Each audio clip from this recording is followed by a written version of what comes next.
What's good, people? We're back with another video. This is going to just be a quick video. Manifestation, magic, bending reality. So let's jump straight into this. So you have a conscious and a subconscious part of your mind. The conscious is what you're conscious of, what you're actually doing, where you can choose or not. However, the subconscious is the part of your brain which is automatic.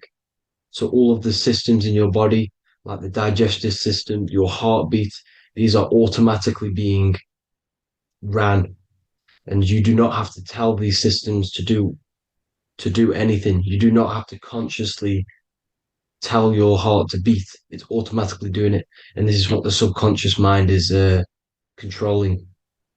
It's like the dark aspect of your brain or your mind. It is the way bigger aspect of your mind. Okay, it controls all the systems in your body.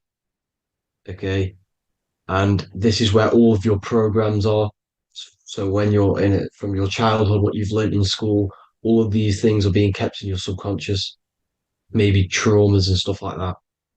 So the subconscious is the female aspect, and the conscious is the male aspect, because the male is all about action and doing, and the female is more about creation, creativity, intuition. So you have a right and a left hemisphere of your brain, and these are obviously male and female. The right side of your brain is your female. It's to do with creativity, imagination, intuition, insight. Okay. And this is one of the most important sides of the brain. This side of the brain is the most attacked by the elites, whatever you want to call them. This side is one of the most important because obviously your intuition is a massive part of reality. And if you don't have intuition, then you lose track of the things around you. You can't consciously feel if things are wrong or right. They don't want you to have intuition or creativity or imagination. They want you in the they want you in the left side of your brain, which is just reasoning, logic, and basic things. So they just want you to tell you what you want, tell you what to learn, and then that's it. They don't want you thinking for yourself, which is the right side of the brain. So whatever the conscious side of your mind impresses the subconscious side of your mind. So if you do affirmations, for example, if you consciously do affirmations every day, you're reprogramming your subconscious mind. You're impressing a vibration and a word into your subconscious mind, and therefore it will reprogram it. So the male and female aspect are symbolized by the Star of David as well. The male being the upside triangle, the female being the downside, connected all in one because we both have male and female energy. So every thoughts are electric, which is the male aspect. Emotions are magnetic, which is the female. Each thought creates a wave of vibration in all directions. So think of it like a water drop in a pool, but it going out in every single direction. It's not just flat. And these thoughts have a certain frequency, well, has a certain vibration. That vibration has a certain frequency. And this affects your aura. Every thought, every emotion directly impacts your aura and the strength of your aura. So if you're angry all the time, your aura in the astral plane will look red. However, if you're happy, it'll be more like blue and green. So it's very important. Your electromagnetic field is created out of your emotions and thoughts, and that affects reality because you're 60% water, and frequency and vibration create certain patterns and has a certain effect on water. We'll get into that after this slide. So each thought that people are thinking around you, you are actually subconsciously picking up these thoughts because it's emitting this vibration in all directions. So this is why you can pick up thoughts of other people on the odd occasion. However, when you're more in tune with your intuition, your right side of your brain, You can start to pick up on vibrations, thoughts, and other people's auras. You can pick up on the energy once your third eye is open, and you know whether you should be in that environment or not. This is what we call an atmosphere when we go into a room and you can feel the tension if someone's been arguing, for example. This is the atmosphere, this is the vibrations, these are people's auras emitting these certain frequencies and vibrations. Okay. So our aura is contained of multiple layers. Obviously, we have the physical body. This is the electromagnetic layer. However, you have the different planes of existence, the spirit, mental, astral, etheric, and then physical. The physical is the lowest plane of existence. And the physical plane is a product of all of the planes above. So the mental impresses on the astral impresses into the etheric, and then the etheric creates the physical object. So the mind is the root cause of reality. The mind is the cause of everything. Your consciousness is pure cause. There's no effect. Everything you see in this reality is the effect. Everything that you experience is the effect because the root cause was the mind. The decisions you made you experience that certain experience. And that decision was created on the mental plane. And this is just pure thoughts. And thoughts are things. If it exists in your mind, it is a thing. It's a certain frequency. So if you have a certain level of thoughts, if you're thinking positive, for example, you're going to have a strong aura, you're going to have a higher vibration. And that attracts like. Like attracts like when it comes to thoughts and vibrations and electromagnetism. So if you're thinking positive all the time, speaking positive, doing positive, you're then creating a higher vibration, and that's going to attract people on that similar frequency to you. Everything is electromagnetism, frequency, and vibration. Everything. You see, so this is why, for example, if I put my hand to a TV screen, if my finger was the same vibration as the TV screen, it would go straight through it. However, the particles in my hand and the particles on the TV screen are two separate vibrations, and this is what causes the friction to stop and not my finger to go straight through it. So, like I said, when you don't feel the vibe of someone, when you don't feel right, you don't really get along with someone, this is a vibration. Your vibrations are not matching, they're not similar, they're two complete different vibrations, and they're not aligning properly. So music has a massive part on this. Music is a massive, massive tool for the elites because music is frequency. And in 1975, the musical instrument are all tuned to 440 hertz. So Spotify, Apple Music, most of the music on YouTube is all set to 440 hertz. And 440 hertz is not divisible by 3, 6, or 9. And when you can't divide a frequency by 3, 6, or 9, it's not a natural frequency.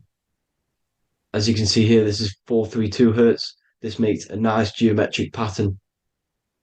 However, 440 hertz is a distorted pattern. So when you listen to this, this actually shuts off the whole right side of your brain. Like I said at the start, this is the most attacked side of your brain. It's to do with creativity, imagination, intuition. When you listen to 440 hertz, it shuts off the whole right side of your brain. And obviously shutting off all of these forms of your brain.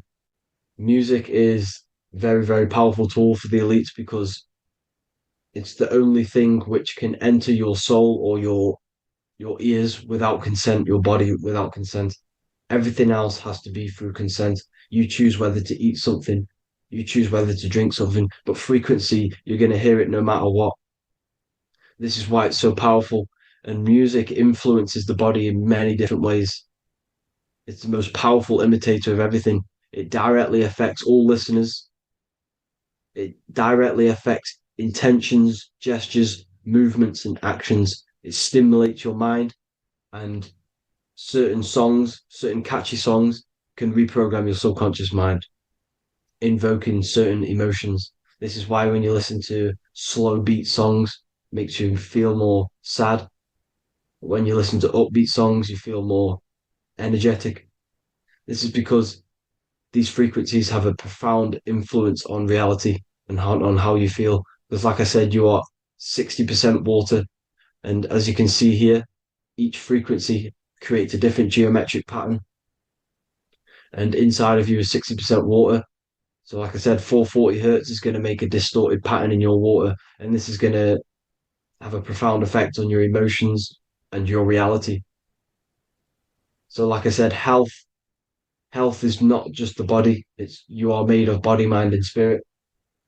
You need to look after what you put in your body. You need to look after your spirit and look after your mind. It's very important to keep all these in balance because once one of these are unbalanced, it affects the other two. So if you're eating wrong, it's going to affect your spirit and mind.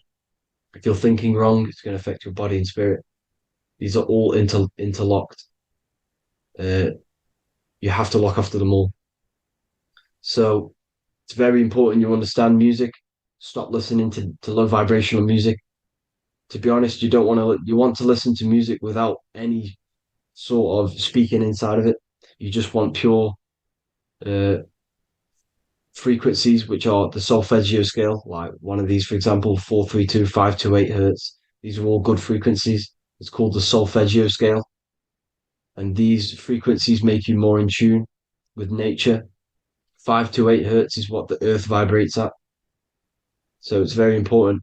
And the Rockefellers are the one who changed this to 440 hertz. The Rockefellers, one of the elite families. So if you want to manipulate reality, it's very important to have your chakras aligned and having a high vibration because the higher your vibration, the more powerful your words and your intentions are on reality. So the lower your vibration, the harder it is to affect reality because you're on a lower state of consciousness. You want, like I said, you have the mental, astral, etheric, and physical. Everything is a product of the one above. As above, so below. This is what Hermes Trismegistus was saying in the Egyptian days. This is where it comes from. As above, so below. If you affect above, it directly affects below. So, like I said, meditation helps on this, helps align your chakras. Think positive, feel positive. Like I said, your feelings are magnetic, your thoughts are electric. So once you combine these two together, you're then creating an electromagnetic frequency, and that will have profound effect on reality. So the law of cause and effect, every law, so the law of cause and effect, every effect has the root cause. Like I said, your mind is the root cause of everything. Every decision you make is having a different effect on reality. Everything happens for a reason due to the root cause, which is your mind. You choose everything that happens in your life. Okay. So it's very important you understand this and you constantly make the right decisions, the good decisions to have good effects on your reality. You have to be very conscious of this law because nothing escapes this law. This is the law of all consciousness. So think about it. Imagine a massive ball of consciousness. However, off this ball are different sparks, and each one of these sparks are in each and everyone's body. This spark is governed by these laws, the law of cause and effect, the law of correspondence, the seven hermetic principles. It's very important you understand this because this mass ball of consciousness is what is obeying these laws. And everyone has this spark of consciousness inside their third eye. And like I said, everyone is the same consciousness. This is why if you do bad onto someone else, that will directly affect your reality. So if you hurt someone, it's going to come back to you in one way or another because you are that same consciousness. This is like a mirror reality, as within, so without. Whatever you feel on the inside, you're gonna see that on the outside. You're gonna experience that reality, whatever you've impressed. So there's different ways to bend reality to your will. Uh, this is kind of a sort of magic. So obviously you have black magic, which is manipulating reality to harm and influence others, or to be very selfish. And yeah, then you have white magic, which is manipulating reality for the good of humanity. So you do have to be very careful with your intentions, people, when you're trying to manipulate reality, because this is nothing to be played with. If you are manipulating reality for the wrong reason, it's going to come and bite you in the ass in some way or another. because everything is balanced. Everything balances out in this reality. Nothing escapes the laws. Not one thing escapes the laws. So if you're stealing from yourself because it's just going to come back in a one way or another. Inside of everyone's heart, you know whether you're doing good or wrong. You know, you can feel it when you do something wrong. You can feel it when you do something good. The heart is the center of the torus field. It's balance. And this is why you say follow your heart, because it's the center of the torus field. It's very important to listen to this inner voice inside of you because that is telling you the right things to do, the good decisions to make. And when you keep following that voice, that good voice inside of you, it takes you to your life path. Very important to follow that voice. However, don't let the ego get in the way of it. Don't care what your friends are going to say. It's very important to understand this. So you have different ways of manipulating reality. You have sigil magic. This is where you create your own sigil or symbol. You create your own sigil and symbol, and then you charge it. You behind that symbol you have an intention.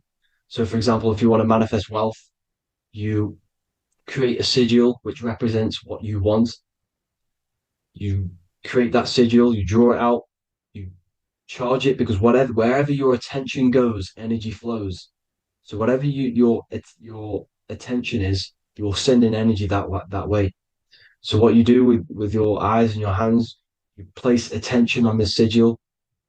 Imagine that it's glowing. Imagine that you're sending energy to the sigil, and then you burn the piece of paper once you've done this.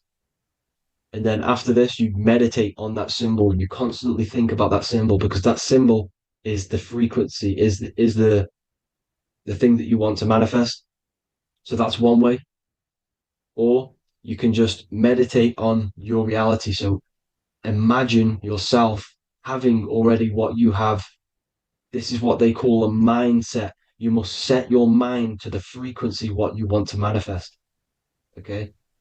So if you want to manifest wealth, for example, imagine yourself being wealthy. What would it feel like? What would you be doing? Imagine a scene in your mind. Constantly do this, and you're putting out that frequency. Like I said, you must think because the thoughts are electric, and then you must feel, which is magnetic. Together, this creates an electromagnetic frequency. And this is how you attract things to you. You will attract the certain people to come in your life to bend reality to your will. Okay. Or you've got mirror magic. Stare yourself in the mirror because a mirror reflects light, it also reflects energy. So you've got to be very careful with what you say to a mirror. You've got to be very, very, very careful because whatever you send into that mirror is directly sent straight back to you.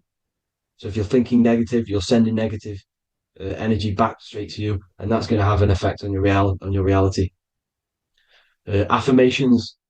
Affirmations are very important because your words are frequency, your words are vibrations, and each word you say has a certain frequency. If it's positively charged, it's going to affect you positively. If it's negatively charged, because like I say, your brain and your mind is like the director of energy. That's what your brain is, and it directs energy into certain things. You can either positively charge it or negatively charge it, and this brain is creating your reality constantly. It's manifesting your reality constantly in the present moment. So this is what the government knows. The government know your mind is the root cause of reality. This is why they call themselves a government. Government. The New World Order is not being manifested by them. They are controlling the information. They are controlling your perception of this reality. And they know the mind is the root cause of reality. Therefore, if they control your perception of reality and your information, what you believe, you're going to manifest that information, that perception. So we, the people as a collective consciousness, are the ones uh, manifesting this new world order. You see, so this isn't black magic. They're actually tricking us into manifesting their own their plans, this new world order. You see, this is how smart these people are. They know how to get around the laws of reality. They know how to bend reality to their will without facing the consequences. They're getting humanity to do it. You see, there is a collective consciousness. As like I said, we all have that same spark of consciousness, right? So as a collective consciousness, we are on a very low vibration at the moment. However, we are waking up rapidly. There are more and more people waking up at the moment, and light always chases away the shadow. Light is a lot more powerful than darkness, you see. So one person waking up has a massive effect than one person being asleep. It has a profound effect. Because, like I say, the light always chases away the darkness. It's more powerful. The light is always more powerful. High vibrations are more powerful than lower. So that's it for this, people. I hope you all enjoyed. This is a short, quick video. God bless you all.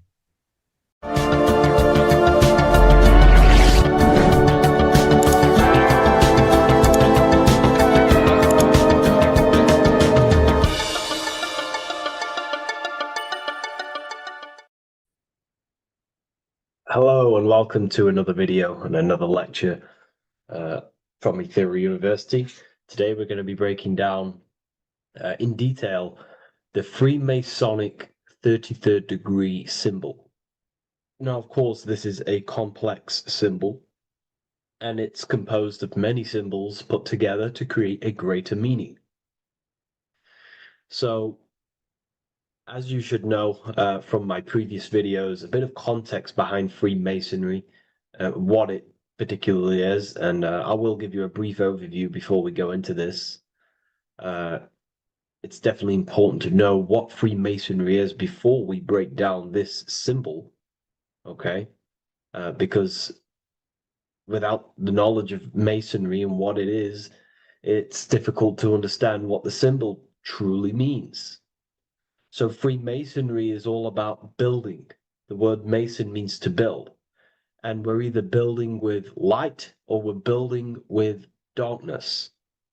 So that we have good Freemasonry, we have good Masons, people who want to spread the truth, people who want to help people awaken their mind and liberate them and bring them up to higher consciousness. Or we have Masons who want to divide, keep the knowledge to themselves, create walls, build walls in people's minds, construct illusions in people's minds for their own personal gain. Okay, so we're either building with light or you're building with darkness. You're either building with light or bricks, spirit or matter. God and the devil, same thing. You're either uplifting people or dividing people. Each and every single one of you is a Freemason. Well, a Mason. Not a Freemason, but a Mason. You are a builder. And you're either constructing division in you and other people, or you're either creating oneness. Everyone is doing this. Everyone is building. Everyone is contributing towards the world and building our reality.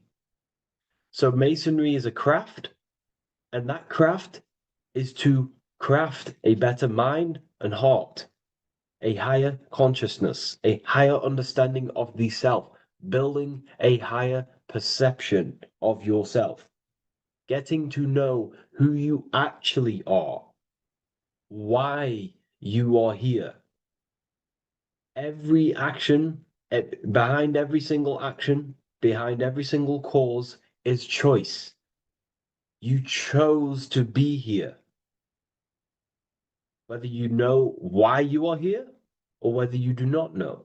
You chose to be here in this time, in this period of life on the earth, on this physical dimension.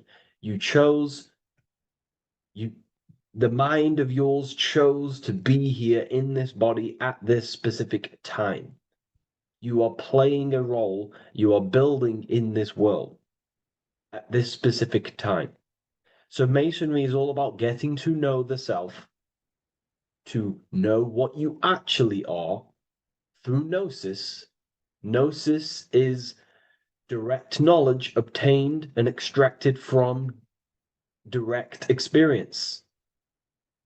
Knowledge extracted from direct experience. Knowingness. You know you have hands. You don't believe you have hands. You know you have hands. That's what knowing thyself truly means. To go within the self. To dwell in meditation for long periods of time. Not even meditation. To dwell, closing your eyes and thinking internally. Not thinking externally about anything outside you, but thinking and questioning internally, and you shall find answers. Seek and you shall find. If your heart is truly set on knowing, on getting to know true knowledge and knowing yourself, then you will find it. Okay, so because that's what the heart is. The heart is where we find our treasure. That's why it's inside of our chest. Our chest holds the treasure. What is your treasure? Your treasure is your physical manifestation. And whatever you act, whatever your heart cares about, your body follows. Your body takes action towards what you care about in life. This is why we say follow your heart, because your body follows the heart, what you care about. If you do not care about something, you do not take actions towards it. Whatever your heart loves and has that love energy for, the body follows. If you truly want to become enlightened and truly want to reach higher consciousness, then you will. You truly care for that, then you will find it. You have to go within. Okay, so this is what Masonry is about. It's about going within and finding out your true nature and constructing a higher consciousness by dissolving walls and blockages inside your mind and heart, purifying the self. Because you can care about sick and twisted things. Okay? We can see that in society. People like killing people. It's psychotic, but I know. So we can be corrupted.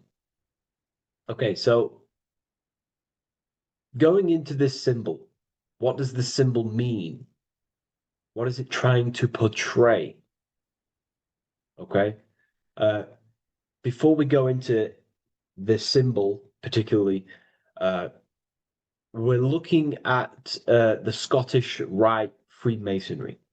So we have the first degree all the way up to the third degree is Blue Lodge Masonry. Then from the fourth degree of Freemasonry to the 32nd degree is what we call Red Lodge Freemasonry, the Red Lodge degrees. So again, that is that symbolism of that red and blue, the left and right, masculine, feminine, water, fire. Uh, it's that symbolism again of the two polar opposites of reality, of masculine and feminine qualities, solar and lunar, the left and right hemispheres of the brain, the inner and inner and outer world, the brain and the heart. These are all polarities, okay? Spirit and matter. We have to unify these. But we're looking at the 33rd degree. This is the end of the Scottish Rite of Freemasonry, and it's considered the illuminated degrees. Illuminated. This is when one gets to know the true self, the true knowledge, when one has gone within, mastered the self, got rid of mental blockages, uh, blockages in the heart, purified the self, and they know who they are. They have higher consciousness. And in this breakdown today, I'm going to show you how they have higher consciousness through this symbolism. Okay, so I was going to say something, but I totally forgot what it was. But anyways, we'll move forward with this symbol. Oh, that's what it was. Water melts, well, ice melts at 33 degrees, symbolizing ice represents solid matter, ego, the physical body, left brain thinking, physical reality identification, identifying self with the ego, the name, the job, the reputation, that's the ice, that's solid, that's ego thinking, left brain thinking. When we identify ourselves with the body, our ego, our name, our job, our reputation, our family, that is ego. That is pure earthly survival base level consciousness. This is the degree, this is the level of state of mind that we need to rise out from and figure out what we are, what you actually are inside you. When you turn off your thoughts, what are you then? If you do not think, you are not your name, your job, your reputation, your family, your beliefs. Because when the mind is turned off, there is still something left. That is you. And that is the substance that we have to get to know through gnosis, through going within and thinking internally and dwelling within. Okay. So Freemasonry is all about learning about the psyche, the true nature of consciousness, how it functions, the mechanics of consciousness, how we can integrate universal law with consciousness. We're going to be going into that. Natural law, how we can become one with God's law. We can become one with the universe and integrate universal consciousness into yourself. Okay, so the first thing I'm going to say about this symbol, straight away, the first thing you probably notice about the symbol is the eagle. The eagle is a bird.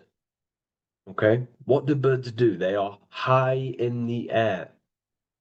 They are above the earth, which represents rising, rising consciousness, rising the mind out of the lower mind, earth-based survival, impulsive, reactive, egotistical mind. And we're pulling us up, we're rising from that. The earth represents that lower base survival consciousness, ego-driven thoughts. And we're rising up. The bird is free. It's free from the earth. Okay? It's free. It's elevated. It looks down upon the earth. So the eagle is a bird which represents higher view of self, a higher understanding of the self. It's elevated. We have a higher view of myself when I reach the 33rd degree. That is what it's showing you. That is what it's symbolizing. Okay? It's above the earth. It is free. It looks down. When you have higher consciousness, you become enlightened. It's impossible not to look down. You do look down on people, but not in a bad way. Not in a bad way. That sounds bad. I understand if that sounds bad, but that's not a bad way. I don't mean that in a bad way or a bad-hearted way. I mean that as when you have higher consciousness, you can see people who are living and dwelling in zombie mode, low level earth based consciousness. They think they're the body, they think they're their name, their job, their reputation, their family. So it represents looking down because I have higher awareness of myself. I know what I truly am. The water is flowing at the 33rd degree. The water melts at the 33rd degree, representing the flowing of consciousness, the flowing of the mind, flowing of light energy entering the body. Because when we reach higher consciousness, when you raise your consciousness, which is just an easier way of saying mastering thoughts, mastering yourself, we no longer give attention to negative thoughts because we understand what thoughts are and why would you let your own mind take away your own power? So again, Freemasonry is about gaining personal power, not in a bad way, while it can be used for bad. Gaining mental power, a strong mind. Most people have very, very, very weak minds in this world. very weak minds. This world is a mental world. We have to gain strength in the mind. It's a mental universe. The stronger the mind, the better your reality. The, the less affected you are by external things. Nothing external should ever bother you. Okay? uh, so it's about gaining mental strength, mental clarity. So again, the bird is elevated, it looks down, it has a higher awareness, it sees things from above, it sees the world for what it truly is. That's the eagle. Okay? It's the higher view. This is the illuminated degrees. So we're looking at now the sword. The bird, the eagle, the double-headed eagle is standing on the sword. Very symbolic. The sword is not above the eagle. The sword is below the eagle. The sword moves through the air. On a basic breakdown of the sword, it represents power. Power. Because if I have a sword, I hold the power over you. That's what it symbolizes. In war, you have a weapon bigger than someone else and more destructive than someone else, you hold the power. So it's a power symbol. To go even deeper on this, uh, on its true meaning, the sword, I've already broke this down plenty of times. It moves through the air. It cuts the air. It's the mind. Air represents the mind. Water is emotion. Fire is the spirit. Earth is the body. So we're looking at the mind, the power of the mind. And the eagle is standing on top of this, representing I am conquering my own mind. I am conquering my mind. My mind does not conquer me. My mind is truly mine. I hold the power over it. I stand on top of my mind. The mind does not rule me. Thoughts do not enter my mind that take away my power. I think it, I feel it, I act towards it. It's unity. My mind is the monarch. It is the command center. It is mine. I'm above the mind. That's what it's showing here. I hold full control over this mind. I hold the power. Okay? And I have an elevated view of the mind. The eagle is elevated. It looks at the earth from above. It's the higher perception of the mind. The mind has a higher view of the self. It is conscious. Most people are not conscious. Okay? Most people walk around, they act unknowingly, they don't even know they don't even know they exist. They don't realize they have consciousness. They think they grew from a monkey. They're born on a spinning ball in the middle of space, and they think they're the body. That is the level of earth-based consciousness. And it's saying, I hold the power. I hold my mind to what I want to direct the mind's forces to. I create with my mind. I carve reality. I shape my reality with my mind and thoughts and my intellect, my communication. Okay? That is what we're looking at here with the sword. Uh, it's on top, meaning I control it. When you stand on top of something, you are the top. You are on top of it. You hold the power. You rule over it. When you are the boss of your business, you rule the business. That's what we're looking at here. The sword needs sharpening. It always needs sharpening. You can't use a sword forever. You need to sharpen it. The mind will not stay powerful and strong and to what you and aligned with what you actually want unless You continuously refine the sword. The mind needs to be refined or reminded. If you stop doing affirmations, the mind will fall back to old ways of thinking. If you constantly meditate, you constantly implant the messages into your subconscious mind, you constantly visualize, you are keeping the mind sharpened with what you want in life, what you are trying to create. And the mind will continue to think with that power, with them words, with them visualizations. If you fall off, if you stop meditating, you will lose control of your own mind. Okay? This is symbolizing you have to keep on top of the mind. You have to keep control. This is what the world is. The world is like Minecraft. You ever played Minecraft? You're a builder. Okay?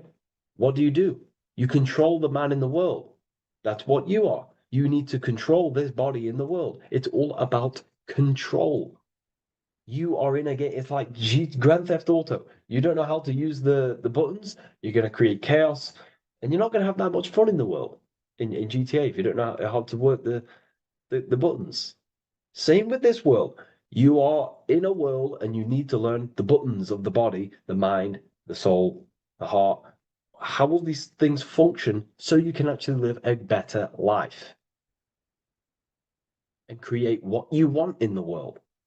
Aligned with natural law, of course, unless you want to walk down the path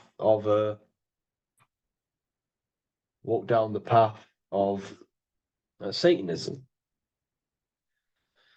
So this is what we're looking at with the sword. Now, moving on, we're looking at this little banner here. This says "God and my right" in Latin. God and my right. What is your right? Natural law is your right.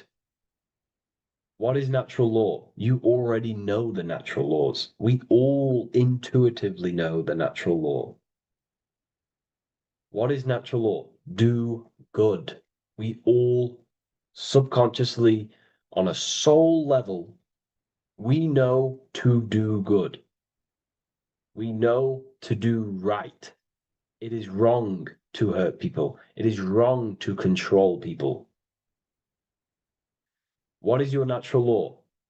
What are the forces that you hold power over, that you have full control over? You have full control over what you think, what you feel, what you act. Thought, emotion, action. If you start to try and control things outside of them three forces, that is now you breaking natural law. If I try to control and manipulate someone else, that is now breaking natural law.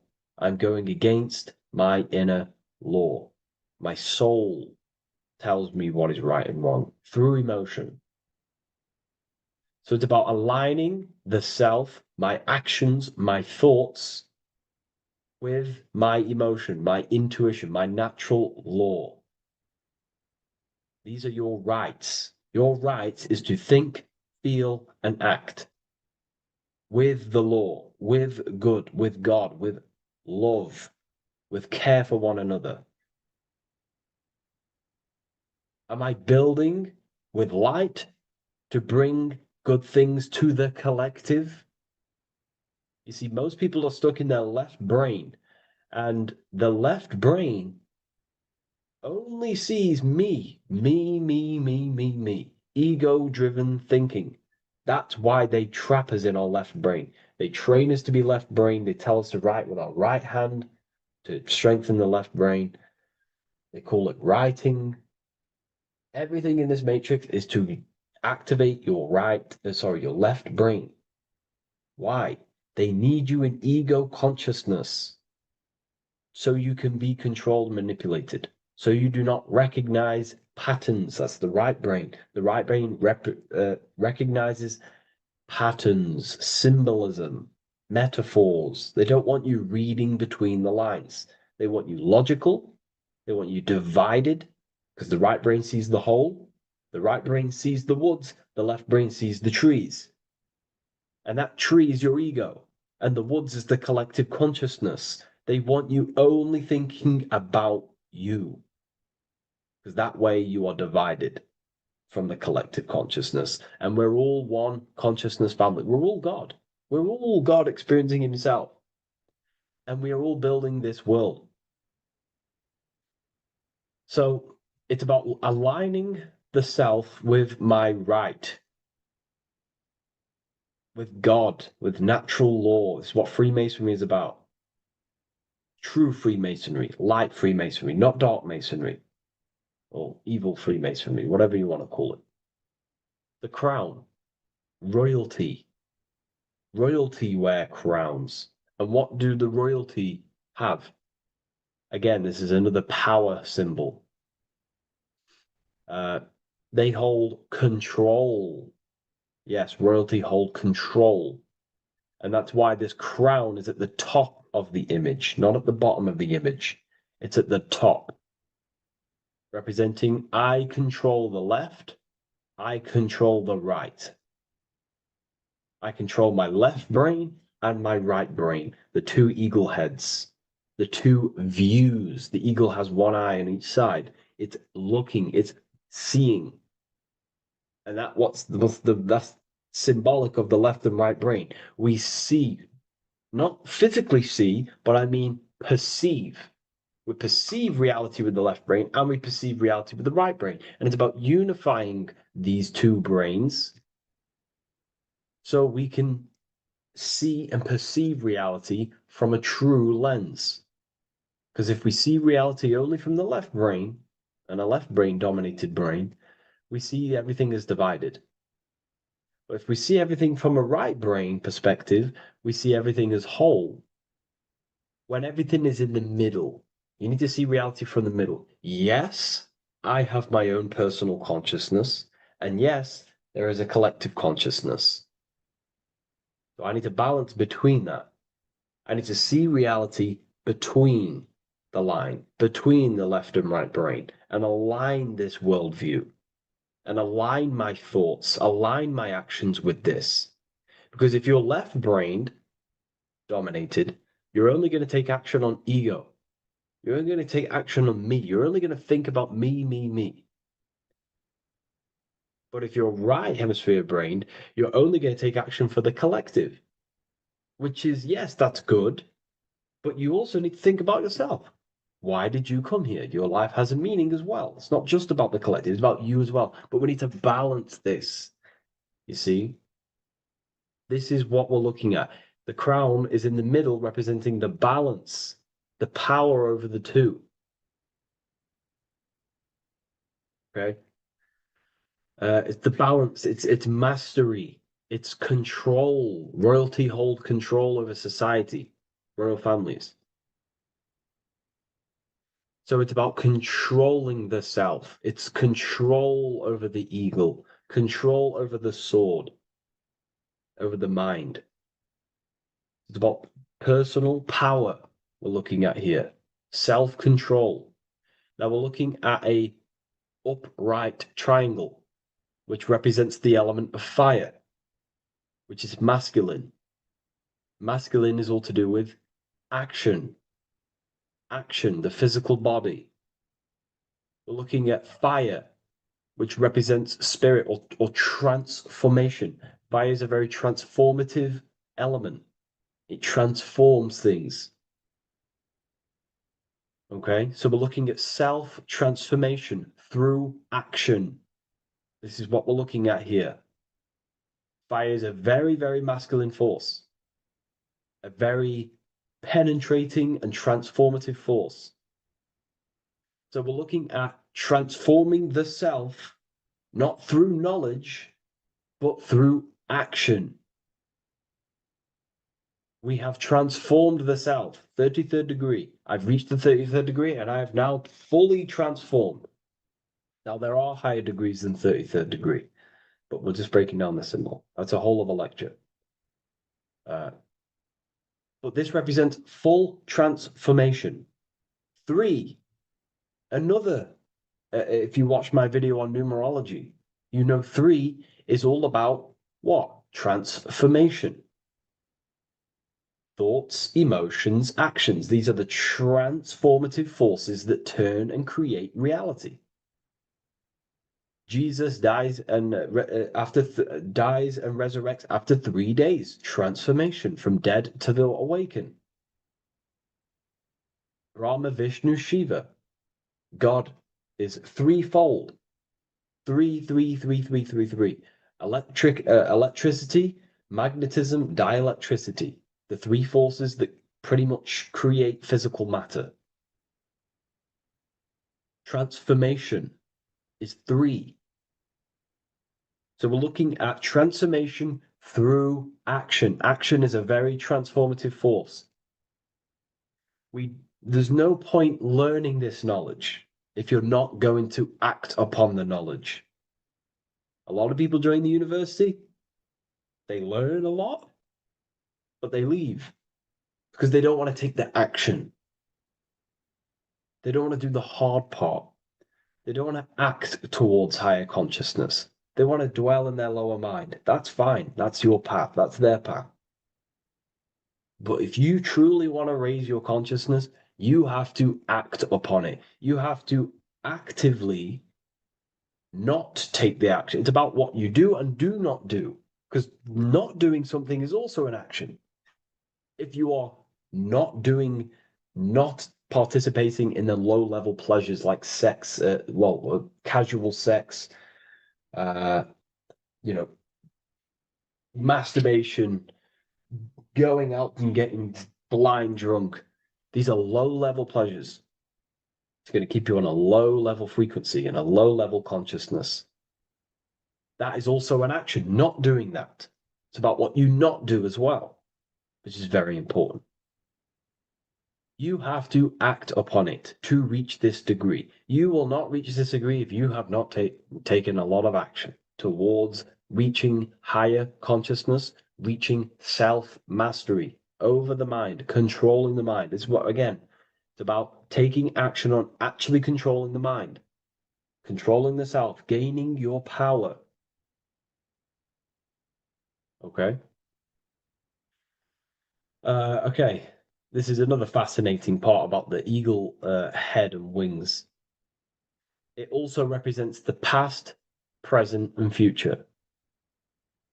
The crown is, again, symbolic of the crown chakra. This is all to do with knowledge. So we're looking at knowledge of the past, the eagle on the left looking behind, and the eagle on the right looking forward. So we're looking at the crown, knowledge of the past and the future. Looking at your past is very powerful. What has led you to this very point in your life? What actions have taken you to this point? And not only you, remember, there is a collective. Remember, you always have to keep that in mind. Every action you take, you have to always align it with the collective consciousness. It's not just you in the world. We have a collective. So how did you and how did the collective get to this point in life, in this present? How did we get here? How did we get into this mess? Humanity is in a mess, a straight up chaotic mess. And if you think everything is perfect and everything's divine and everything's just, there's some people out there in the spiritual community saying, everything's divine, everything's meant for this purpose.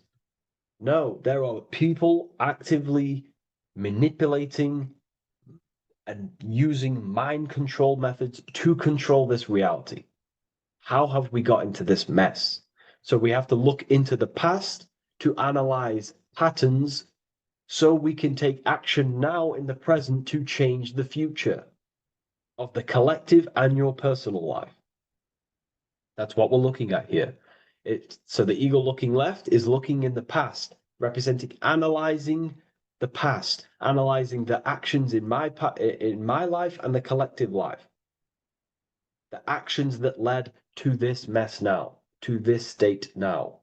And what can I do now with my knowledge to change the future to a better future aligned with, again, natural law, aligned with goodness, aligned with God, aligned with care and love for one another and the self. So it's all about knowledge of the past and knowledge of the future. And what I can do now to take action, the triangle pointing at the middle, which is the present, what can I do now to change the future? To create a better future, to transform the world. 33, transformation. To transform the future. Okay, this is what we're looking at here with the two double-headed eagles as well. Again, this is more art. This is a lot more complex symbolism here. But again, we have the Earth hemisphere here. And what? The eagle above. It is raised above the earth, above material pleasures, above the material thinking self, above the ego. Not to say to get rid of the ego. We need the ego, but balancing, control, power over the ego, power over the two hemispheres of the brain, power over my past and my future, power over time. What am I using my time towards? Time is your spiritual currency. Okay? It's elevated. It sees things from a higher perspective. It is higher consciousness. We're also looking at the astral body. Birds on a deeper level represent the astral body. So symbols have layers of meaning. The deeper you get into the occult, so when you join the first degree, you get, a good interpretation, and the higher degree you go, the more deeper the symbol reveals, as the more deeper you know yourself. So we're looking also at the astral body, the light. What is the light? Light is a massive symbol in Freemasonry. It's knowledge, gnosis. When you're very intelligent, you call someone, they're a bright child. They have enlightenment, light in the mind. Looking at light, a lot of knowledge, a lot of self-knowledge of the self, of the psyche, how I function, what I am, knowledge of the astral body, rising above the earth, astral projection, exploring your true nature, exploring consciousness. This is what we're looking at here. And in order to explore your astral body and explore the astral realm, you have to control the sword, the mind. And you can then explore. You are free like a bird to fly. This is all symbolic of rising consciousness. All symbolic. So I hope this video has gained a bit more clarity on this symbol and giving you some insights. And I will see you in the next one. Thank you for tuning in today.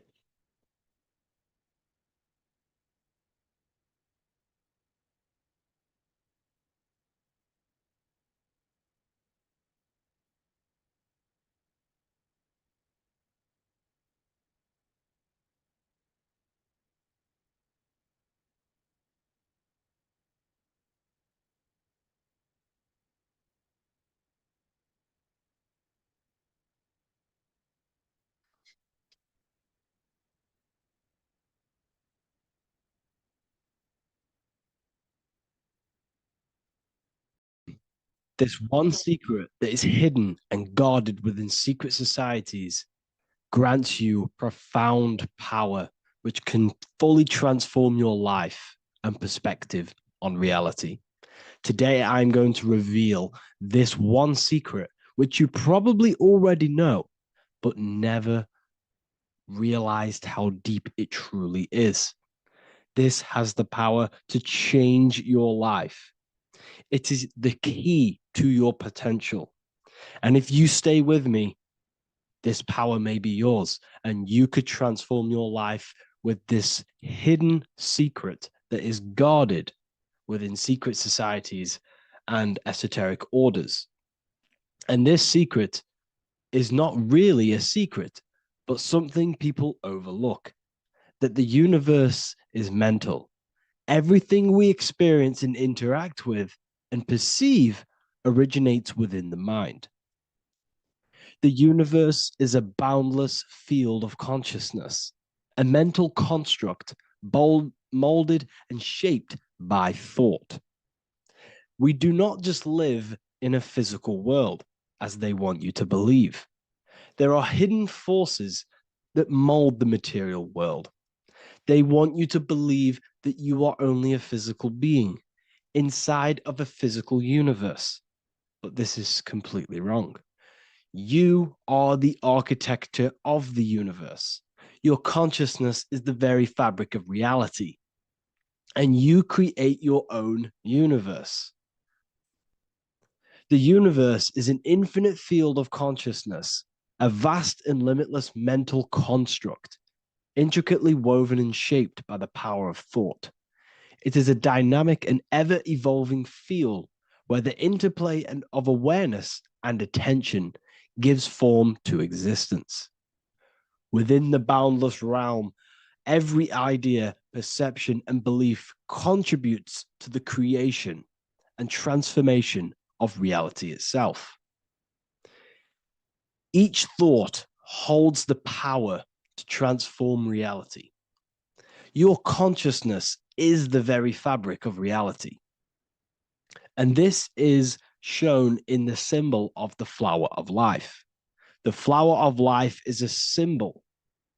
It symbolizes the interconnectedness of all existence, illustrating how every thought is not merely a fleeting moment, but a ripple that reverberates across every layer of reality. Each action, like the intricate overlapping circles of this pattern in the symbol, extends its influence far beyond its origin, weaving a web of interdependence where every choice impacts the whole. It serves as a profound reminder that everything is connected, bound by an unseen field of consciousness. This symbol represents how one action, one thought is a ripple in the whole vastness of the ether of consciousness. To master your mind is to master the universe, because your mind is a miniature universe. The mind is the very fabric of reality. So if we gain the hook, if we gain the power and the mastery over our minds, we have now gained the power to create reality to your will and intent. You see, most people live in a cycle, and this cycle is the outer world manipulating how they feel on the inner world. People's external circumstances are creating their thoughts and emotion in the inner world of consciousness, which is producing a constant cycle of negative manifestation. For example, let's say something negative happens to me in my external world. Then I start to think negative and feel negative. What that is actually doing is manifesting and projecting more negativity, because our thoughts hold the power to control and weave our own life. Your life is a direct correlation of every thought you thought in the past. What we need to do is stop and not let the mind control you in your reality. You need to control the mind so you can control reality. So what does this actually mean? Reality is an externalization of consciousness. Consciousness and matter are one. They're not separate. They are inseparable and interconnected. Everything we see, experience, and observe is a manifestation of thought, beliefs, and consciousness, shaping the world around us. Now, this ties in with the secret fifth element that they have hid from you. They've hid from you this sacred and very important symbol and pillar to reality. And this pillar, this sacred thing they've missed, is called the ether. And they've held this from you for a reason, a specific reason. This is the true fifth element. Why do they hide the ether? Because the ether has the power to shape and manifest whatever we imprint upon it. Every thought is a vibration interacting with the ether and actively shaping our reality. The ether, you could see it as the codes to physical reality. It's like an energetic blueprint which surrounds all physical objects. It is the life force that gives life to all things. All energy comes out of the ether and returns back to the ether. Energy, it's 0 point energy, and it is an infinite source of energy.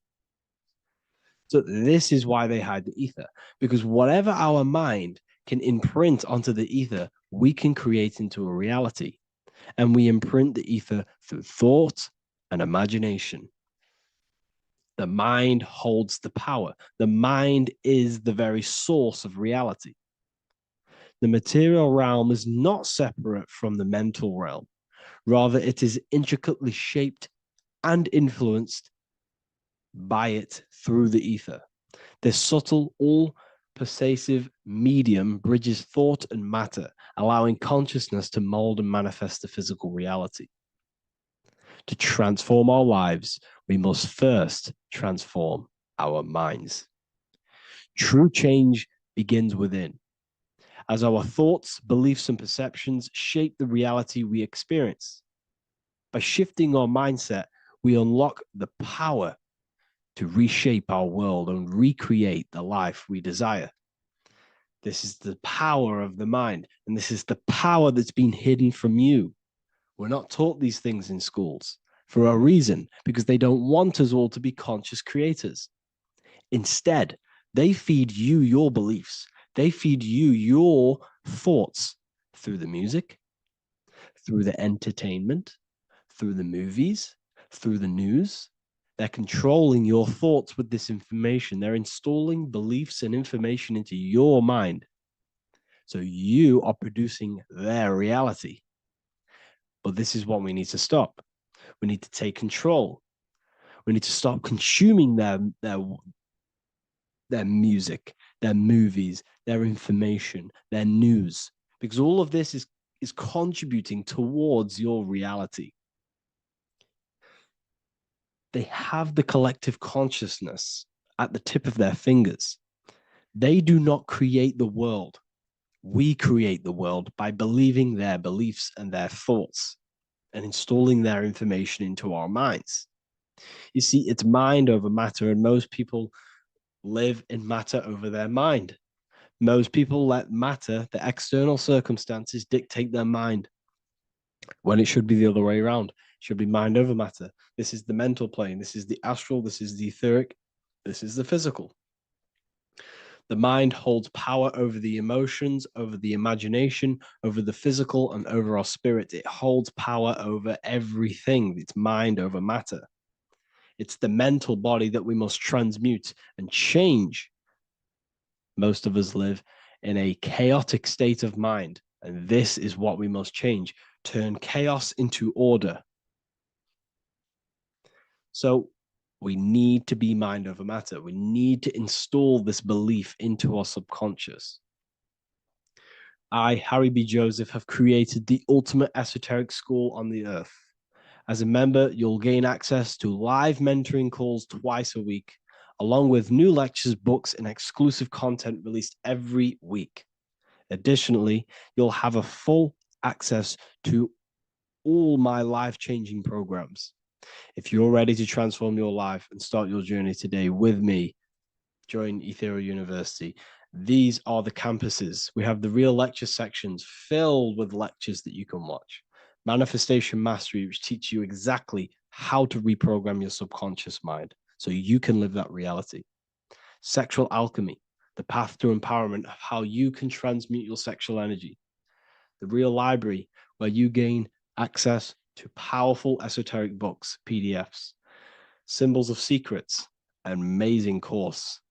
The course that allows you to see beyond the veil that has been pulled over your eyes, the language of symbolism that secretly rules the world. I teach you how to read symbolism. Esoteric Exchange, live calls. You get to rewatch all of the old live calls. Mindwave Hub, this is a place of binaural beats where you can listen to infinite amounts of binaural beats. So you can meditate to them. Meditation section, numerology, health section, and electromagnetism. This is a life-changing place. And if you are serious, we only accept serious about changing your life and studying the occult and esoteric, this is the place for you. I've been there. I've been on YouTube looking around for valuable information, trying to find good accounts, good channels. It's very hard. I had to go through years of trying to find good information on YouTube. But what I've done is instead of you searching around everywhere for bits of information and connecting the dots, I've put it all into one big place. You get your binaural beats, you get all the programs you need to walk the path of enlightenment to transform your life. I will connect with you on the inside, and I hope this lesson, this lecture, you gained some information, you gained some power from it. Please like and comment, or don't. It's up to you. If you have any reviews, if you have any ideas of lectures that you know, if you don't understand certain things, make sure to leave a comment and I can make a lecture about it. I can make a video about it for sure. I don't mind taking recommendations for videos. So I thank you all, people. Have an amazing day.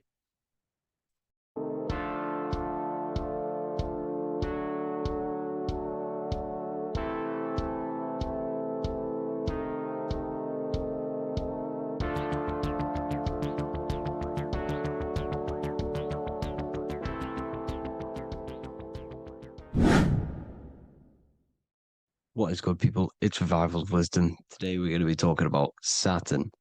I've done this video in the past. However, this video is going to contain a lot more in-depth explanation of Saturn. So the 33rd degree Mason, Manly P. Hall, said, Saturn is the key to crystallization, physical matter. Light is matter, matter is light. They are interchangeable. Low vibrating light turns into matter, high vibrating matter turns into light. And Saturn is the god of this world, this physical world. He crystallizes light into matter. This is symbolized as the Masonic checkered board, matter and spirit, matter and light, light and matter. He's also the god of time, destruction, justice. He creates and destroys, because all things in time die. He creates and destroys you. So, because we live in this physical world, which is the electric world, this is why we say electricity, because it comes from the root word of El, Saturn. They used to call Saturn El, E-L. This is why we used to say Elohim is God. The real God of this world is Saturn, but it's being hid. This is being hid. Jesus is Saturn. All of this is Saturn. It's all Saturn worship. It's the real God of this world, So, physical matter is a result of two opposing forces equalized on the plane of inertia, because everything is created out of electromagnetic toroidal fields. And these two poles equalize on the plane of inertia, which gives you planet Earth, plane of inertia. The plane of inertia is what Saturn is. It's the ring around the center of the plane of inertia. Thank you to Walter Russell saying, physical matter is a result of two opposing forces on the plane of inertia. This is what Walter Russell says, so please check out his work. He's got many books, many books on light and electromagnetism and stuff like that. So I advise you to check him out.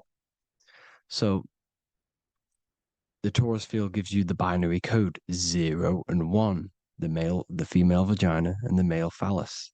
This is the code for this world. Saturn crystallizes physical matter. Now, Saturn is the most outermost layer of the 7 layers of heaven, where it says in the Quran, it says, Allah, it is He who created the 7 layers of heaven. Saturn is the outermost layer. He's the top. He's the most high. So when we say the most high, we're referring to Saturn. He's the most high before the firmament, before the stars. So Saturn is the god of this world. He's the Lord of the Rings. He wears the crown. The crown is the rings. Crown, Kronos.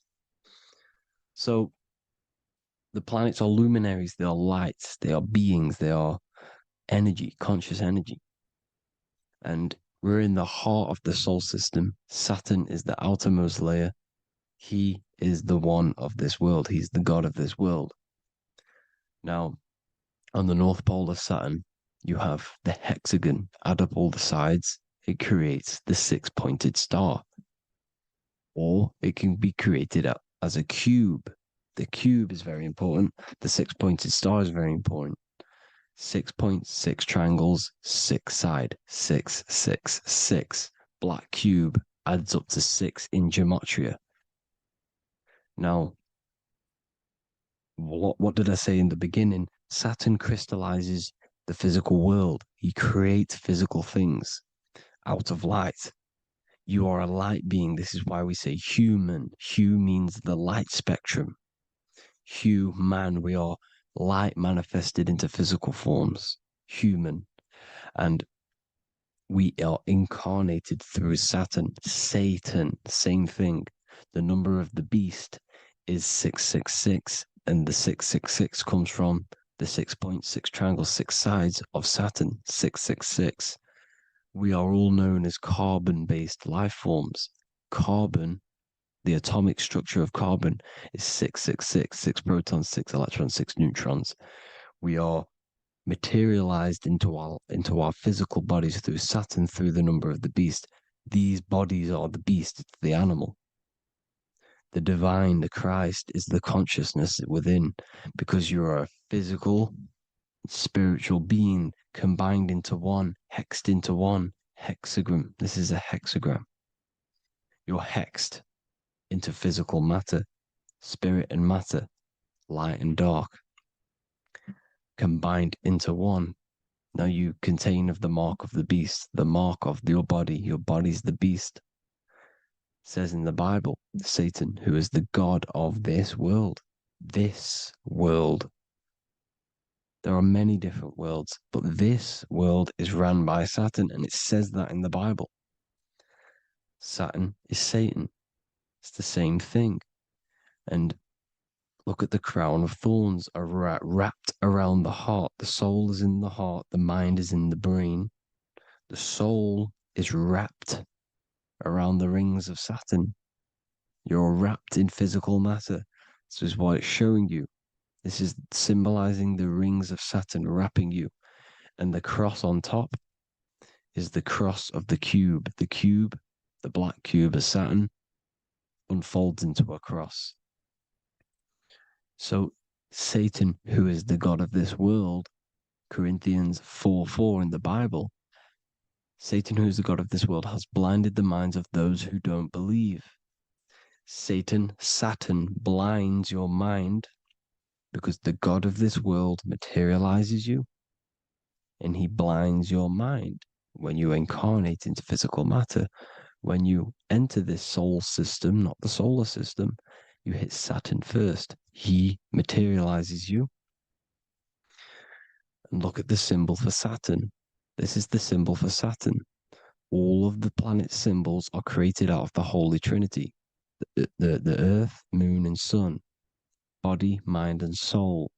The sun is your soul, the moon is your mind, the earth is your body. Your body's made out of the 5 elements. The sun is your soul because the sun is life force, gives life to everything. Your sun is a soul. Your soul is the sun of your body. The moon is the mind. The moon is the moon of your body, the mind of your body, intelligence. So all of the symbol of the planets are created out of these. The Saturn symbol is created out of the Earth cross, matter, and the moon crescent, moon, mind, matter over mind. This is why Satan, who is the god of this world, has blinded the minds of those who don't believe. He blinds your mind. Look at the symbol, it's showing you. The Saturn symbol is matter over mind when it should be mind over matter. So we descend into a soul system, into our 666 Saturn carbon suit bodies, and we are matter over mind. Then we have to move up the spine to go back up to spirit, to mind over matter, where you manipulate your own reality. Now look at this. It creates the number 5. 5 is the number of change. You're moving from this side of the number sequence over to the right side. You're moving from the spiritual into the physical world. You're incarnating into the 5 elements, the 5 senses. So the cube, the black cube of Saturn, is another major symbol. Very important symbol. Here you see the cube, and the color black is associated with Saturn because Saturn's associated with death. He creates and destroys, light and dark. Death is associated with black, spirit, because you can't see spirit, which is blackness. So the black cube is black because Saturn rules the nighttime, which is dark, blackness, and he rules the winter, which is death, blackness. So Saturn is the black cube. Cubes have 6 sides: up, down, right, left, back, and forward. Cubes are 6-sided.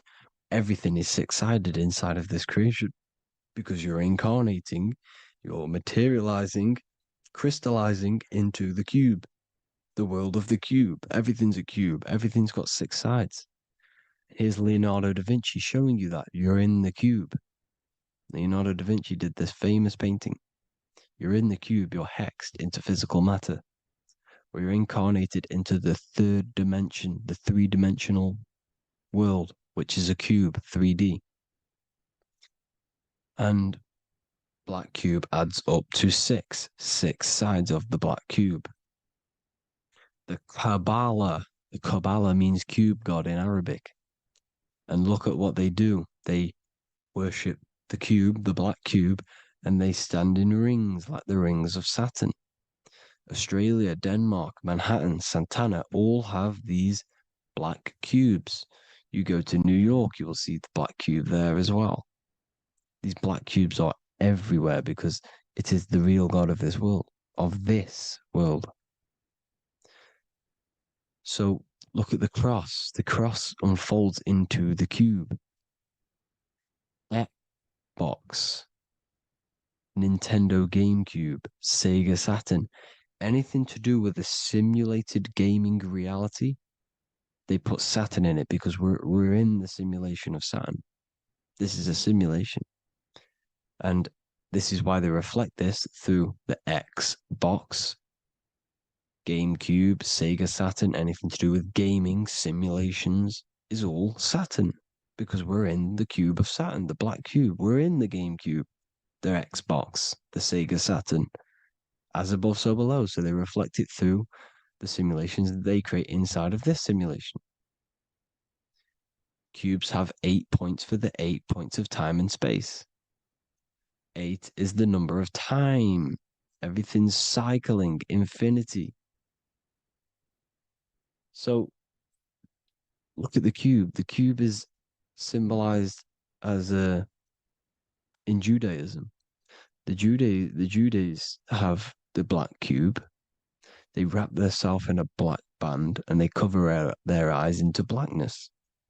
The black cube, for the black cube of Saturn, they use the star of Saturn and they worship their god on Saturn Day because it's all Saturn worship. And look how the Saturn god is wrapped around with these thorns or leaves, just like Jesus is wrapped around his heart. And Jesus on the cross is us on the cross. We are in the cross. We are in the cube. The cross is the cube. And the cross is even in the Saturn symbol. This is another symbol for Saturn.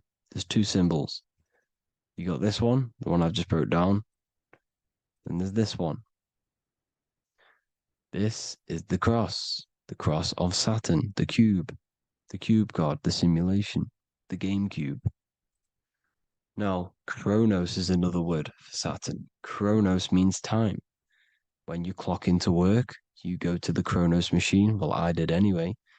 And I tap my card on the Chronos because Chronos is time.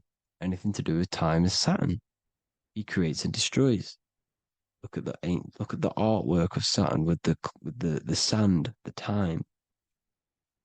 Look at this, how he's cutting off the baby's wings. He's crystallizing the spirit into matter. He's cutting off your wings. Satan, in the Bible, he falls from heaven into earth and he loses his wings. He becomes a serpent. You see that's it's all symbolic for us. We are the fallen angels, fallen angles of light. We're fallen angles of light. We are light beings. Now we're fallen into physical matter. Saturn's chopped off our wings. He's chopped off our spirit wings because when you astral project, you can fly. You will fly around. He's got the Reaper staff here, always depicted with the Reaper staff. Now look at the clock. Saturn day is the 6th day, the number of the beast, 666. Look at the clock. 6 take away 12. Sorry, 12 take away 6 equals 6. 7 take away 1 equals 6. 8 take away 2 equals 6. 60 seconds in a minute, 60 minutes in an hour, 24 hours in a day, 2 plus 4 equals 6. That's 666. Everything's 666 because it's time. Saturn. All goes to Saturn. He's the god of time. We're in time now. We're in time. We're in the time, which is God, the god of this world, the god of time. Now look at this. The Reaper is also depicted as the Reaper with the staff, the black cloak, black symbolizing death, spirit. Judges wear black because Saturn is the law. He's the god of this world. He's the law. This is why they wear black cloaks. When you graduate from university, you wear a black cloak and a black cube on your head. You've been hexed. Funerals, you wear black because it's all to do with Saturn, Father Time, Father Crystallization. Now, Saturn, here's another one of him cutting off the wings of a child because he cuts off the wings. He creates and destroys your body. We're in the electrical world. Everything that is electrical vibrates.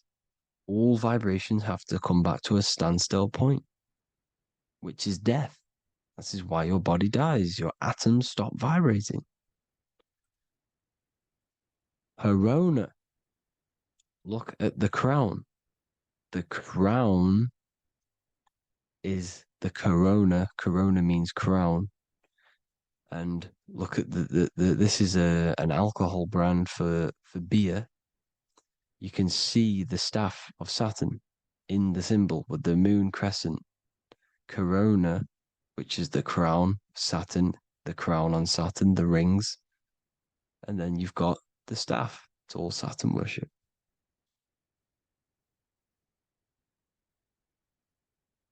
Is the black cubes of 9/11. 2 black cubes. This was a ritual for Saturn. It's all ritualistic. And look at the Star of David, the Star of Saturn. It's not the Star of David. Creates IXXI, the sigil of Saturn. IXXI means 9/11 in Roman numerals. 9/11. It's all a ritual for Saturn, and they have the 2 black cubes of Saturn. Now look, XX. There's more symbolism of Saturn now. We're going deeper. XX is more symbolism for Saturn. The sigil of Saturn is XX, as above, so below. Same with the Star of David. You split it in the middle, as above, so below, as above, so below. XX. This is a Knights Templar Cross of Lorraine. XX. Knights Templar, High Order of Masonry. They all worship Saturn. Well, Saturn's the real god of this world. X Eon with the XX. XXL magazines, which is all to do with famous rappers and stuff like that. When you die, you put XX on the eyes because it's Saturn. He's the Reaper. Is Jesus with the XX crown with the thorns around his heart, around his soul, with the cube on the top, the cross cube. Lil Uzi Vert with the XX Cross of Lorraine. Jay-Z with his alcohol brand, XX Cross of Lorraine. The X Factor with the rings of Saturn. All Saturn worship. The seal of Melchizedek is also Saturn. This is the cube. This symbolizes the cube with the 8 points for the 8 points of space and time. And this is the cube. It's another ancient symbol for Saturn. Here you see the star of Saturn with the Melchizedek symbol around it, which is all to do with Saturn. Here you see an altar, the Holy Grail, the Melchizedek symbol on it, and they're worshipping it. This is why we wear rings, wedding rings for the rings of Saturn. It all goes back to Saturn. Earrings. The 8-pointed star of the ancient Sumerians is all Saturn. It's all Saturn. So the ancients, the symbols of Saturn goes on forever. It's in all of the major corporations. You can see it everywhere, the rings of Saturn. Toyota is an obvious one. Internet, Nike, Target, Sega, Saturn. All Saturn worship. All Saturn worship.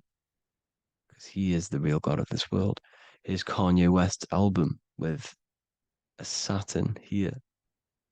Here's Michael Jackson's album saying X escape. There's the X again. The X escape. You have to escape this reality.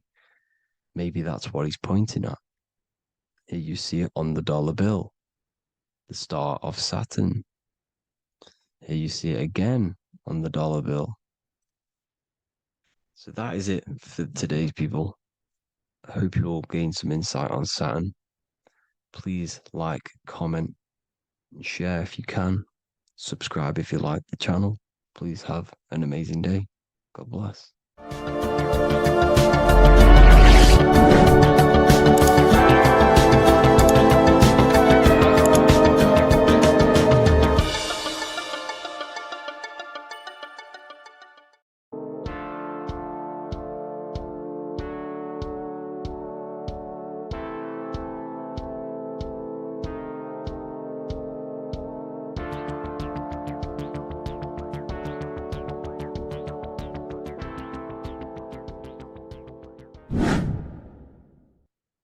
Left and right hemisphere, and what are they doing? How does it contribute towards your perception in this world? And this is what we're going to be talking about in today's video. We're going to be breaking down the two hemispheres of the brain and how they function in your life. So first, we have the left hemisphere.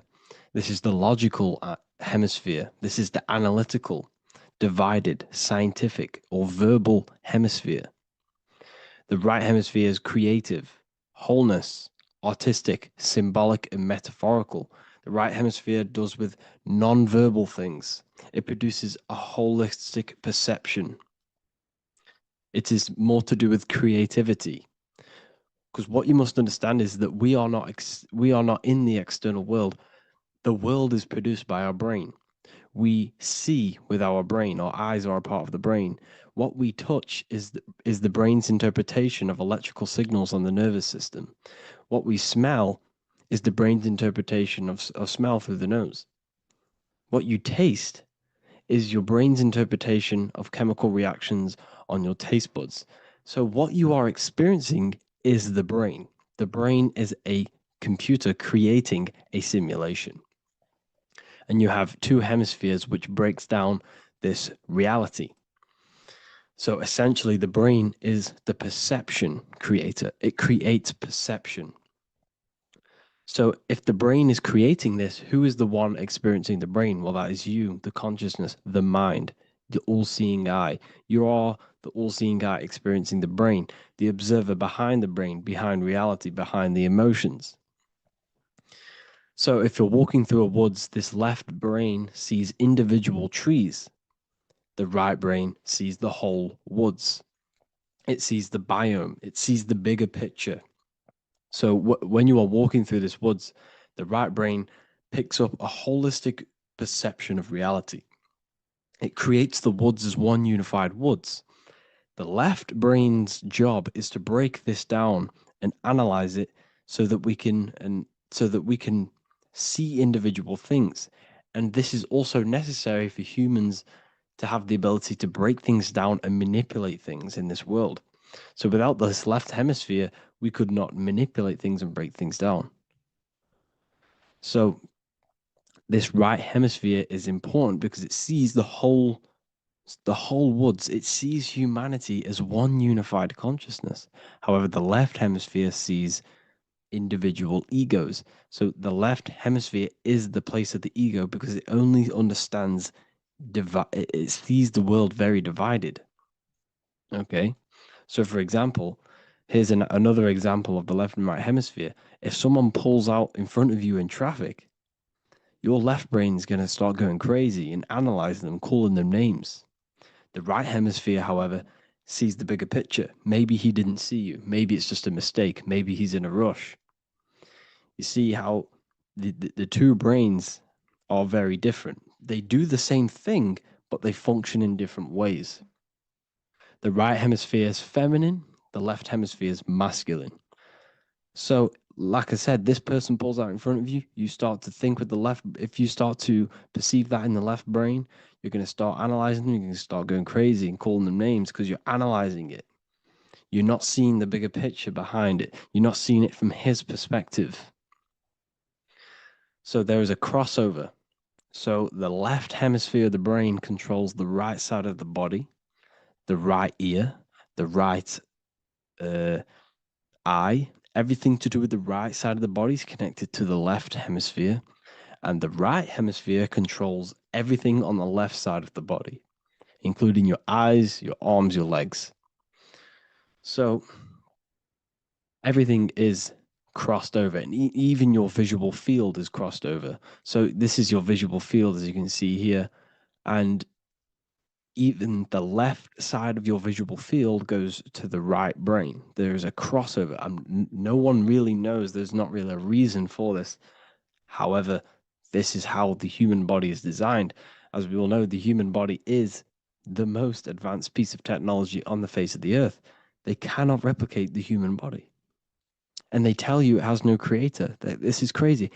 People are that brainwashed, they can't even understand that their body is the most advanced piece of technology. Your body is so advanced, the computers that you use are mimicked of the body. Everything they create is mimicking nature, but they don't show you how intelligent nature is because they don't want you to understand you're in an intelligent design. So, anyways, let's get back on track. There is a crossover in the brain, and this is why they teach you to write with your right hand. And I was speaking to someone who's in a nunnery or whatever you want to call it. They were a nun, or they knew someone who was who was a nun, and they forced these people, these nuns, to write with their right hand. You had to write with your right hand. This is why, I'd say at least 70% of the world or 80% is right-handed and right-legged, because they taught us this to activate the left hemisphere more because of this crossover that happens in the body. So when we are using this right side more, we are using that left hemisphere more. Why? Why are they doing this? Well, they also called it writing.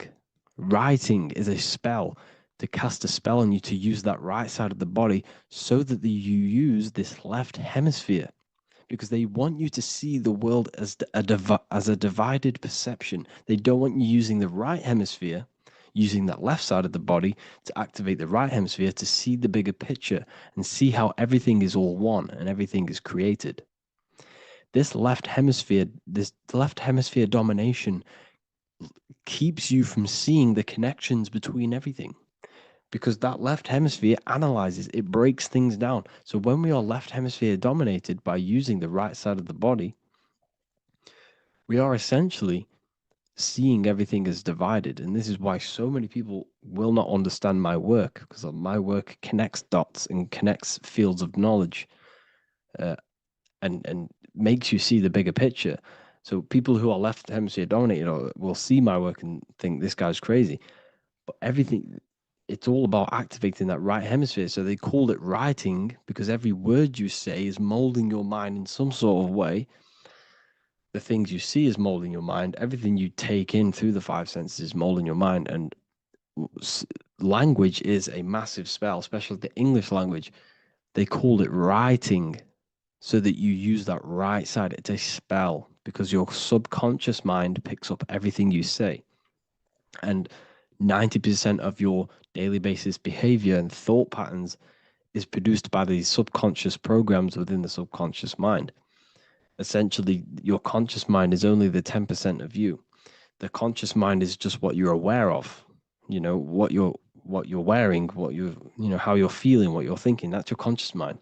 The subconscious mind is controlling every system in your body. It's telling your heart to beat without you being conscious of it. So essentially, this is what they're programming. They're programming this system in the back of the mind, which is controlling everything through the words. And this is what spells are, because it's all about creating perception in the subconscious. So they want you to use that right side more. I truly believe the ancients, they were balanced. They used the left and the right side of the body. They didn't have a stronger side because they understood this science of the body and how the body works. So this is actually called phonetics. It's not etymology. Etymology is the study of root words. Phonetics is the study of how words sound similar. The way words are spoken. So phonetics, phone is why we call them a phone, because you speak into a phone. So this is write and writing, to use that right side to activate the left hemisphere more.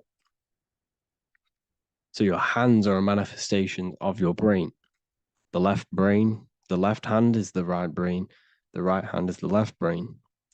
And as a child, we were always taught that when you place your hands together like this is the size of your brain, which is true because your hands are a part of your brain. They're an extension of your brain. Every part of your body other than your brain is an extension of the brain. Everything's working and feeding back information to the brain because you're experiencing the brain. So another trick that you can do, or another exercise, is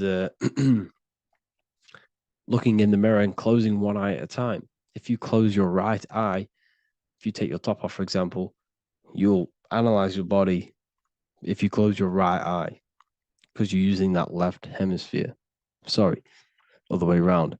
If you look at yourself through your right eye, you'll use that left hemisphere, which will analyze yourself. You'll see individual body parts. If you close the right eye and use the left eye, you'll see your body as a whole. You won't really analyze it. This is how you can analyze yourself using these two hemispheres. So this whole system is created to keep you thinking logically and to restrict you from creating and restrict you from understanding symbolism, allegories, metaphors, and teamwork. They want you stuck in a logical way of thinking and a logical way of seeing the world. This is why when you go to school, you are told exactly what to do. You're told to think this way and no other way. You're told to do orders, do this. It's a very left-brained system because if we all started to open up this right hemisphere, we'd all see, wow, everything is all one, everything's all connected. And this is what my work is doing. I'm showing you everything is one. The physical world is an illusion of duality, but everything comes from the one source, the one mind. The universe is a giant mind. I am mind, you express mind. We all possess mind. Behind the physical body is the same mind consciousness. And we are all expressions and fractals of this infinite consciousness called mind. And this is what they don't want us to figure out, is that we are all just one consciousness expressed. It's an infinite consciousness. It's even in the squirrel, it's in the dog. All of these different animals, they're just different bodies, but behind the bodies is the same consciousness, which is mind. That's what the pineal gland is. The pineal gland is not the mind, and it's not the third eye. The third eye is your mind. If you have a closed third eye, it just means you have a closed mind. If you have an open third eye, it just means your mind has expanded from beyond physical things through astral projection and mystical experiences. This is how you gain an open third eye. It's just an open mind. A mind that has astral traveled, that has explored the realities within the mind. So everything they do is to keep us in a divided state. Divide and conquer, right? That's their motto. All to keep you thinking how everything is divided. Everything they've done is division. Postcodes, countries, everything is divided. Like football teams and all this stuff. It's also a natural process when you grow up, because as you grow up, your brain is constantly analyzing the world. So this is sort of a natural process of how you become more left hemisphere dominated, because your brain is always analyzing. And unless something awakens you, you can awaken that right hemisphere where you can start to see the bigger picture. Even the music, all tuned to 440 hertz, shuts down the right hemisphere of the brain. 440 hertz, Spotify, Apple Music, the radio. Every time you turn on the radio, it's tuned to 440 hertz. This was specifically tuned.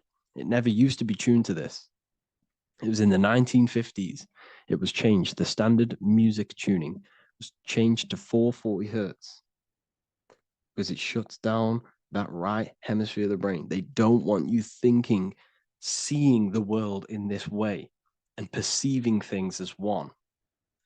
And I'm going to show you. It tells you this in the Bible. Cast the net onto the right-hand side of the boat and you will find the fish. What was Jesus saying? You see, people read the Bible and they don't understand it. If the Bible is not talking about you, then it has no meaning. The Bible, everything you read in the Bible is about you and how it can better your life. It occurs to you. So if Jesus says, cast the net onto the right-hand side of the boat, this is an allegory. The boat is your body. Cast the net. It's the awareness, the perception onto the right hemisphere of the brain, and you will find the fish. What's fish? What do fish do? They swim deep in the ocean. It represents the knowledge. Deep knowledge. Cast the net onto the right-hand side of the boat and you will find fish. You will find the wisdom. You'll gain understanding when you cast that your awareness into that right hemisphere. You will see that I am you and you are me. We are all one consciousness. You will see everything. You'll see that the trees are the same patterns as the nerves in your body. You'll see everything is connected. Everything is a fractal of the one infinite consciousness. And how many fish did they catch? 153. That adds up to 9. This is now numerology. The Bible's filled with numerology. Adds up to 9. What's 9? Human consciousness. It represents consciousness. You're in the womb for 9 months. Feminine. It's all about consciousness. And in Revelation 14, and I looked and behold, the Lamb standing on Mount Zion. That's the spines, the mountain. With him, 144,000. 144 adds up to 9. It represents consciousness on top of the spine. You see? And he had his name the name of his Father written on the forehead. What's the Father? The higher mind, the higher consciousness within you. Where is that? In the forehead, the pineal gland. The pineal gland is the radio receiver for the higher consciousness. Because every body part of the body has consciousness. Your heart has consciousness. Your gut has consciousness. You are thinking with these different consciousnesses. You think with the gut. You think with your penis. You are thinking with all these consciousness. And it's about raising your consciousness to the higher consciousness, which is the Father, the mind in the head. Don't think with the lower parts of the body because that is your animal nature. Think with the higher parts of the body. It's all representing consciousness. How to activate the right hemisphere of the brain? Well, it's all to do with non-verbal things. So music will activate the right hemisphere. Make sure it's tuned to the right frequency though. 432 hertz, 528 hertz. Any frequency that adds up to 3, 6, or 9 is good for you. Meditation, turning off the thoughts, and you raise yourself to the higher brain. Symbolism. Symbolism is all right hemisphered. Reading between lines, metaphors, determining the Bible, it's all right hemisphered. Seeing the bigger picture, it's reading between the lines. So tithing in the Bible. These people in the churches are giving 10% of their money to the church. It's nothing but a scam. What these people have done is they have externalized the Bible. They have taken the Bible and literalized it so that they can make a business out of it. So what they're doing is a tenth of the produce of what it says in the Bible, a tenth of the produce of the land, whether grain or fruit, is the Lord's and is holy. So what's that saying? The tenth of it's basically saying give the 10% to the Lord, to God. What does that mean? Well, what's the land and the fruit? This represents physical things, the physical things that you have. The tenth of the physical things that you have. What's that? That's your ego. All the physical things that you have is all to do with your ego. That's the lower self. The ego, what is the ego? It's the mind's perception of the physical self. You had no ego when you were a child. Okay, when you were a child, you had no ego. As you grew older, you created the ego. But the ego is the full self. It's the echo. Ego, echo. It's the echo of the full self. So it's saying give the ego over. Take away the animal self. In that left hemisphere, that's all to do with the left hemisphere. That left hemisphere sees the ego. It sees individuality. It's divided. So it's saying give that 10%. Give that 10% of you over to the right hemisphere. The 90%. The 90% of you is in that right hemisphere. The higher self. Now, I'm not saying the left hemisphere is bad. Okay, I'm not saying that at all. But it sees where it sees things divided. It's like I said, the left, the hands are manifestations of the brain. So when these Christians are praying, they're putting their hands together. What are they doing? They're syncing the brain hemispheres. What you're doing, because everything's an extension of your brain. So if you put your hands together, you're putting the two hemispheres together. And what's happening when you place the hands together? All the electricity in the body is now running in a circuit. So once you connect these two hands, the electrical energy is now running in a circuit. And energy can move around the body quicker and more efficiently. So when you pray, when these people are praying, they don't realize that they're engaging in ancient forms of meditation, of balancing the two hemispheres. So now we're talking about balancing the hemispheres, not the right hemisphere. This is what Israel is. Look at the symbol for Israel, the up triangle and the downward triangle. What's that? The up triangle represents male. The downward triangle represents female. Okay? This is talking about the brains. Israel is Ra. Isis, which is female, the Egyptian god. Ra, El. El means God. Electricity. That's the force of the physical world. It's the force that runs this world, electricity. It's the force of God. El, consciousness. It means God. Is Ra, El. Isis, Ra, and El. It's the two hemispheres of the brain, the holy land of Israel. It's the holy land, it's the brain. Once these two hemispheres are synced, this is how you unlock your consciousness. This is the easiest way of astral projecting. Hemisphering, I forgot the word for it. Hemisphere syncretization, something like that. It's about syncing the hemispheres. This is how you unlock your consciousness. Once the brain is running as one electrical system, this is how you balance the two masculine and male opposing energies. Once these opposing energies are no longer in war with each other, the brain, they come together to work as one. You unlock your consciousness. You are born again. What happens when a male and female have sex? It creates a new child. It becomes one.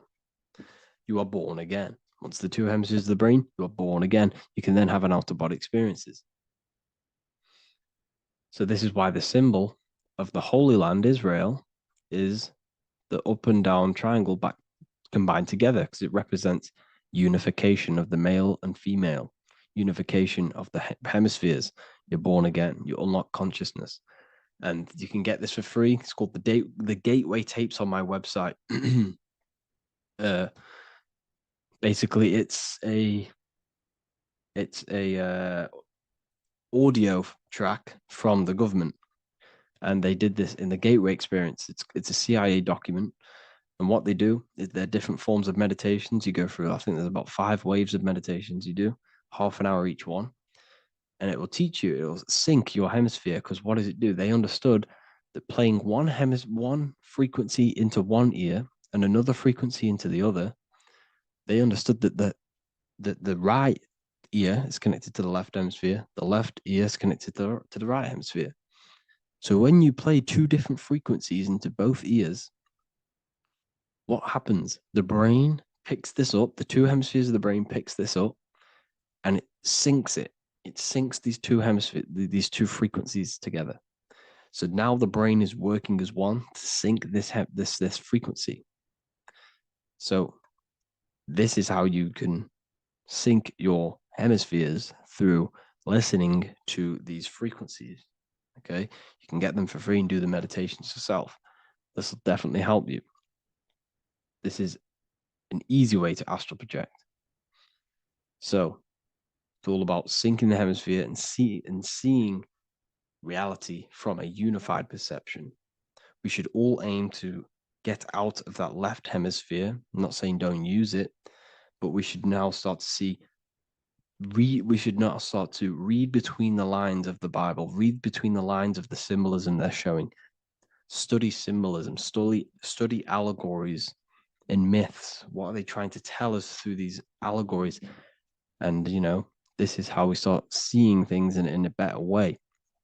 Once we understand that we are all microcosms of an infinite consciousness, we can all come to one, because love is the unifying force of this infinite consciousness. We are all divided. We are all disconnected from our hearts. Once we all connect with our hearts and see that everything is one, we can all start to love and come together as one, because love is the unifying force of consciousness. So if you haven't already seen, I now have launched the Ethereal University. I will be doing lectures like this one, but even better, deeper, and even releasing knowledge that I can't talk about online, as they are censored. I'll be doing lectures every single week. I'll be doing live calls every single week. You also gain access to my library, which is filled with over 45 occult books, filled with knowledge. Okay, I'll show you now. Plus, you get my book, The Book of Wisdom, PDF form, and the Human Health Guide, PDF form.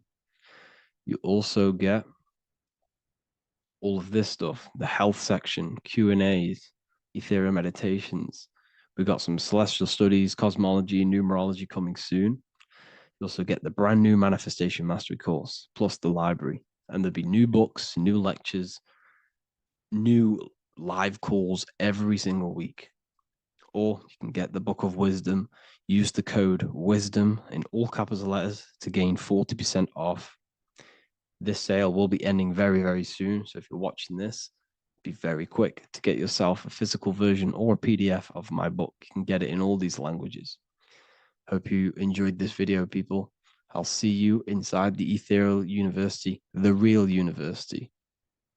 Have an amazing day.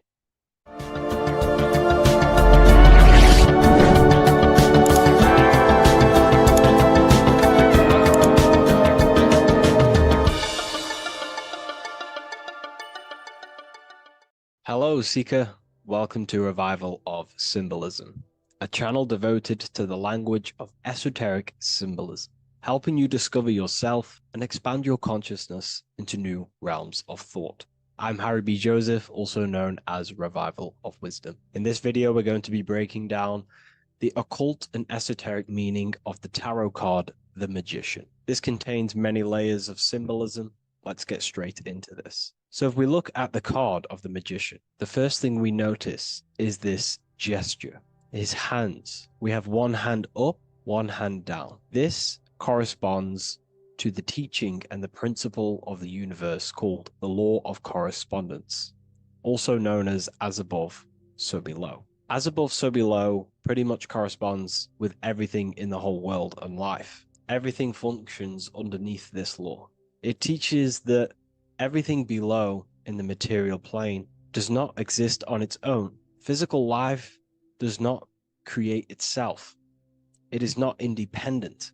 It cannot sustain itself. Everything below in the material plane has its spiritual counterpart within the heavenly realms of higher consciousness dimensions. Everything above manifests that which is below. It's simply representing how reality is dual and you are dual. You have a self outside the mind, which is the physical body, and a self inside the mind, the spiritual self. While most people are fixated on the external self, the physical body, they never give attention to their internal self, the self inside the mind. The self inside the mind is limitless, has infinite potential, and is not bound to any true form or identity. The internal self is the immortal self, the higher self. It is the self that can turn anything, any thought, into a form within the realm of imagination. This is what we call the astral plane. The astral plane being a plane or a dimension that sits just above the physical plane, and it's the realm of imagination, emotion, and desire. Because in order for us to imagine something, we have some sort of emotion or desire to create it. Therefore, it is the astral energy, the desire and the imagination of something above in the higher realms and dimensions of consciousness that make it possible and physically created within the material realm. It is the astral forces of desire manifesting the actions of the physical body, because the physical body only moves to what we care about or we have a passion or desire. These forces, what we call passion and desire, are not just chemical reactions in your body. They are astral forces directly coming from your astral body. We think with thought. This is the beginning of all creation. We think, we imagine, we desire, then we act. It is the higher realms first, then the external realm, the material. Higher dimensions over the lower dimensions. This fits in perfect with the magician, because a magician is not someone, like Harry Potter shows you with wands casting spells. This is fantasy. The real magic is about changing consciousness at will, because consciousness above creates that which is below, the material. As within, so without. Reality is created from the inside out. So the magician understands that by changing consciousness, we change our external circumstances. You see this reflected in your life, and I've seen this reflected in my life. When you change your consciousness, for example, you start to spiritually awaken. You start to think differently, see the world differently. What happens to your external reality? Notice your friends start to say you've changed. You may not fit in with your current friendship circle. Your friends will change and you will outgrow them, and you will have to seek to find new friends that fit with your new internal state of consciousness. This is teaching that the internal world rearranges the external world. While most people stay in a cycle of trying to change the external world, not realizing that they must first change the internal. This is what magic is about. Magic is about changing consciousness at will. Because when a magician holds the ability to direct all forces of their consciousness to a specific reality within them, to create that form and reality within the internal self, they can actually start to produce change in the external reality. We have masculine forces of consciousness, feminine forces of consciousness. The feminine forces of consciousness are imagination, intuition, emotion. The active masculine forces of consciousness are willpower, actions, and intellect, thinking. When we combine the imagination, seeing the reality within our mind, forming the reality within our spiritual vision, the internal vision of the soul, because imagination is the expression of the soul. It is creating with astral light, astral vision. Freemasons, occultists call imagination spirit vision. When we see that reality with our spiritual vision, this is why we have to increase our ability to vividly see within our imagination or the astral plane. If we do not develop these faculties of consciousness, we will struggle. This is what the esoteric is about. We have to increase and develop every part of our consciousness to develop spiritually, to try and reconnect with the internal world, while our whole past life we've been focusing on the external. When we combine the soul's vision of imagination with a feeling and a desire of creating that reality, that's then the internal world pretty much sorted. Then we have to combine that with willpower and actions. The masculine and feminine come together to give birth to a child. The masculine and feminine come together in your consciousness to give birth to a reality. It's about changing what's inside the self to produce change below. This is what true magic is. Look at the word magic, magi, and the word imagination, imagination. Imagination is about working with the forces of the soul and the forces of consciousness, producing change in consciousness at will to produce change in the external. This is what this represents. Changing above so we can change below. No point trying to change the external world because the external world is already formed. It is a form, it is an effect. So to produce true change in the external world that lasts long term, we must first gain control over ourselves and produce change internally. This is why the magician is called to gain mastery in every element of their being. They have to gain control over every aspect of consciousness and develop every faculty of the soul. This includes developing strong imagination, developing a very strong willpower. We can do this through exercises such as imagination exercises, holding one specific vision for a long period of time, meditation, thinking on one specific thing for a very long period of time. This will increase the willpower. It's also about gaining control over the subconscious impulses, the subconscious thinking patterns that seek to control us. It's about gaining control over every aspect of our consciousness. This is what a true magician is. And this is what the true spiritual path is. Developing every faculty of consciousness. It's a never-ending journey of self-mastery. If we look at the magician, we see this infinity symbol rising just above his head, symbolizing the mind being filled with higher knowledge, the mind aware of higher dimensions. You see, the mind is the cause, physical reality is the effect. We need to raise our consciousness from effect consciousness to causal consciousness to truly become a magician and a master of our reality. What do I mean by effect consciousness? Most people live in the realm of effect and reaction. Their consciousness, their mind, emotions, and imaginations are constantly thinking, feeling, and imagining the things that have happened to them. Instead of doing this, we need to change this state. Instead of reacting, we need to become the cause. Instead of thinking and imagining and feeling the realities that's already gone past and things that have happened to us, we need to change this so we use the powers of the soul, the powers of consciousness as imagination, emotion, the intellect, as causes and not reactions. This is how we truly become a magician and apply this principle of as above, so below. We need to think, feel, act, imagine, and use all the faculties of consciousness and the creative powers of the soul to cause things, to create a better future, to imagine a better outcome, instead of dwelling in reactivity, because reactivity will create a constant cycle of negative manifestations.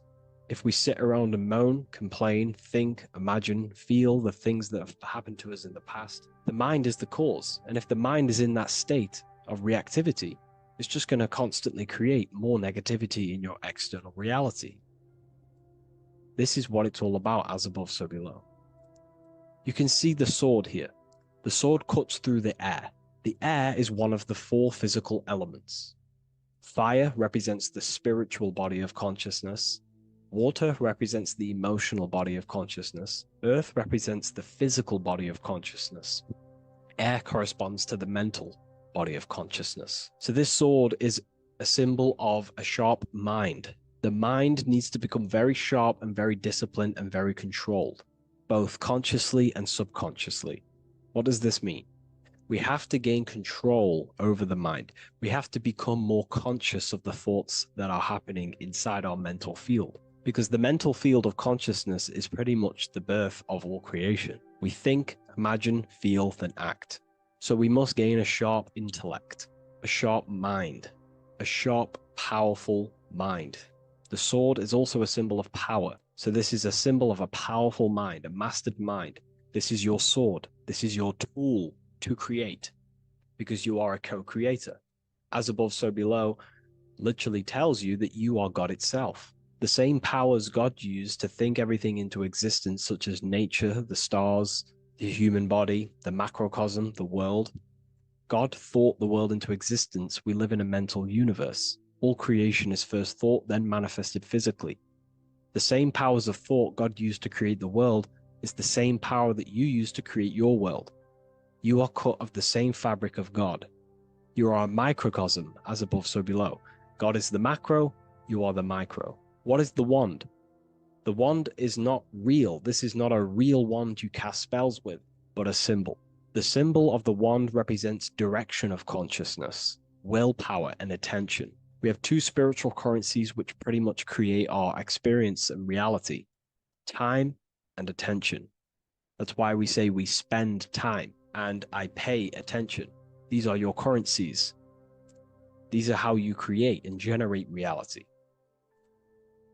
Moving on to Jesus and Satan, we see there's an exact same symbolism within the ancient paintings. Jesus pointing up, Satan pointing down.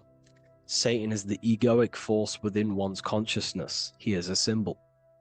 Satan is not a real identity or being or entity. He is a symbol of a personality and a force within one's consciousness. Satan represents the negative forces of the ego that tells you to do things that is wrong. In your heart, you know what is morally right and wrong. Let's say you're thinking, you get a random thought of stealing an old lady's purse. You, in your heart, know that is wrong. But Satan is the force inside of you that says, do it anyway. Don't listen to the heart. Get the personal gain. I want the money. That's Satan. Jesus is the higher mind, the aspect of our consciousness that dwells above the ego. It's the part of our heart that desires the spiritual. Our heart is the generator of our reality. And whatever we desire is what we generate. You only take action and generate your life on what you care about or what you feel.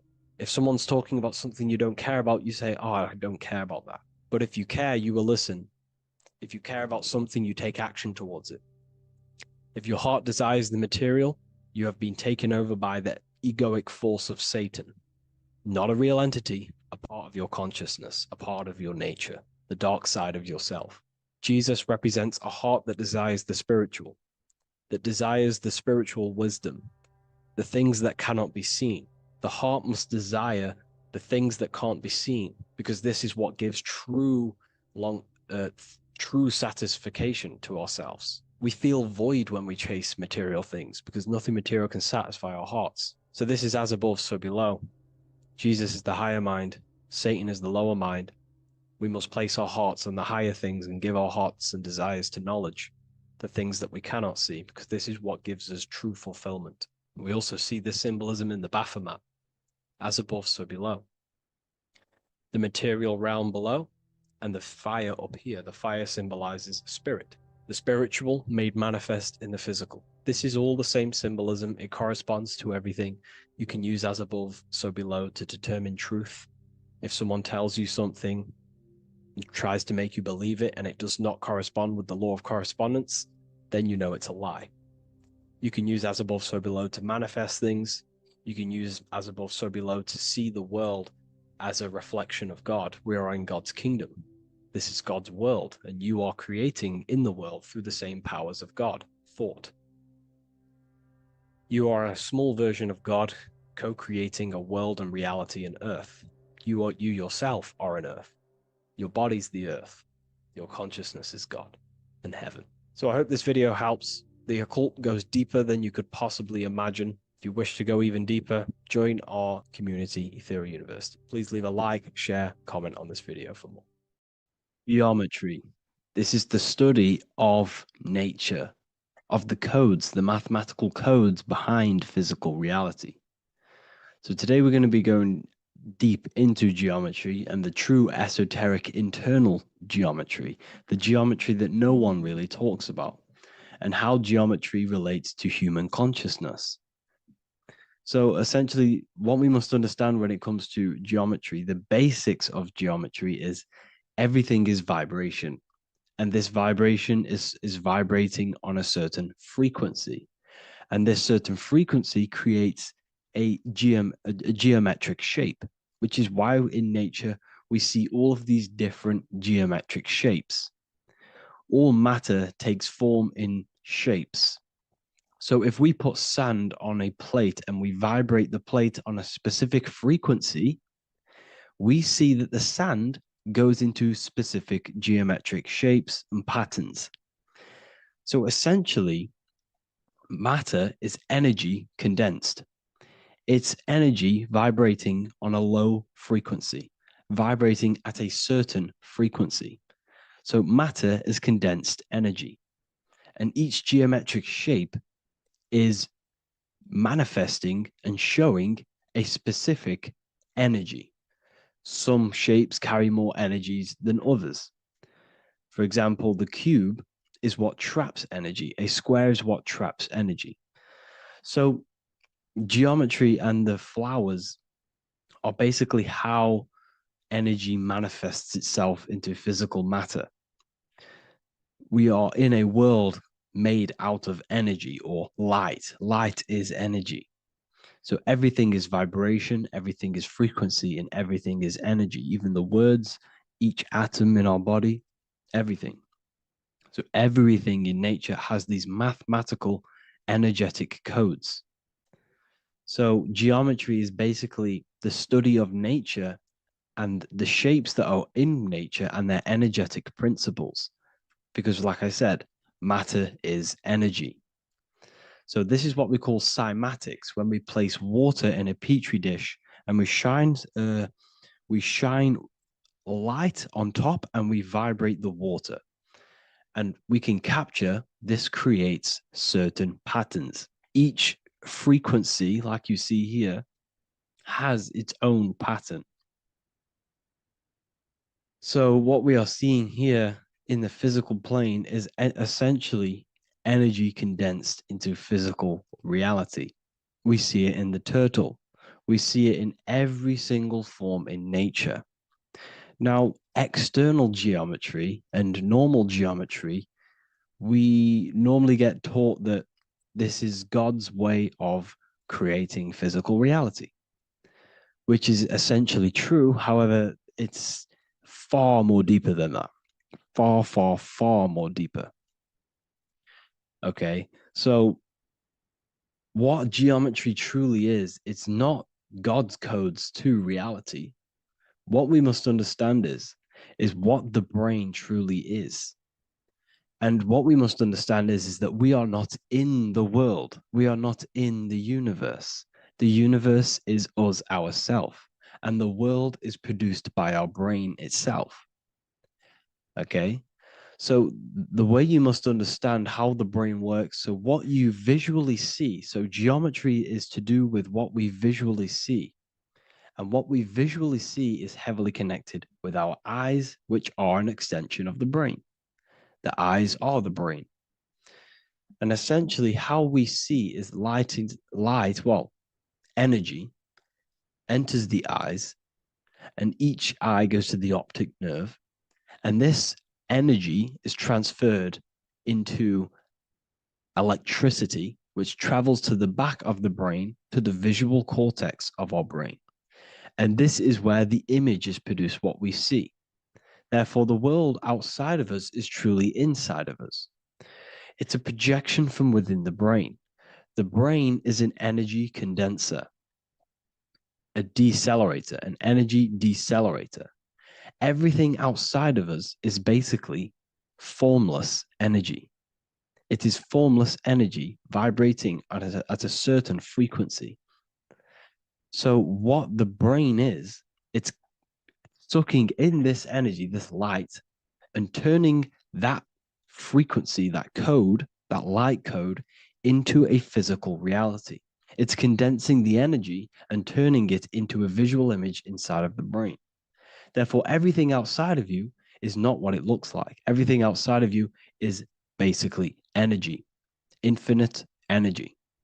And our brain is condensing this into a physical reality and projecting it outwardly, which you experience your visual field. Okay. And the ancients knew this. So this is basically called the sigil of Lucifer. Lucifer is known as the light bringer. Lucifer in Latin means to bring the light. This is the sigil of Lucifer, which shows the visual field and the brain. We also see this in the Google Play symbol. It's a powerful symbol showing you the visual field, which is basically a symbol that tells you that reality is inside of the brain. The brain is what produces reality, but consciousness is not produced in the brain. The brain is essentially a consciousness downloader. It's a computer and it's a reality simulator. The body is a simulation of physical reality. You are inside of the body experiencing the body simulation. The body produces this reality. It's a piece of technology. So Lucifer is to bring the light. Lucifer is the light being produced in our brains. Okay. So this is why they say Lucifer can tempt you. Lucifer can be the devil because it represents physicality. It represents the false light. Lucifer can trick you because it represents the physical world can trick who you truly are. So now that you understand how the brain is basically an energy decelerator and it creates and simulates a reality to your consciousness, you are no longer a person in a universe. You are the universe itself experiencing itself. Therefore, geometry is heavily linked in with the brain. Geometry is essentially how your brain and how your eyes decode energy. So what you are seeing is the mathematical codes of your brain creating reality. So what they teach you is the external is that geometry is God's way of creating this world, and these are the mathematical codes God's created. But now I'm telling you the internal. This is the truth. Geometry is how your brain mathematically condenses energy and light into a physical reality. So therefore, your brain is a computer program. So now geometry is nothing outside of you. Geometry is not something created by something else. It's created by your brain. Your brain produces these patterns through mathematical codes by breaking down energy into physical reality. And this is why you see geometry in everything around you. This completely changes your view on geometry. It's in your ear, it's in your face, it's in everything. Geometry is everything. Okay? So now that you understand this, now, as we were talking about the visual field earlier, the ancients knew about this. The ancient Egyptians knew about this. We can see this symbolism inside of the casket, the Egyptian casket. See, this crossover represents the visual field. This represents the back of the brain. This is the left hemisphere, the right hemisphere. And now some of the most simplest teachings in geometry is that straight lines are masculine and curved lines are feminine. And we even see this in the human body. The feminine human body is curvy and the masculine human body is liney. And even with the genital reproductive area, we have a line and a curve. 0 and 1, the binary code of all creation, 0 and 1, because that's basically all that exists. Nothingness and one, nothingness and God, nothingness and consciousness. That's all that exists.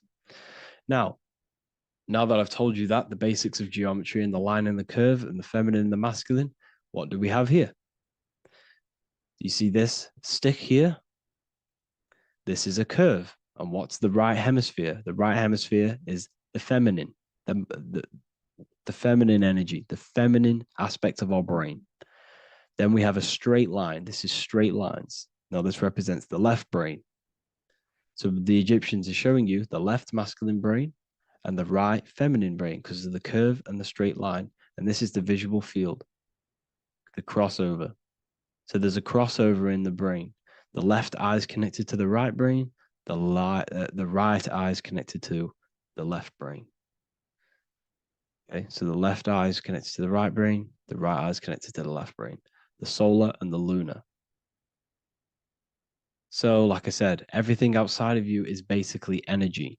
Your body is basically a holographic avatar, condensed energy produced by your brain. There's nothing actually outside of you.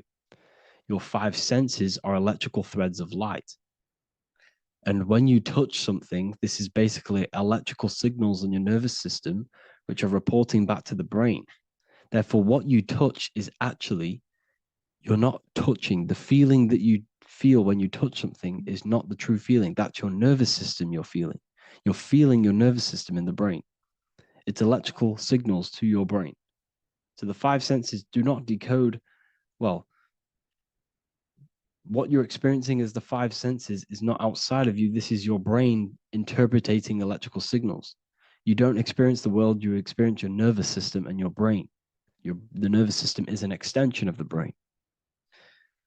So this is the truth. This is not woo-woo spirituality. This is true consciousness science that I'm teaching you here. Okay? So nothing is truly outside of you. It is a universe. You yourself are the universe, the fabric of the universe itself. The only thing that exists outside of you is essentially energy. That is it. And your body and your brain condenses this energy into reality. So when we look into architecture, why is architecture, the ancient architecture, so important? Because what did I tell you at the beginning? Shapes and physical matter is condensed energy. Each shape holds specific energy. Some shapes hold more energy, emit more energy. Some shapes condense energy. Some shapes transfer energy. Each shape, each geometric shape has an energetic principle because matter is essentially energy.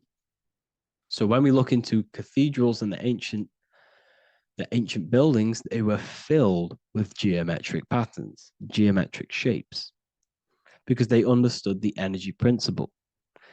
Architecture is basically solid energy. It's physical energy. If we create this pattern here is an energy code. And if you stand next to it, you're going to gain that energy. It's going to be imprinted on your body.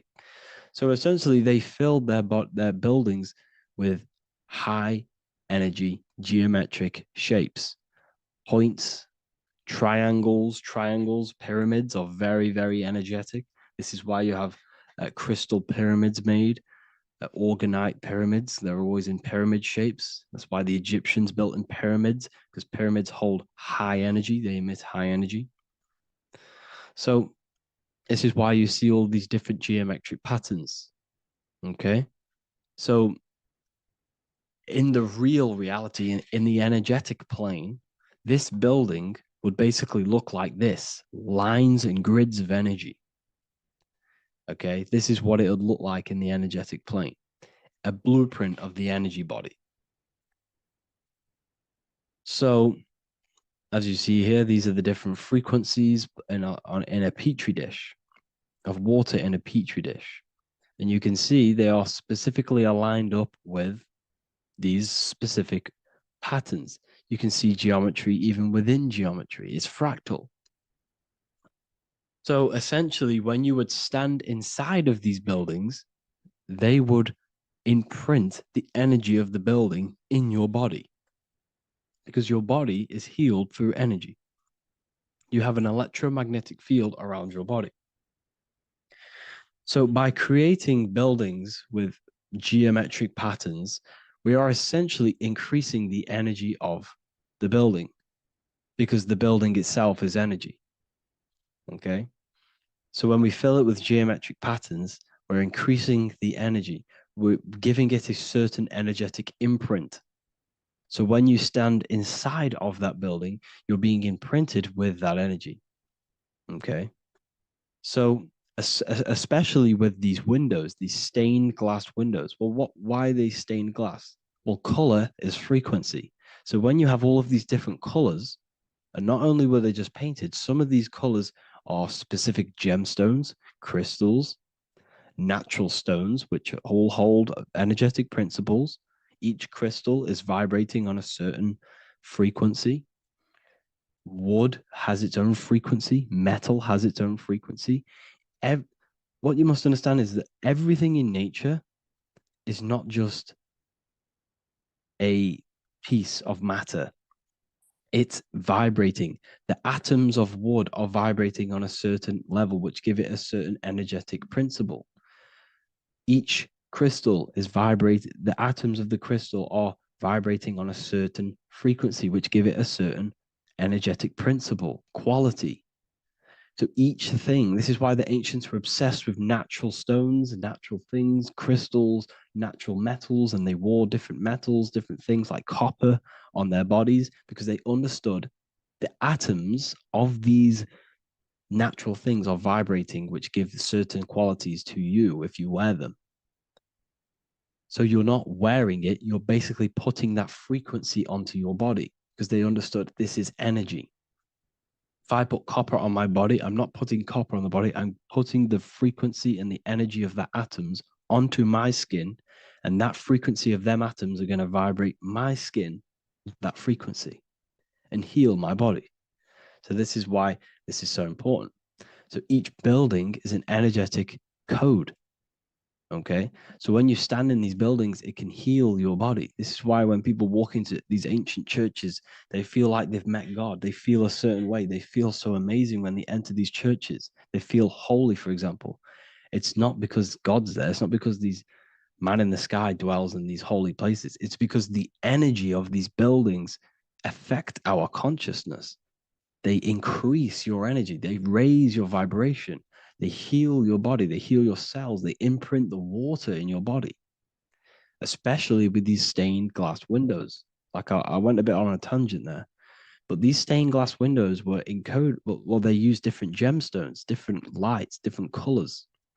And when the sun would shine through this window, well, what's the sun? The sun is light. Light is energy. The sun's light would go through this filter of the window of the crystals and the different gemstones and the different colors, and the sun's light would be encoded, imprinted with these crystals, with these colors and these natural glasses, which have healing energetic principles. And when you are inside that building, the sun's encoded energy of the window would be imprinted into your body, into your energy field, and it will heal your energy field, and it would heal your body, your cells on a cellular level. Because your body is what? 60 to 70 to 80, some people say 80% water. And water is encoded with vibration. If you say certain things into water, it gives it a specific geometric pattern, like I broke down in the beginning. If you say love to a water and then freeze it, it will go to this. If you say hate, it will go to a distorted pattern. So when you are in these buildings, you're being imprinted by the energetic codes of these buildings, the energetic principles of the windows, of the structure itself. The ancients never used to build in squares. Their buildings, their insides were never square rooms because they understood squares trap energy. They always had pointed roofs so energy can escape. So there's many little things that we need to look into geometry. For example, when you see magicians, when you look at ancient magic, why do they stand in circles with different geometric patterns? They use different geometric shapes. Why? Because shapes are energy. They hold specific energy. So when the magician stands in a circle with a pentacle, they're working with the energy of that pentacle. You can work with different energies based upon the different geometric shapes that you draw. And you can use this in your structure, in your architecture, in your work, and it can influence everything. So this is the true geometry. I hope you gained a deeper understanding on geometry and how it relates with you and your consciousness. Like I said earlier, your brain produces geometry. It's basically how your brain decodes energy.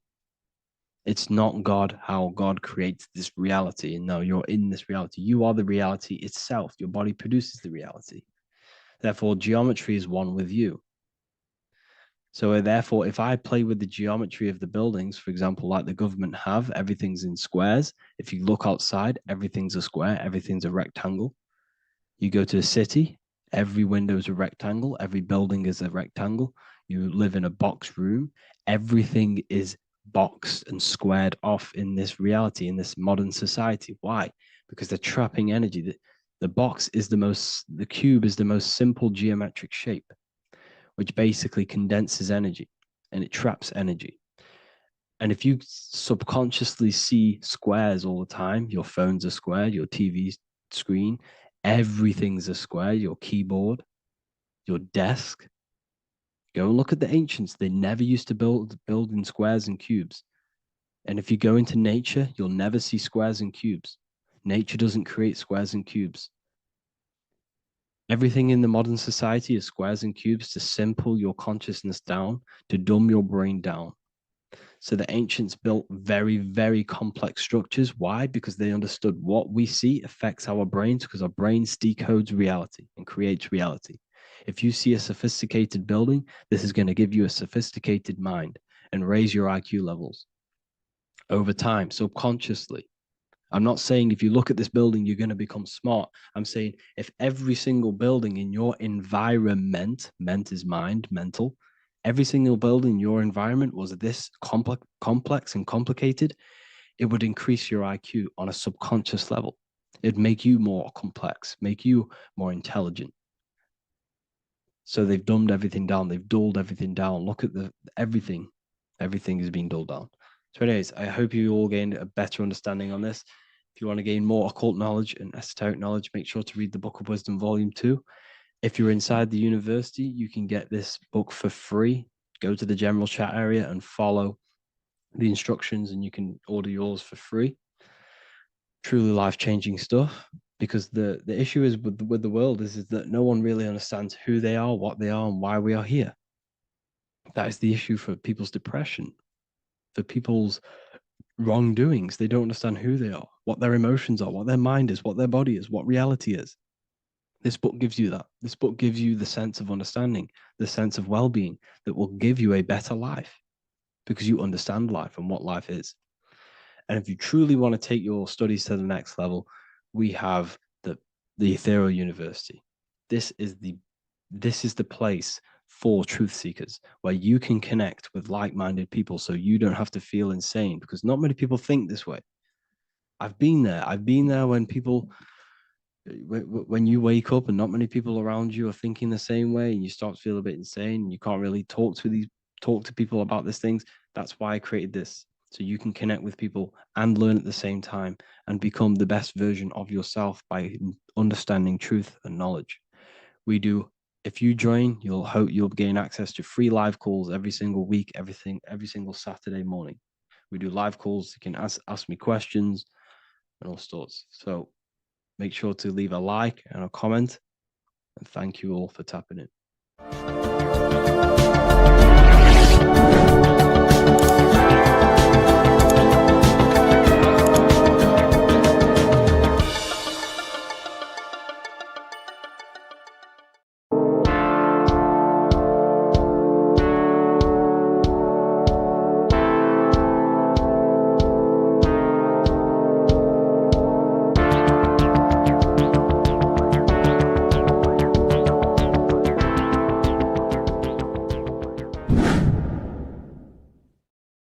Welcome back, people. We're back with another video.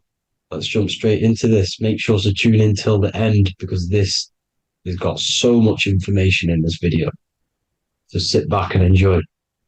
So everything's torus fields. The Earth's a torus field. Everything's torus, which is electromagnetic field, electric and magnetic. The center of the torus field is where the two opposing forces meet in the center. And this is what creates the plane of inertia, the dielectric plane of inertia. Okay? You got red shift, blue shift, positive, negative, south and north pole, right? This is what the ancients were showing with the tree of life. As you can see here, this is the plane of inertia and this is the torus field. Everything consists of this. Everything is a torus field. A atom is a torus field. Okay. Now, the inertia is the 0 point. So this plane is a 0 point. It's the balance between two poles. Okay. Now, this creates matter because matter is two opposing forces in motion equalize. So these two forces coming together is what creates matter on this physical plane. And this is why we can't see the electromagnetic field, because it consists of one of the elements, which is either electric or magnetic. But when they combine together, it's what creates this physical plane, which is physical matter, which is light in motion. Now, everything is one. Don't get confused by duality. Duality is two opposing forces, but them two opposing forces are created by the same substance. It's two aspects of the same substance. So, for example, water and ice are the same thing. You know what I'm trying to say? But it's two aspects of the same substance because all is one. The whole universe is one. All goes back to the one, which is God, the creator, or magnetism, whatever you want to call it. Because magnetism pulsates. Electricity has two poles, red shift, blue shift. Okay? So red shift, blue shift is electricity, and electricity vibrates. And all vibration always comes back to a standstill point. But magnetism is what pulsates. This is why your heart pulses. You breathe, which is a pulse. This is the breath of the universe, magnetism. Now, this is why the earth is green, okay? Earth can be spelt heart. If you just move the H to the beginning, it spells heart, okay? Because the heart is the center of the torus field, which is the heart chakra for us humans, okay? We consist of the same field, as you already know. Heart being the center, which is green, which is the center of the seven colors. The center of the seven colors. This is the most powerful chakra in your body. People think it's the crown chakra, but it's the heart chakra because it's the center of the torus field. You must align them all and combine them all into one, which is the heart chakra. Now, Earth is green. Nature's green. Okay, this is because we live on heart chakra, the plane of inertia. It's the center of the torus field. Okay, and this is what the Egyptians called Isis, which is nature. Nature is balanced, and nature is female, Mother Nature, because it looks after us with the fruit it grows with abundance and the water. It's a female energy, Mother Nature, and this is the symbolism of an equal, balanced arms. This is the scales, it's balanced. Mother Nature is balanced. This is why the sky is blue, because what comes after the heart chakra? Blue. Sky is blue. We live in Midgard. This is what the ancients called Midgard. You don't have to take this tree literally. It's a metaphor. We live in Midgard, where both positive and negative duality here. Now, Mount Meru. Mount Meru was known as the center of the earth, okay, or known as Hyperborea. And this is the North Pole, the electromagnetic North Pole. But when I say Mount Meru, it's not an actual mountain. They weren't saying there was a real mountain in the center of the earth, a magnetic rock. No.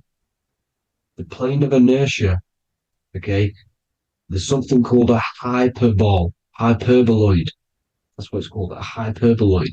And this is the center of the torus field. And this hyperboloid is what is in the shape of a mountain, you see? So if I go to this next one, they say Hyperborea on this map. Why do they call it Hyperborea? Because this is the hyperboloid in the center of the torus field. And this is the electromagnetic mountain, a metaphor. Mountain, what they're metaphorically saying, this is the electromagnetic mountain at the center, the double vortex, the center of the torus field, which is the North Pole. Pole of electromagnetic energy. So this is why they call it Hyperborea. It comes from the word hyperboloid. And the center of the earth is so sacred.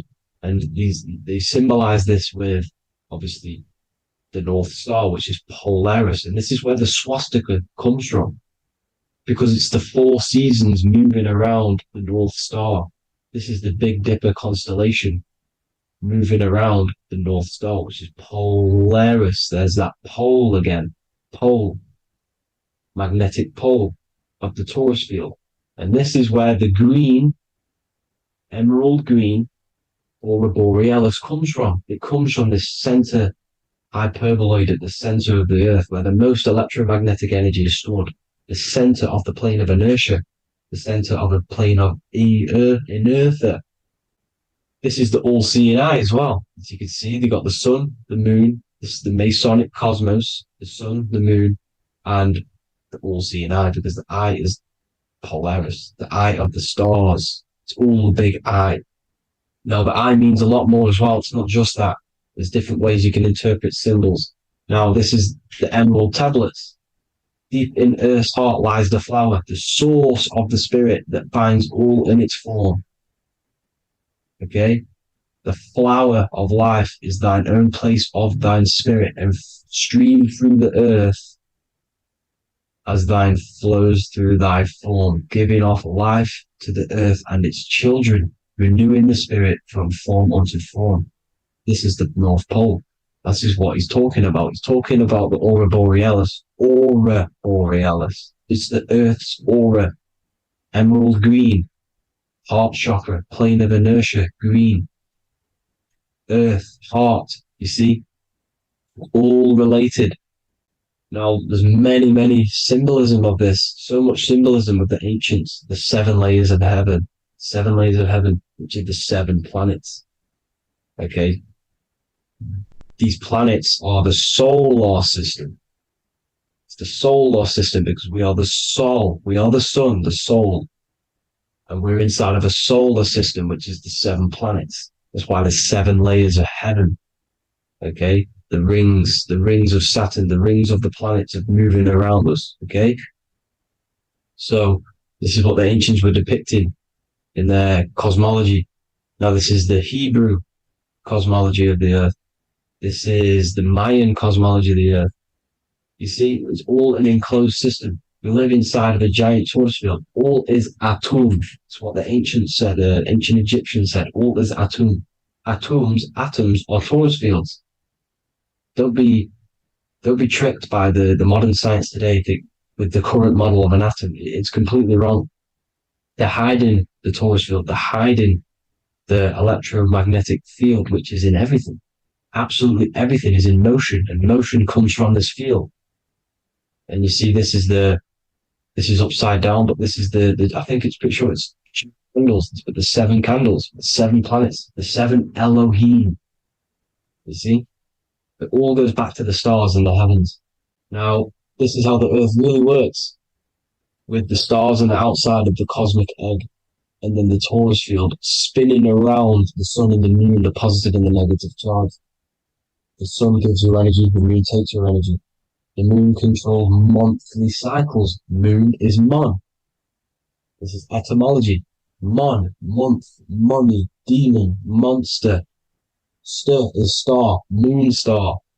We are all stars. Youngster, minister, superstar, a Hollywood star. We're all stars. We come from the stars, which is heaven. Our soul comes from the stars. You see? We are the universe. The image of man is made in the universe. We are a microcosm of the universe. The universe is a macro. We are micro. We consist of everything.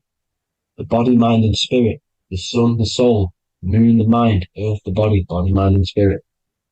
We have 12 systems in the body, which are governed by the 12 zodiac signs. Starting at the Aries, which is the ram of God, all the way down to Pisces and Capricorn, kneecap. It all goes back to the stars. We are the stars. We are the universe. Everything is inside of us. Everything. Like they say, the Temple of Solomon, the temple of the soul and man. The soul, the temple is the body. The soul is the soul, and the man is the mind. The temple of the soul and the mind. Body, mind, and spirit. We consist of the 5 elements: air, spirit, water, earth, and fire. We consist of everything. We are the universe. We're made in God's image, which is the universe. You see? Now, everything goes back to the stars. The ancients worship the stars because the stars govern everything. They govern the systems in the body. They govern your life. This is why your zodiac is so important, your sign. Each zodiac has a specific element associated with it as well. Aries, which is the first sign, the Ram of God, the Lamb of God, which is a fire sign. Fire, first. Fire, first. F-I-R, this is etymology. The cerebrum, ram, which is in the brain. Aries, the ram, controls the head, the face, and the nose upwards. So it controls the cerebrum. The Torah, which is, I'm pretty sure it's a Hebrew Bible, which is the Taurus. Tornado comes from the Taurus field. You see? Everything's inside of you. It all goes back to the Taurus field, and the Taurus field is everything. Now, like I said, 12 zodiac signs, 12 systems, 12 cranial nerves in the brain, the 12 disciples of the Bible. All symbolic. Have to read the Bible properly. Now, this center, at the center of the earth, right? This is what's stirring the ether. And the ether consists of the 4 elements. Because there's 5 elements. Spirit can be called ether. People call it spirit or ether. Ether is pure potential, pure energy. It's what connects the astral to the physical. It's the dimension between the physical realm, which we're on, and the astral. So it has pure potential. It's pure energy. This is why we say I either want to go there or there. It's connecting 2 scenarios. That's what the ether is.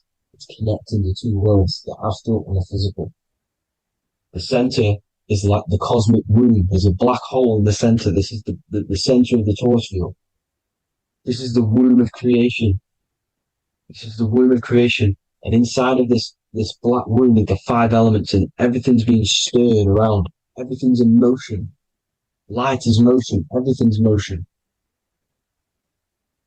Now, like I said earlier, light crystallizes into physical matter. They are the same substance. Spirit and matter are the same substance, but different variations, different aspects of the same substance. Low vibrational spirit turns into matter. High vibrational matter turns into spirit. Or light, whatever you want to call it. Matter is light crystallized. This is where we get the 7 metals from. The planets. The planets are light. Specific frequencies and vibrations of light. When these lights, or the planets, materialize, material metals materialize, they turn into the 7 metals. Saturn turns into lead. That's why lead is red. Saturn is red. The sun turns into gold. That's why the gold is yellow and the sun is yellow. You see, Saturn is the time god. What happens in autumn? The leaves turn red and they die. This is why Saturn, Satan, time god, the Reaper, everything is crystallized till it's death and then reborn again. You see? Rust. When things rust, it turns to red. Because it's Saturn. Saturn crystallizes everything. He's the Reaper who comes around in winter. You see? He's Satan. Jesus and Satan, the Sun and Saturn. They say we live in a solar system. The solar system. I think I've already just broke this down. The 7 planets are the 7 chakras. Everyone already knows this. But I'm going through it anyway. But this is where we get the 7 planets from. And the 7 metals. You see, all the ancients knew it was an enclosed electromagnetic system. It's not a spinning ball in the middle of space, people. They want you to believe this so you get stuck in this material world. Because if you believe everything's material, you can never affect this plane effectively. You can never create your life effectively if you don't understand the planes of existence. Because the mental plane is a higher plane. And it breaks down and it controls the planes below it. The mental plane, hold on, I've got it here for you. The mental, the astral, etheric, and physical. Etheric connects the physical to the astral, but the mental is what's above them all. You see? Now, it's important to understand this. It's important.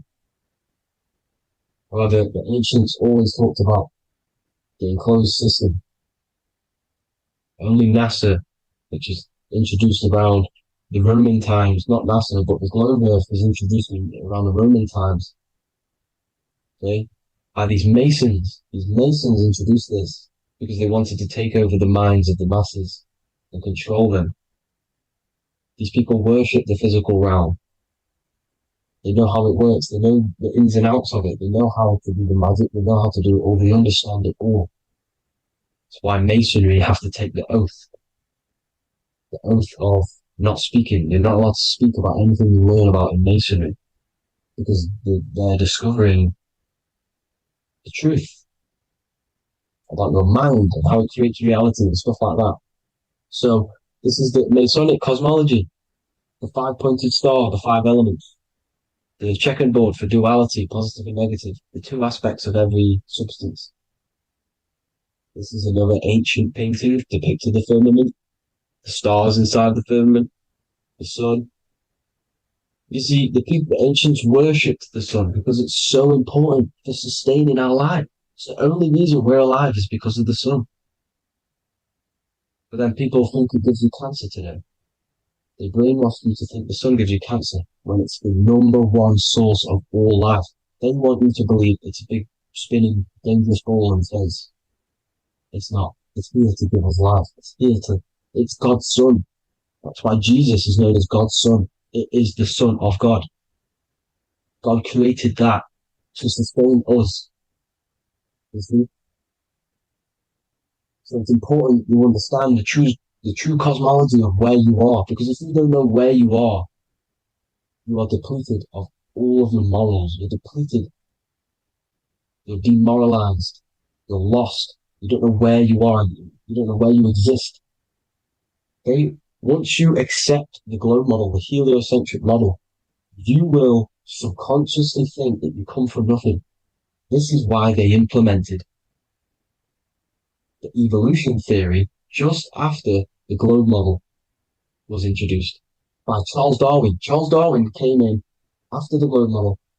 He's a Mason. He was another Freemason. And implemented evolution where we came from monkeys because they want you thinking less of yourself so they can manipulate your mind. You see? They want to manipulate your mind and they have done since you got here. Since you came through that portal, you were manipulated from that day to believe this, believe that. The true cosmology, the truth will set you free. You will understand things better. You will feel better in yourself when you know the sun is here for you. You'll feel better in yourself that you know that you didn't come from a monkey. You were created as a human, a manifester, a creator. You're so intelligent. Your mind is amazing. It can manipulate matter, mind over matter. See? Thank you all people for tuning in. Tap in with yourself. Love yourself. Find the truth. Spread the truth. Nothing dies. Nothing in this creation dies. Everything's energy. Everything's light. Light can never die. You're a light being. That's why it says Q. Q man. Q is light in Hebrew or Latin. Either one of the two. You are light. You're a light being. You never die. Ever, ever, ever die. Ever. Stop thinking you're going to die. This body will die because it contains electricity. And electricity always goes back to a standstill point because of vibration. Electricity vibrates. You are pure light. You will never ever die. Thank you all people. God bless. Make sure to like, subscribe and share.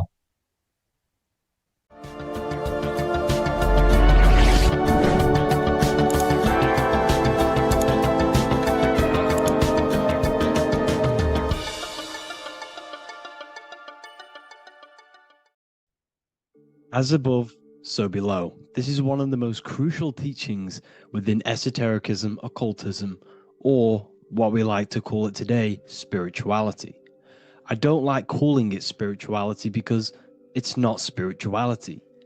I teach human consciousness. I teach the science of you and your consciousness alone and your being. And in order to fully understand you and this world around you, you must understand this number one principle of as above, so below.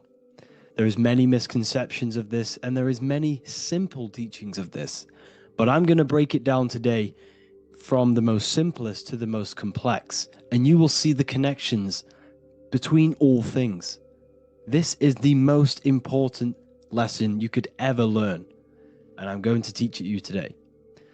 So what you must understand is with the term as above, so below, it applies with everything you see in this world and about yourself.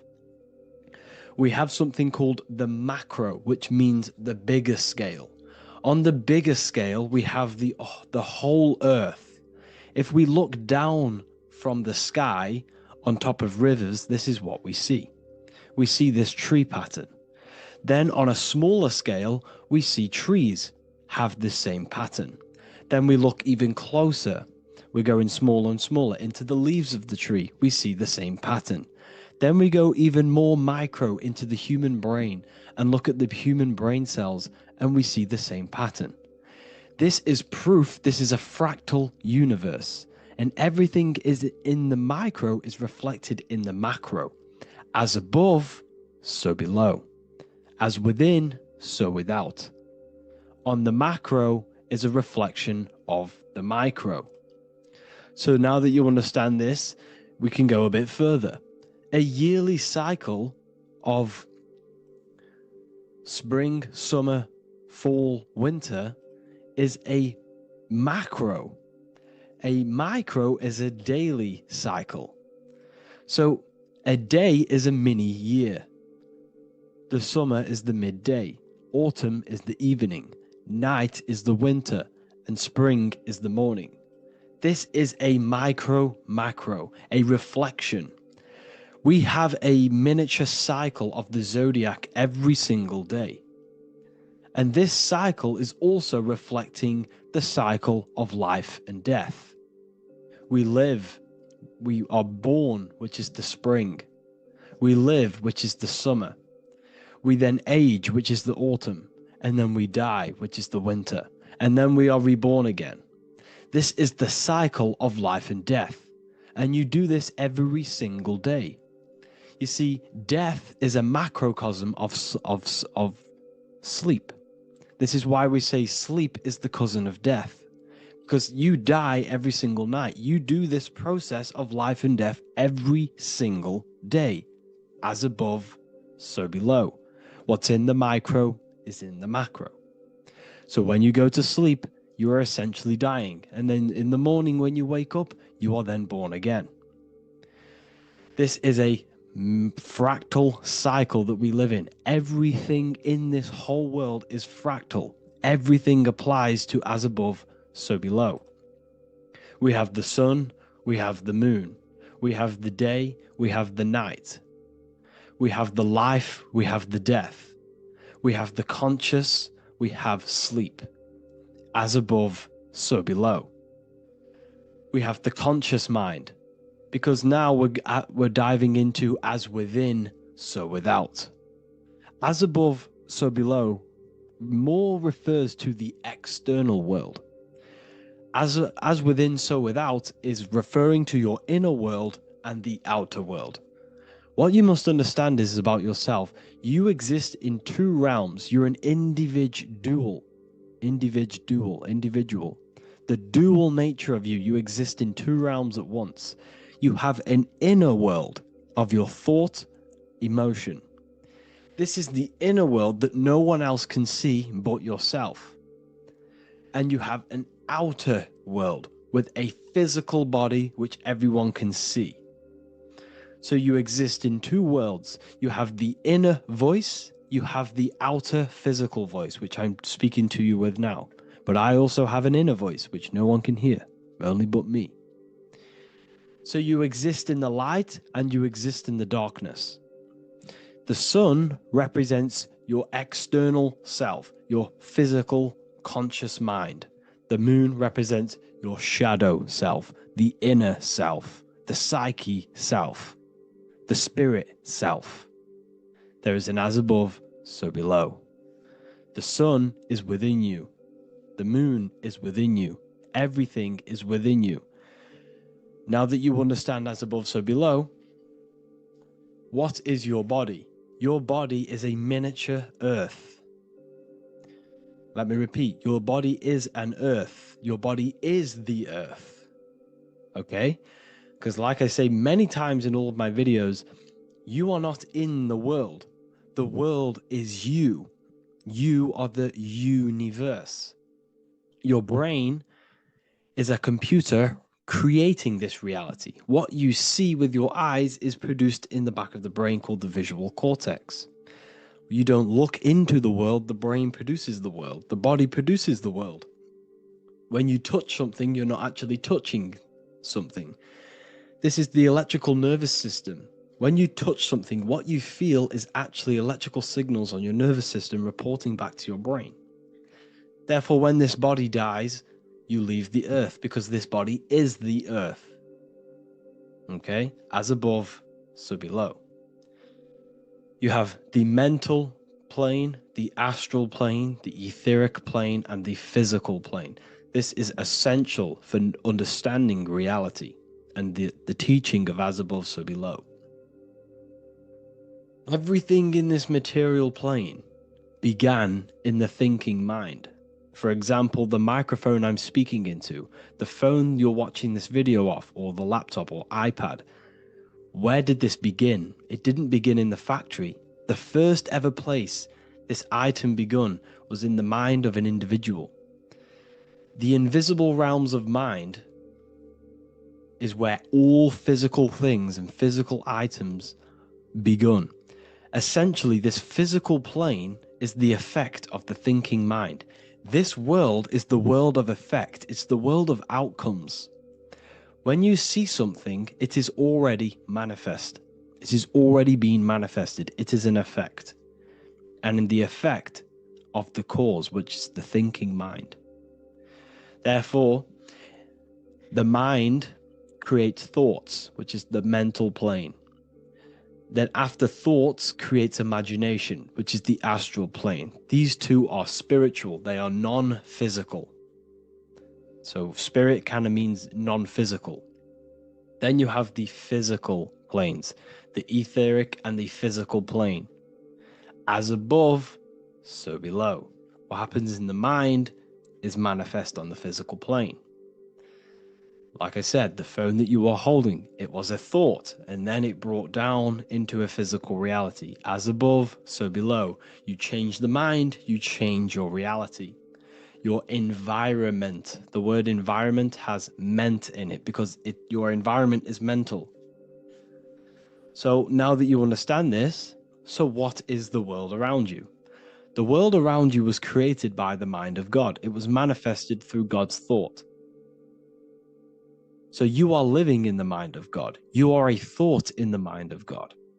God thought you into existence. But like I said, we are all fractals. Everything is fractal. If God exists, this means that you are God, as above, so below. God created you through the thinking mind, and he gave you a thinking mind. So God created the macrocosm. God created the macro, the whole world. He designed the whole world, the sun, the stars, the moving. He designed this. But then he gave you the thinking mind to design your own life and create your own life in his world. You are a microcosm of God's macrocosm. Just like God thought you into existence and the whole world into existence, you are a microcosm thinking your world, your reality into existence. You see this now? Everything is a reflection. Everything is a mirror. Everything is fractal. So in order for you to change your reality, you must change these higher planes. Your thought and imagination are the two key aspects of creating physical reality. Every object you see around you was begun in these higher planes of the non-physical, and they were brought out of spirit into physical matter through the thinking mind and physical action. So now we're going to get a bit deeper. The brain is not the mind. Now that you understand, we have spirit and matter. As above, so below. You have a non-physical side of reality and a physical side of reality. The mind is the spiritual brain. The brain is a physical manifestation, a physical effect of the mind. The mind uses the brain to operate in the physical world, and it's the same with the heart.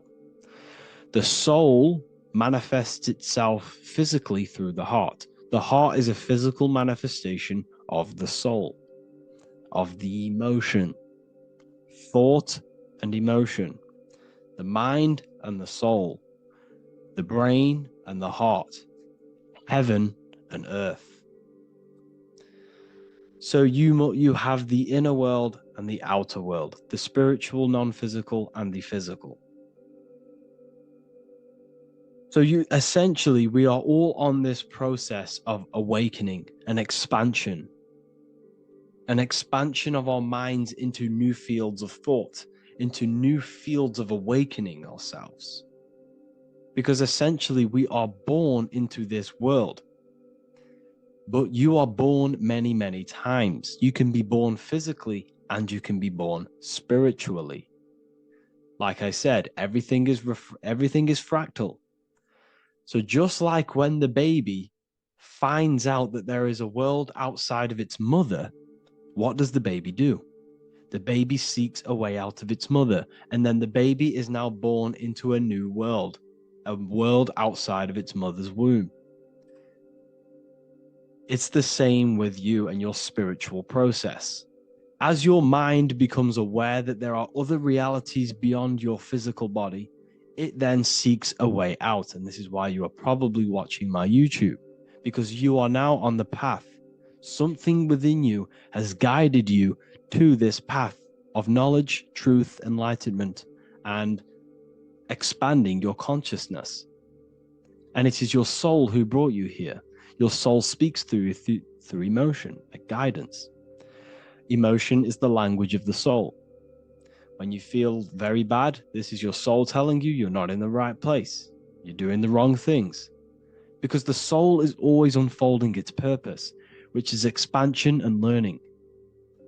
That is it.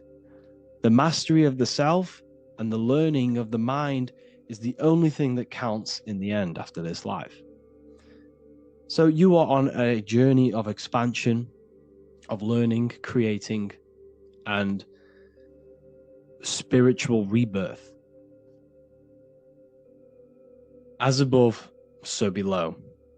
What does this body tell you? When I see someone overweight, I don't see the overweight. I don't see the body. I see the mind. I see an undisciplined mind. I see a mind that lacks self-control. I see a mind that seeks external validation. That's what I see when I see an overweight person. I don't see his body. I see the result of his mind. Because what does the Bible tell you? You shall know them by their fruits. It's the same saying as above, so below. You shall know them by their fruit. The fruit is their manifestation. Your body is a direct correlation and manifestation of your mind. Your inner world projects your outer world. As within, so without. As above, so below. Now, what do you see when you see this man's body? I see discipline. I see strength, mental strength, not physical strength. I see mental resilience of pain. Because all of this man's mental energy has been manifested physically within his muscle. This body is a direct manifestation of this man's mind's pain and suffering, and it shows discipline. This is why people instantly respect you if you are in shape.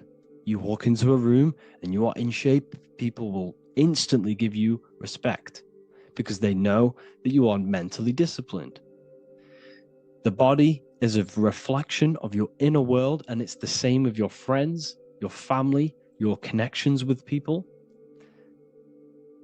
If you think about yourself very negatively all the time, and you don't have a good connection with yourself, you don't have a connection with your true self, this will manifest into every single relationship you have in your life.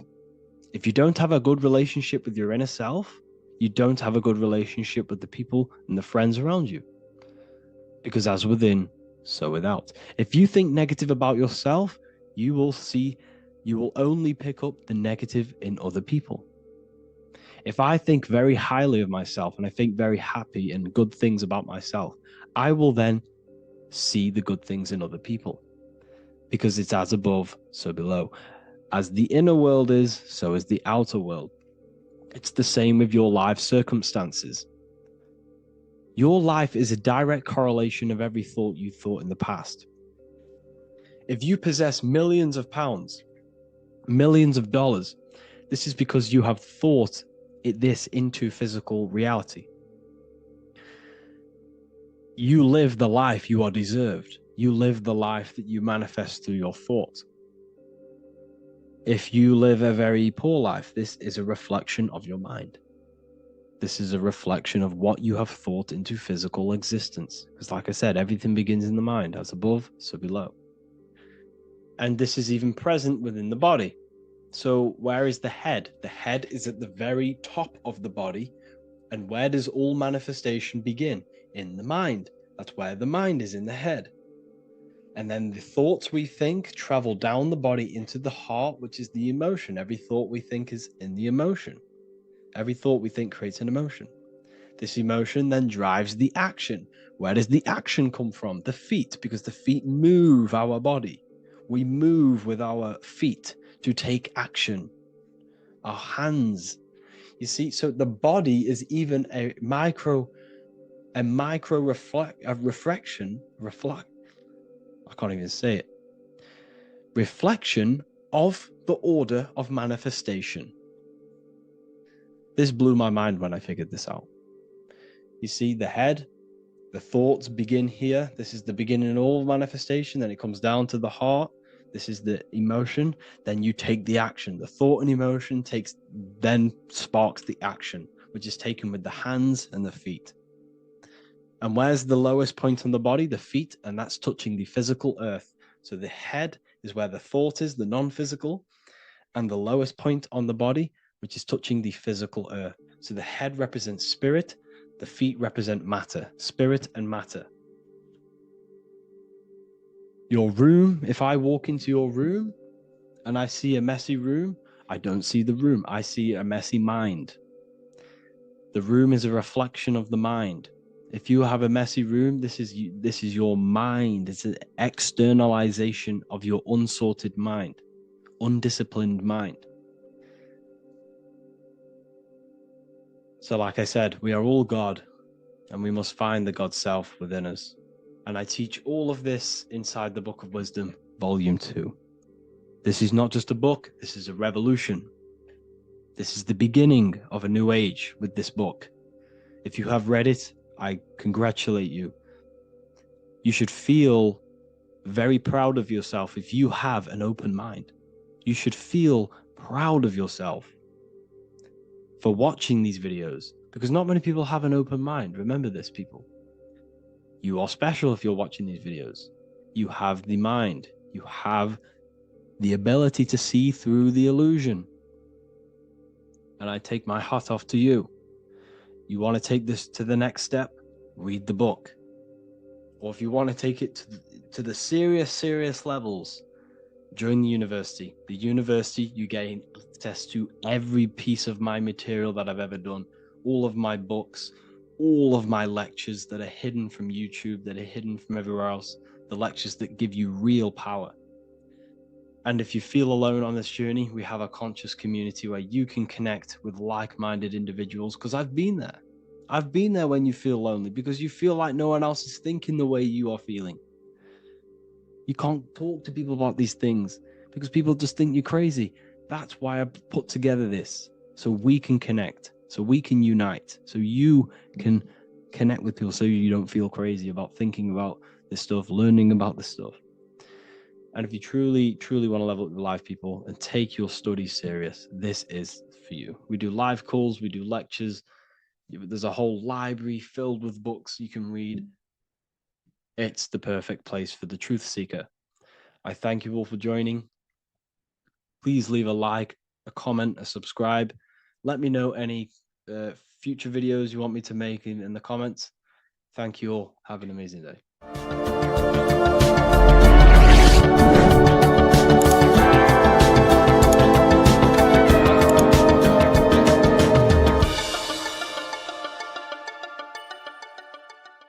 Welcome to Revival of Wisdom. Welcome people. We're back with another video. Please make sure to hit that like button, subscribe, and turn on notifications to never miss a video. The Earth is a giant torus field consisting of a positive and a negative pole. The Sun being the cathode with a positive charge, and the Moon being the anode with a negative charge. This is why the Sun rules over the day, giving you lots of energy, and the Moon taking your energy from you, making you go to sleep. Now, the plane that we live on is called the plane of inertia, and at the center of this plane of inertia is the North Pole. This is where the two electromagnetical energies meet. Now, this is where the most electromagnetic energy is stored. This is why all compasses will point north, because it's the most magnetic place in this reality. So the Sun and the Moon is spinning around this center point, which is stirring the ether of this reality and making everything move in circles, meaning this is a cycle. Everything's recycling itself. It's an organic simulation. The ancients also knew about this sacred land at the center of this reality, known as the North Pole. As you can see on this map from the 1500s of the North Pole, you can see 4 islands around this center black rock. Ancient civilizations like the Mayans, the Buddhists, and ancient Chinese also depict these 4 islands. The endless symbology of these sacred lands at the center has been going on for thousands of years. These sort of secrets are now kept by the elites, but as always they have to show the truth in plain sight, and this is what they are doing with the Windows symbol and also the Wizard of Oz. Now in the Wizard of Oz, as you can see, there's something called Munchkin Land. Munchkins are these unusually short people. Then on the ancient 1500s map, it says pygmy. And then the pygmy people in mythology are also these unusually short people. Just like Santa and his elves, they come from the North Pole, and elves are these unusually short people. These stories that we are told about Santa and Munchkins are putting truth in plain sight about this sacred land. This sacred land at the center of the earth is where the aurora borealis comes from and is being emitted from this black hole in the center, also known as the black sun. The aurora borealis is the Earth's aura, hence why it has the word aura inside of it. It is the life-giving essence to all life within this realm. As this dualistic reality we live in consists of both physical and spiritual, the black sun is like our sun for the spirit. It's our spiritual umbilical cord, connecting us to the spirit realm. And the rising sun is the opposite. It's our sun for our physical 666 carbon suits, known as our human body, our physical aspect. As it states in the 40,000-year-old emerald tablets, deep in Earth's heart lies the flower, the source of the spirit. The flower of life is as thine own place of spirit, and streams through the earth as thine flows through thy form, giving off life to the earth and its children. So the North Pole is the core of this spiritual reality, and the closer you get to it, the more spiritual and lucid it becomes. So the elites have covered this up in order for us to forget the true nature of this reality. And they did this cover-up by introducing the globe model. Nicholas Copernicus was around in the 1400s, and he introduced the globe model. As you can see, he is a Freemason. He depicts himself with a globe and a Masonic compass in all of his paintings and portraits.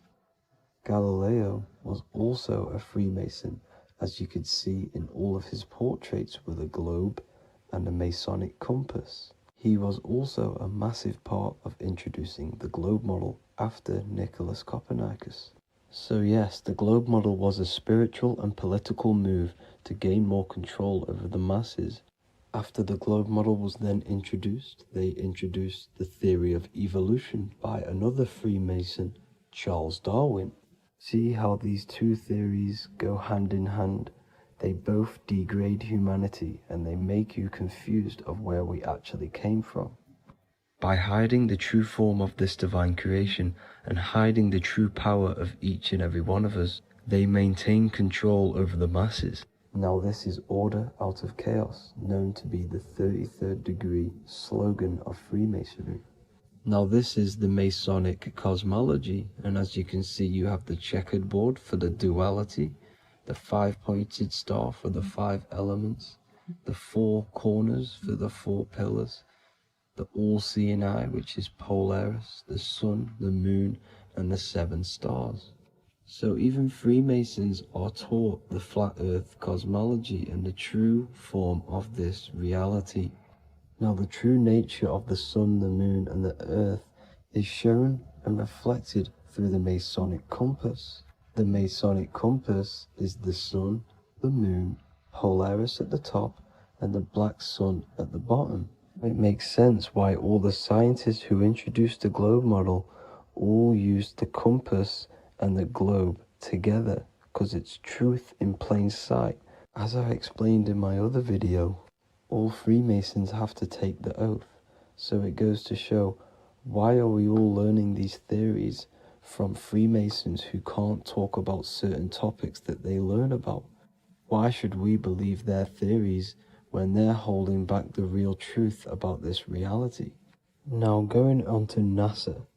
NASA means to deceive in Hebrew, and they are also funded by the government. They are not a private company. The old owner of NASA, Werner von Braun, on his grave has the Bible verse Psalms 91. The heavens declare the glory of God, and the firmament showeth his handiwork. Now why would the owner of NASA put this on his grave? Seems a bit suspicious to me, alongside with The NASA astronauts are all Freemasons.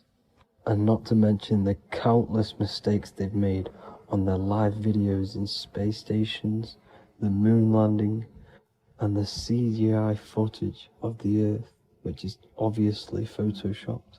Just by tricking the masses that they live on a spinning ball, the elites gain the perception of the masses. Not only does it hide the divine creation we're inside of, it hides the divine spark within you.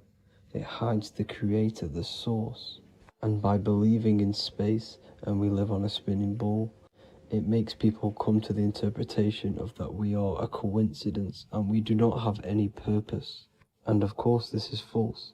When you come to realization that we are all a divine creation and we can create our own divine life in this reality, life becomes more sacred and you start to enjoy little things.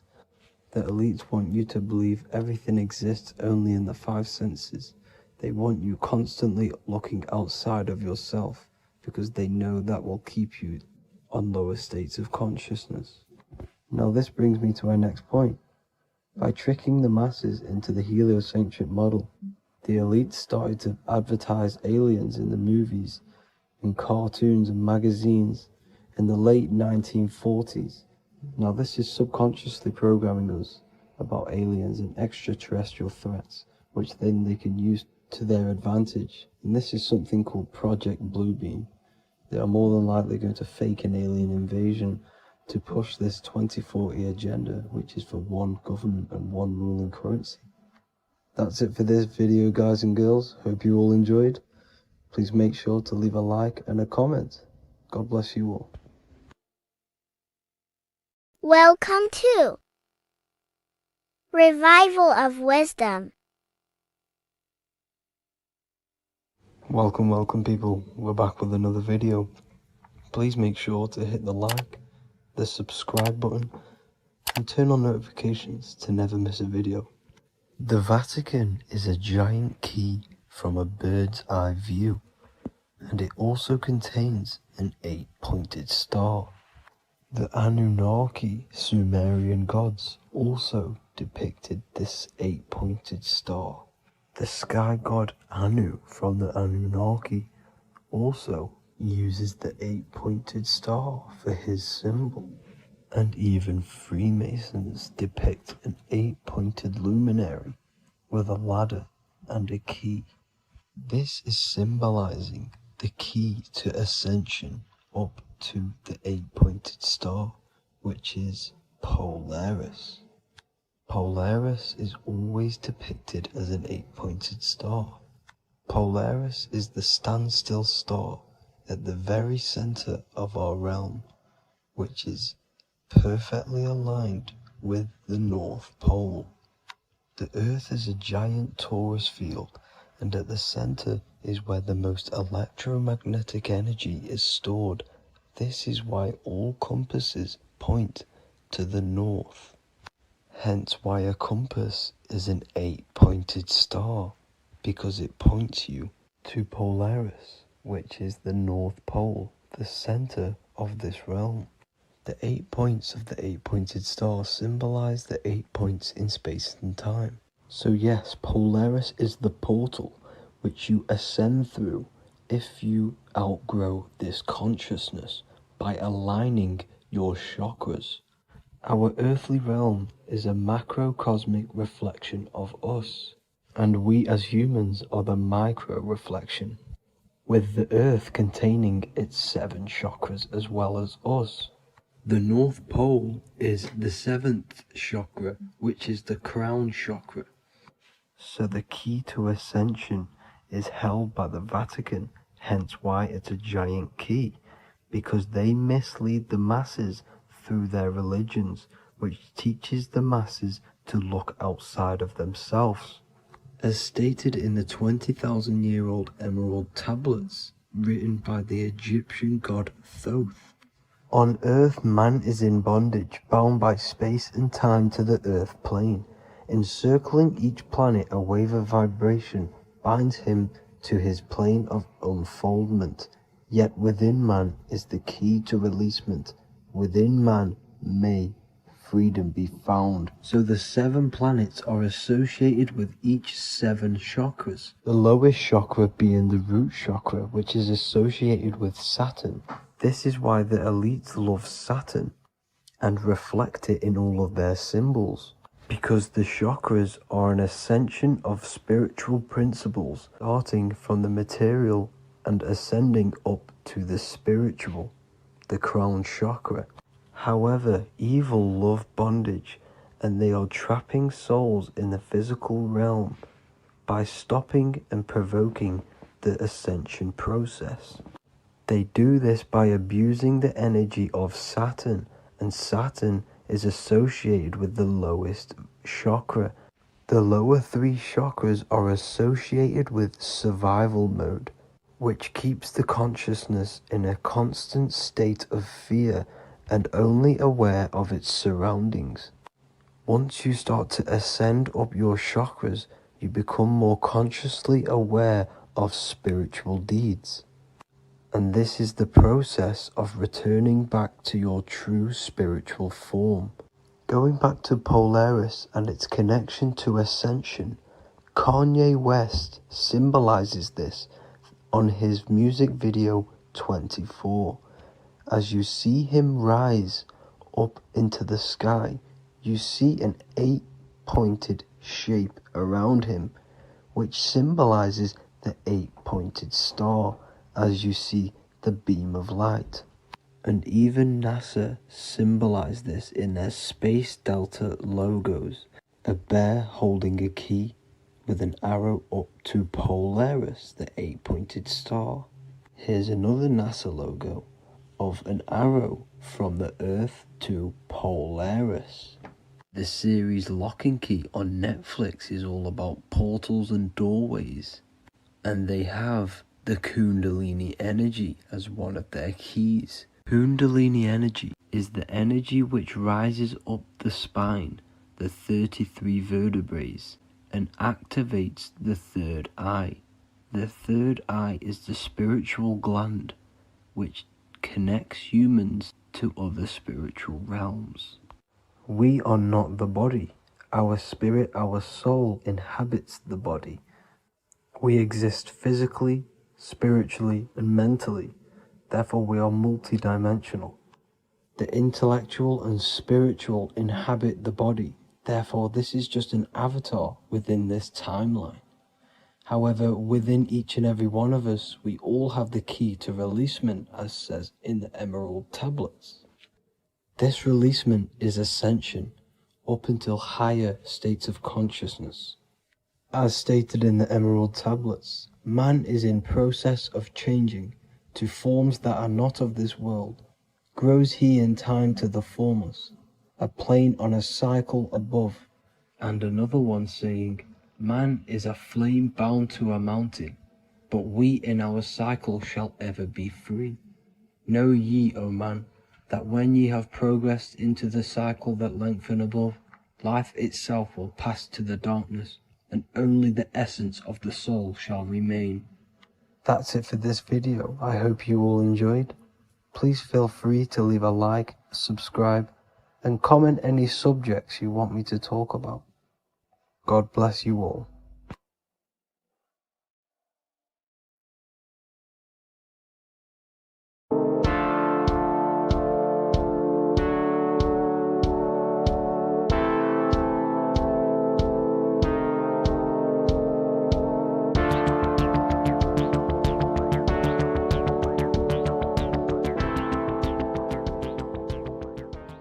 Welcome back everyone to another video.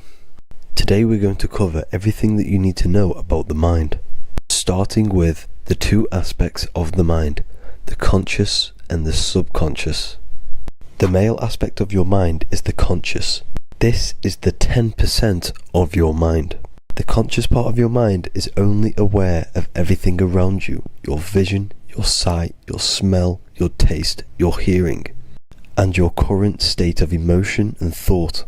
Every thought that you consciously think about has an emotion directly attached to it. That emotion is then impressed onto the subconscious part of the mind. The subconscious part of the mind is the female aspect of your mind. It is also a whopping 90% of your mind. Subconscious mind is controlling all of the subconscious processes which happen within your body. For example, your subconscious mind is controlling your heartbeat, your digestion of food, and all of the things that you do not have to tell the body to do. It is the hidden part of our mind which is controlling all of the hidden things. The subconscious mind is like a recording supercomputer. Everything that you have experienced in your life is all recorded and stored within the subconscious mind. One of the most important things about your subconscious mind is that it stores your mental programs. Everything in the subconscious mind manifests into behavior and actions within the body. Your daily basis routine and habits are all mental programs within your subconscious mind. These mental programs are created by mainly two ways. 1, repetition, and 2, emotional impact. The repetition is fairly simple to understand. The more you do something, the more it impresses onto your subconscious mind and becomes a program. That program will then manifest into your behavior. However, with the emotional programs, they work a bit different. The stronger that you feel an emotion, the stronger it is impressed onto the subconscious mind. And then that emotion becomes a program. For example, you had a very traumatic moment happen when you were a young child. The emotion that you felt was so strong in that moment that it impressed into your subconscious mind so hard that you can recall that moment like it was yesterday.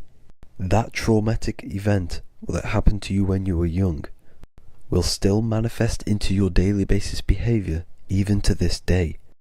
However, it manifests subconsciously. For example, if you were in a car crash, you will be wary to enter cars with certain people.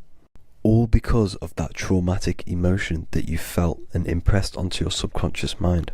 Another example of the subconscious manifesting into our behavior is posting on Instagram.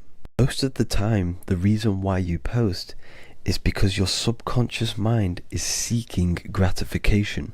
So before you actually do something, question yourself and find out the root cause of why you are doing this. Another thing that you need to understand about the subconscious mind is that it takes everything you say and hear literally. So for example, if you go and say, "You are an idiot" to someone, your subconscious mind will only pick up the word idiot. It only knows yourself. It doesn't know anyone else. You are casting a spell on yourself just by saying that to someone else. This is why the golden rule is to treat others like you'd like to be treated. Now, you can rewrite these programs which are already in your subconscious mind. However, it does take consistency. You have to change these programs which have been running for years. And by changing these programs, you change your behavior, because these programs manifest into your behavior. The best way to do this, personally, is to listen to affirmations first thing when you wake up in the morning, and do this for 10 minutes every single morning. Then at night time, you want to think and feel that you are becoming the reality that you desire. The more that you feel this reality, the more it will become a program and impress your subconscious mind. For example, you're trying to gain financial freedom. If you trick your subconscious mind into creating a program saying that you are financially free, this will manifest into your behavior. You will start doing more work. You will start looking for ways to make money. Your mind will be set on the frequency of money and financial freedom.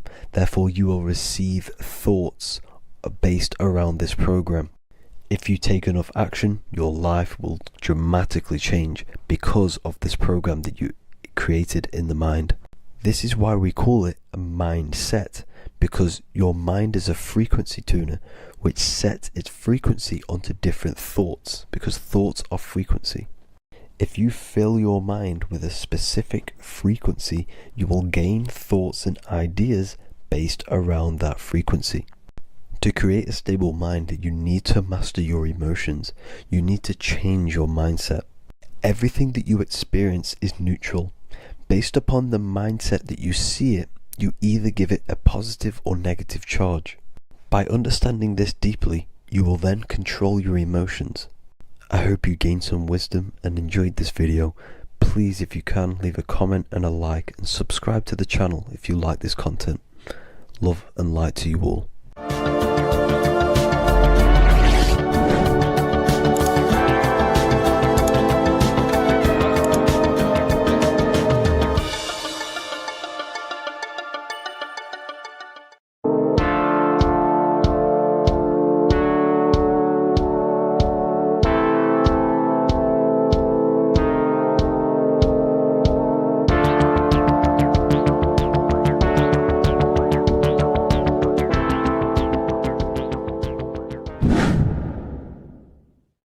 What is good, people? We're back with another video, and today we're talking about the chakras.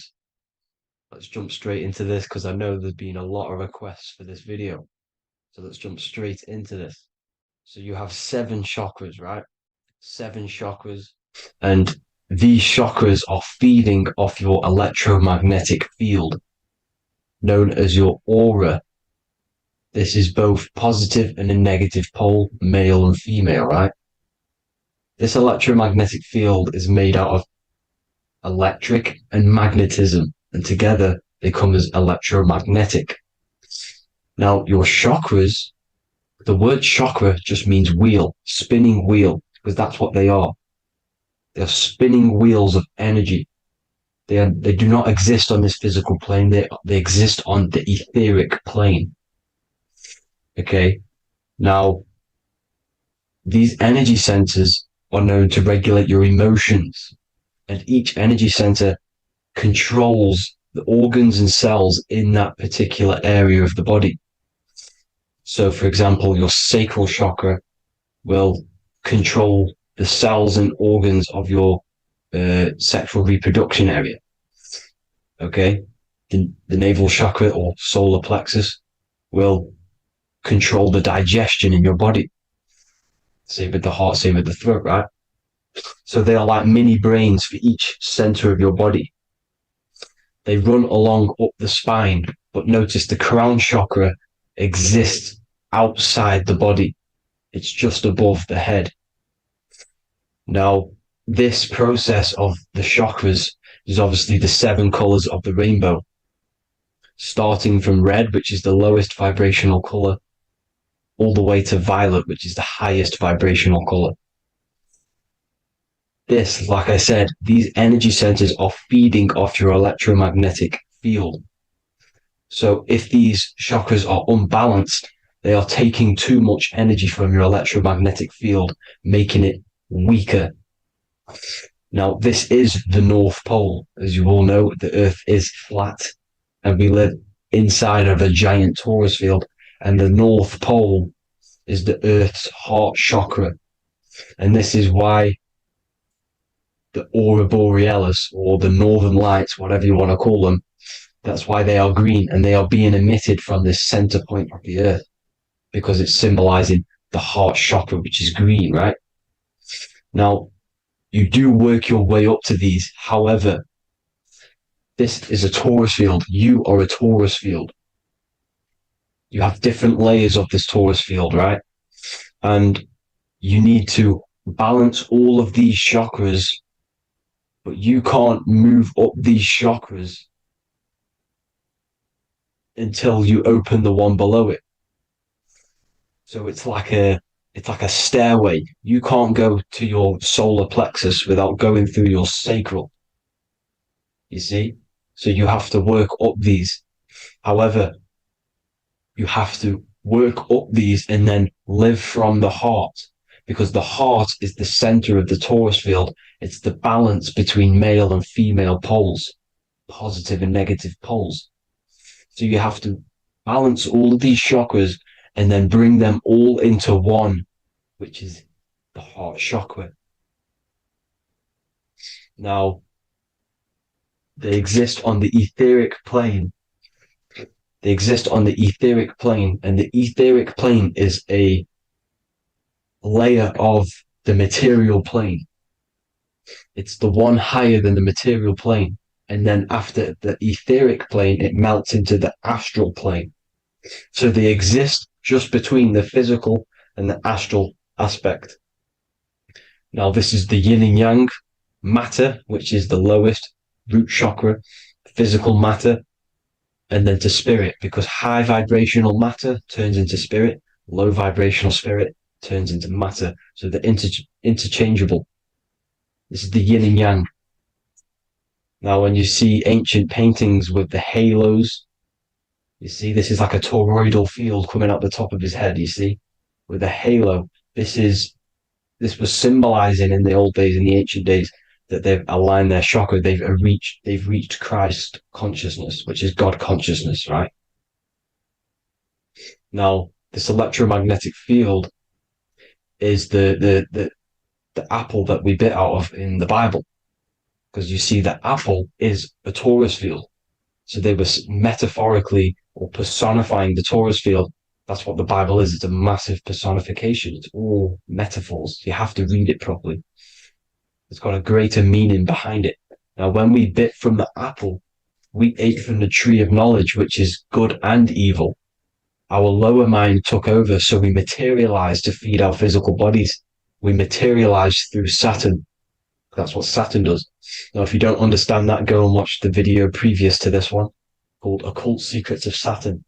And that will show you how Saturn is the materializer. Now, this is one of the secrets behind the Masonic compass, electric and magnetic, male and female, duality, positive and negative. Now, like I said, they teach you about the torus field, about a magnet in school, but they don't teach you about your electromagnetic field. Everything alive has a torus field. It is the building block of this creation. Absolutely everything has a torus field. There's not one thing without it. And as you can see here at the center of the apple, that's where the seed is. That's where the life is. The reproduction of that organism. As you see, this is where the most electromagnetic energy is stored, in the center, because this is where the two duality, this is where the field meets at the very center. This is why the seed is at the very center. Now, your spine is a elongation of the brain. The brain is heaven, and the bottom of the spine is hell. So this is Saturn, which is the root chakra. The 7 planets are associated with each chakra. Moon equals mind. Okay. Now Saturn is physical matter, as I've just explained. This is the lowest vibrational color. And they want you trapped down here, which is your hell state, your animal nature, your physical nature. They want you to identify as the physical body. They don't want you to reach these higher states of consciousness. Okay? Now, in the brain, you have 12 convolutions. Now, this is what they were symbolizing in the Bible with the 12 disciples. And obviously in the Bible, it says the upper room where Jesus met with his disciples. This is heaven, the brain, the higher states of consciousness. Now, this is your North Pole. This is Jacob's ladder. Okay. This is why you have 33 levels of Freemasonry, because it's symbolizing the 33 vertebrae, which are these little things here on the back of your spine. Because once the Kundalini energy from the bottom of your spine rises to the top, this is when you get enlightenment and opens your third eye. Spiritual enlightenment. As you can see here, this is Jacob's ladder. This is the Kundalini symbol, right? And they're even showing you this in the medical symbol. They're putting it in your face. But the serpents are wrapped around the spine. Now, the serpents symbolize how the energy moves around the spine, because it's a torus field, you see? At the center of the torus field, it wraps around the center pole. It wraps around it, and this is how the energy moves up. So they're symbolizing it with the serpents. Okay? Now, every religion has a sacred river. For the Egyptians, it's the River Nile. For Christianity, it's the Jordan River, right? This river is the canal the energy canal at the center of your spine, all the way leading to heaven, to the Holy Land. This is the chamber which the energy rises up, right? Now, they used to say the gods descended from heaven to man. This is just heaven. This is the mind state. And they said the gods were connected by a rainbow bridge. That's the chakra system, the rainbow bridge.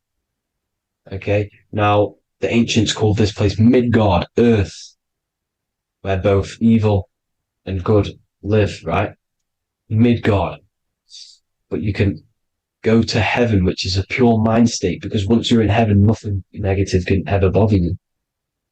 That's completeness, pure Christ consciousness. Now, this is why Jesus dies at 33. He didn't actually die, but it's symbolizing the death of the physical body. Not the death of the physical body, but his consciousness rising above the physical body to, as I said here, matter to spirit. Matter died off and he came spirit consciousness. This is symbolized by the 33 vertebrae, which is obviously the 33 levels of Freemasonry. And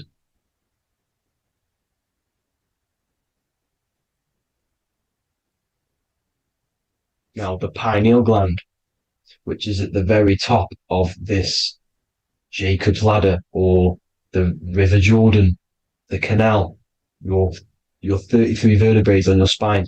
This is where the pineal gland sits, right? At the very top, at the center of your brain. Now, there's multiple ways this was symbolized. The Eye of Ra, which is used by the Egyptians. Now, this pineal gland is the seat of consciousness. This is where your consciousness is stored, right? And the ancient Sumerians used the pine cone, hence why it's got the word pineal gland, the seat of the soul consciousness. It produces DMT, dimethyltryptamine, which is known as the spirit molecule. And the pineal gland is wrapped in microcrystals, and we all know crystals transfer frequency and energy. Now, radios use crystals. A radio is a frequency transmitter, turning a frequency into a frequency that we can hear with our ears, right? Because all the radios are actually playing right now in your ears. However, our ears can't pick it up, so the radio transmits it into a frequency that we can hear using crystals. So this is the power of crystals, and this is what our third eye is wrapped in, crystals. Now, this third eye is not actually your third eye, it's your first eye. When you're being materialized in your mother's womb, this is the first gland that is produced, and everything's built around it, because it is the consciousness. It is your consciousness. Your consciousness never dies, ever. It's an eternal essence. It lives forever. You never actually die. Only the mortal body dies. Now that's what we call life. Life is abided by time, and time is change. And change is what we call life, because everything's constantly moving and transforming into different things, right? Now let's not get off track. The pine cone is obviously, this is in the Vatican here. The pine cone is symbolized as the pineal gland, pine. And this is the opened pine cone. The opened pine cone means, or symbolizes, the awakened man, the awakened third eye. But the ones here, which the Sumerian gods are holding, these are shut pine cones, symbolizing the unawakened man. But let's not get confused, people. These gods were not gods. They are human beings just like you. They reached Christ consciousness. They are nothing more special than you. They just had the ability to reach Christ consciousness. And obviously their knowledge was far more intelligent than ours, far more advanced than ours. They knew the truth about this reality to the depths. Now, the ancient Hindus had a goddess called Kundalini, which is said that she descended by the means of a ladder or a cord from heaven, which is symbolizing the spinal cord. Now, this is what hickory dock, the mouse went up the clock and came back down. This is all these stories like Santa as well. Santa comes up and then down the chimney. This is symbolizing the Christ oil. There's an oil which is produced in your pineal gland, right? And this oil travels down the spine. And once it's down on the spine, you must have to raise your consciousness, just like I said, with the chakras. You have to raise your consciousness, raise your vibration to heat up this oil and turn it into a gas. And it travels back up the spine through like the serpents up the spine. And this awakens the third eye once it's coming back up the spine and hits the pineal gland. This is the secret behind Santa and Hickory Dock, because Santa comes down and feeds the presents and goes back up the chimney. And he lives in the North Pole, the positive pole. This is the North Pole, people, and the presence is your sacred oil. This oil, your physical body is the furnace. It's the spiritual furnace, which you have to heat up this oil by raising your frequency and turning it into a gas to rise up this chamber, the River Jordan, to your third eye, right? Now, this is an alchemical process.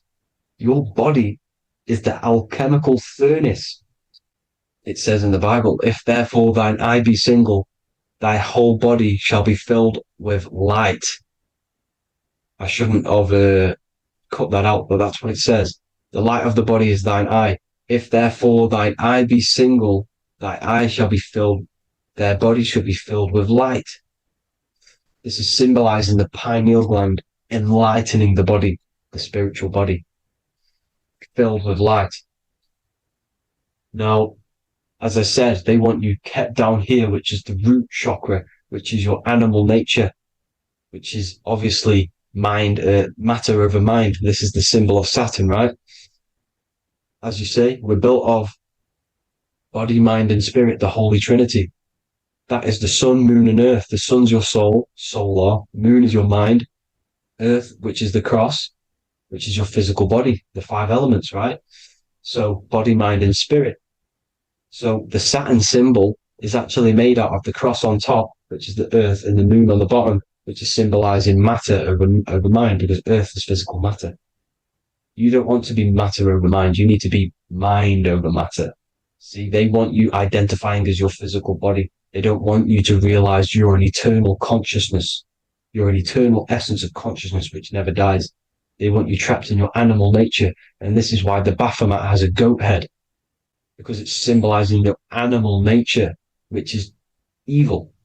Not evil, but you're more likely to do evil things, right? Which brings bad karma. That's your animal side. This is why the Baphomet has an animal goat head. As you can see here, he's got the Kundalini energy here. So when you see the inverted cross, the cross is your body, as you can see here. The inverted cross means your chakras downwards, down here. Your head's down here. Your mind is down here. But your mind needs to be up here, which is the upwards cross, which is Christ consciousness. And as we all know, 7 colors of the rainbow, 7 planets, 7 chakras. Red light is low frequency and long range. This is why Saturn is the slowest moving celestial body. And it's the lowest chakra, because it's low frequency, long range. The moon being the crown chakra, which is high frequency. This is why the moon moves around the quickest. The moon is your crown chakra, which moon in mind. See, so there are multiple ways of your chakras becoming blocked. Now, each chakra has a specific intelligence. It has a specific thing that it's doing for the body, right? Now, this can be overused. It can be abused. For example, masturbation. That keeps you down here in your sacral chakra, because you're abusing the energy center. You're abusing your sexual energy, which is then becoming unbalanced. So this is how energy, this is why these centers are pulling more energy out your electromagnetic field, because these centers are wheels. The chakras just mean spinning wheel of energy. So when you're abusing these certain centers, you're pulling energy out of your electromagnetic field, which is making your field weaker, which is making your frequency lower, which makes you prone to diseases, prone to lower negative energy, right? So you need to align these chakras. You need to unbalance them. And as you can see here, you can screenshot these to see how they're blocked. I'm not going to go over each one because it'll take me forever, but have a little read yourself. This is why they're blocked. Now, the ancients used to say Aum when they meditated. Now, these are the 7 vowels. There's not 5 vowels, there's actually 7.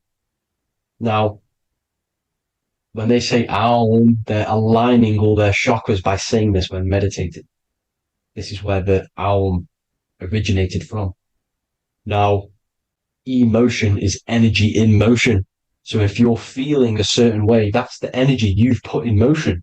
It's a reflection. We live in a mirror reality. Everything's mirrored. Everything's mirrored. As within, so without, as above, so below. Everything's a reflection of some sort. So whatever you're feeling, you're doing something wrong. It's telling you you're doing something wrong from the root cause. Because your energies are the effect. You're feeling the effect of something you've caused. The law of cause and effect. Nothing escapes it. Now, the Jehovah's Witness believe that exactly 144,000 faithful Christians go to heaven or be resurrected, right? This is not true. This is symbolic. 144,000 go to heaven. Now, the petals on the chakras, this is the root chakra, this is the crown chakra. Now, if you add up the first 5 chakras, the petals, add up the petals on the first 5 chakras, you get 48. And then you get to the third eye, which has 2 petals. 48 times 2 equals 96. 96 plus 48, which you got from here, equals 144. The last chakra has 1,000 petals. Times 144 times 1,000, you get 144,000. This is a frequency. This frequency is the frequency of the ascension up your chakras. This frequency is a high frequency, which turns that oil into gas, which rises up the spine, activating your third eye. Right? So this is all the religions are all symbolic for this sacred secret of Christ consciousness. As it says in the Bible, the kingdom of God is within. It's not out there, people. You must look within yourself. You are God. You are a spark of his consciousness, infinite consciousness, right? So 144,000 is a frequency, and you must achieve this. Like I said, these people in the past, they're not gods, people. These were just humans. Nothing special. They just reach Christ consciousness. Now, they keep you in these lower vibrational states with the food, right? And as you can see here, all of these fast food restaurants are mainly are red and yellow, which are these lower states, these lower 2 chakras, lower vibrational colors, because they want you trapped down here in matter. And these foods are so low vibrational, they will keep you down here because your gut produces, I think it's like 80% of melatonin. Melatonin is your feel-good hormone. These foods will not make you feel good. This is very low vibrational. Meat. It's not meat, it's raw flesh. These animals are stripped from their family, put on a conveyor belt, watch their friends be tortured, and then get slaughtered in a slaughterhouse. Think of all the fear that's running through their blood, all the hormones, all the fear, and you're going to go and eat that very low vibrational energy. As you can see here, this is the light photons within fruit. You can see the life force in this fruit. You must think, feel, and do positive to raise your vibration. As you can see, earth equals heart. If you rearrange it, everything in nature is green, right? The aurora borealis is green. You must align all these chakras and then live from the heart. Because the heart's the center of the Taurus wheel. You must become the consciousness in the center. So that's it for this video, people.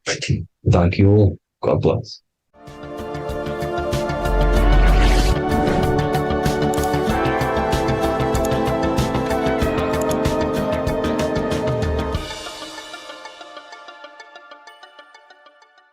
Welcome to Revival of Wisdom.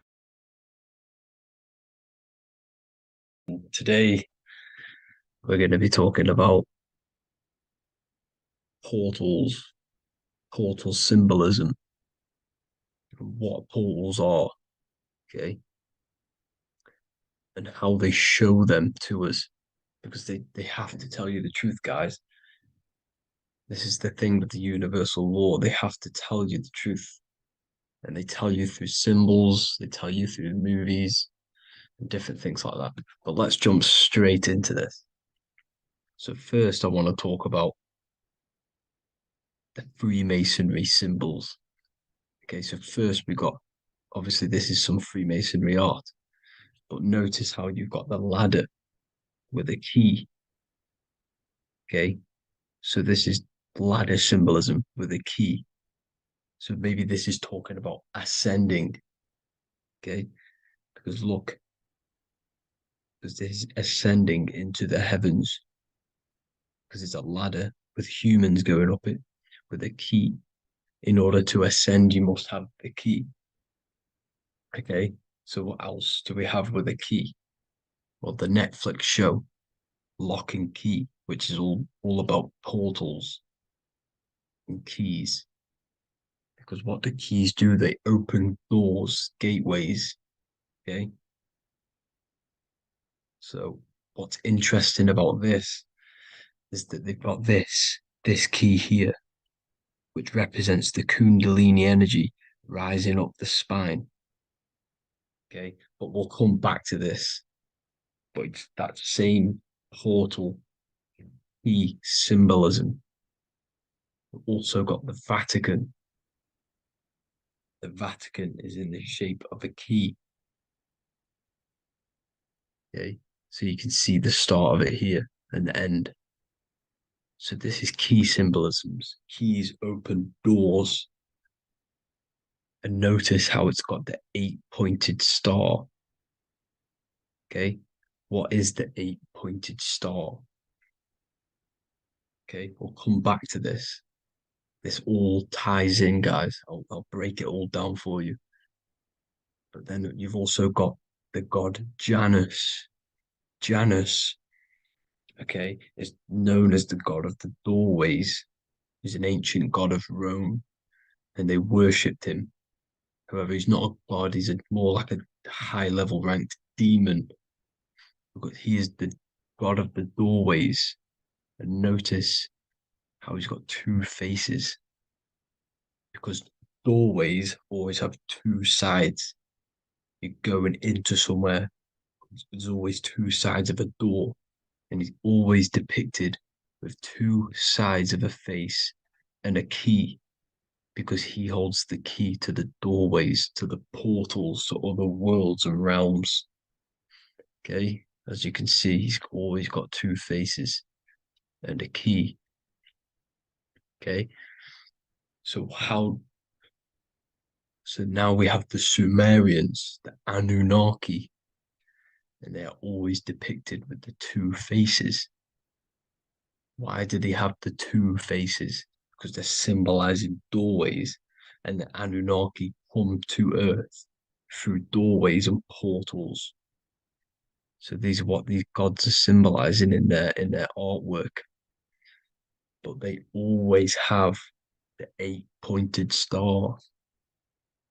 Okay, what is the 8-pointed star? You see how they always have, look, let me try to find another one. It's the 8-pointed star.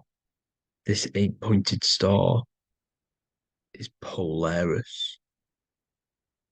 Okay, Polaris, just like the Vatican has the 8-pointed star with a key. Polaris is the center star.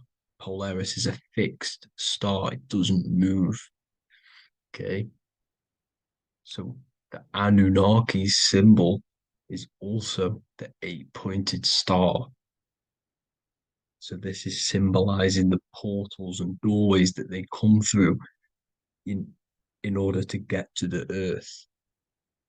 But Polaris is that center star which does not move. It's always symbolized with the eight-pointed star, just like a compass. Why is a compass the eight-pointed star? Because at the center of our realm is where the most electromagnetic energy is stored. As you can see, we have an aura field, an electromagnetic aura field. So does the Earth. And in the center, so like our heart, for example, is where the most energy is stored. And like the center of the Earth, this is why all compasses point to the center, because this is where the most electromagnetic energy is stored. It's at the center of our realm. Okay.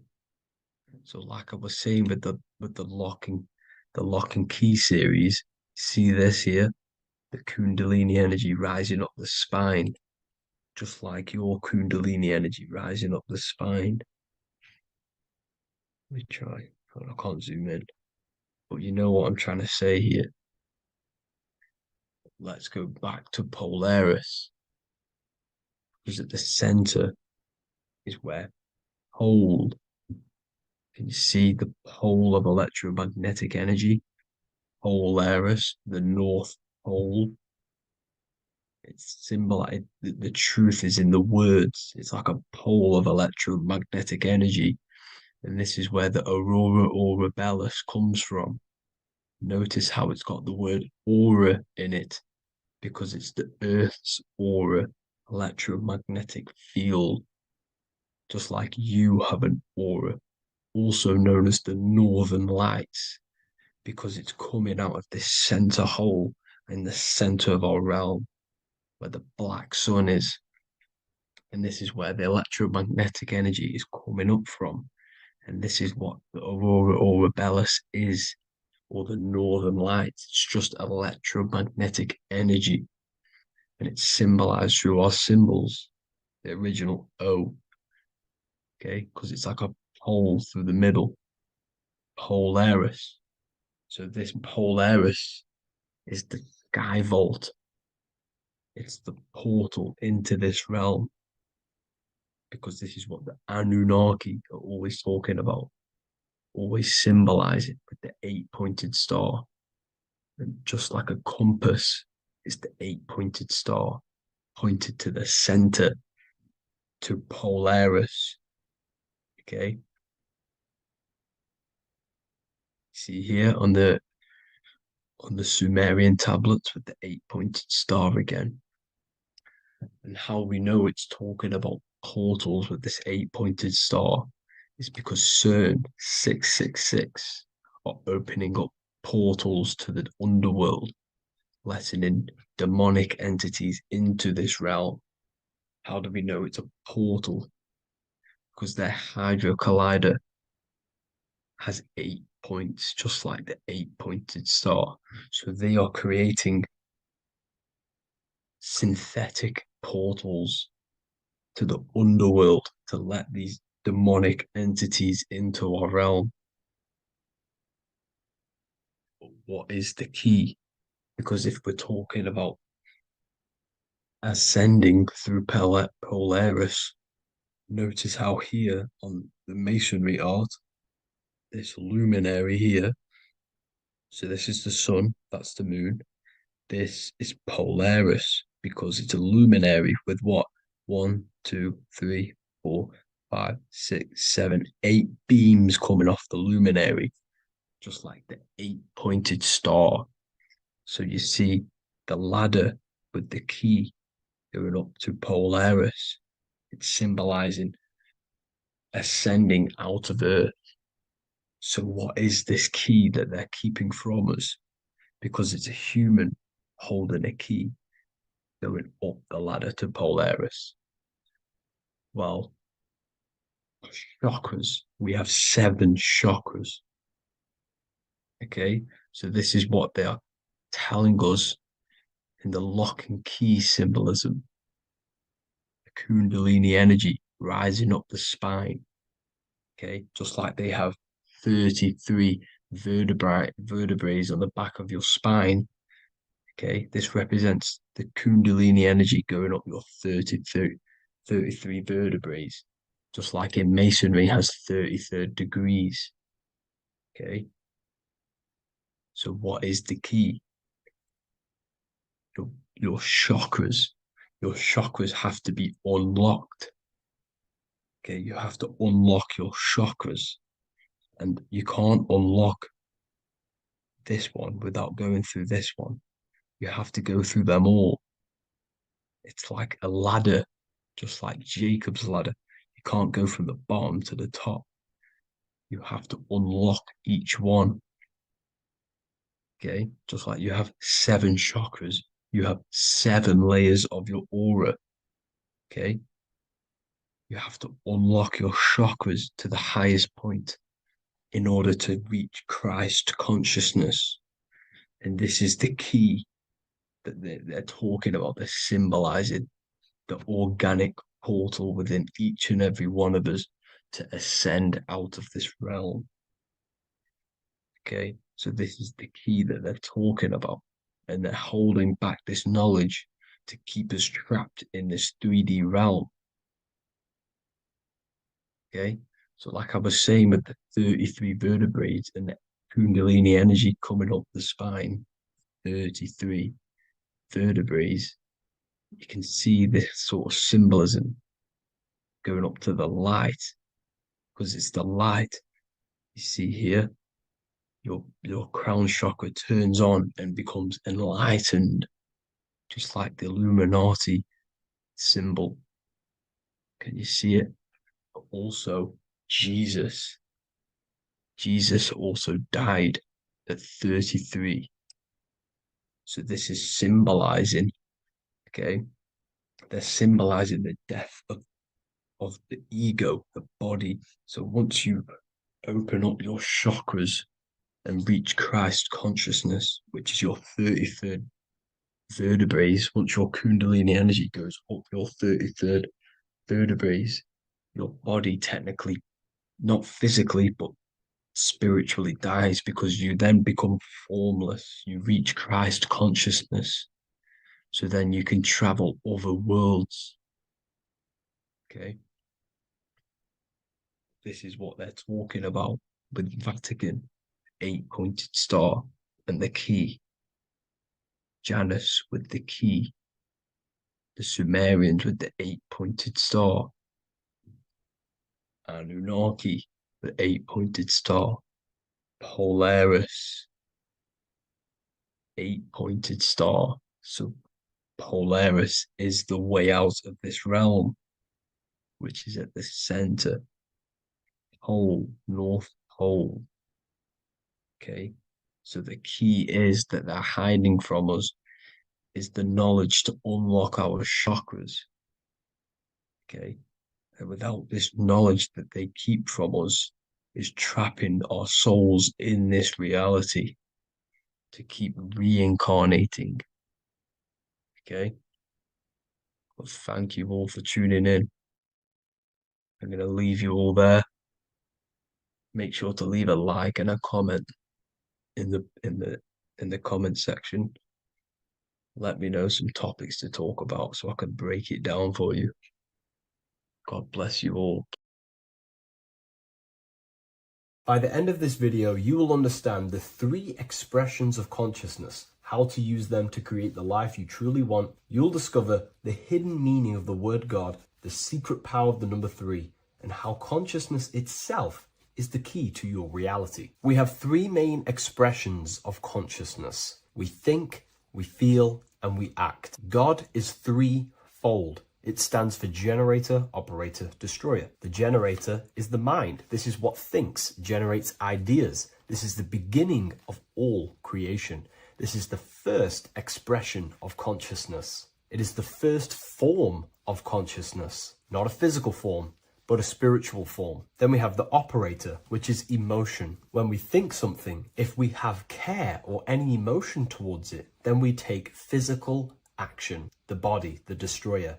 We think, we care, we act. Thoughts and emotions are the two spiritual forces which merge together and give birth to actions. Think about it. Why are you watching this video? Because you had a care to watch the video. Therefore, the reality in front of you is because you had a thought, you had a care, you took action to express that reality. Everything goes through this threefold process.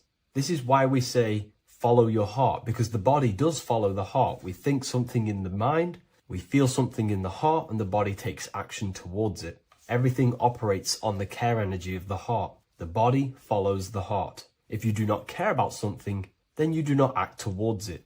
It is the care energy that guides our actions in this world. Going back to the generator, the mind is a part of the mental plane, the infinite dimension of infinite information. There is no limitations in the mind. Everything already exists as a piece of information or a thought. This is the beginning of all creation, the spark of creation itself, thought, the mental plane. And our mind exists like a radio, our conscious mind.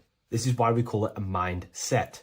What we set our mind onto through attention, mental attention, whatever we set it on, we receive thoughts that are very similar to what we set it on. The mind is like a radio, and whatever we tune that radio to, we receive that frequency and play that song. So if we purify our minds through ritual work, meditation, and affirmations, the mind can become a temple to receive higher thoughts, higher ideas, and better genius ideas. Going back to operator, this is the Holy Spirit.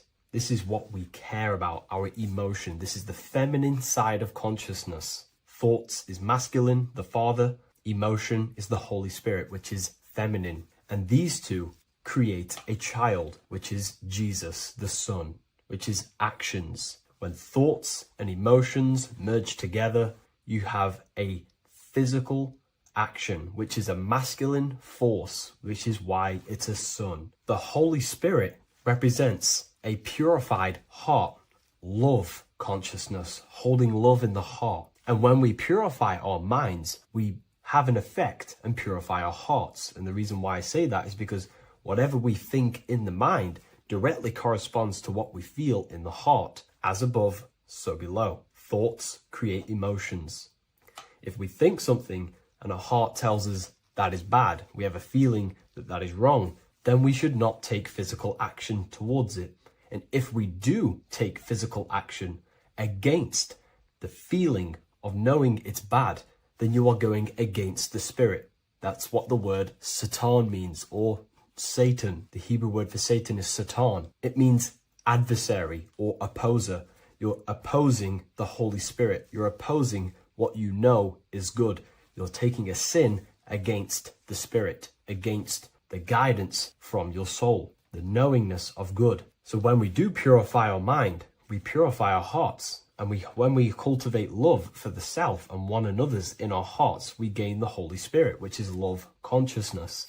And when we think in our mind with the love of the heart, and we merge our thoughts with love, it gives birth to perfect actions. This is what the true Christ consciousness is. We think with the love of the heart, and it gives birth to perfect actions. And if everyone did this in the world, we would live heaven on earth. Everyone would be balanced within themselves, and the world as a whole would be balanced. So we need to gain full mastery over these three aspects of our consciousness, over our what we give mental attention to, gaining love for ourselves and the collective in our hearts, and gaining a strong disciplined willpower for our physical actions. And if you can gain full control over these three-step process, you can gain full control over your reality. The number 3 represents this 3 aspects of creation, or transformation. This is a transformative process from going invisible to the visible. This is also why Jesus dies in a cave for 3 days. It's all about transforming the self. Transformation is the number 3. Me personally, I think the Holy Spirit has been replaced for the sacred feminine aspect of consciousness. They do not want us connecting to our feminine side of consciousness. because then we will cultivate love in our hearts for the self and one another. And love is the most potent force there is in the whole universe. It is what unifies everything. It nurtures everything. It allows things to grow. Think about it. When you hold love or care for someone, you grow relationships. The sun is the perfect symbol and representation of love energy. The sun gives abundantly, expecting nothing back, and allows everything on the earth to grow. It's a caring, nurturing, feminine force that allows things to grow and unify and come together. In today's world, we mainly have thinking and acting without emotion, without care, without the judge of our hearts. It's all about gaining unity consciousness. We think, we care, true care for one another and the self, and we act. And if you align these three forces towards something, your business, whatever you're trying to create, you will fully create that reality, because these are the three forces that you can use to generate a reality. You can do ritual work to create care in your heart about something, and then you will take more action towards it. The book I'm using here is the Book of Wisdom, Volume 1. You can get this paperback or PDF on my website. So I hope this video has helped you.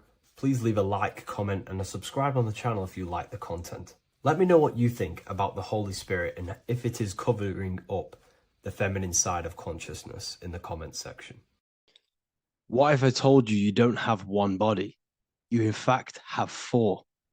There's a secret hidden right in front of you, and most of you overlook it. And by learning these teachings today, this will change your perspective on life, on yourself, and completely change the conception of yourself. This is the key to your highest potential. If you stay with me today, you will find secrets about yourself that will change your life. But I warn you, once you step this path of esoteric knowledge, there's no going back. Once you see, you can't unsee. So stay with me, and we will discuss the four bodies of your soul and how you can master yourself to reach your highest potential. The first thing we must understand is that there is a sun. And just like the sun gives life to the earth, there is this life force within the sun that gives life to all matter. We must understand that that matter itself is dead. It has no life potential. It has no ability to create or destruct anything. All of the life comes from above, from the sun, from the life-giving power of this infinite energy source we call the sun. No matter what model you believe, the sun still gives power to this physical realm, giving life to all of the crops, giving life to animals, giving life and growth to all things that the rays come in contact with. This is a macrocosm process. We must understand the teachings of as above, so below. This means that the macrocosm repeats itself in a microcosm form. Now, what do I mean? Humans are made in the image and likeness of God. You are a miniature version of God, a spark of the divine consciousness made in human form, in physical form. Just like the sun gives life to all physical matter and growth to all crops on the earth, your soul is a miniature sun. And your soul is giving life to the body. Your body is a miniature earth, which also goes through the cycles of the 4 seasons of the sun. We feel different in each one of these seasons. It's because our body does not only go through these cycles externally, but these cycles happen within ourselves, within consciousness. Your soul is the sun. The sun you see in the sky is an externalization of your soul. Your soul is the life force. You are the soul, not the body. And like the sun gives power to the earth, the soul gives power to your body. So first, let's look at the etymology of the word sun. The word sun comes from it's a Latin word solis or sol, which means the sun. Sol then became soul, sun, soul. And in fact, S-O-N and S-U-N in the old etymology dictionary mean the exact same thing. They are interchangeable. So when we look at the symbol of the sun, we look at a circle and a cross, which represent the 4 aspects of the sun, the 4 seasons of the sun: summer, winter, spring, and autumn. These are the 4 states of the sun. Like we said, this is why we get this symbol. You have the 4 states of the sun, which represent the 4 bodies of the soul. Now, this is where we get deep. Like I said, the sun you see in the sky is a macrocosm of your soul, an externalization of your soul. Just like your sun has 4 seasons, the 4 seasons within us are the 4 bodies. Our soul is incarnated and split into 4 sections. We have a mind, we have a physical body, emotions, and spirit. These are all interchangeable and they are all linked. In ancient alchemy, we have the exact same symbolism of the 4 stages of alchemy. But in this case, they're symbolized as the 4 elements: earth, water, air, fire. In this ancient alchemical symbol, we have the pentagram, with the top one representing the soul, ether. Our soul then has the 4 bodies, with the human here. We have the man, the eagle, the bull, and the lion. We see this on the tarot card, the Wheel of Fortune. The man, the eagle, the bull, the lion. We see this in Matthew, Mark, Luke, and John. The lion, the bull, the man, and the eagle. We see this with depictions of Jesus. Jesus, the man, the bull, the lion, and the eagle. These represent the 4 fixed signs of the zodiac: Taurus, the bull; Scorpio, the eagle. Scorpio was symbolized as an eagle. It's an ancient symbol. Now it's been changed to a scorpion, of course. Leo, the lion; Aquarius, the man. These represent the 4 fixed signs, which are 4 different elements. Taurus is an earth sign. Scorpio, a water sign. Leo, a fire sign. Aquarius, an air sign. Taurus is the earth. As above, so below. The earth is the physical body. Leo is fire. Fire is the spirit. Scorpio is water, which is the emotions. Aquarius is the mind, which is an air symbol. Air is the mind. That's why we call people airheads. Okay? So what we're actually looking at here are the 4 aspects of our soul. We have the sun in the middle and the 4 bodies of the soul. This is what Jesus is symbolizing. Jesus represents you. God made flesh with the 4 aspects of the soul. The 4 gospels are all depicting Jesus in 4 different ways according to the different body of consciousness. The Wheel of Fortune are representing the 4 bodies of the soul. This represents the 4 bodies. Now, how are they 4 bodies? They are 4 dimensions of consciousness. The mind is not made of the same substance of the emotion. The emotion is not made of the same substance of the physical body. The spirit is not made of the same substance as the physical body also. They exist in 4 dimensions of consciousness. They are 4 bodies of our soul. And the most important teaching here is what I'm actually getting to, is the powerful one. This is what gives you power. Most of us live in chaos. Our mind is thinking of doing something. Our emotions are feeling something else. Our body is lusting and wanting to do something else. And our spirit's energy is completely off. Most people live in unbalance. None of these 4 bodies are working together. This is why we produce chaos in our lives. When these bodies are in balance, are not working together. So in alchemy, they symbolize the 4 elements, which are the 4 bodies of consciousness. These are the furnaces with the fire. They represent transmutation of each body. We have to sync these bodies. We have to sync the mind with our emotions, and our emotions with our actions, the physical body, and with our spirit. these four key bodies need to be in line in order for us to create consciously in our life. Because each one of us is a creator, a miniature version of God, creating our own earth, creating our own material reality. And in order for us to create consciously and with effect and power, we must have these bodies unified so that we can create consciously and not create chaos. So this is very, very important. And this is a secret teaching found in all ancient societies. But this is what the hidden symbolism of astrology actually is. The sun is our soul, and the 12 zodiacs are 12 aspects of our soul. And we have the 4 aspects of the 4 main bodies. This is what we're looking at. We're not looking at the sky. We're actually looking at aspects of ourselves, aspects of our soul that we must master and transmute in order to become our highest potential. So I hope this makes sense. And it may take a while for you to fully understand this, but the key knowledge in order for you to understand any of these teachings that I've gone through today is the major teaching of as above, so below. What is above is below. What is within is without.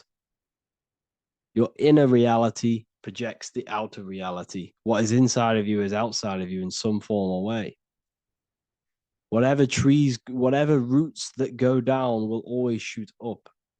When you throw a bouncing ball, you shoot it down, it will go up. As above, so below. As within, so without. God did not make a creation separate from himself. We are all extensions of the divine made in physical form. And we are incarnated into 4 sections. Our soul is separated into 4 sections. These are the 4 corners of reality. These are the 4 pillars of reality that we must control. So in order to access our soul in meditation, we must turn off these 4 things. Turn off the mind, the emotion, the spirit, and the body. And then we access the soul.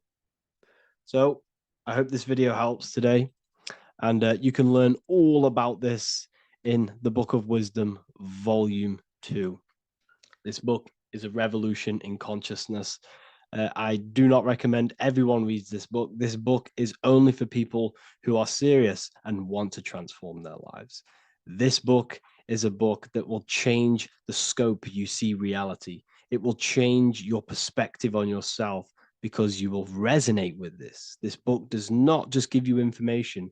It gives you a sense of well-being. It gives you truth, and you will find your power from this information. This information is not just information, it's a key to your path of enlightenment and transformation. So you can find this book in the description of this video. And if you are part of the university, I will see you on the live calls. Thank you, everyone. Please leave a like, subscribe, and a comment, and let me know whatever videos you want me to make next. Anything that you fail to understand or have any confusion with, I can make a video on it. So let me know in the comment section any reviews or anything I should do. Thank you all, people. Have a great day.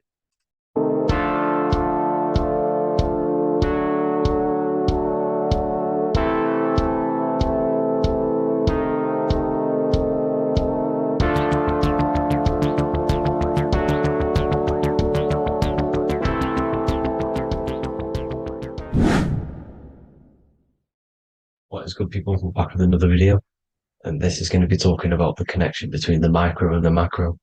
You are the universe. Everything is inside of you. So the first thing you need to understand is that the law of mentalism. We are a thought in the creator's mind. Everything's being thought into existence. We have a spark of this mind, this same mind of the creator. And everything is a state of mind. Particles or atoms, whatever you want to call them, are a mental thing. They're a product of the mind. Everything's thought into existence. Thoughts influence everything. Thoughts are energetic effects which send out waves into the quantum field around you. And your consciousness is actually the universe experiencing itself, expressing itself, and viewing itself. So we are the creator, but viewing itself in separate bodies. And this is why they call the material world the world of illusions, because everything's separate here, but we all forget that we are all one. We've all been brainwashed to think we're all separate, but we're all one. We're all the same mind, the same consciousness, everything. So everything's created out of toroidal fields. God created the toroidal field. That's the only thing that exists because atoms are toroidal fields. And it's the basis behind all creation, as you can see it in the owl's eyes. It creates the infinity symbol. And this was the apple. That apple is a toroidal field. And the toroidal field is made out of dielectricity, which is ether. Ether is black light, and this is counter space. This is another realm. This is what creates God to be omnipresent, to be everywhere at one place at all times. He is everywhere because ether is everywhere. Ether is infinite potential. It connects everything together, and that's what energy moves through. It moves through the ether, and that's black light. Everything is light, as it says in John 4:2. God is light. Everything's a vibrational state of light. So the torus field is made out of dielectricity, ether, black light, magnetism, which is white light, which is the center of the toroidal field. And magnetism radiates, it has no vibration. And then when white light splits, it turns into electricity, which is physical material, and that has a vibration. This is the Holy Trinity, the sun, the moon, and Saturn. Saturn, the god of materialism. If you've watched my videos on Saturn, you know that Saturn is crystallizing everything into physical matter. And that's why his old name was El. The ancients called him El.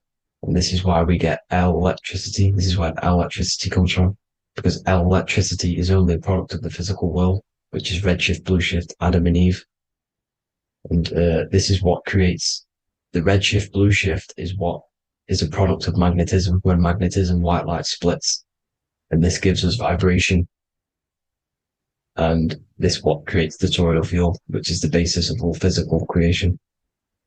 The sine wave is created out of the magnetic wave and the electric wave. The electric wave is the blue wave, and the magnetic wave is the straight wave, which is radiation. This is vibration frequency. So the magnetic wave is straight, and then you have longitude and amplitude, which is depth, which is dimension. You see how the electric wave has depth and a dimension. This is why you get the cross. This is the cross of Earth. This is the symbol of Earth, of bondage, of physical matter, because it consists of magnetic wave and depth, which is electric wave. I mean, this is where you get the sun cross or the Earth cross, whatever you want to call it. It's the cross of physical matter, and the ancients knew this. This is why they used that symbol. Redshift, blueshift, which is the toroidal field, is the basis of all creation, physical creation. And this is why you have the police siren is red and blue. The Matrix movie, red pill, blue pill. You have red blood and blue blood in your body. The Democrat and Republic, the two parties, red and blue. Like your taps on your taps, you have a red and blue tap. One's generative and one's destruction. Fire, destruction, water, generative. So this is the basis of all things. And electric wave has dimension, like I've already said, depth, material, and it's measured in hertz. It's measured in hertz because it hurts you. It decays because the electric wave has a vibration, and vibration always has to go back to a standstill point. This wave cannot go forever, but the magnetic wave will go forever. It's radiation. Magnetic is radiation. It radiates forever. It pulses. But the electric wave will at some point come back to a standstill point, and that's why it hurts. It decays. That's why our physical body decays, because we contain of electricity. This body is an electric body, and it will return back to stillness like a guitar string. If you vibrate a guitar string, you pull it, it will vibrate, make a sound, and then go back to a standstill point. It's the exact same with every single toroidal field within the body. It will decay, and this is why our bodies decay, and everything in creation decays. So we're born into sin. The sin of Eve. The sin of Eve is us biting into the tree of knowledge of good and evil, which is the systems in the body. And the sin of Eve is biting into the sine wave. We bit into the sine wave. The sun moves in a sine wave. Our DNA is a sine wave. Time is a sine wave. Everything in this creation is a sine wave. This is why the dollar bill is a sine wave. Magnetism and electric waves in one. And this is the sun doing its sine wave, which creates, when you go bowling, it kind of creates that pin that you hit over. That's the pin of the sun. The zodiac sign is a sine wave because the zodiac sign is an expression of the toroidal field because magnetism unfolds into 12ness. And that's why you have 12 zodiac signs, 12 systems in your body, 12 cranial nerves in your head, in your brain. So if you can imagine this, see where my pointer is, always starts with Aries. Aries is the head. It's the first thing that's created in the womb. And this is Aries, the ram. And this is why it's called a cerebrum in your brain, which is the first thing that creates when you're in the womb. And what's the element of Aries is fire. Fire is the first element. Fire, first, because it's the first thing on the wheel, the first expression of energy. As you can see here, my pointer, this is the center of the toroidal field. It would go Aries, Virgo, Capricorn, Pisces, Scorpio, Cancer. Then we go back to Libra. Libra would be center. But you see how the toroidal field is the expression of the 12 energies. That's what the constellations are, the energy expressions of the toroidal field. So it would go outwards, starting from Aries here, all the way back to Pisces, which is beyond the bottom half. But Libra would be the center. That's why Libra is the equinox. It's the equinox. Libra is when it goes from summer over to autumn. It's the equal. It starts to transition into the winter side. Equinox, equal, which is Libra. And that's why Libra has the two scales. It's symbolized with the two scales. That's because of, the sun moving over. It's being judged. It's equal now, but then it's going to tip over into the winter. That's why Libra is here, the center of the sine wave. And like I said before, magnetic energy unfolds into 12ness. Magnesium is number 12 on the periodic table. It's the sacred number. And this is why the scientists are NASA is trying to bring in another constellation to destroy the holy science of astrology. So Aries rules the head, which is Mars. Taurus rules the neck, the lower head. Gemini, the two twins, which is your lungs, your two twins, your arms, two twins. Cancer, the breasts, or the chest area. Leo, the heart, which is the sun, which is fire, the center of the toroidal field. Virgo, the belly, which is the intestines. Libra, the kidneys, the two scales, the kidneys, balancing out everything. Scorpio, the sex organs. Sagittarius, hips and thighs. Capricorn, I've missed that out, which is the kneecaps. Capricorn, kneecap. Aries, which is the ram, which is the cerebrum in your brain. And then Aquarius, the calves and the ankles. And the Pisces, the two fish, the 2 feet. So everything corresponds, as you can see here. This is an ancient way of depicting it, of the folded human. And this is everything. Each constellation rules that part of the body, gives energy to that part of the body, makes you do certain things. So magnetic energy unfolds into 12ness, electricity unfolds into 7s. That's why when you get electric, the light spectrum that we see, it consists of 7 colors. Why we have 7 planets. The 7 planets give us our 7 metals and the 7 solfeggio scale frequencies. So the rotor, this is the rotor. And rotor is an anagram for Torah, the Torah, which is I think it's the Hebrew Bible. Don't quote me on that, but it's one of the holy books, which is the Torah, the Taurus. Everything goes back to the Taurus field because it's the basis of all creation. So the chief cornerstone, it says in the Bible that the builders rejected the chief cornerstone. The chief cornerstone, you are the builder. You decided to incarnate into the physical world, into the electric world, El, the world of El, Saturn. When you are created in the womb, it takes you 9 months for you to be created. So, for example, if you went into the womb here, it'd take you 9 months. So let's say you're born in Scorpio. So you'd go back 9 months, 1, 2, 3, 4, 5, 6, 7, 8, 9. You consist of all of these 9 energies because it takes 9 months or however long you took to be born. Some people are born earlier. You'd have to find out how many months you were in the womb for. But you consist of these 9 energies, and each constellation has a cell salt associated with it. And these cell salts are vital for your health and your cells and the optimal health of your body. So the chief cornerstone that you rejected is these three cell salts, these three constellations. So you're mineral deficient in these three constellations. For example, fluoride, magnesium, phosphate, and potassium sulfate. So that's the chief cornerstone. And a cornerstone, people always get it rejected with the cornerstone. The cornerstone is not, it doesn't say the cornerstone in the Bible, it says the chief cornerstone. The cornerstone is a cornerstone of a building, but the chief cornerstone is the top of the pyramid. This is where we get the pyramid of the wheel. So you're mineral deficient in whatever three zodiac signs you're not. You were not in the womb for. This is the chief cornerstone you rejected. So the human body is the micro. It is the universe in a physical form. It consists of everything in the universe, just like your consciousness is the universe watching itself, experiencing itself. Your body is the whole universe, 12 systems in the body, 12 zodiac signs, 7 chakras are the 7 planets. The Holy Trinity of you is your Temple of Solomon, the soul and the mind, the sun and the moon. You know, everything is in you. You consist of everything, all the energies, everything. Heaven and hell. Heaven and hell is a mind state. It's a state of the mind. Head, H-E-A, which is heaven, and the heel, the bottom of your foot, is hell. And the bottom of your foot is the soul. So they're basically saying, well, it's wordplay. They're saying that your soul is in hell because, you know, with the elites being in control. So they call the bottom of your foot the soul, trying to say that you're in hell. The Christ is in you. And this Christ is Greek for what? Christos. And Christos is Greek for the oil.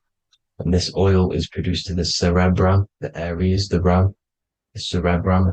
It goes down the pineal. Well, the pineal and the pituitary are underneath the cerebrum. Goes down the pingala and the ida. The pingala being the positive charge connected to the pineal gland, pin, and the ida connected to the pituitary. And this is the two serpents going down the spinal column. And this is why Jesus goes from Nazareth to Bethlehem, and then Joseph and Mary are waiting for Jesus in Nazareth. Joseph and Mary are the pineal and the pituitary gland waiting for Jesus to come back up the River Jordan, your spinal column. So this is the oil. This is the story of Santa as well. Santa comes from the North Pole. Why? Because the North Pole of the Earth is the center of the toroidal field. And the North Pole of you is your spinal column, which is the North Pole of the toroidal field. The North Pole, he comes from the North Pole. This is the North Pole. This is the South Pole of the toroidal field. Comes from the North Pole, which is your mind.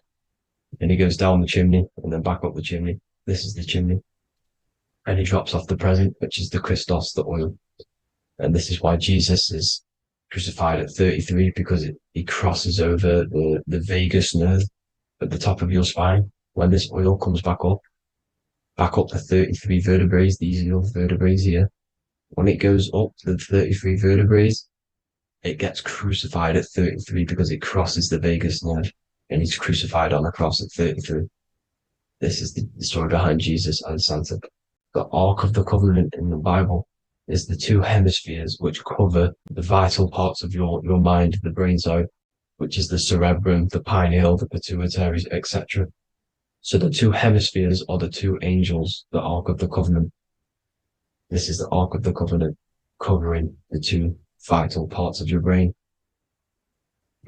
So these are the optic thalamus is another part, and it protects the Christ oil, which is inside at the center of the brain.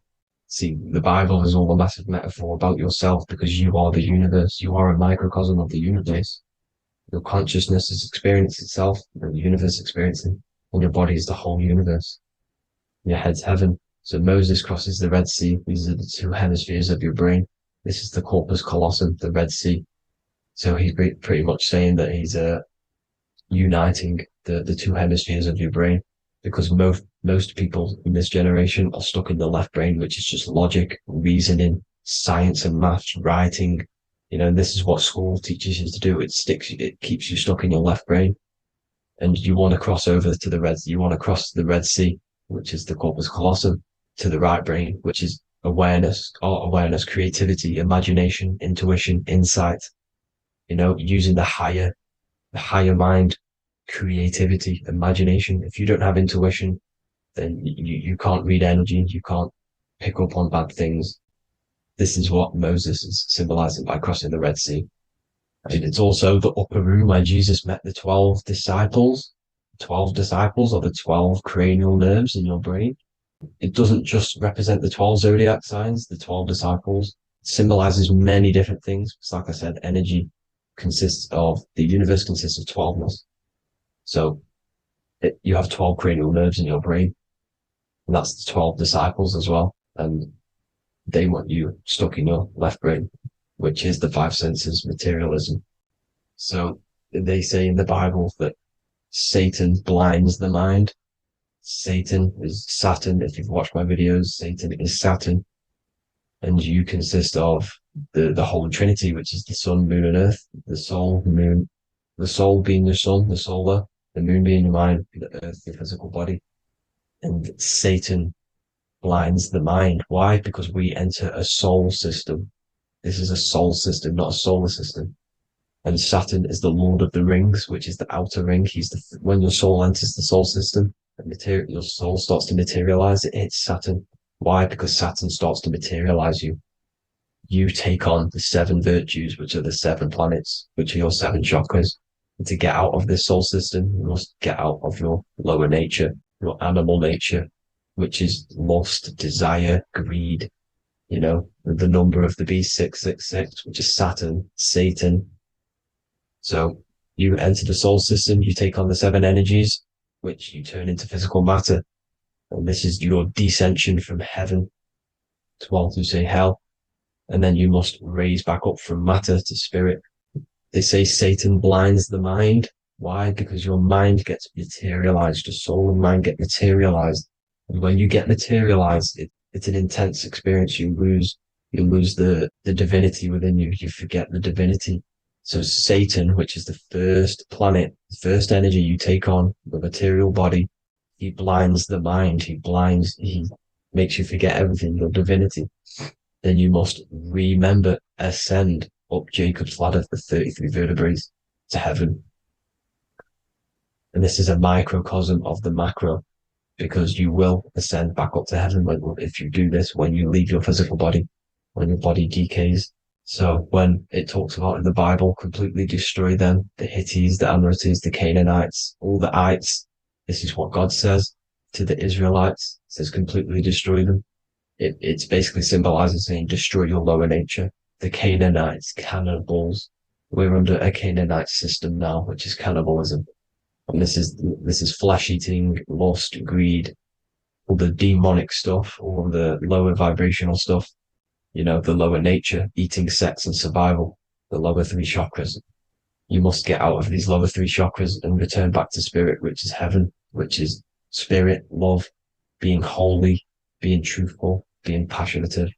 Going back to Satan blinding the mind, all of the planets are made out of these 3 symbols. Satan blinds the mind, and that's why Satan's symbol, this is the symbol for Saturn, Satan, the symbol for Saturn is the cross, which is physical matter, the earth, over the moon is your mind. So the Saturn symbol saying matter over mind, he blinds the mind, Satan blinds the mind once you enter the soul system.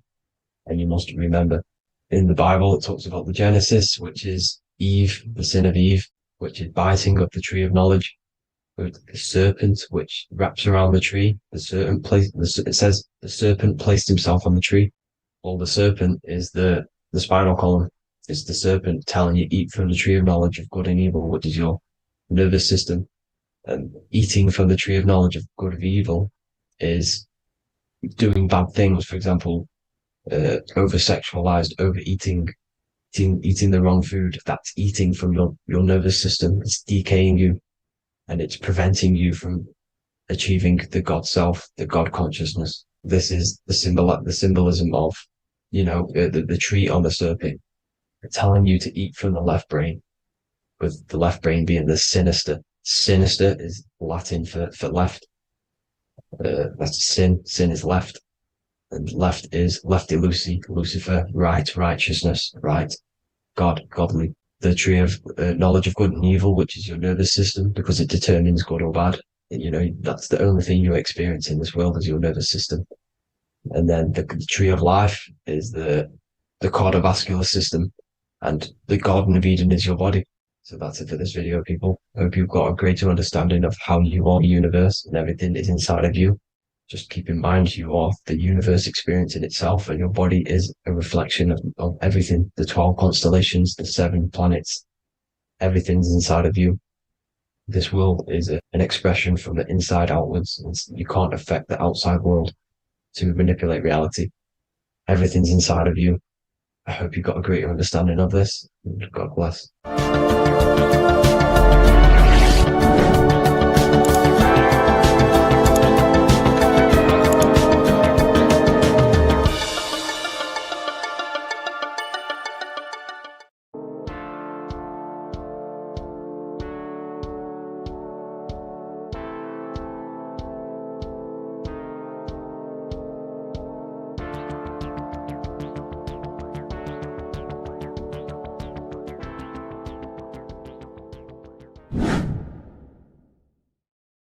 How are we doing, people? It's Revival of Wisdom. We're back today talking about sun worship. Okay? And please enjoy. Sit back and enjoy the video. First thing we need to understand is that the sun is the risen savior. It's the light of the world. Without the sun, we have nothing. Now, the sun is the Son of God. We didn't make the sun. No one owns the sun. But who created the sun? Obviously, the Creator created the sun. Therefore, it is the Son of God. And that is what Jesus is symbolizing in the Bible. The Bible is a metaphorical story. That's why it's called the greatest story ever told, because it is a story about the sun, the zodiac. It's about you, the systems in the body. It's about everything that is sacred in this creation. Now you can see the suns behind Jesus' head in all of the ancient portraits, even the ones that are more modern. You still see a sun on the back of his head because he is the sun. He's the light of the world, our risen savior. And this is what Christians are lost because they don't realize it's a symbolic story and they think Jesus was a historical person. He's not a historical person. Okay, this is what we need to get out of our mind. This wasn't a historical person. It's the Son, our risen Savior. The Son is the soul. It's the soul of this creation. Because what is a soul? A soul is pure life force, pure energy. Whatever a soul inhabits, it gives life to. Like our soul feeds our body. The sun feeds the earth because the sun is a soul, and that's why the ancients called it Sol. Because it's the soul and it's in you and it's the light of the world. It's the light of everything. It gives life to all things. Here's Jesus and his 12 disciples. The 12 disciples symbolize the 12 zodiac signs. Aries, it rules the head region because the 12 zodiac constellations rule specific regions of your body. Aries, the ram, you have a cerebrum in your head. This is Aries on the head of the table. His Gemini rules the arms and the lungs. The two twins, Gemini. He's holding up 2 hands for the 2 hands and arms. The twins. Cancer has a knife in his hand. It's not so clear, but he has a knife in his hand. Cancer is the crab. Crabs have claws. And he's pointing at Virgo's Adam's apple, saying there's no Adam's apple there. It's a woman. Who's the 6th sign? The 6th sign is Virgo, the Virgin, the only woman in the painting. Now notice how there are 3 people in 4 groups for the 4 seasons and for the 3 months and 3 zodiac signs in each season: spring, summer, fall, winter. Matthew, Mark, Luke, and John with the suns on the back of their heads, because it's the 4 states of the sun. The 4 states of the sun. Now, 6th sign, Virgo, the Virgin, the only woman in the painting with no Adam's apple. Then we have the sun, Jesus, red and blue, red shift, blue shift, electromagnetism. The ancients knew this. He's got one hand open, one hand down, because the sun gives and retrieves. The sun rises and it falls. It gives, then pulls away. That's what the sun does, and that's what he's doing. His arms are out, symbolizing the rays of the sun, casting down onto the earth, giving and then receiving. Libra, his two hands are equal, holding his arms out equally, because Libra is the two balanced scales. Libra is when the sun is balanced between the summer and the winter. It's being judged. The sun isn't balanced. That's what Libra is, the two scales. Capricorn is the goat. Goats have two horns, and you can see the two horns on his head here. See? So this is astrology. This what Leonardo da Vinci is depicting here. It's astrology. And he knew the story of the Bible is all astrology. It's all based on astrology. The Son of God, the real sun. Now here are some Bible verses. I am the light of the world. Obviously, that's the sun. What other light is there that lights up the world? The moon can't do it. It's the sun, the one and only sun, our risen Savior. Because if the sun didn't rise, we'd all be dead. So it's our risen Savior. And it dies for our sins every night and then gets reborn every day. Now, Jesus calms the storm. Mark 4:35-41. The disciples are all on a boat and there's a heavy storm. But Jesus is asleep. The disciple says, Jesus is asleep. We need to awake him. They wake up Jesus, and Jesus got up and rebuked the wind and said to the waves, quiet, be still. Then the wind died down and it was completely calm. Well, when Jesus was asleep, this is the sun not being risen. It's not risen yet. Because in the night times, that's when the storms happen on the sea and the ocean. And when they awake Jesus, Jesus rises because he's the sun. He rises and everything calms. Because when the sun comes, the storms go. You see? So it's the sun. It's all about the sun. Here's another, Luke 22:10. A disciple asked Jesus, when will we know it's the end times? And Jesus says, as you enter the city, a man carrying a jar of water will meet you. Follow him to the house that he enters. Well, this is clearly talking about astrology, the topic that Christians think is satanic, when they don't realize the whole thing's based on astrology. Because the end times is the end of Pisces, which is the two fish, which is the age we've just gone out of. And you can see all these ancient churches here with two fishes, because they knew it was the age of Pisces. There's an ancient photo, ancient artwork with the two fish, Pisces. And the end times, as it talks about in the Bible, when Christians think the world's going to end or something. But no, it's just the end of Pisces. As you enter the city, a man carrying a jar will meet you. Follow him to the house. The house is the zodiac sign that he enters. And the zodiac sign is Aquarius, because that's what it is, a man carrying the water. We know this is astrology because a woman, that is a woman's job in the ancient times. In the ancient times, the woman used to get the water. You would never see a man collecting water back then. That was the woman's job, whilst the man builds the houses, for example. You see, so we know it's talking about astrology because astrology is the man holding the bucket of water. It's the end of Pisces. Now we are in Aquarius. And of course, Luke 24:36, the risen Savior, the sun. Now, the sun is also born on the 25th of December, a virgin, just like Horus, Mithra, Buddha, Krishna, Hermes, and thousands of other gods, all born on the 25th of December. Well, it's because the sun moves 1 degree northward on the 25th of December. And on the 22nd to the 24th, it stays in the same degree because it's moving south.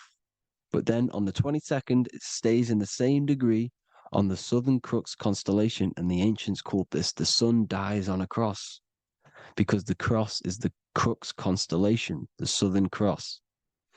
And it stays on that same degree for 3 days on the cross. The sun dies on a cross, and then on the 25th, moves 1 degree northward, bringing back the summer, the light, the warmth, the growth of crops. And this is the sun being reborn again, a virgin, because it's pure. And here's Mithra, another sun god before Jesus was around, before Christianity. It was Mithraism, and Mithra, Ra is Ra, the sun god, Egypt. It's all about Ra, the sun. You can see the crown of thorns on Jesus' head, symbolizing the rays of the sun. And here are the rays of the sun on the back of Mithra's head. Krishna, the sun. Buddha, the sun. Horus, horizon. All born virgins, all did miracles, all resurrected. Dead for 3 days. Well, here he is, dead for 3 days on the cross. And resurrected. Because it's the most ancient religion ever been on the face of the earth. The worship of the sun. And we should worship the sun, because without the sun, we are nothing.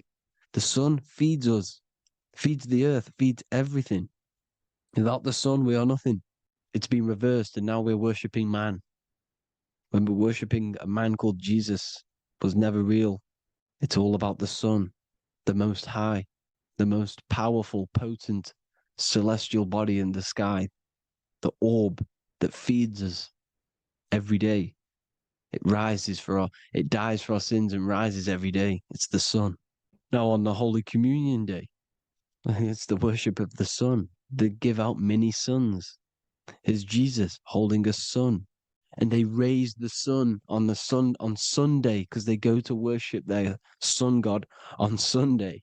Not Saturn Day, not Moon Day, Monday, but on Sunday when the sun is exalting. And they hold suns up above their heads because the sun rises. They're symbolizing the sun rising above their heads as Savior. It's the sun. It's the Holy Communion Day. And here's Jesus giving a piece of himself to the children. It's the sun, the light.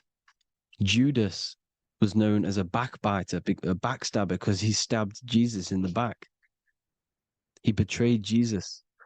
Well, this is just another astrological story about the constellation Scorpio, because the Scorpio is the J, looks like a J.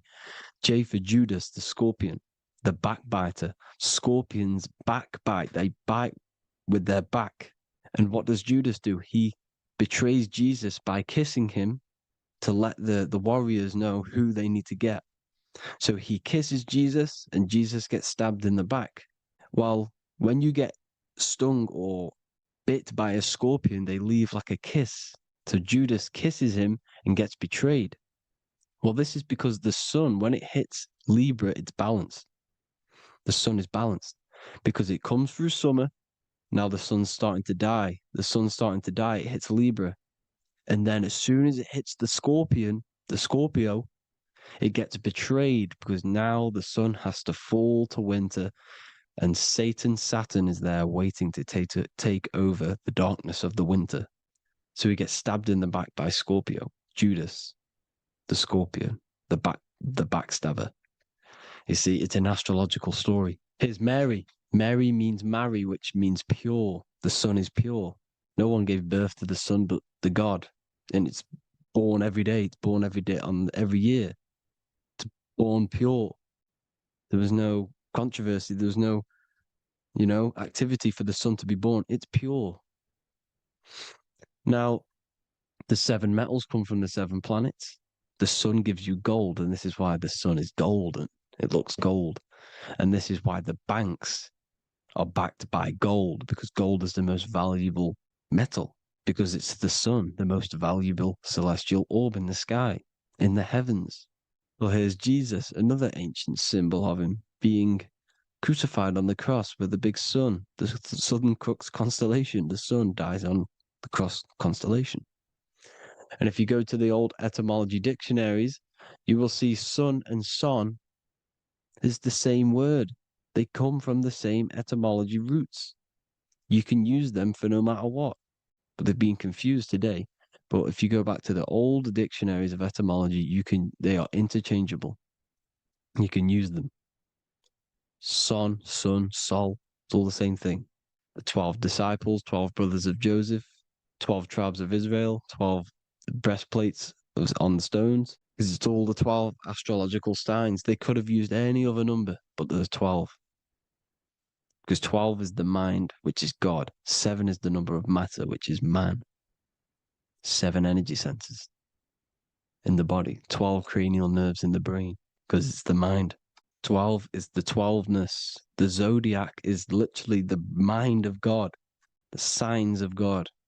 Now here we see here, Job 38, 31 to 33. Can you lead forth a constellation in the season? He's asking you, can you read the sky? Can you read the heavens?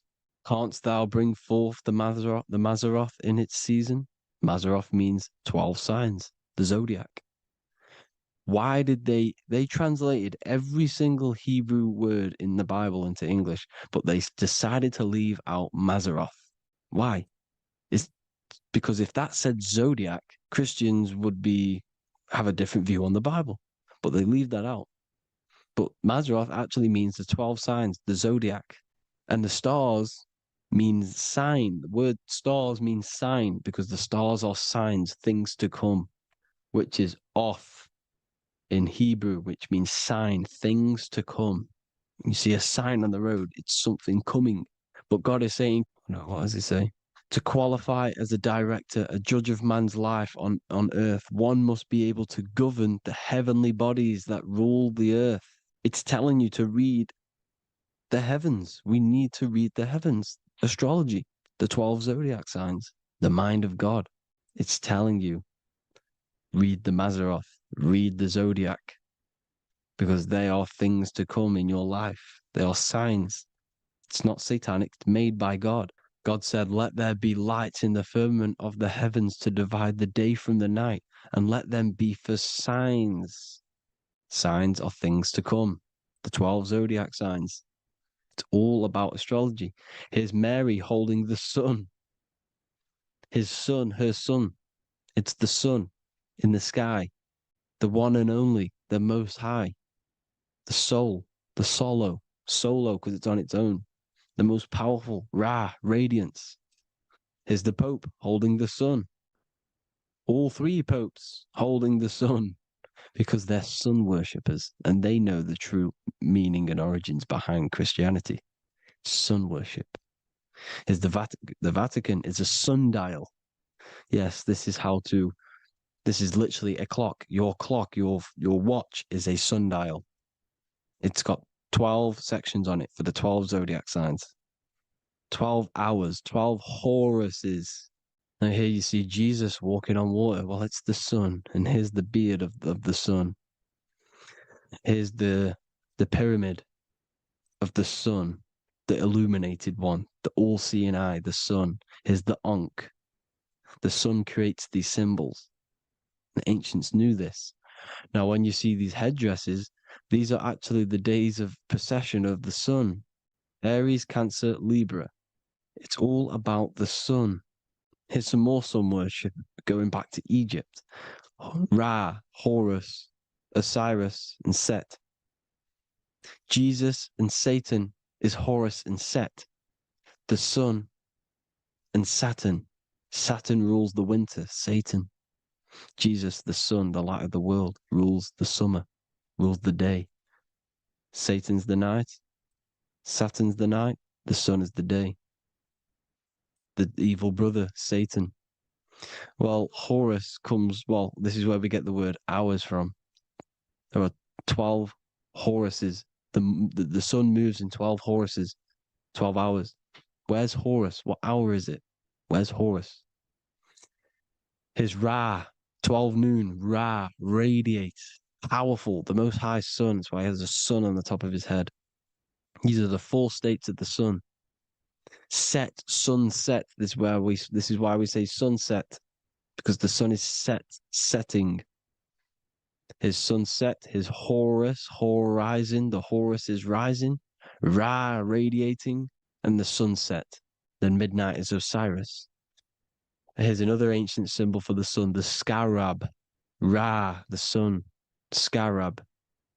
It's got the word Ra in it because it's the sun.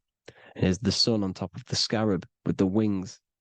Because scarabs roll dung up hills and then they'll let it fall down the hill to gain more matter, to gain more bigger, like a snowball effect. And this is, the ancients saw this as a process of the sun, because the sun climbs up the hill and then it falls. So they used the scarab to symbolize the process of the sun. The sun climbs and falls. Here's an ancient Egyptian cat cutting off the head of the serpent. Well, the cat is cutting off the head of the serpent, symbolizes the sun cutting off the nighttime. When the sun rises, it cuts off the nighttime. It cuts off the serpent. The serpents represent darkness or evil. And there's some more symbology of the sun and the heavens, the arch, the royal arch, the firmament, the sun inside the firmament. These are all ancient churches, and they all depict the firmament with the sun inside. Is the ancient cosmology, you see, because it's all about the sun.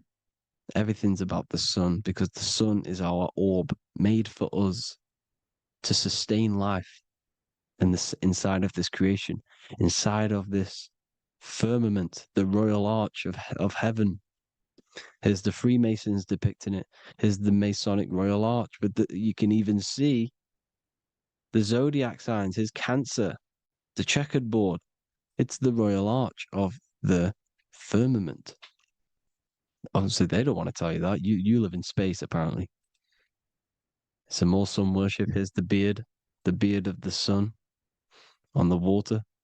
They all have this long beard. And why do they say amen? Amen at the end of every prayer. Amen is a sun god, a creator god. It's all about the sun. So thank you all, people. Hope you all enjoyed. Hope you all gained some knowledge and insight. Please give me a follow, drop a comment, drop a like. Have a good day. Love you all.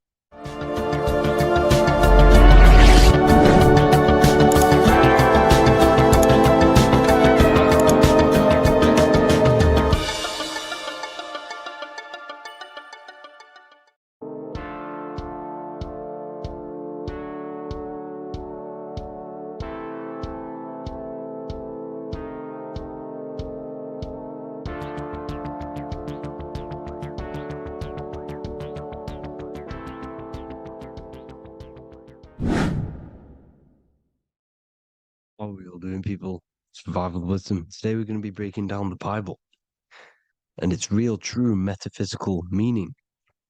All of these slides within this video is taken from my book, The Book of Wisdom. So you can get all of these slides. So the Temple of Solomon, you are body, mind, and soul, which is the Holy Trinity. The moon, sun, and earth. The sun is your soul because the sun is its infinite source of energy. It is its own source of energy. And that is what your soul is. It's its own source of energy. The moon is mind. This is why you call people a lunatic. You're a lunatic. Luna means the moon. And inside of your mind, you have a specific mood. Mood is moon. And mind in German is Mond. And the word Mond means moon.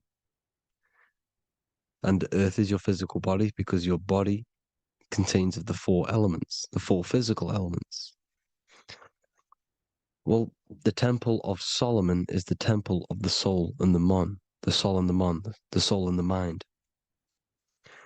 And it's the temple of the Holy Spirit in the Bible.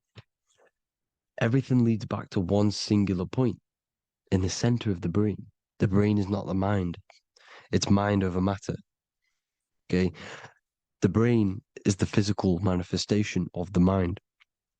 The brain is the electrical computer which decodes the light waves given to it by the mind. This is why everything in the body leads back to one singular point. And we'll go over this in a minute. But this is controlling the physical body. This is the within. If you rearrange within, it spells high twin because within you is your twin, your true self. And it's just an entity in the center of the mind.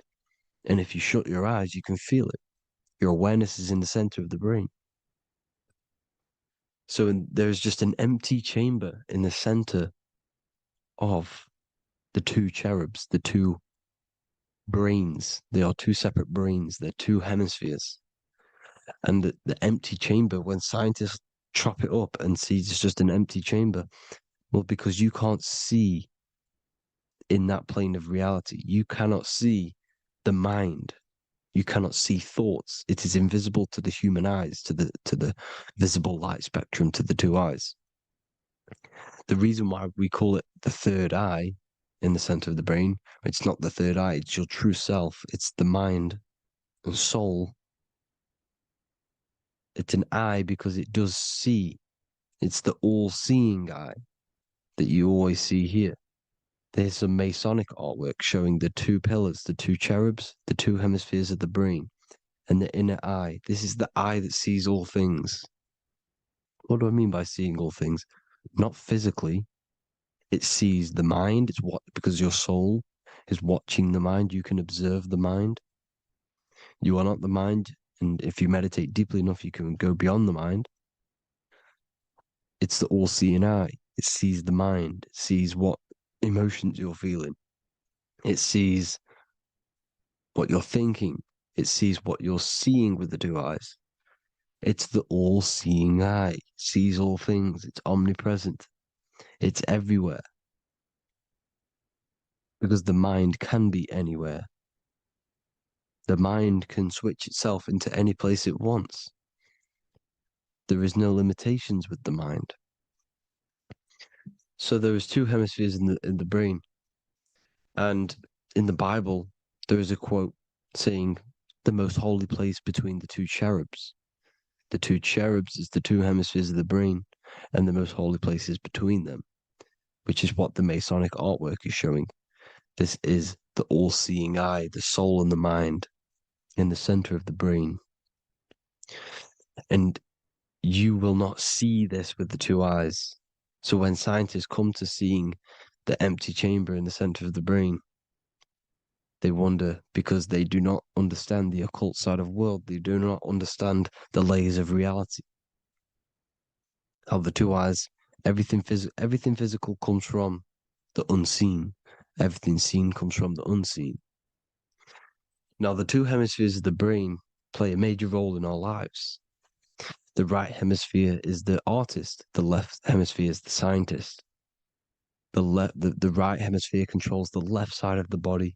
The left hemisphere controls the right side. So there's a crossover. Now, the right hemisphere is to do with your feminine energy, creativity, unification, metaphors, visualization, intuition.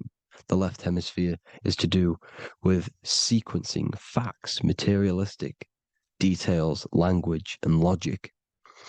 So they keep us normally trapped within the male aspect of our mind, which is the left hemisphere. You know, if you listen to Spotify, Apple Music, and radio, they're all tuned to 440 hertz, which shuts down the right side of the brain, makes you left brain dominant. And we learn, well, 90% of people learn to write with their right hand. They're taught to learn with their right hand, which is to do with the left brain. You see, so we are being trapped within this left side of the brain, which is all to do with logic, thinking logical, not creative. You know, very analytic. But the right side of the brain is to do with your creativity. So the right side of the brain is perceiving reality as a holistic perception. Now, what do I mean?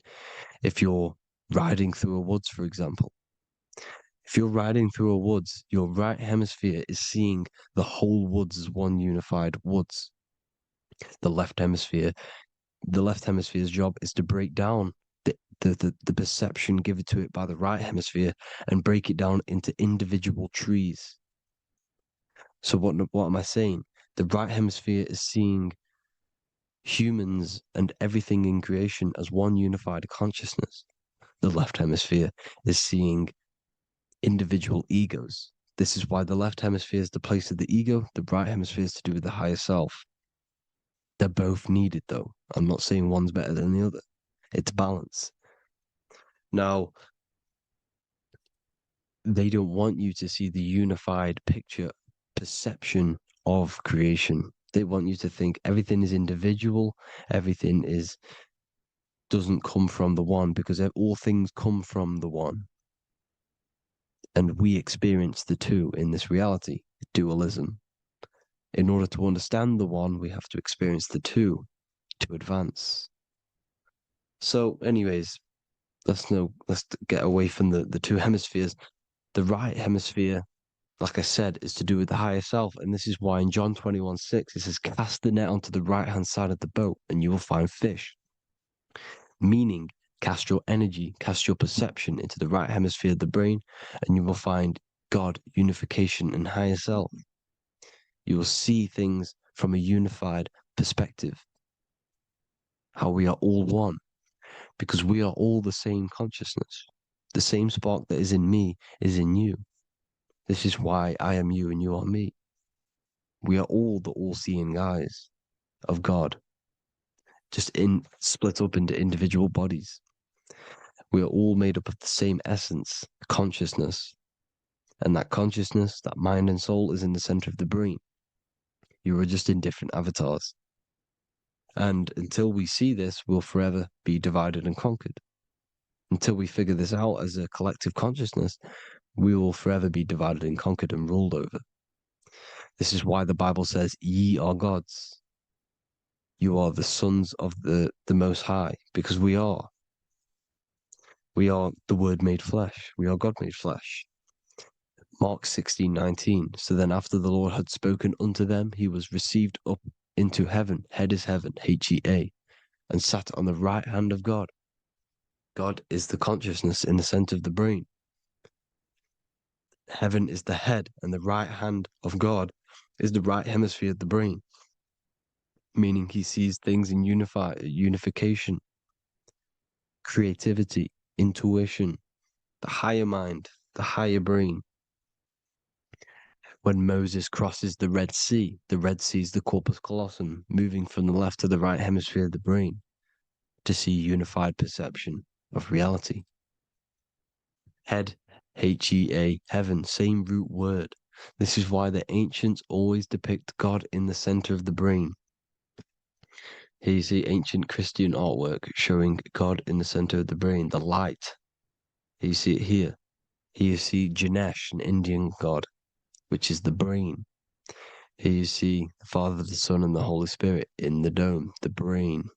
This is the brain, because you are God made flesh. That's what consciousness is. The upper room where Jesus meets the 12 disciples. It's the upper brain on the upper room. The upper room is the chamber, the empty chamber in the center of the brain. That's the room. And the 12 disciples are the 12 cranial nerves in the brain, which pretty much rule the body, all the cranial nerves.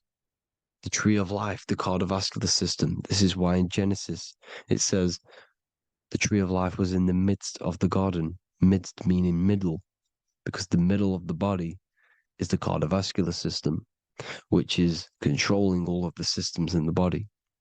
The tree of knowledge of good and evil is the nervous system. It's the spine and brain. This is what's detecting good and evil. The brain is the electrical computer with the left and the right hemisphere, decoding the dualistic world, decoding the light waves given to it by the external world. It is an electromagnetic computer. It is artificial intelligence. It is very intelligent, the brain and the nervous system, the human body as a whole. But the tree of knowledge of good and evil is the nervous system, because it is the tree that detects good and evil, makes you learn good and evil in this dualistic reality. Here you see Adam and Eve around the tree of knowledge of good and evil.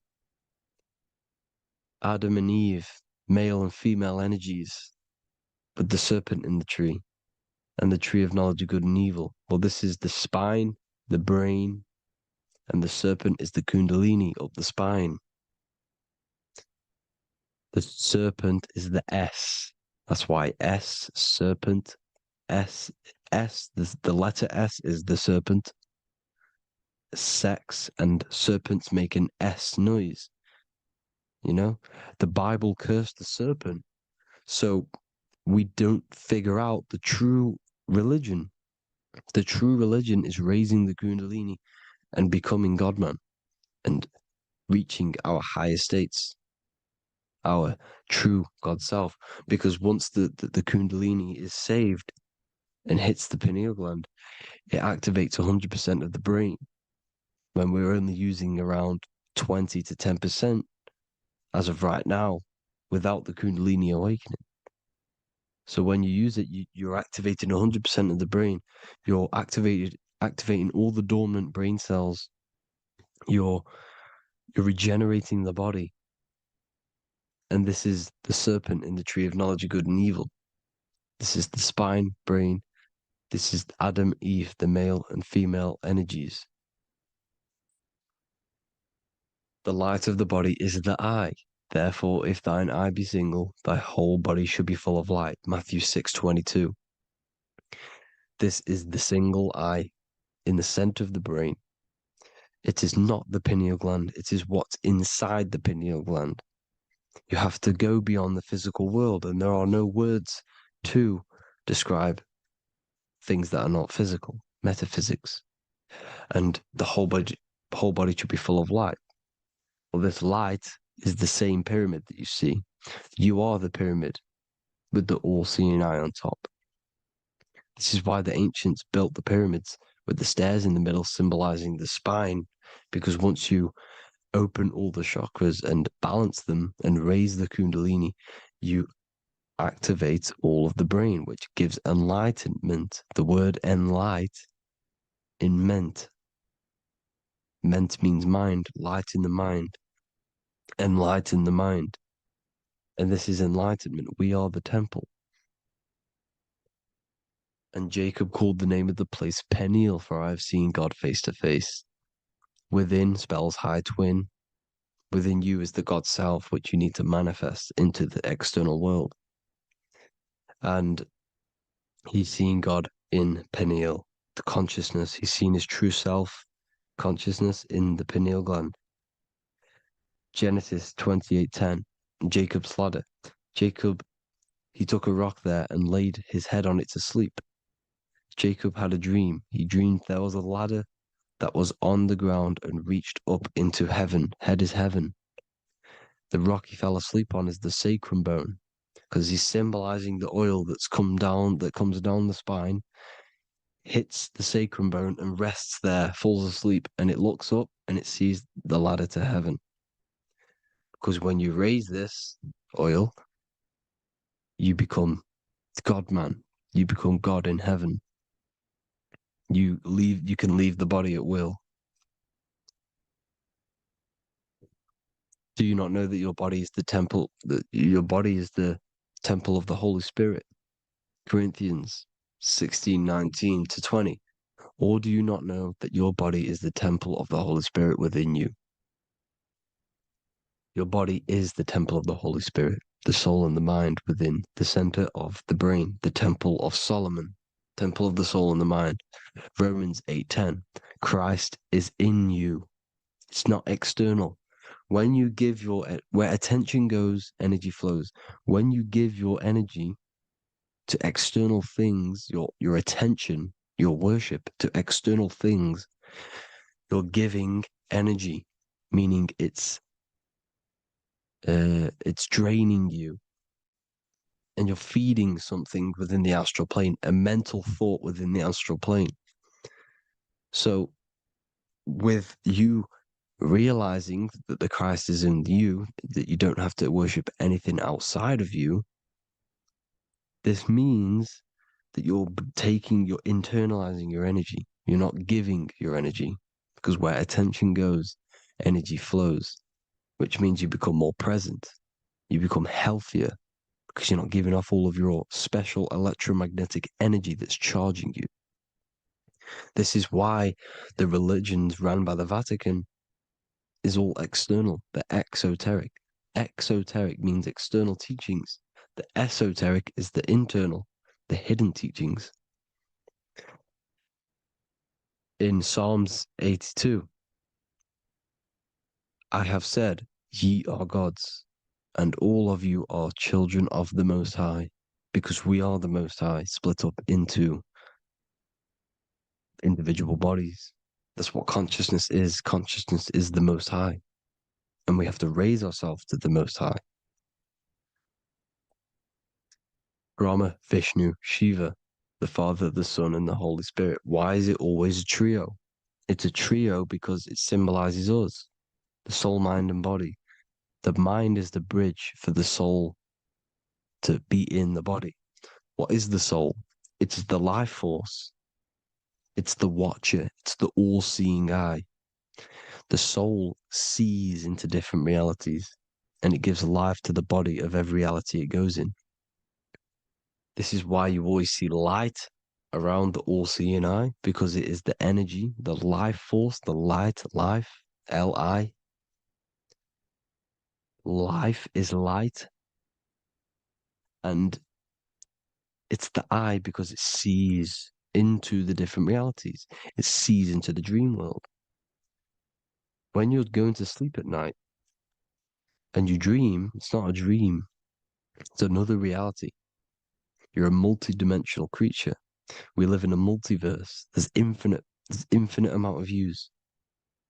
And there is a version of you which is the highest self in a reality somewhere. And this I has the ability to switch realities, which is exactly what astral travel is. Astral travel is the ability to switch reality beyond the 3D construct of this world. The Father, the Son, and the Holy Spirit, Brahma, Vishnu, Shiva. Brahma, the soul, inhabits different bodies. This is why they have different heads. Vishnu, the mind, symbolizing gnosis, meaning knowledge. This is the serpent. The serpent symbolized knowledge. Shiva, the body. Father, the Son, and the Holy Spirit.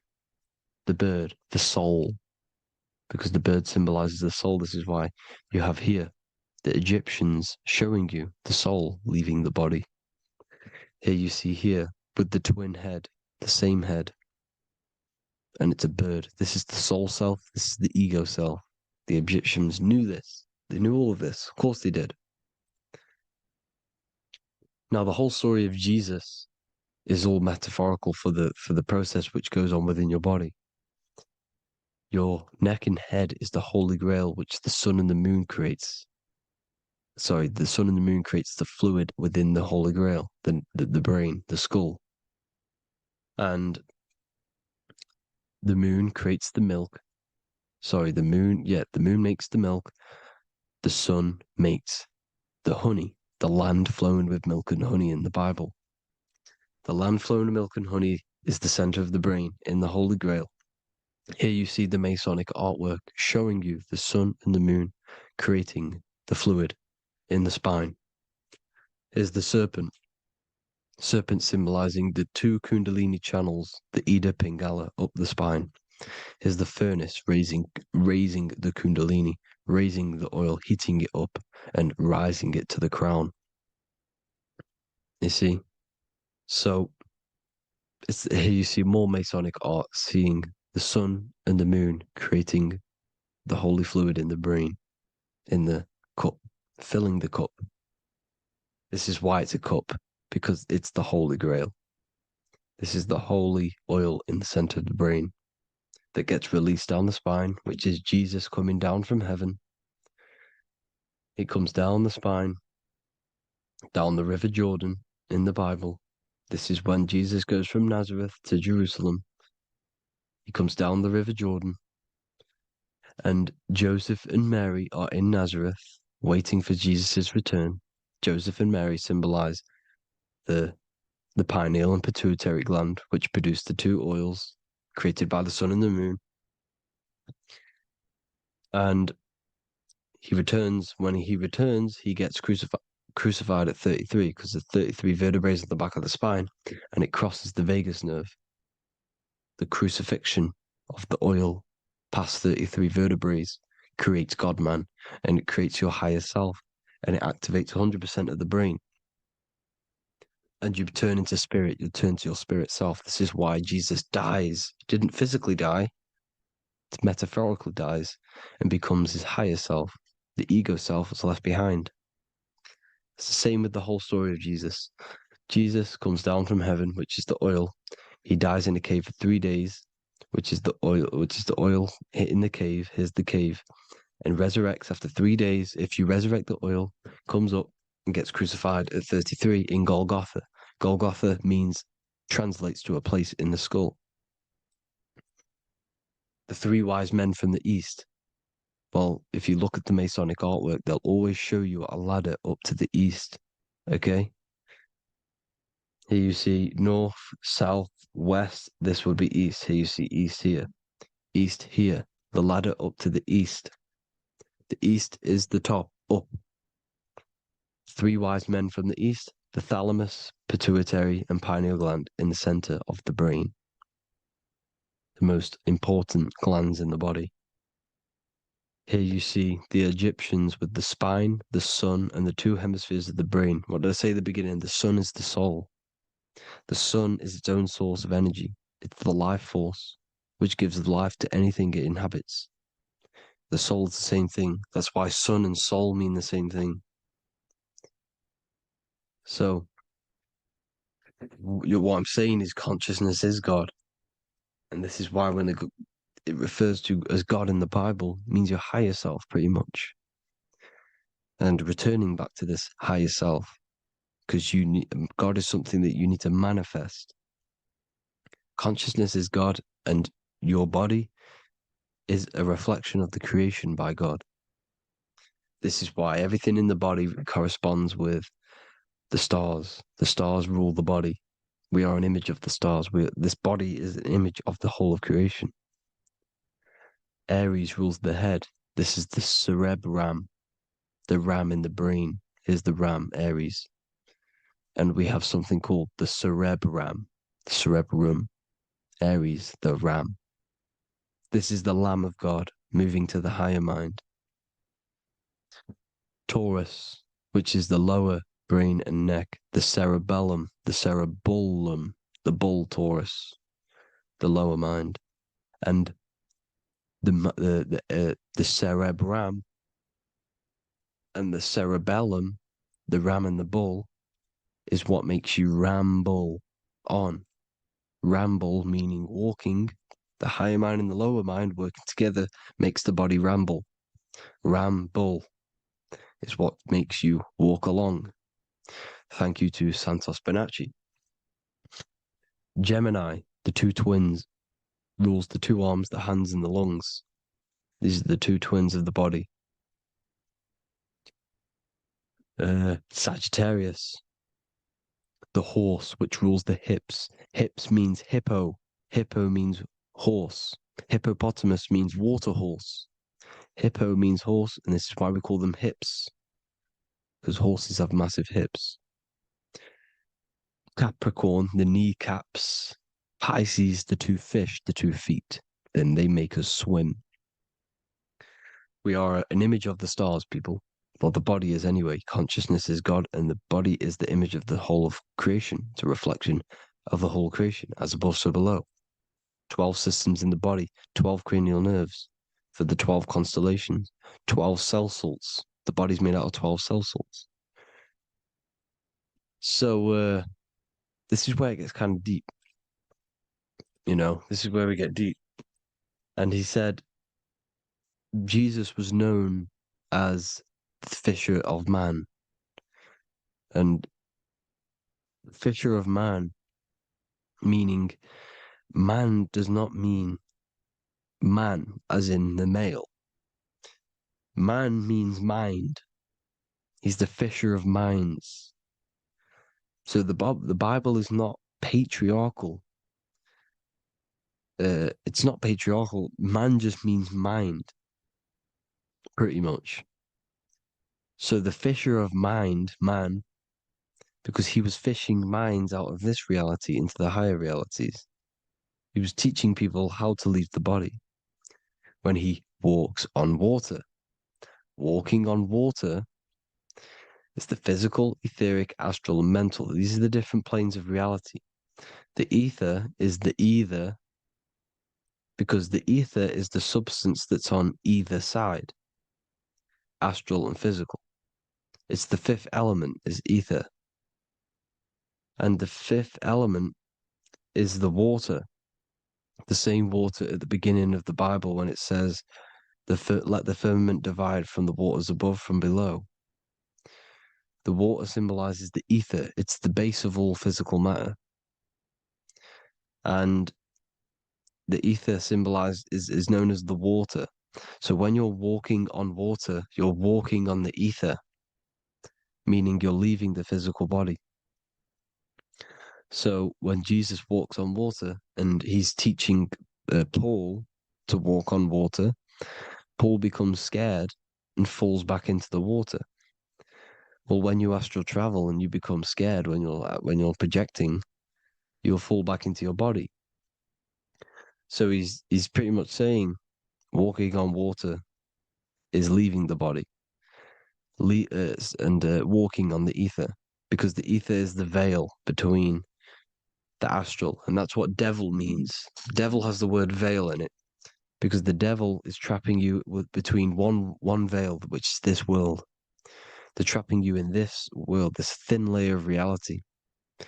Your dreams are different veils. The ether, the astral, the mental are different veils.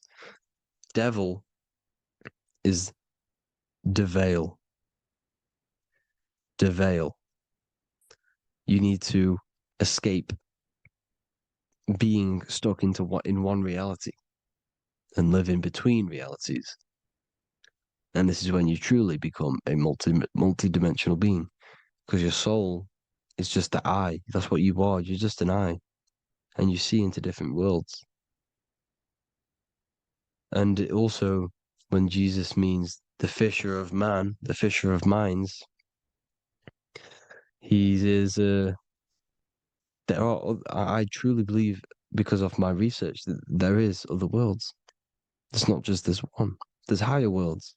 There's an infinite amount of you, and you've been in them dreams you call dreams. Them dreams are other realities that you are in. That's why when you're there, you don't feel like you're in a dream. You feel like it's 100% real, because it is real. So this is why the ancients always depicted the many different heads, because there's many different versions of you. And this I, the soul, the watcher, is switching itself into different bodies at all times. Well, when you sleep, when you astral project. And this is what the ancients were doing. They understood the multiverse, and they could switch bodies at will. And this is what the 7 seals are in the Bible, also known as the 7 chakras. These are literally portals within us to these different worlds. We're in the heart at the moment. Earth, rearranged, spells heart, meaning middle. This is where good and evil exist. It's the middle point, the midpoint of realities. So I hope you all enjoyed the video. All of this knowledge that I've give you in this video is inside of my book, the Book of Wisdom. The Book of Wisdom gets updated every single month with new pages. It's a one-time payment for a lifetime worth of research and knowledge by me. So if you do want to get it, the link will be in the description. But I hope you will gain some amazing insight. Please like, comment, and share to help the algorithm, and drop a subscription. And for more lectures, every 2 days, I drop lectures and knowledge within the Patreon. If you want to support the channel, join the Patreon. Everything's in the description, because we are not monetized on YouTube. Thank you all. Have an amazing day.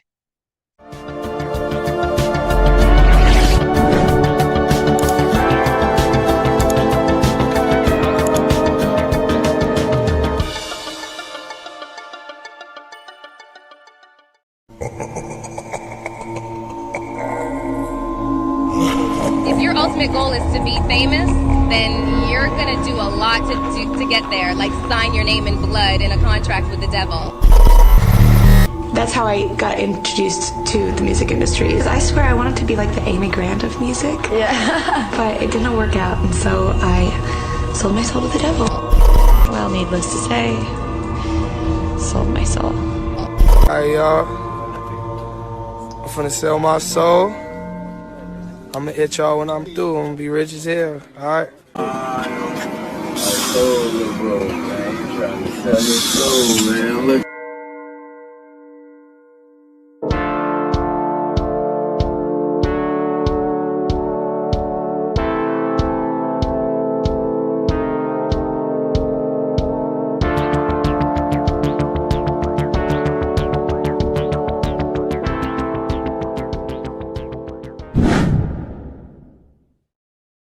So what exactly is selling your soul? In order to understand this to its full potential, you have to understand the spirit world and the occult world which our eyes cannot visibly see. The physical world we see is nothing but an illusion and a product of the higher planes of existence.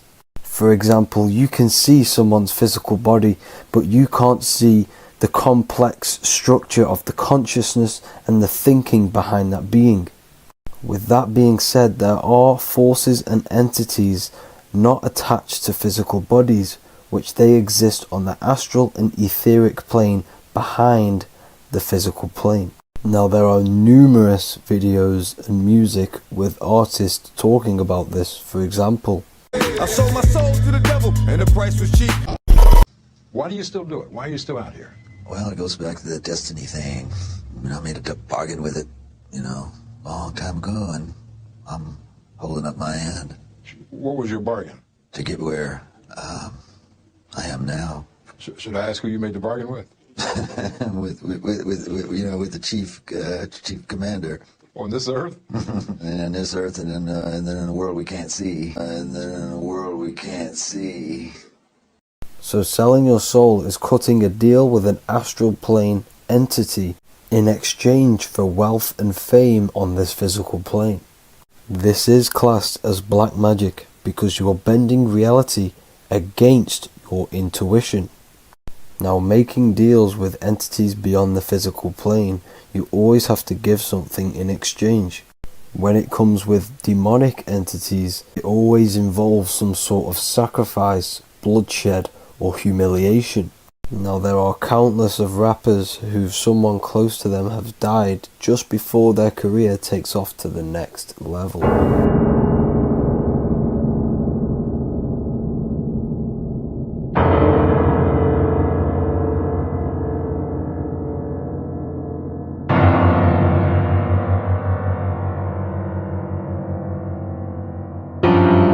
My mama was sacrificed. Me too. You understand? Yeah, I'm Christian. Michael Jordan, what about him? His daddy, right? Bill Cosby, his son, right? Dr. Dre, his son. You know, out in Hollywood, a lot of people come up missing. So these rappers and celebrities do have to do sacrifice rituals in order to take their career to the next level. Tough flight, I've been growing up, it's a ritual. So the occult side of this reality is heavily connected with the music industry and the elites. This is why they are all connected to Freemasonry.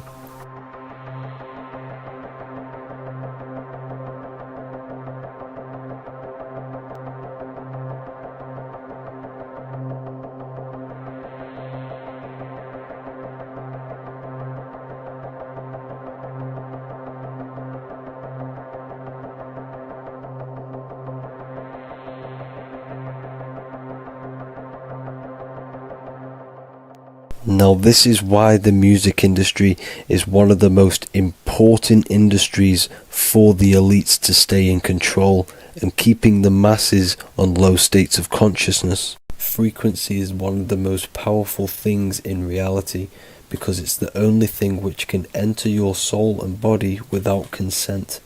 The frequency on Spotify and all major platforms are all tuned to 440 Hz, which was set by the Rockefellers. 440 Hz turns off the whole right side of your brain, and the right side of your brain is to do with critical thinking, imagination, and your intuition. Music has the ability to influence your intent, your emotions, your thoughts, and your actions just by frequency itself. By controlling the music the celebrities put out and the things they talk about, they're actually molding society because of the celebrities' huge amount of influence over the younger generation and cultures within society. This is why the music industry is mainly talking about sex, guns, violence, and hating other people. These are all very low vibrational acts and things to do which destroys humanity and societies, keeping us all conquered and divided in order for them to stay in power. Music can actually reprogram your subconscious mind, and it is a form of MK Ultra, which is mind control. It's in my brain. Do you know that? It's living rent free. I can't get it out. You did that. Yeah, it's hypnosis. Yeah, it's hypnosis. You're so awesome and dope. You do need to be very careful with what you're listening to and what frequency it's playing at, because all of this has an effect on your electromagnetic field and your state of consciousness. Now let's go back to selling your soul.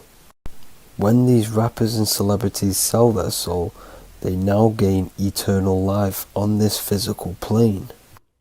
When you do sell your soul, you are allowed to live forever. And these people that are called youngins, rookies, new booties, like I was, had no idea that these people still live. They will prey, haunt,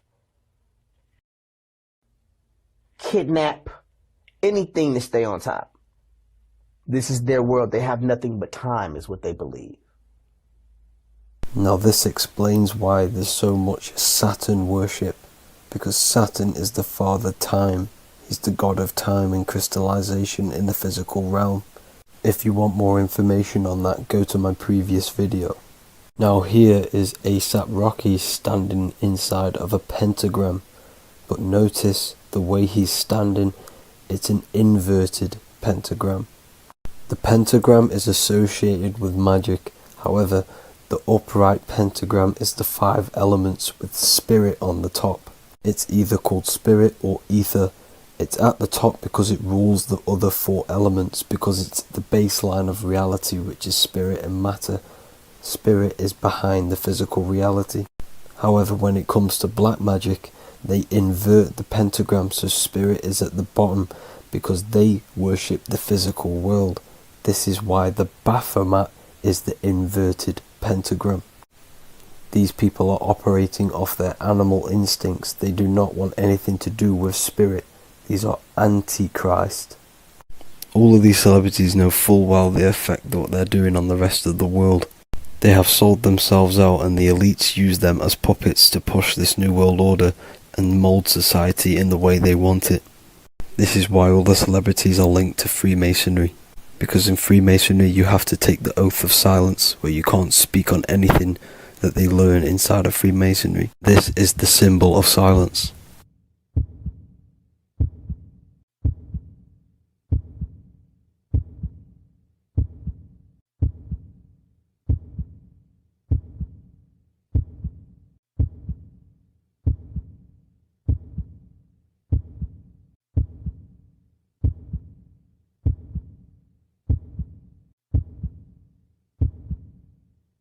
The elites need them under this oath, so they do not talk about certain topics and certain things to the public because of the amount of influence they have on society. Now, even the name Hollywood is an occult term, because back in the ancient days when they used to create wands, they used to create them out of Hollywood, out of the holly tree, because each wood has certain attributes and virtues when it comes to magic. And the holly tree was known as the holy wood, and they used to create the wands out of it to cast spells. And Hollywood are still casting magic to this day through the films and through the music to the masses. That's it for this video, people. Hope you enjoyed. Please like and comment and subscribe. Peace and much love.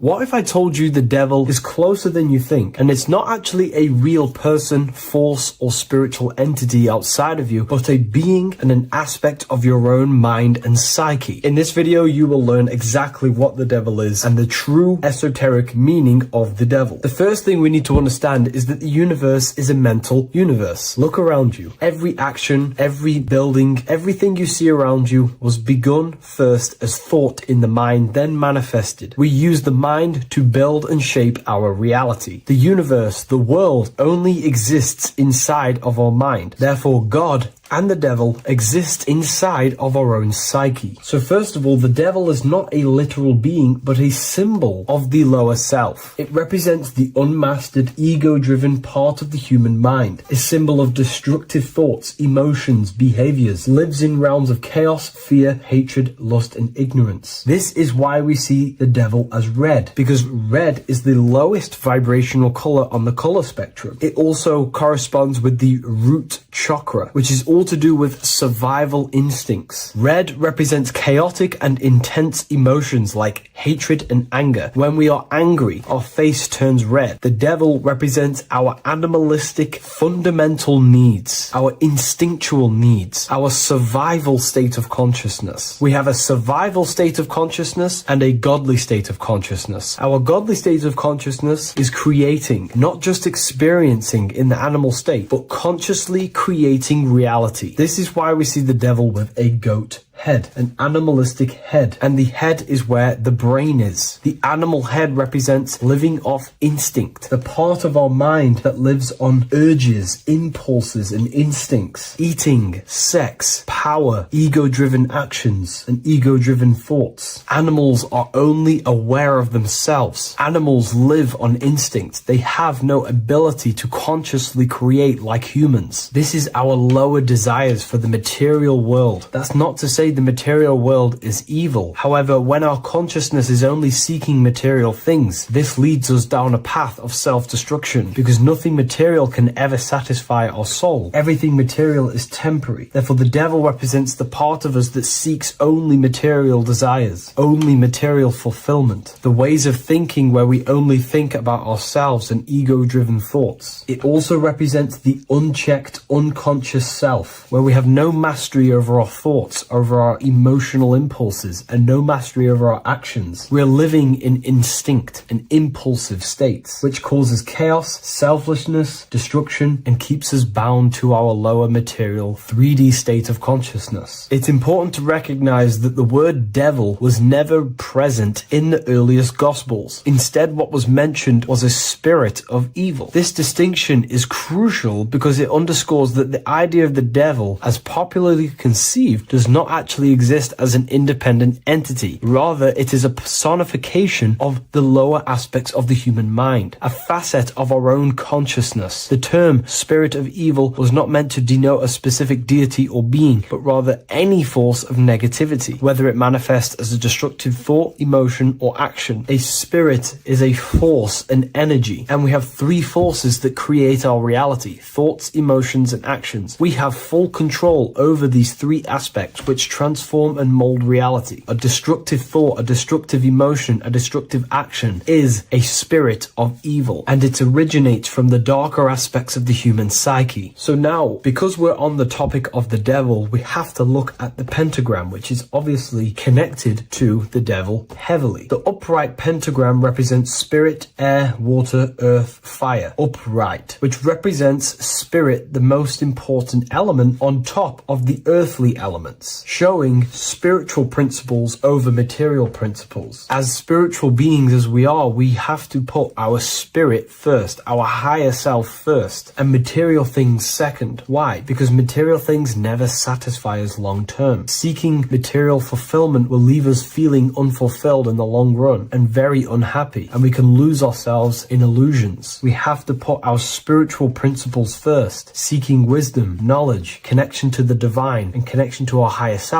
is what gives us true fulfillment in our hearts and souls. But when we see this pentagram inverted, we now have spirit on the very bottom, which now represents earthly principles on top of the spiritual principles. We're putting our earthly elements on top of our spiritual element, which this inverted pentagram represents no longer caring about spirit, no longer caring about our invisible internal world, and only caring about this external body, food, sex, material things, cars, money, and all the things outside of us, the world outside of our mind. This is what true Satanism is. Satanism is not worshipping an external deity, but it is worshipping the self, only fulfilling the ego's desires. This is what true Satanism is, and we have all been conditioned to live in this state. Satanists want us to believe that there is an external deity called Satan or the devil, and the reason they do this is because they trick us, making us believe that we are not Satanists, while they are actually conditioning us to be self-seeking, ego-driven people, where we only care about sex, food, material things, and money, which is actually conditioning us to be Satanists. 80% of the population today are unknowingly involving themselves in Satanism, which is ego-driven thoughts, actions, and emotions, dwelling and living in this state where we only care about ourselves. When we are spiritual, we realize we are all one. We are all one consciousness family, and we need to do things that help and contribute towards our collective experience, helping others instead of seeking to serve only the self. The angel is depicted with wings, which represents elevation, higher self. The devil is represented with an animal horns, which is on the ground. A goat is on the ground, which represents the lower self. This is the elevated mind and the lower material mind. Horus, the bird, higher self. Set, the ground animal, lower self. Jesus and Satan. These are two forces, two characters that exist within the human psyche, not real entities. They are forces of our minds, and there is a battle between our higher self and lower self all the time within our own minds. There's always a part of us that's telling to do one thing and another thing, to do something bad and to do something good. There is this battle inside of our own consciousness. Here we have the human spinal column. The human spinal column is showing you the higher and the lower self. The higher self represents the head. The head is where the mind is. This is the creative essence of the universe. This is where all material things begin as a thought in the mind. We create with the skull, with the brain. This is our higher self, the heavens, connected to the heavens, the sky. And the lower end of the spinal column is where our reproductive organs are, where our gut is. Our reproductive organs and our gut is all to do with survival. The lower end of the spinal column, lower instinctual 3D based consciousness. The lower end of the spinal column is where our lower self dwells. Eating, consumption, power, and sex, lust. These are all emotional forces and instinctual based organs that are not inherently evil, but when we dwell and live off this lower end of the spinal cord, it keeps us in low states of consciousness. Our goal to raise to our higher mind is to balance this, not to overeat, not to abuse power, not to abuse sex and lust, but to master these organs and gain the ability to say no to these organs so that we can raise to our creative side of consciousness. Instead of dwelling in our instinctual nature, we can turn to our creative nature and consciously become a builder and constructor of reality. This is the true way of raising consciousness. This is the stairway to heaven, out of the animal consciousness to the higher consciousness. To wrap all of this up, it's all about gaining control over our instinctual lower nature and allowing our spirit to rule over our body and not our body ruling over our spirit or mind. The moment you let a thought become instantly an action is the moment you are an impulsive person. We are all trained to be this way. It is okay if you are in this state. The moment you let a thought turn straight into an action without questioning, that is the mind mind controlling you and you not controlling the mind. We need to gain control over the mind, and we do this through many different ways, through meditations,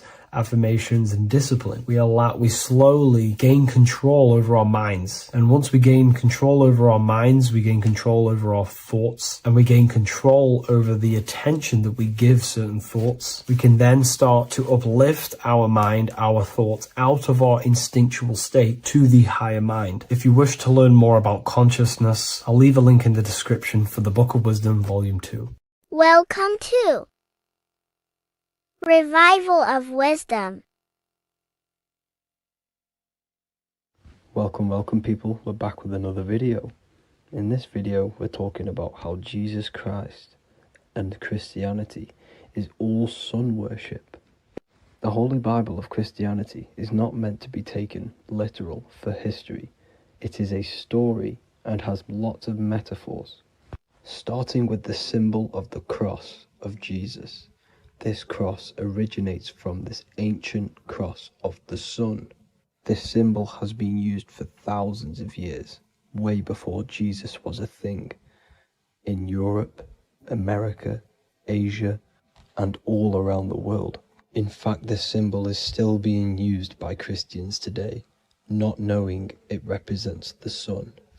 This is a 4,500-year-old artifact, a golden plate with an equal-armed cross found in England. The gold to symbolize the sun, and the equal-armed cross for the 4 equal seasons of the year. So this is why in the Bible you have Matthew, Mark, Luke, and John, symbolizing the yearly cycle of the sun and the 4 equal seasons. Also in the Bible, Jesus is referred to as the light of the world. So yes, Jesus represents the sun. He is a metaphor for the sun. Hence why in all of these pictures and images and paintings of Jesus, there's always a sun behind his head, and some even with the sun cross behind his head. Jesus also has 12 disciples, which represent the 12 zodiac signs and the 12 months of the year. This is the Last Supper by Leonardo da Vinci. As you can see, the sun, being Jesus, is in the center, because the sun is in the center of the zodiac signs. There are 4 groups which symbolize the 4 equal seasons. Each group contains 3 people symbolizing the 3 months and the 3 zodiac signs in that season. There is only 1 female in the painting, which is Virgin Mary, who symbolizes Virgo, the astrological sign. So yes, Jesus symbolizes the sun with his 12 zodiac signs and 4 gospels for the 4 seasons of the year.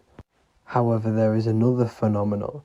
The 25th of December is known as the birth of Jesus Christ, which is known as Christmas today. Jesus symbolizing the sun and is born on December 25th. This is the day the sun moves 1 degree northward, bringing back the warmth, the growth of crops, the life and light back to the northern hemisphere. Everything is springing back to life, as we call it, spring. So it is said that the sun is born again on the 25th of December, and Jesus is known as the risen Savior, because the sun is our risen Savior, because it gives life to the whole of this realm, the warmth, the crops, and without the sun rising in the morning, we'd all die in about 2 weeks. And we all know how Jesus died on a cross. The sun also dies on a cross in the southern hemisphere. It dies on the Southern Crux constellation. And on December the 22nd, 23rd, and 24th, the sun remains in the same position. So the sun dies for 3 days, and it is born again on December 25th, when it moves 1 degree northward. And this is when the sun is born again, or resurrected, just like Jesus. Constellation Virgo is prominent in the spring sky in the northern hemisphere. So therefore, the sun is born a virgin, Virgo. And as you see in this image, you see Virgin Mary holding the sun. Us as humans do not own the sun. So therefore, God owns the sun. So yes, the Son is the Son of God, and this is what Jesus is symbolizing. And just how Jesus sacrifices himself for humanity, that's what the Son does. The Son gives out all of its energy so we can live. There are many other Bible verses which represent Jesus as the Son. Now in Matthew 8:23-27, his disciples are in a boat and there is a massive storm. Jesus is asleep, meaning the sun has not arose. And the disciples say, "Save us, Lord, we are perishing." Quote, "Then he rose and rebuked the winds and the sea, and there was a great calm." End quote. Now this is a metaphor for the sun rising and calming the storm, because in the ocean, when the sun is down, that's when there are great storms. The worship of celestial bodies go back thousands of years, and it's called astrotheology, and it can pretty much be traced back to all ancient civilizations. Now going back to the ancient Egyptians, the god Horus, the god of war, and he symbolized the sun in the morning. Ancients used to say that he walked over the sky in 12 steps. Yes, this could symbolize the 12 zodiac signs. It also symbolizes the 12 hours of daylight. So we have 12 hours of Horus, but now they've rearranged the word to hours. Horus and hours. And when the sun rises, Horus rises, we say horizon, which is Horus is rising. That's the etymology of horizon. Another Egyptian god called Amun-Ra was known as the god of all creation. He was the first god of them all. Amun was also a sun god. Therefore, after every Christian's prayer, they say Amen, sending their prayer through the sun to God. So this all goes back to the worshipping of the sun. Sun worship was around way before the Romans. However, in the Roman times, their sun god was called Mithra. Mithraism was the main religion before Christianity came into play. Mithra was the son of God. He died on a cross, and he was dead for 3 days and resurrected, just like Jesus. So the Catholic Church was not made in heaven. It was made by the Roman Empire. They mixed all the sun religions of Judaism, Mithraism, and other Arabic religions and combined it into one, so Caesar, the Roman emperor, could gain his own religion. So yes, Christianity was a political move to gain more control over the masses, because it was a worldwide government at this point in time. So here is a Sumerian helmet with the rising sun symbol. And then the Romans also used this rising sun symbol on their armor. So sun worship has been going on for thousands of years, and it still goes on today. However, with all the programming and the low IQs, today we do not get the full interpretation of the Bible and these stories from the past. And Christians and other religions are all brainwashed to not question their religion and not realize their true origins and where they come from. I do advise you all to do your own research and come to your own conclusions. However, I'm just pointing out the facts and connecting dots for you all to see. That's it for this video, guys and girls. Thank you all for tapping in. God bless.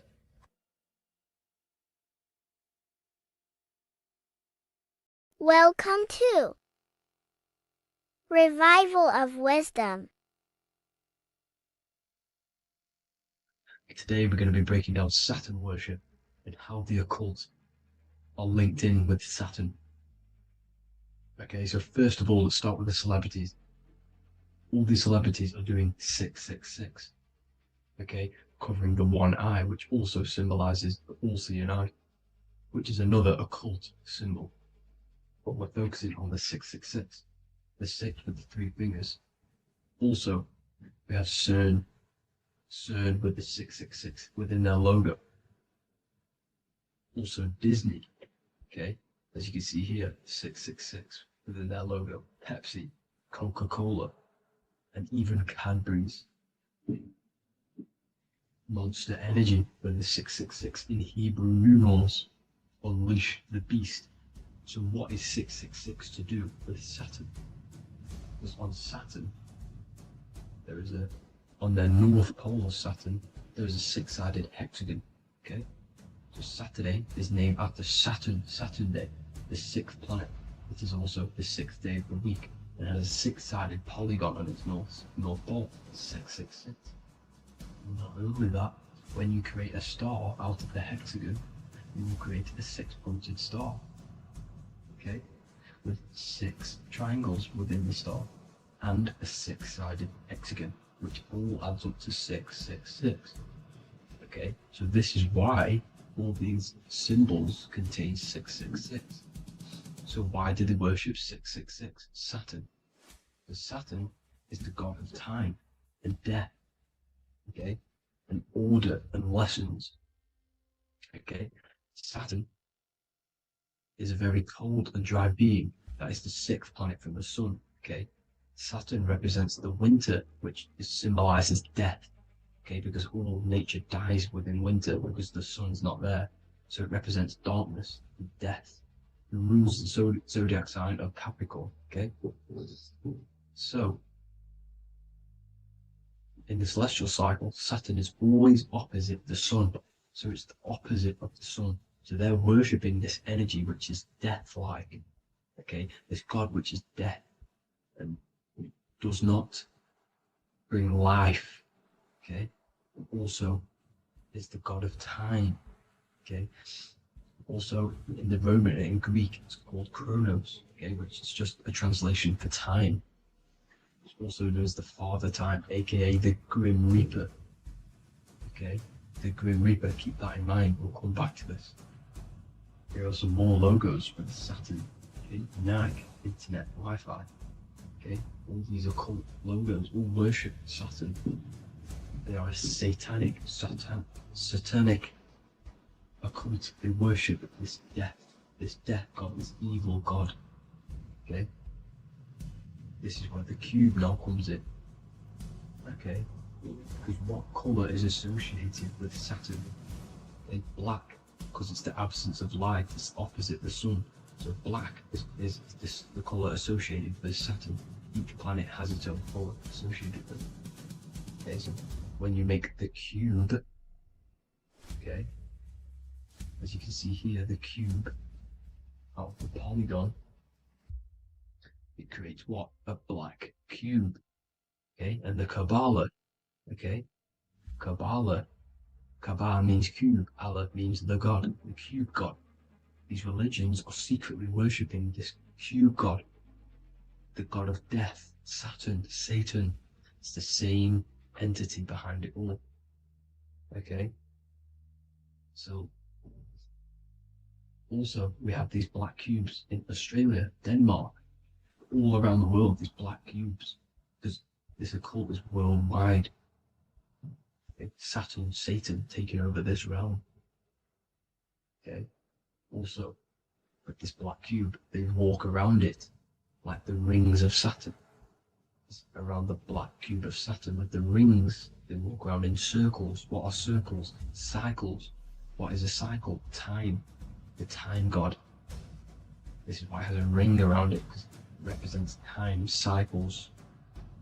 Okay, and this is another depiction. Saturn always depicted with this Reaper staff.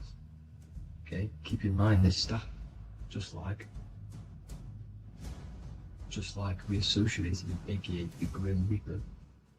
The Grim Reaper also wears a black robe, representing Saturn with the same staff. Can you see it? This is where it comes in. Okay?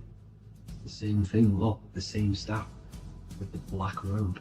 Black representing Saturn, the god of death. Okay, the Grim Reaper, Satan. Okay. Also, when you graduate from university, what do? You wear a cube on your head, a black cube with a black robe.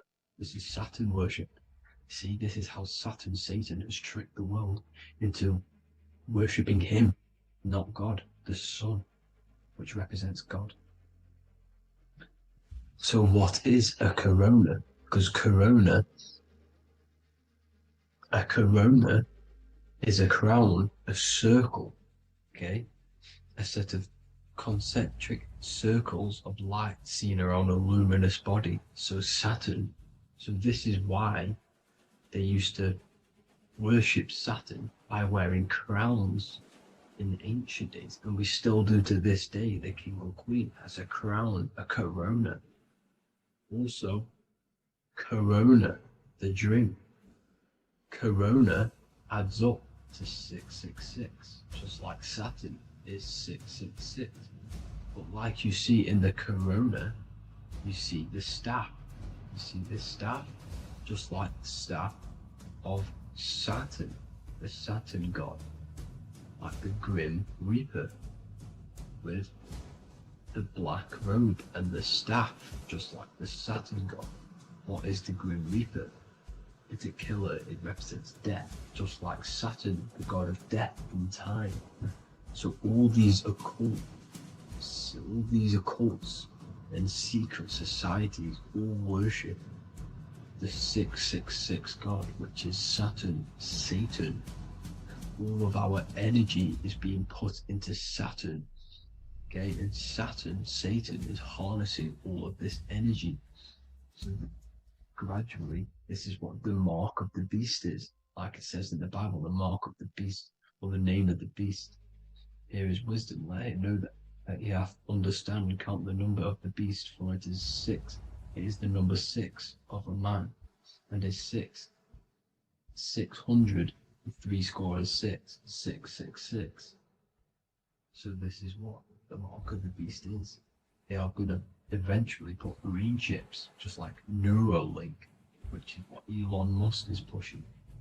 Okay, so this chip is the mark of the beast, and it's going to be implanted to our hands or brains. Okay, and they will manipulate our consciousness, and it will manipulate our DNA, and it will directly connect us to AI, and AI is linked in with Satan, as the demons and the people who rule this world are in love with AI. They want to connect humans to AI. And this will control our consciousness completely and give all of our energy back to Satan, this deity that they all worship. Just like when you get married, you wear a wedding ring, the rings of Saturn, over the finger, which represents the sun. So you're basically seeing Saturn over the sun. The sun is the son of God. It represents the sun, represents God. So you're putting Saturn over the sun. So thank you guys all for tuning in. I'm going to leave you guys here. Please leave a like, comment some topics that you want me to talk about. And please subscribe for more amazing content. God bless.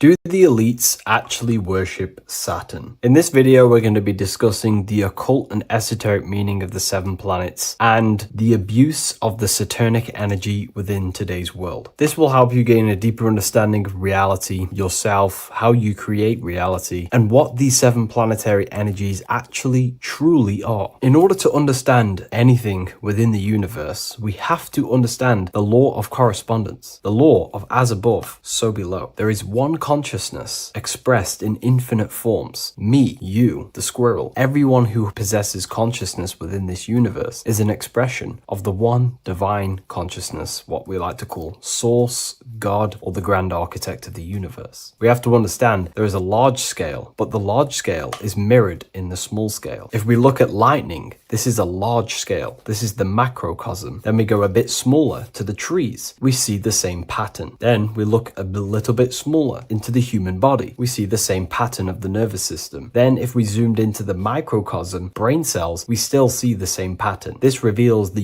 universe is a fractal universe. The large is reflected in the small. And this is the symbol of the Fibonacci sequence, which represents this as above, so below principle. The big spiral represents the macrocosm, but then this spirals into the tiny spiral. This symbol goes for eternity, never touching, never finishing. The large is mirrored in the small. With understanding this, we can realize that we are a microcosm of God. We are our own universe. We are our own world. Your body is the earth. Your mind is the mind of God, just in a smaller version. You are a drop in the ocean of the vast collective consciousness. With that being said, everything you see outside of you is inside of you. As above, so below. The 7 planetary energies on a macrocosmic scale are the 7 energies that form the physical world. The physical dimension is crystallized thought. Everything you see around you was thought made manifest. Thought imagined, then created in the physical reality.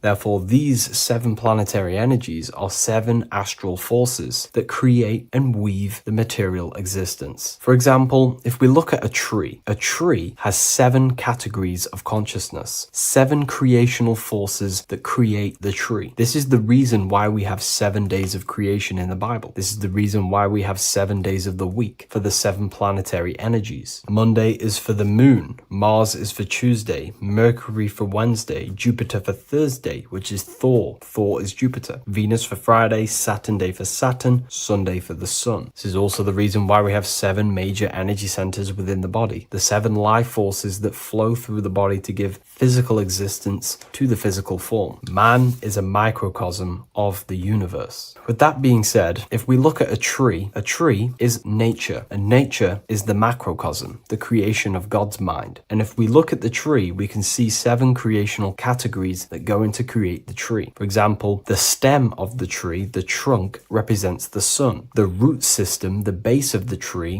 where the tree grows out of, is Saturn. If we look at the fruit of the tree, that represents Jupiter. The smell, the look, the colors of the tree, that's Venus. How the tree communicates with other trees through the root system is Mercury, the intellect, the intelligence, the communication. The leaves of the tree is the moon. The defense mechanism of the tree, how it defends itself from infections and other territories, is Mars. So we can see all physical matter, all physical creation demands these 7 categories of consciousness, these 7 planetary forces. But again, that is the macrocosmic scale. The macrocosm is reflected in the microcosm, which means you have access to these forces, these 7 planetary energies, and you use them to create anything in reality. You've been using them maybe unconsciously your whole life. For example, this book that I've created, the Book of Wisdom Volume 2, you can find it in the bio if you're interested in reading it. It has the 7 planetary forces that go into this tree, into this book. I used the sun, which is my passion and my drive to take actions. I used Mercury, which is my intellect, my thinking, my communication. I used Venus, the layout, the look of the book. I use Mars, my defense of my work, my trademark, my copyright. I use Saturn. Saturn is my time, my discipline, my attention. I use Jupiter, which is the why, the reason why I created it. I used the moon, which is my care. My care is the generative force. Whatever you create in your reality is because you care. You care about keeping a house above your head. Therefore, you go to work and earn money. Care is the driving force to create anything in reality. What you see right now watching this video is because you care about watching this video. If you lose care about watching the video, you will turn it off and continue to do something else. All creation demands these 7 forces, hence why we have here a midsection. Sometimes we see the symbol of the earth, which is a circle and a cross in the middle, because these 7 forces create earth. But again, this video is specifically aimed to Saturn. We're going to be discussing Saturn's Saturnic energy because there is a lot of misunderstanding in today's world, and I'm going to give my perspective and my research on the energy of Saturn and how we use it and how it's being abused in today's world. Saturn externally, because remember, we have an external world, an internal world, a macro and a micro. Saturn externally in the material plane governs the foundational and enduring aspects of existence, such as the roots of plants, the bones of our body, even the insects that dwell beneath the ground. It represents the dull, hard, unyielding forces of life, symbolizing structure, limitation, and conditioning. Under Saturn's influence, things become rigid, bound by the god of time, bound by restriction and boundaries. In Roman mythology, Saturn is revered as the god of time, ruling over the cycles, beginnings, and endings. This connection with this emphasizes Saturn's role in marking the passages of life, aging,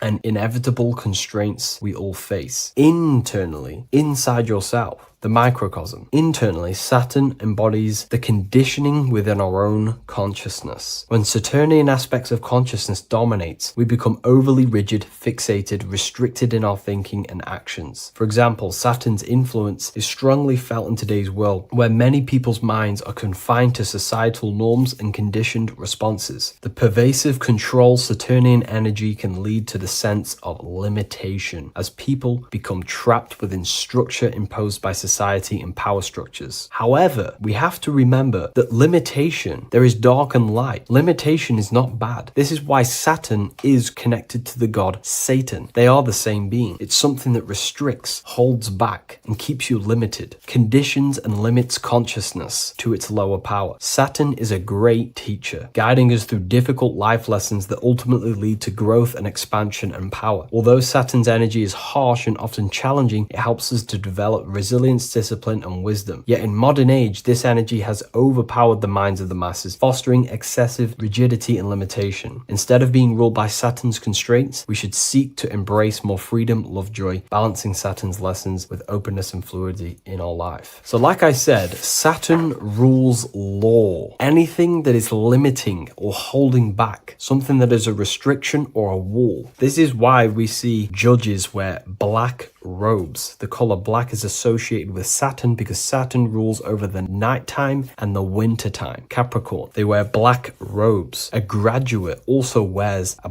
black robe with a black square cap on its head because black is associated with Saturn, restriction, limitation. University graduates wear this. Personally, not to offend anyone, these educational systems that we have in today's world are not here to give you power, to find you the power of consciousness or yourself. They are simply to restrict you, to keep the mind limited in a certain belief system. That's not to say the things in university are completely useless, but what I'm saying is it is a conditioning by the educational system. And if we actually look at the top of the hat, it's a square over a circle. And in Freemasonry, we see the compass on top of the square. In Freemasonry, we see the square underneath the compass on top of the square. The square creates squares and the compass creates circles. So this is symbolizing the square, which is matter, the circle, which is spirit, matter over spirit when it needs to be spirit over matter. This is a symbol of conditioning, limiting the mind into being locked in the 5 senses and base consciousness. Saturn's energy is keeping people restricted. This is why there is so much Saturn symbolism in today's world, because Saturn is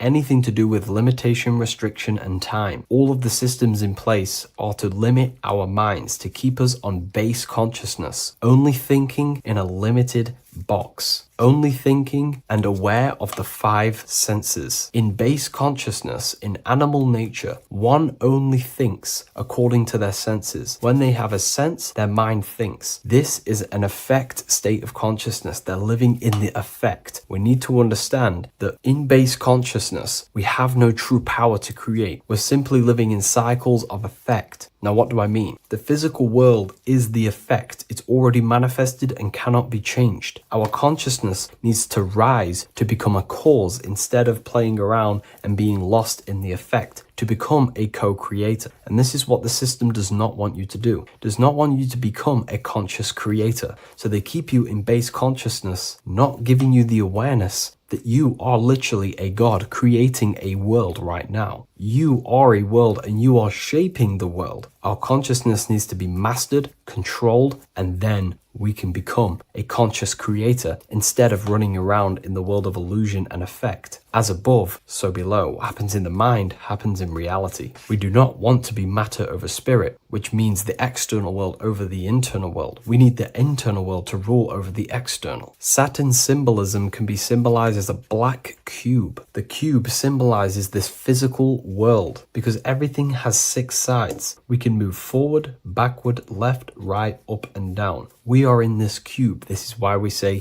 think outside the box. Thinking outside the box means to become a cause and not an effect. The mind needs to be a cause, an instruction center, and not just thoughts that are reinforcing the effect and lost in the effects of the material world. Instead of reacting, we need to become a commander. This is a symbol of conditioning and the physical plane. Black is dull, lifeless. The physical world is lifeless. It has no power to create. It has no power to do anything. It is simply a projection and an effect. You, the mind, consciousness, are the cause. You can create the effect. In today's system, Saturn's energy is heavily relied on, which is just simply man-made laws, restrictions, time wasting, and keeping people in base consciousness, only aware of the physical 5 senses. Let's get something straight about the elites. They do not worship Saturn. There is nothing to worship.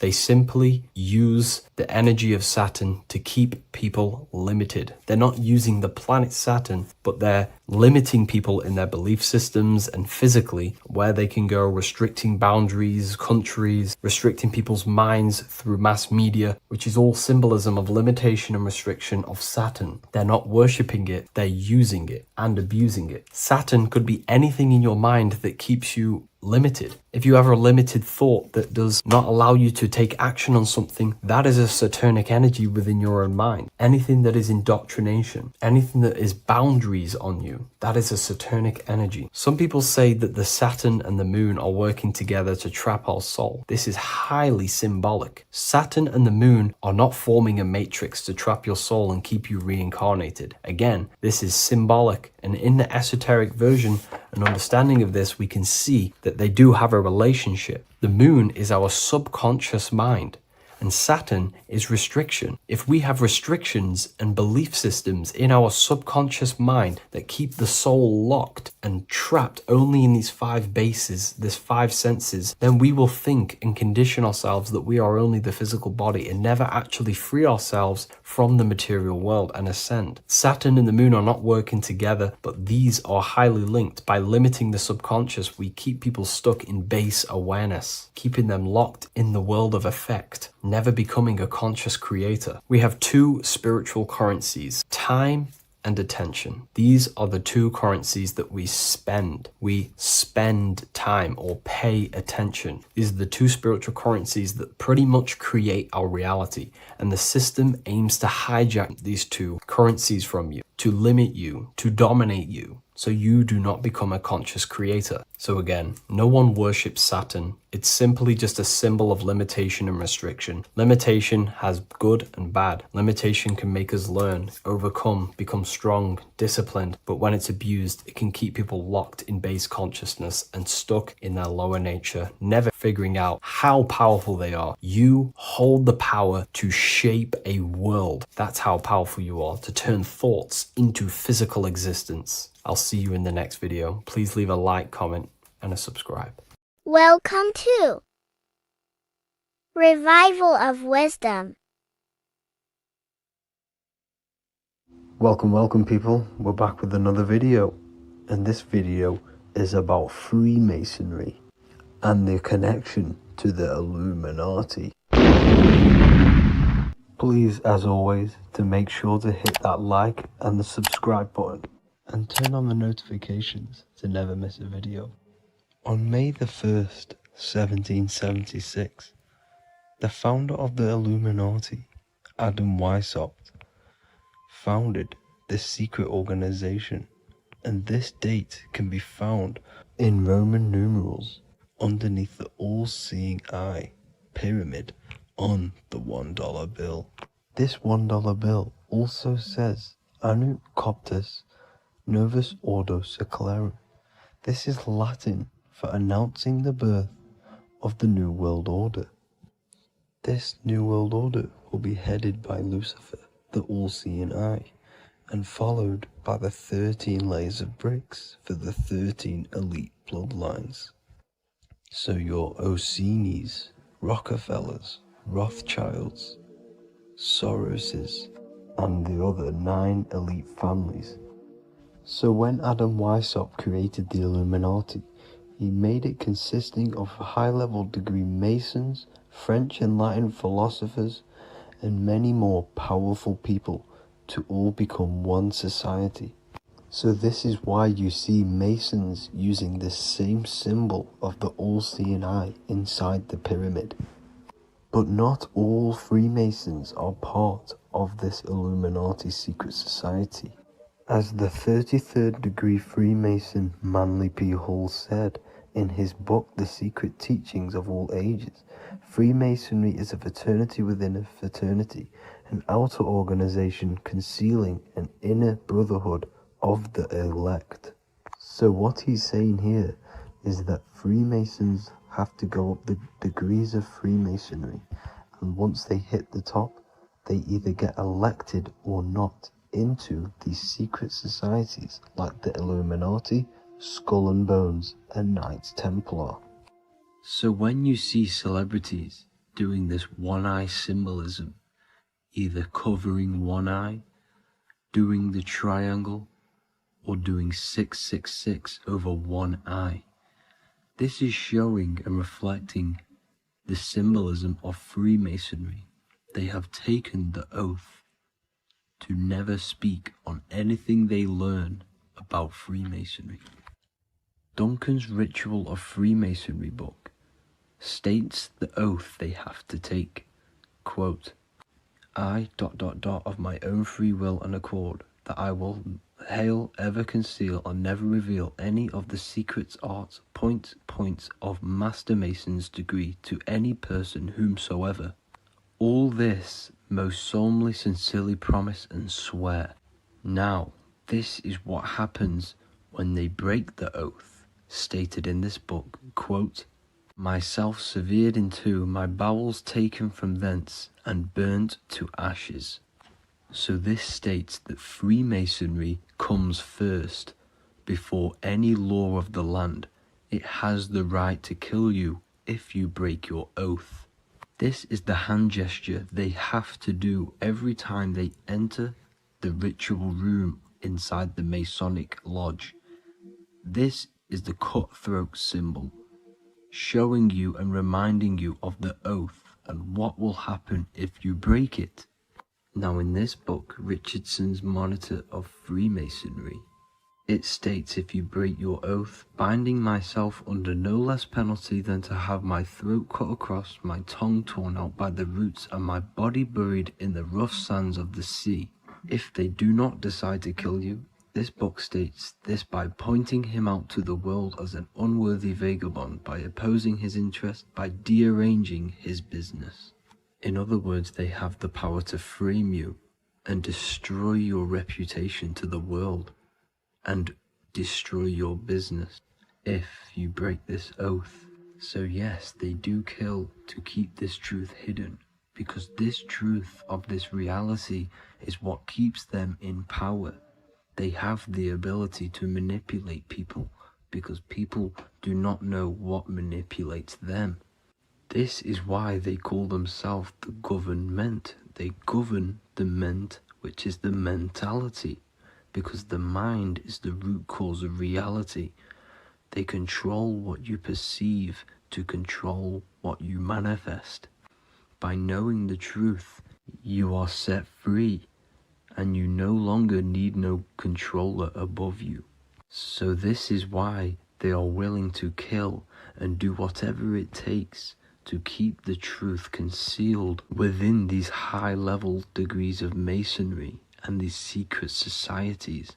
However, going back to Manly P. Hall's book, it states, part of the symbols are displayed here to the initiate, but he is intentionally misled by false interpretations. So this is saying even Freemasons are intentionally misled and told lies to conceal the truth, to make sure the truth is hidden in the high degrees of Masonry. So that's it for this video, guys. Thank you all for tapping in. Please leave a like and a subscribe. God bless.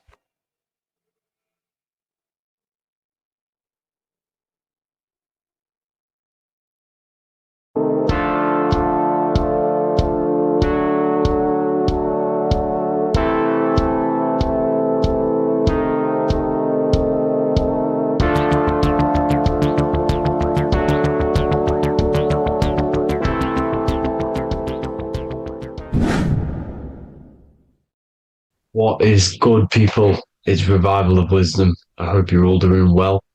Now, this video is how to raise your holy oil or your kundalini.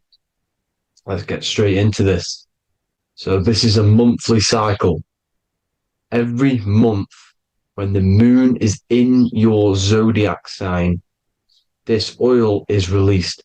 Now, the moon is in control of monthly cycles. For women, it's the menstrual cycle, and as well, this holy oil cycle. The moon changes sign every 2.5 days and passes through the zodiac signs in 27 days. So the moon tells the day, the sun tells the time, the stars tell the month. This reality is a massive clock, if you like to say. It's a cycle. Okay. The moon controls the night, emotions, water, fluids, and the mind. Okay. So this oil is produced in the claustrum. It's produced in the claustrum, which is here, right? This is where you get Santa Claus from. Now, the claustrum is at the center of the brain, and it is next to the pineal gland and the pituitary gland. Once it starts in the claustrum, this is the holy present. This is the present that Santa gives to us, Santa Claus. And it goes to the pituitary gland and the pineal gland. And what's connected to the pituitary gland and the pineal gland is the Ida and the Pingala. The Pingala is the pineal gland's nerve, which is the honey, which is the positive charge, electric. And the pituitary is the Ida nerve, which is the magnetic charge. This is the milk, the land flowing with milk and honey. This is the brain, the heaven, okay? And it travels down the spine using these two nerves, these electromagnetic charge. And this is what the ancients symbolized with the two serpents wrapped around the spinal cord, the Ida and the Pingala. And this travels down to the sacrum or the solar plexus. Okay. So once it's here, okay, the spine is an elongation of the brain. So the spine is pretty much the brain. It's an extension of it.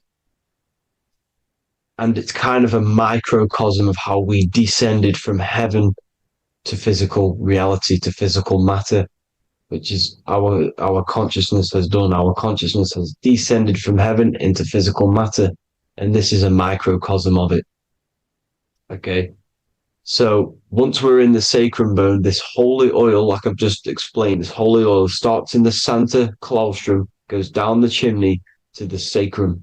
This is the sacrum, the solar plexus, and drops the present off at the sacrum. Now, once we're at the sacrum, We need to raise our vibration to take this oil back up the spine. Okay. And the River Jordan symbolizes this in the Bible. King Herod wants to kill Jesus in Nazareth, which is here, this is the River Jordan, is Nazareth. He goes to be born in Bethlehem and then goes back up to Nazareth to Joseph and Mary. Joseph and Mary, the pineal gland and the pituitary gland. The Bible is huge symbolism. It's all metaphors for this sacred process which goes on inside of your body. You are the Temple of Solomon. You are the Holy Land. The Holy Land is your brain. Once this oil is at the sacrum, you need to raise your vibration in order to take it back up.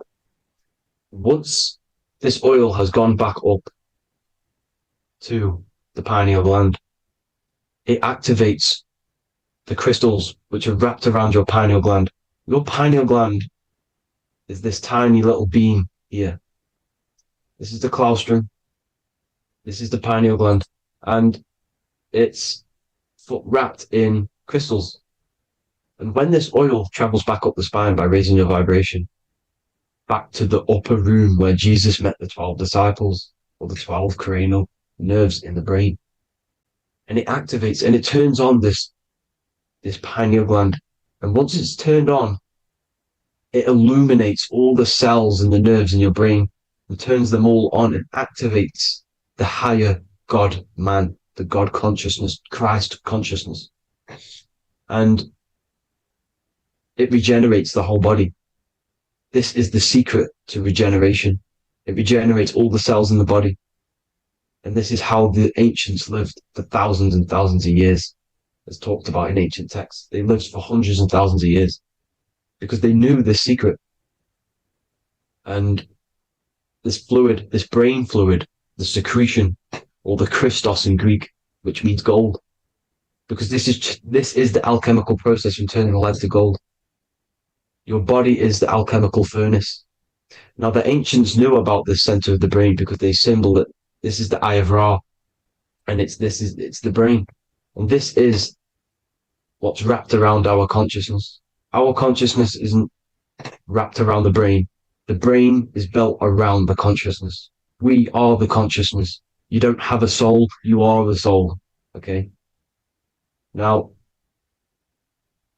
the head, heaven, hell, heel at the bottom of your foot, that's hell.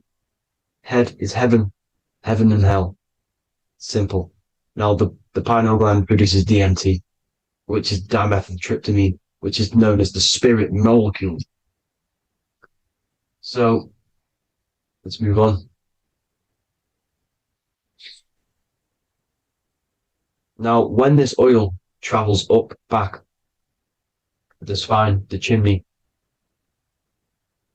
it crucifies at the top, which is called the vagus nerve. So when it reaches here, the optic thalamus, it crosses and crucifies once it's raised back up. And this is why Jesus dies at 33. He was crucified at 33. Because you have 33 vertebrae on the back of the spine. And then it's crucified by the cross of the vagus nerve. When this oil crosses the vagus nerve, this is the crucifixion at 33. And it symbolizes the death of the physical consciousness. You then become spirit. You then become God consciousness, activating the Kundalini, regenerating the body and the mind. Okay. The Garden of Eden. You are the Garden of Eden. The land of milk and honey is upstairs. The pituitary, which is the milk, the pineal gland, which is the honey, which is DMT. It even says this in the Bible. As he brought us into the place, and he has given us this land, a land flowing with milk and honey, which is also symbolized as the sun and the moon. The Bible also says, the light of the body is the eye, not the eyes, the eye. If therefore thine eye be single, thy whole body shall be full of light. This is the activation of the pineal gland by raising this oil back up to the pineal gland, to the center of the brain. Neither shall they say, see that here, or see there, for behold, the kingdom of God is within you. So he's saying, don't look out there. Nothing is out there. It's all inside of you. Everything's inside of you. You're the universe. Now, how to raise this oil back up to the pineal gland every month, like I said. The moon controls the cycle. The moon controls monthly cycles. When the moon is going into your zodiac sign every month, this oil goes down the spine and you must raise your frequency to get it back up. You must retain your seed. This is the most important. Your fluid, your secret, your holy fluid, your life force. You can't let that go. That life force is the reason you're alive. This holy oil is the reason you're alive, because it feeds all of the systems in your body. It feeds all the systems in your body. You have to retain your seed, alkaline diet, positive thinking, and meditation. Okay? When you retain your seed, you will live longer. The moment you release it, you're killing yourself. You're killing a piece of yourself every time you release your seed. Every single time. You're killing a part of yourself. Okay? Now, this could be why this could be the illumination, the single eye on the Illuminati's symbol, the Freemasonic symbol, the illuminated eye, the triangle, which could symbolize the body, mind, and spirit, but the eye illuminated. Now, in the Bible, it talks about the two trees, the tree of knowledge and the tree of life. The tree of knowledge is the tree of good and evil, which is the most important system in your body, which is the nervous system. The nervous system, the most important. The tree of good and evil. And the tree of life, which is the cardiovascular system. Now, this oil, when it's released every month, feeds these two systems, and these two systems feed everything. Now, it's important you understand that. Okay? The ancients knew all of this knowledge. The Bible's telling you this knowledge. But it's in a metaphorical way. You have to understand the context behind it so you can read it properly. Now, eating of the tree of life, which is when it talks about in the Bible, eating from the tree of life is actually symbolizing a bad diet, ejaculation, because you're eating from these two systems. You're killing yourself with a bad diet. You're killing yourself with an ejaculation. Okay? So, that's important to understand. Now, this is Jacob's ladder in the Freemasons. Jacob's ladder, which is the spinal cord. It's the stairway to heaven. And this is Jack and the Beanstalk when he goes up the beanstalk and finds the golden egg in the grey clouds. The grey clouds symbolize the grey matter in your brain. Now, the Garden of Eden talks about the 4 different rivers in Garden of Eden. As we see here, the North Pole map, the ancient North Pole map, because the center of the earth is the center of the torus field. Everything's the torus field. Atoms are torus fields. Everything's torus fields. You are the universe. Everything is within you. The North Pole is your spinal cord. This is why they say Santa Claustrum comes from the North Pole. This is the North Pole. And the Santa Claustrum is the center of your brain. Now, there's 4 rivers which come from the Garden of Eden. There's the blood, the Christ oil, which is the oil we're talking about, urine, and saliva. These are the 4 sacred oil, 4 sacred fluids in your body. And these are constantly abused in today's society. Also, these secret societies are targeting these fluids. Okay? This is why porn is free. They sexualize society through Disney. Go and look at some of the Disney movies. There's so many subliminal messages which sexualize these children because they want you sexualized. So you release your seed, which is one of the holy fluids in your body, especially your semen, your sexual energy. So important you retain this. So important, because it's your life force. It keeps you alive. Okay. Now, let's recap on this. If you want to raise your oil every month, you can't just retain your seed for the month. You have to retain your seed forever. Don't just do it for a couple of days. You have to do it. It's a lifestyle. You want to become God consciousness, you got to do what it takes. It's hard in this society because this society is made around, it's designed to kill you pretty much. It's designed to keep you in these lower states of consciousness with all the bad food, the chemicals in the food, the chemicals in the water, the sexualized TV programs, sexualized adverts, sexualized TikTok and apps, videos, subliminally stimulating you.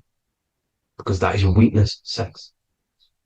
It's your weakness. Now, you have to retain your seed, meditation, and an alkaline diet. Why alkaline? Because acidic is low vibrational. This is the color spectrum. And what's the highest vibrational color? Violet. It's the lowest, red. You have to have an alkaline body in order to raise this oil. When you drink, when you have a bad diet, when you drink alcohol, when you smoke, this destroys the oil. It destroys the oil in your sacrum, and it can't be raised again, can't be raised up. This is why it's so important. Without that oil, you don't live. That oil makes you live. It feeds everything in your body. It's crazy how we're not taught this. It's insane. But that is how you raise the oil, people. I hope you all gain some knowledge out of this video. And I hope this assists you on your journey, your spiritual journey. And please like and share this video. We need this knowledge out to the public to wake up humanity. Thank you all, people. God bless.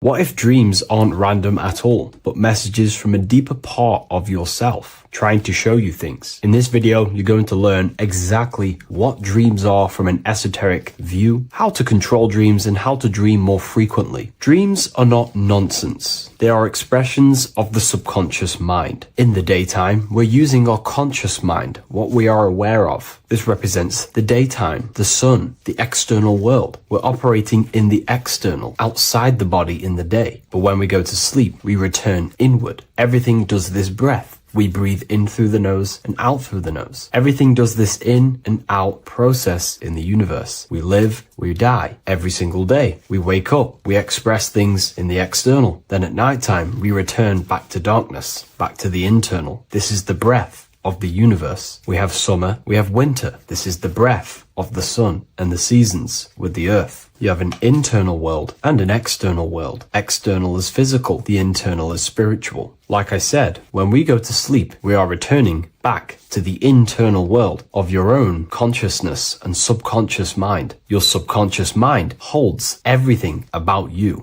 your memories, your traumas, everything you've ever learnt, your language, your name, your job. Everything you identify with is stored within this vast network of the subconscious mind. It is your own personal consciousness. Therefore, when we dream, we return back to the subconscious mind, and we are in fact thinking, but in a subconscious way. The subconscious does not speak the same language as the conscious mind. The conscious mind uses language, thoughts, and all things that are very logical and very easy to understand. The subconscious is the complete opposite. It is very indirect, metaphorical, and symbolic. The subconscious communicates and works in symbols. Ultimately, symbolism is the language of consciousness. This is why in occultism and esotericism, it is filled with occult symbols, because symbols are used to communicate directly with the consciousness within, the subconscious mind, and the subconscious mind is ultimately connected to the collective consciousness. We are all connected and tapping into the mental plane, where we receive thoughts, ideas, depending on what we attune our mind to. That's why we call it a mindset. But getting back on topic, the subconscious mind is your own personal network. It is like a net, an interconnected web of your thoughts, memories, traumas, emotional blockages, and all the things you identify with and have experienced in your life is stored within this network. It can be seen as a web. One example of the subconscious mind using symbolism is this next story I can tell you. Let's say I was in a very traumatic car crash as a young child. I experienced a lot of emotional trauma in that car, and that deeply impressed my subconscious mind with that trauma of emotion that I felt. Therefore, every time I see a car in my external world, that car is now a symbol that represents the state of consciousness I was feeling in that particular time of the traumatic car crash. The car is a symbol for a state of consciousness within my subconscious mind. Just like when you see a word, that word triggers what you believe that word to be in your subconscious mind. Symbols are the language of the subconsciousness. Therefore, when we dream, we are basically seeing symbols of our own personal subconscious mind. Our higher mind, which is basically our subconscious, the higher version of you that exists beyond your human thinking mind, communicates using symbolism. The higher mind does not speak human thoughts, human language. It speaks the language of symbolism. Therefore, when we dream, every event, every person, everything that happens, and everything you see is your own personal subconscious mind materializing within the plane of the astral plane. This is a dimension that sits just above the physical world that everything is pulled out of. For example, look around you. Everything you see around you was thought, then imagined. Imagination is the astral plane, and this astral plane sits above the physical world. As above, so below.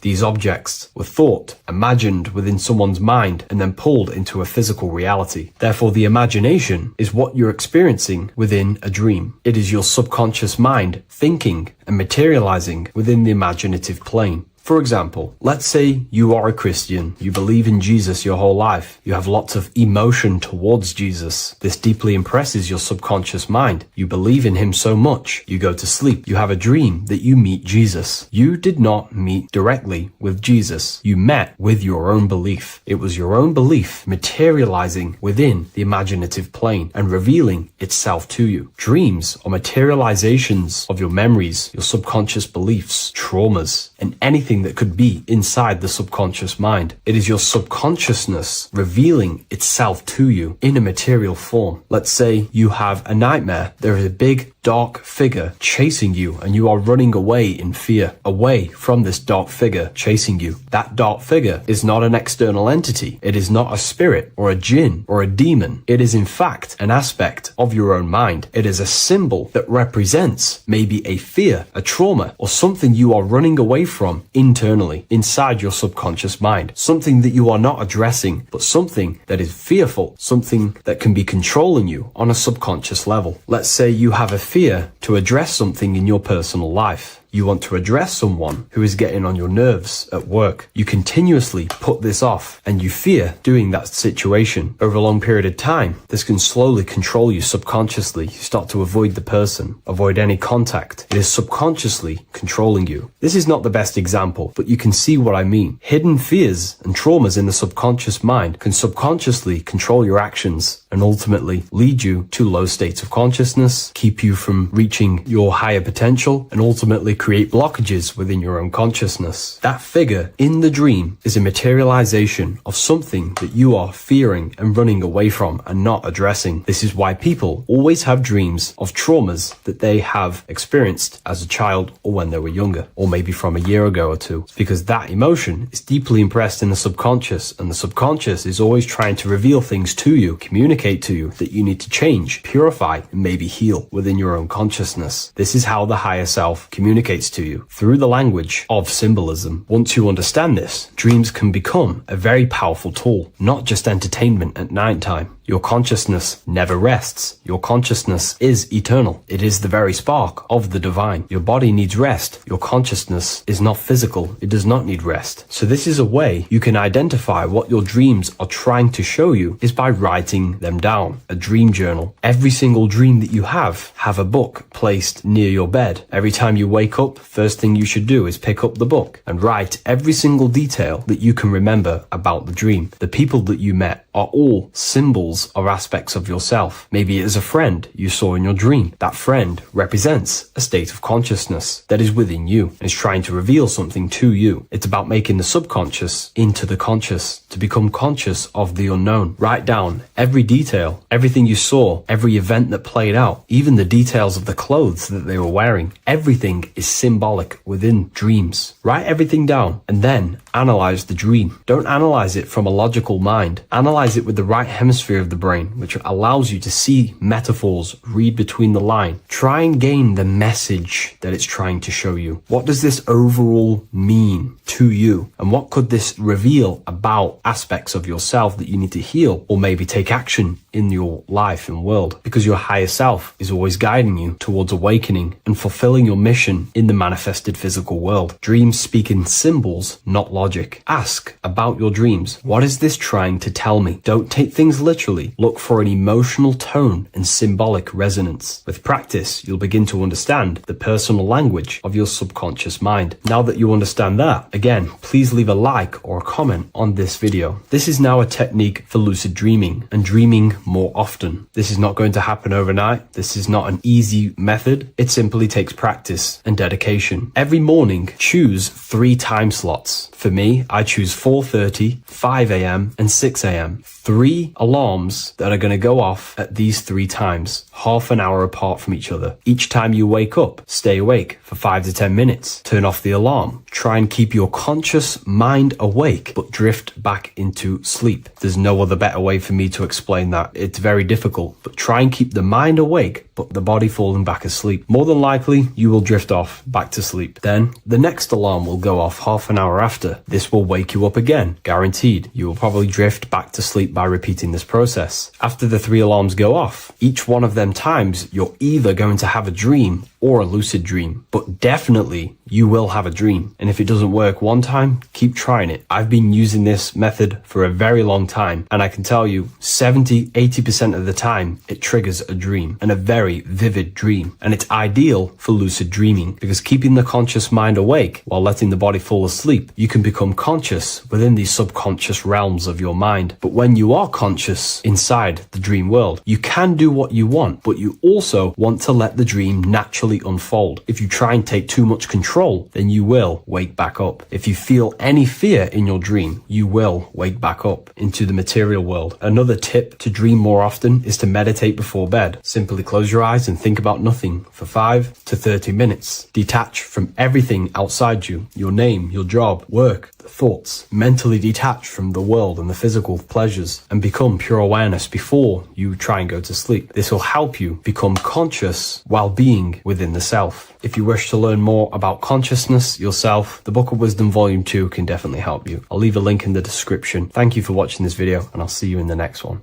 Neo is plugged into the matrix on the back of his neck. And if we look at the human brain, the back of the neck is the reptilian brain stem. And when one operates their life out of the reptilian brain stem, they are unaware, unconscious. They are consciously dead because the reptilian brain does not really critically think. It acts on instinct, fight or flight mode. This is considered in the occult spiritually dead. When one is taking actions without intention, simply very reactive to life. They're not living, they're simply experiencing. When you're walking down the street and you see someone, and in your mind you think me versus them versus me, that is an animalistic way of thinking. I used to be trapped in this way of thinking, always thinking of fight or flight, always judging people, always reacting to the world, never consciously creating and commanding with intention in the world. This could be considered the matrix, when one lives unconsciously, simply surviving in the world. Another symptom of living in the reptilian brain could be obsession, a constant need to assert your power over others to feel safe or superior. Views relationships as power hierarchies, not as mutual connections. It could be a conquest for sex, lust, seeking validation through sexual activity. Sex becomes a tool for dominance, escape, and self-worth. Intimacy is avoided. Pleasure is pursued without emotional depth. seeking pleasure all the time. This is all to do with the reptilian brain, seeking safety. It could be compulsive eating or food hoarding, driven by craving and not actual hunger. Eats to soothe fear or emotional discomfort, often unconsciously. This is the unconscious. Fear-based decision making. Every choice is shaped by perceived threat or insecurity or fear within the subconscious mind. Long-term vision is sacrificed for immediate safety and gratification. All the reptilian brain. Territorial behavior overacts when personal space, possessions, or status is threatened. Acts as though survival depends on ownership or status. Addiction repeats patterns to feel safe, even if they are harmful. Avoids anything unfamiliar or unpredictable. Low empathy. No empathy or emotional care for one another and for fellow beings in the world. Sees people as threats, tools, or competitors. This is all to do with the reptilian brain. Intense jealousy or possessiveness. Sees others as rivals or objects to control. Cannot tolerate perceived threats to loyalty or status. Quick to be angry. Slow to reflect. Reacts with rage, withdrawal when challenged. Lacks emotional regulation or deep self-awareness. So this is considered, this brain could be considered the matrix, hence why Neo is plugged into this brain. He's operating the life out of this brain, unconscious, simply navigating life like an animal. I was in this state, and you can only really realize this when you come out of this brain and you start to function from the higher regions of the brain, which we will discuss very soon. And my life was chaos because there was chaos operating internally. I was never thinking about the future. I was always operating life out of fear, out of lack. Never had care for another person. When you operate life out of this brain, the matrix, things outside you, can easily control you. This is why they keep us in a constant state of fear. So we operate life out of this. So we never gain full control over our reality, over our actions, over our thoughts. So Neo is called Neo, and he works at a place called meta cortex, very symbolic of the neocortex, the higher region of the brain. Now, this brain makes you human. It ultimately allows you to hold control over the animal urges, okay? The neocortex is the brain that allows you to have self-mastery, that allows you to control your urges, your instinctual survival urges. So humans can overcome their reptilian animalistic state and start to operate their life in a conscious mastery state. And Neo is plugged out of the reptilian brain, and he starts to use his neocortex, the human brain. This allows one to learn to have self-control, allows one to create, allows one to think about others. It allows one to critically think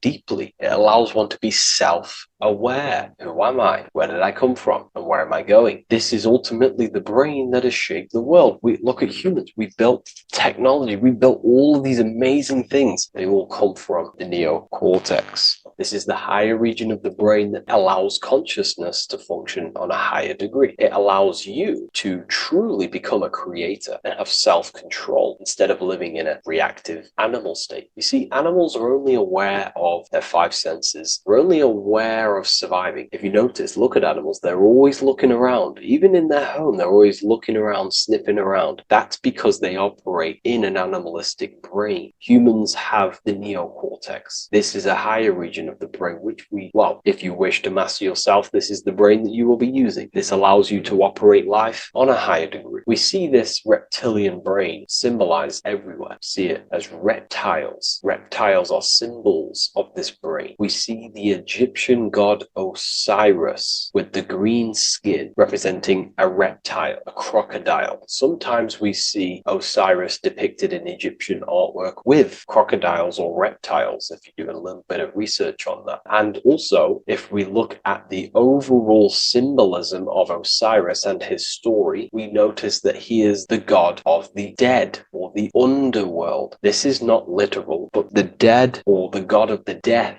the god of the death of self, the dead of consciousness, because you are a divine being with limitless potential to create. And ultimately, to create, we have to master our reptilian brain. But when we function from this reptilian brain, we are dead to our higher powers of creation, of imagination, of actually gaining control and operating life from the higher mind, operating life as the divine being as you are. But if you operate life in Osiris, he is the god of dead. You are spiritually and consciously dead. You act unconsciously. You are dead, not physically, but mentally and spiritually. So what we're looking at here in the Egyptian artwork is the reptilian brainstem. We have the left hemisphere and the right hemisphere of the brain. Notice a curve. The feminine body is very curvy. This represents feminine. The masculine body is very liney. So if we study geometry, we know that lines are masculine, hence why the word masculine, line, and the feminine body is,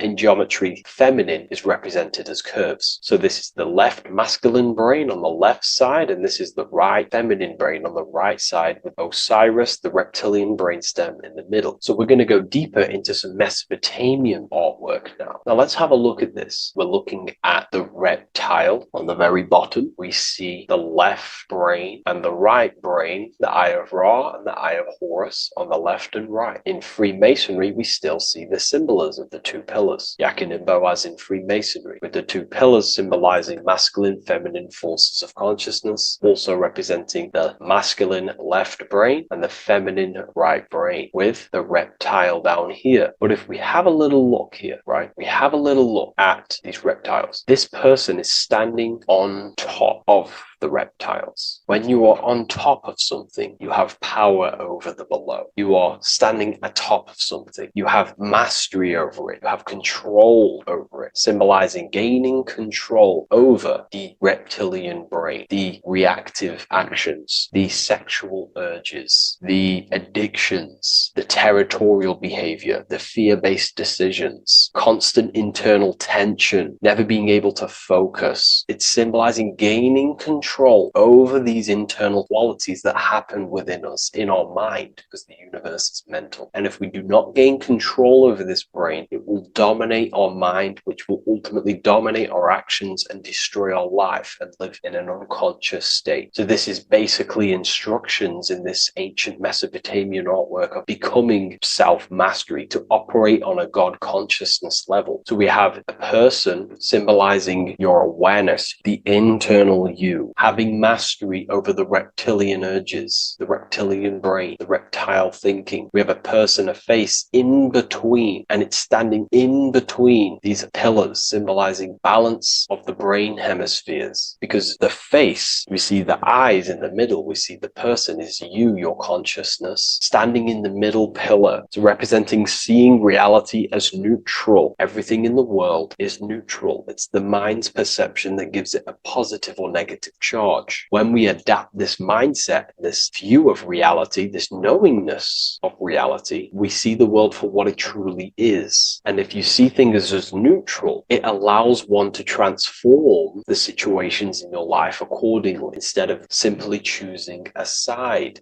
This is a major problem in society, and this was a problem within myself also. We like to choose sides, and choosing sides can keep your consciousness locked in a certain mindset, in a certain belief. And belief is what is ultimately destroying humanity. It's about knowingness, and knowingness is in the middle. We want to seek to know things. Knowing things allows you to go out there, directly experience it, and know it for yourself. For example, I know I'm not on a spinning global ball flying through space. Why? Because my senses tell me I'm not doing that. My senses tell me I'm not going 1,000 miles per hour and 360,000 miles per hour through space while spinning around the sun. I know that because I know myself. I know I'm not my body because I've had direct mystical experiences beyond the physical body. So we should seek to know things, and that's what we call gnosis, direct knowledge obtained through direct experience, knowingness. And that is a middle pillar quality. So in Freemasonry, we see the middle pillar. The matrix is designed to give you two wings all the time. Democrats, Republicans, feminism, and then there's another side. There's always two sides that they're giving you because they want you locked in either way, which is seek the middle pillar, seeing things as neutral, seeing things as the middle pillar, seeking direct experience, gnosis. And this aligns with the brain because the brain gives us these two perceptions also. The right brain sees the woods, the whole woods, but the left brain sees the individual trees and branches and leaves. If we're too left hemisphered, we're going to see everything as divided. If you're too left hemisphered, you're only going to see yourself. You're only going to think about me, myself, my ego, my consciousness, my life. And I'm only going to operate in the world, take actions only towards me without considering the collective, which is the right hemisphere quality. The right hemisphere allows you to see the bigger picture, how we're all connected. We're all one family of consciousness. We're all one being separated in different bodies, one consciousness operating in different bodies. So it's about aligning these perceptions of the brain and standing in the middle and also conquering the reptilian brain. This allows us to operate in the world and see the world for what it truly is and operate from a place of balance. We also see some more symbolism in Egypt of the Ram Sphinx in Egypt. Ram Sphinx. Please leave a comment and please leave a like and a subscribe onto the YouTube if you like my content. Smash that like button and we'll get straight to this. So this is the Ram Sphinx in Egypt, also symbolizing the brain. This is my research. These are my conclusions. You can take this with a pinch of salt and go out and do your own research. This is what makes sense to me based off my information I've gained, my symbolism that I can read. So take what you can from it. I'm not here to obstruct anything. I'm not here to place anything in your mind. I'm simply here expressing my research. Never take anything off anyone as solid truth. I've never have said everything I say is solid truth. This is my research. If the research aligns with you, that's great. Maybe it doesn't with some people, that's fine. Simply take things with a pinch of salt, go out and collect as much research and information from many different sources and place together your own understanding of symbolism and your own perspective on reality. But like I say, seek to know and not believe.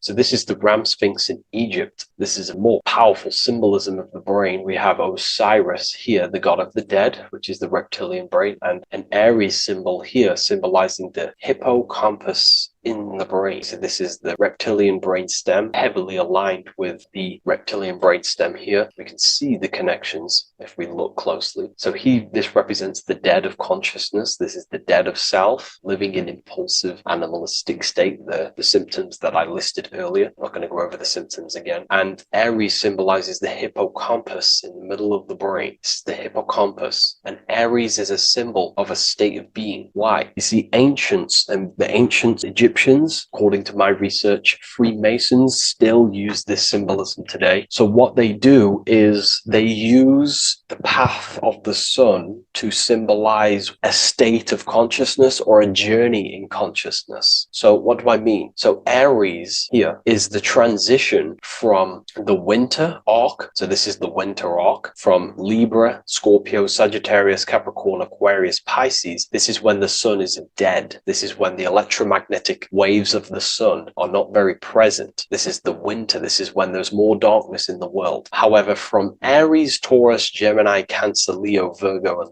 to Libra, this is when the sun is giving more electromagnetic rays. Everything grows. Everything is reborn again. Everything's growing. There's more light. There's more warmth. You can grow crops. So this is very symbolic as a state of consciousness. Aries is used heavily to represent the rebirth of the sun, but internally as an esoteric interpretation of Aries, it symbolizes the resurrection of awakening of the self. It is the rebirth of the sun, of the soul, the rebirth of becoming aware out of the darkness into the light, living in the reptilian unconscious state, the unconscious, not being aware that I possess consciousness, not being aware of my thought, emotion, actions. And Aries is that symbol, is of the rebirth of the spirit, the rebirth of the self, becoming self-aware. So that's what we're looking at here with the Ram Sphinx. We're looking at Osiris, dead, the reptilian brain, operating life in an unconscious state, not really thinking,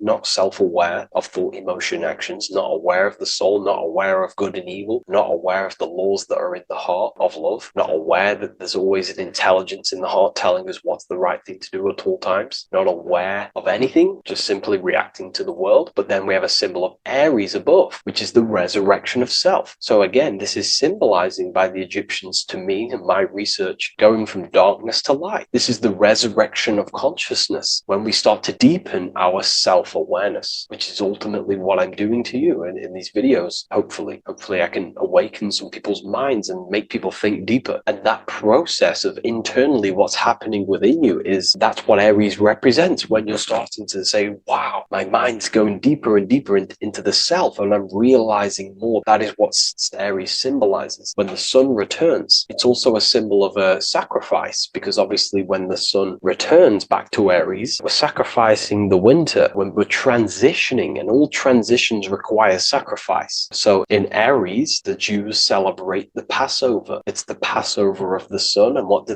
They eat lambs in the Passover Aries, because it's all symbolic of this internal process. In Aries, Christians celebrate with the Easter, which is the resurrection of Jesus, the resurrection of the sun. Remember, it goes deeper. There's deeper layers to this. It's the resurrection of the self and the mind deepening into a deeper awakening. So again, we're going from the lower regions of the brain, and when we start to critically think and become self-aware, we're starting to use the mid part of the brain, and the mid part of the brain then expands into the neocortex, which is the resurrection of the self. The mind is no longer functioning in just the reptilian brain, but then it's going into the light of the higher brain, the neocortex, and this is the reptilian brain. This is the midbrain, what we're looking at here with the Ram Sphinx. Yeah. So this is the resurrection. It's the transition point of going from the reptilian brain into the midbrain, into the neocortex. We're now resurrecting ourselves. Now, this is not putting anything negative on the reptilian brain. Without the reptilian brain, we wouldn't be able to live. We need the reptilian brain, but it's an abuse of the reptilian brain that can keep us in a very low state. It keeps us stuck in an unconscious state. But the reptilian brain is what's allowing you to breathe, to eat, to scan the environment for any threats. If there are threats, we do need the reptilian brain. That's not to say it's evil, but what I'm saying is an abuse of this brain, which is what most people are stuck in. They're operating their life out of this brain. And this is what the Egyptians,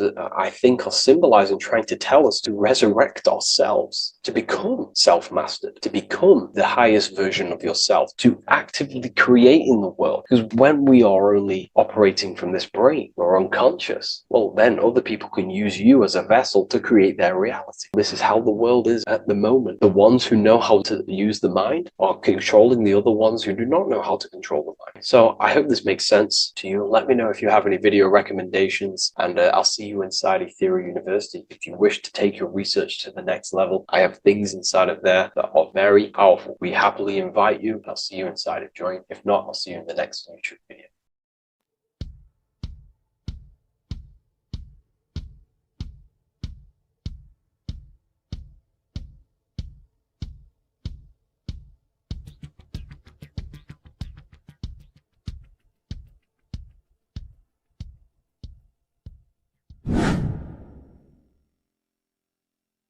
What is good, people? How are we all doing? Today we're going to be talking about the different planes of existence, the occult side of the world, the things they don't teach you in school.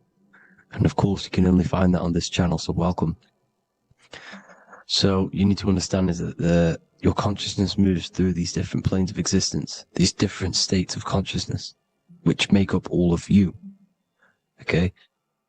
They are all interlocked planes. They are all interpenetrated into each other. They are all one. They melt into the plane above and below. You see, each plane is a product of each plane. As above, so below.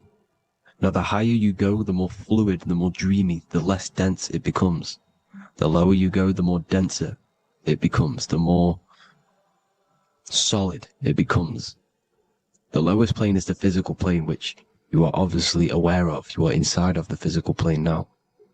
But while you are in this inside of this physical plane, you are indeed inside of all these other bodies which you have not awakened yet. You have to awaken these different bodies. You have these bodies. Okay? It's like a ripple effect. And the center is the most dense, the most solid. This is Earth, heart, the heart of the ripple. And the lower you, the further you go out from the center, the more dreamy, the less fluid, the more fluid, the more less dense it gets until you're one with the all. You see? And this is what it's like. This is what this system is. It's like a ripple effect. Now, let's jump straight into the planes. First, you have the physical plane made out of 4 elements, five elements. The ether is the mother of the elements. It's the womb of the elements. It's the 5th element. And it gives birth to the 4 other elements. 4 is stability. Tables have 4 legs, and this is why the ether gives birth to 4, because it's the foundation of the physical world. Fire, earth, water, air. They are not pure.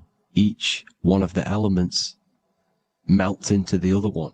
For example, earth and water both share cold. Water and air both share wet. You see, they compose of each other. They melt, they mold into each other based off the vibrational state of the ether. That's what it is. The 4 elements are the vibrational states of the ether. Okay? So you have the 4 physical elements making this, physical world. It's the lowest world. It's the world of effect. This world, whatever you see, whatever you experience, it's the effect. You can't change anything by manipulating this world. You got to manipulate the higher worlds to affect this world, you see? As above, so below. This is the lowest plane. It has 3-dimensional. It's the 3rd dimension. Space, height, and thickness. That's all it is. Front, backwards, upwards. You see, it's 3-dimensional. We cannot perceive the hidden side, which is the interior of this existence. We cannot perceive the interior from our exterior view. We are looking into this world. Okay? This is the exterior view. We can't see what's inside of that. That's the 4th dimension, which is the next one. It's the most gross and dense plane. 4 states of matter, the most slowest vibrational molecules, exist in this plane. Above this plane, you have the ether. Okay? The word ether and either are the same thing, because either connects 2 scenarios in languages. I either support Manchester United or Liverpool.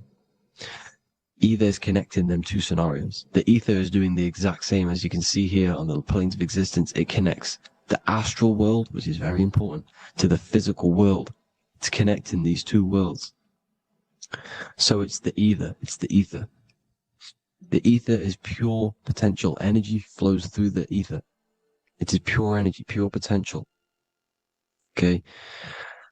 The physical body is an exact copy of the etheric counterpart body. So every physical object has an etheric energy double. It's like a blueprint of that object. Every single object has an energy double, and that's the etheric double.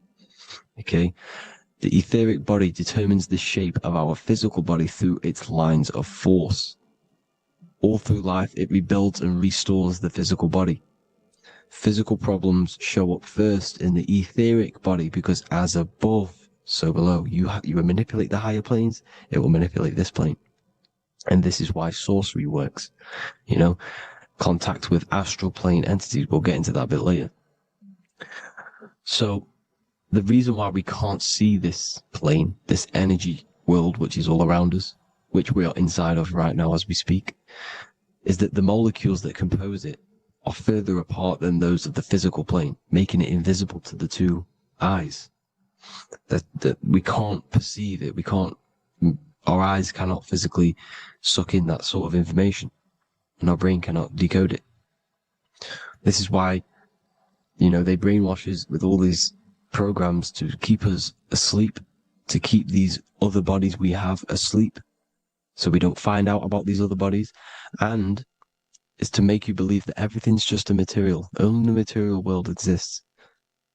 They don't want you to know is that everything that you see is a result of something you cannot see. As above, so below. There are realities within this reality. This is what I'm breaking down now, these different planes, on how this reality works. So your etheric double is your energy body. You can see here the physical, etheric, astral. Astral is your spirit. The ether is a part of the physical plane. It's like just above the physical plane, but it's still part. But then the astral plane is completely separate. It's another plane, but they're all interlocked. Don't think they're apart. They're all interlocked. They're all one. They all melt into each other. The chakras that we have are inside of our etheric body. They are our sense of organs which tune us to the 4th dimension. These 7 chakras connect us to the astral world, the 4th dimension. Okay?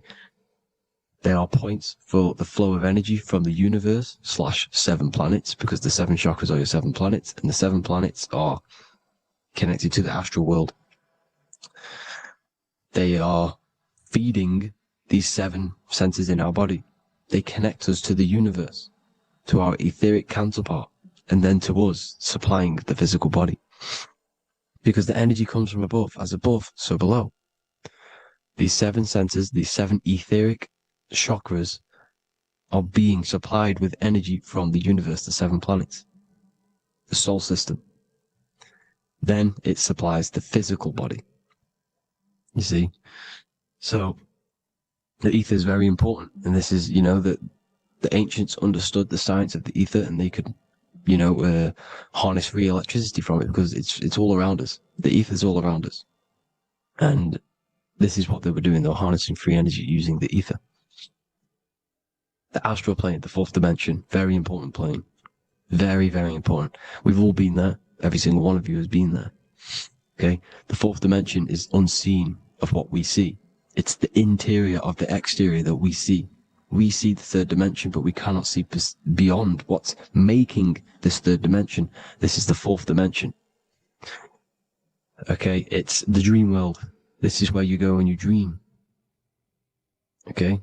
This is where you go when you dream. It's the place of disembodied spirits or ghosts, entities, whatever you want to call them. When you hear ringing in your ears, that is not tinnitus. That is an entity around you. Okay? That is an entity around you. The 4th dimension is where thought forms exist. Mental images. Thought forms as in what you see in your mind when you think of an image, because the mind is the highest plane of existence. Mind is the highest plane of existence. And it manipulates all of the planes below. So it goes the mental plane, then the astral plane. So the thought is in the mind, the mental plane. Just the thought alone, no image, but then the form depiction, the thought form exists. It manifests in the astral plane as a sort of image, an entity, a living conscious being. So this is why thoughts are things. You see, thought forms exist within the 4th dimension. So when you imagine something, when you are, for example, right now, look into your hand and imagine there's an apple in your hand. If you can see that, you are seeing into this 4th dimension. You can only see into this 4th dimension using the mind's eye, not the 2 eyes, the mind's eye. When you shut off the 2 eyes into darkness, the 3rd eye opens. The mind's eye is open. And you can see, this is astral travel. You got to work on astral travel. And you will see this astral plane, this 4th dimension. And there are 3 different sections to this astral plane. Higher, middle, or lower. So yes, there is a kind of a heaven and hell. And a middle, Midgard. Heaven being the higher vibrational entities manifesting higher vibrational thought forms existing there. The lower vibrational thought forms existing in the astral plane. But these thought forms are beings. You can create these beings. They're called elementals. Okay? If you entertain specific thoughts for long enough, this will plant a seed and it will grow. If you so for example, you have a bad feeling or whatever, what's a good example? Unforgiving someone. You keep that energy inside of you for long enough, it will manifest in the 4th dimension. You entertain that thought long enough, it will manifest. And it will create an etheric body, and it will be an entity which will harm you. It will feed off you, this low vibrational energy. Your mind is so powerful. It creates thought forms, and these thought forms can take consciousness, can take bodies, etheric bodies. Now, that's why it's very important that you master your mind, master your thought patterns. So this 4th dimension is the astral world. So when you have a nightmare, this is the lower astral plane. You're in the lower astral plane. Whilst this physical body rests at night, your consciousness, you awaken this other body, your consciousness goes inside of this other body, whilst the physical body lays asleep. You see? So it's all inside of you. This is what you need to understand. You just haven't awakened these bodies yet. You can awaken them. You just got to awaken them. Okay? The next is the mental plane. This is the mind, the source, pure cause, pure motion, the most less dense, the most fluid. No form. There's no form to the mind. Astral plane is the first plane where a form takes existence, pretty much. The mental world has no form. It's pure mind, pure intelligence. Thoughts alone exist here without any images or manifestation. The most fluid, the most dreamy, the most causal plane. All of the rest take the effects of this plane. That's why it's mind over matter. Your thoughts they create vibrations. Each vibration is vibrating on a specific frequency, which creates mental images, creates effects down here on this physical plane. This is why it's so important to master your mind. Master what you think. Master your mind. It's the hardest thing to master. You could conquer the world, but it's probably harder to conquer your own mind than to conquer the whole world. I can promise you that, because the mind can play tricks on you. You got to listen to that inner guide within you that will constantly manifest the good things. So anyways, people, hope you learned a lot from this. Please work on trying to activate these other bodies. I will maybe do another video on trying to activate these bodies if you wish. Please comment down below if you would like to see that. And have an amazing day. Please like, subscribe, comment down below any video ideas you want me to do, any information you want me to spit. Thank you all. Have an amazing day.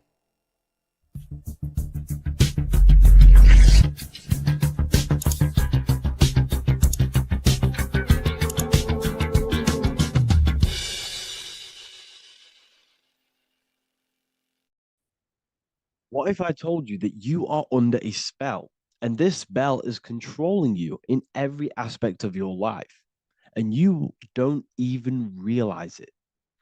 Spells are not what you've been taught. They're not fantasy magic wands that are casted over you. No, no, no. Spells are much, much deeper. A spell is a belief system that is installed into your subconscious mind, which holds power over you. Okay?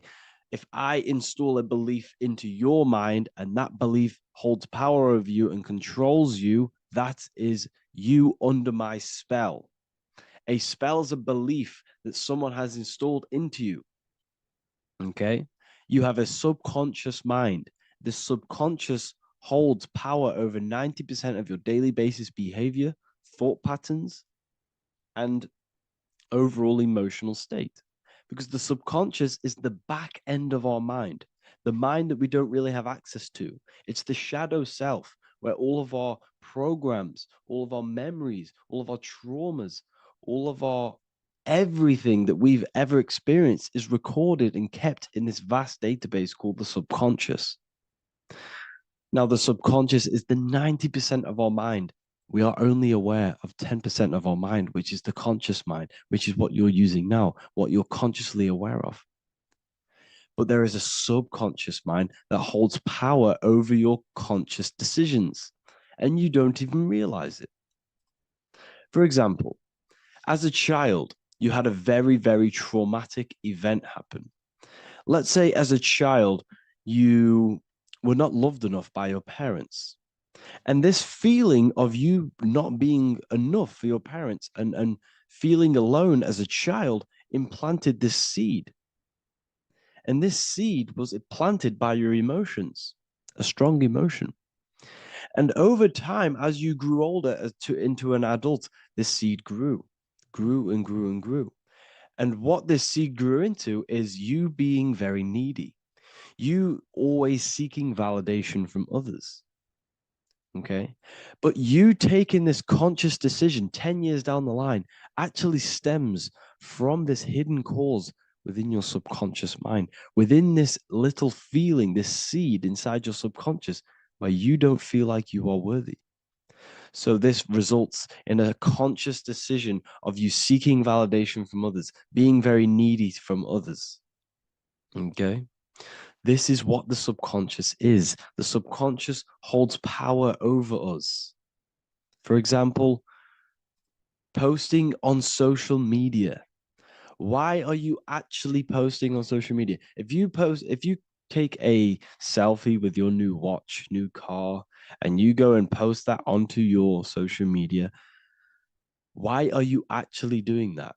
On the deepest root cause, it's not because you just want to post a picture. No, it's much deeper. It comes from a subconscious belief or a subconscious emotion of you seeking external validation, whether you believe that or not. But that's what it is. If you're posting on social media, you're seeking attention, you're seeking validation from others on a deep level, on a subconscious level. You may not even realize this because it's subconscious. Now, this is what a spell is. Money is a type of spell. Remember, money doesn't actually exist. Money does not exist. Money is a physical object inside of the material plane. But the physical object has a belief in the mental plane. See, the mind is the highest plane. This is the root cause of reality, the mental plane. Okay? So our belief in our mind has given this piece of paper value and a meaning. But in reality, it's just a piece of paper with a belief behind it. But this subconscious belief behind this piece of paper is controlling your daily basis behavior, is controlling your emotional state and controlling your life without you even realizing it. Without you even realizing that it's all an illusion. Money does not exist. It's the belief that gives the piece of paper a power. And the way we break the spell is by realizing that the money doesn't actually exist. The whole world is under the spell of money, and it's controlling all of us. But the spell is the belief. Once we all wake up and realize money has no value, it doesn't actually exist, it's only a belief. There is no actual money. That's how we break the spell.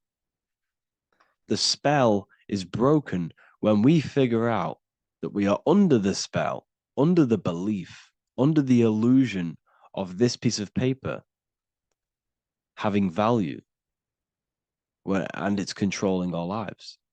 That's why the word money has mon within it. Mon is moon, and the moon represents our hidden aspect of our mind, our subconscious, and the sun represents our conscious mind. So you have two versions of yourself. You have the self that you show to everyone, the conscious mind, and you have a shadow self called the subconscious, which is the hidden aspect of you. For example, do you really love your partner who you're with, or are you just with them for, is there a subconscious fear of being alone?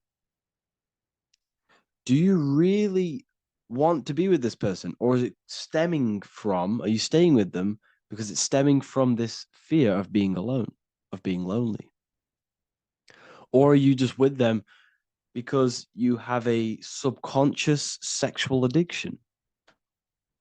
And all of your conscious decisions are actually coming from this little seed of wanting sex or not being alone. You have two versions of yourself, the conscious mind and the subconscious, the shadow self and the self that you show to everyone else.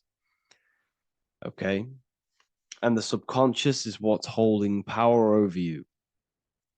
When you drive your car, you don't consciously have to think about changing gear. You've done it that many times. It's on autopilot. That's the subconscious doing it.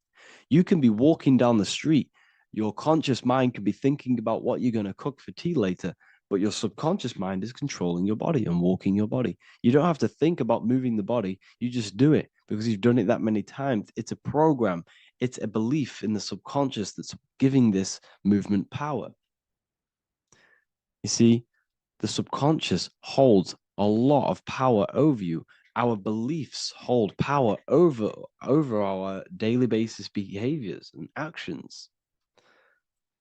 Okay, like I said, posting on social media, This is seeking external validation. There's a subconscious stem, there's a subconscious urge bringing this desire into conscious reality. So we must break the spell of our emotions controlling us, our traumas from a child controlling us.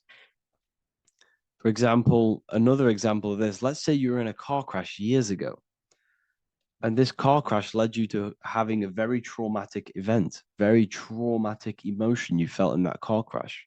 You felt a lot of pain. That was impressed into your subconscious. And even to this day, you're probably scared of going into trains, going onto cars, going inside of vehicles. And you might not even be aware that it's actually stemming from this event that happened 10 years ago. That's the spell. That's the spell that's holding power over you, and you don't even realize it. You realize the spell when you realize you're being controlled by this old belief, this old trauma. That's what a spell is. A spell is not something I cast over you with a wand like Harry Potter. Spell's much deeper. It's the hidden aspects of our mind that hold power over us, that control us. Okay? So how do we get rid of the spell? How do we break the spell? By installing new belief systems, by installing new programs into our subconscious. The subconscious is impressed by repetition and emotion. Everything you do on repeat, for example, tying your shoelaces, you can be looking up into the sky, closing your eyes, thinking about what you're going to create for tea while doing your shoelaces. You've done it that many times, you don't have to think about it. That's the subconscious taking over. Okay? That's the repetition aspect of the subconscious. For example, you could probably run down your stairs. You know exactly how to run down the stairs.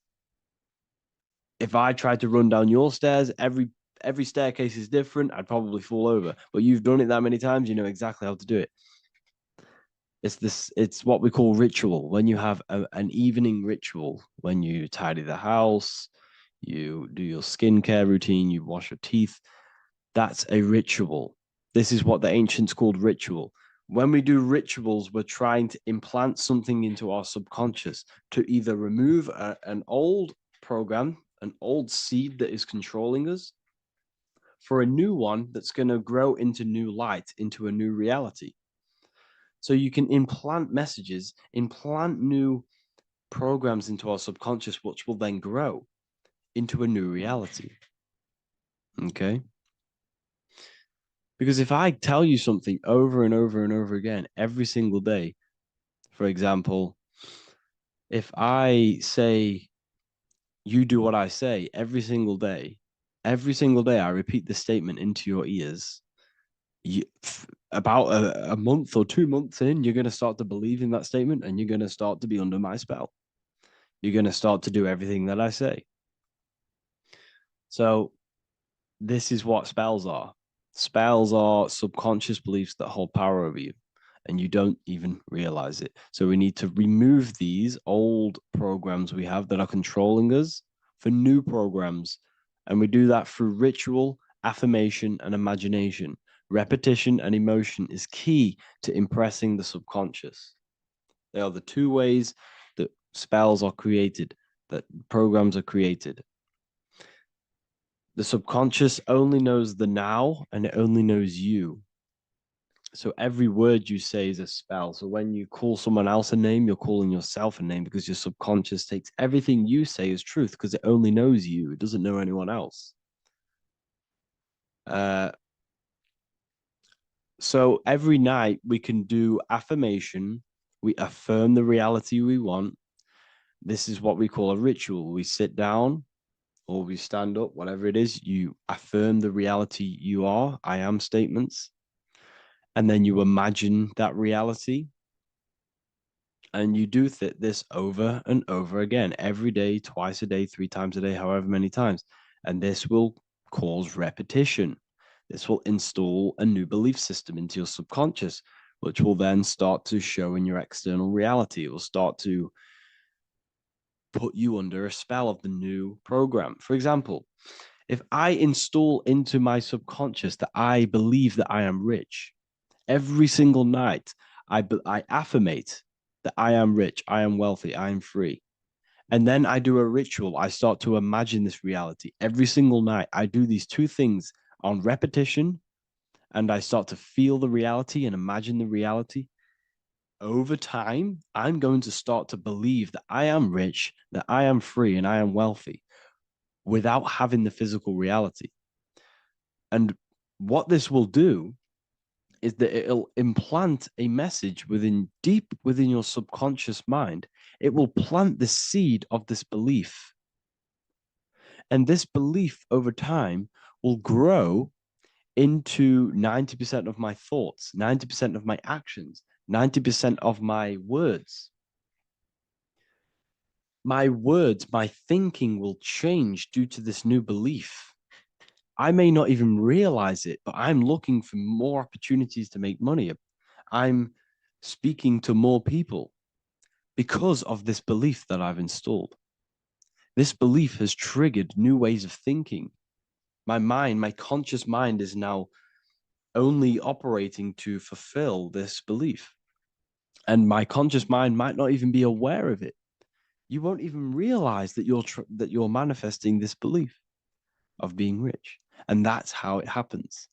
You implant the belief within your subconscious. You implant the spell into your subconscious, which will then gain control over you.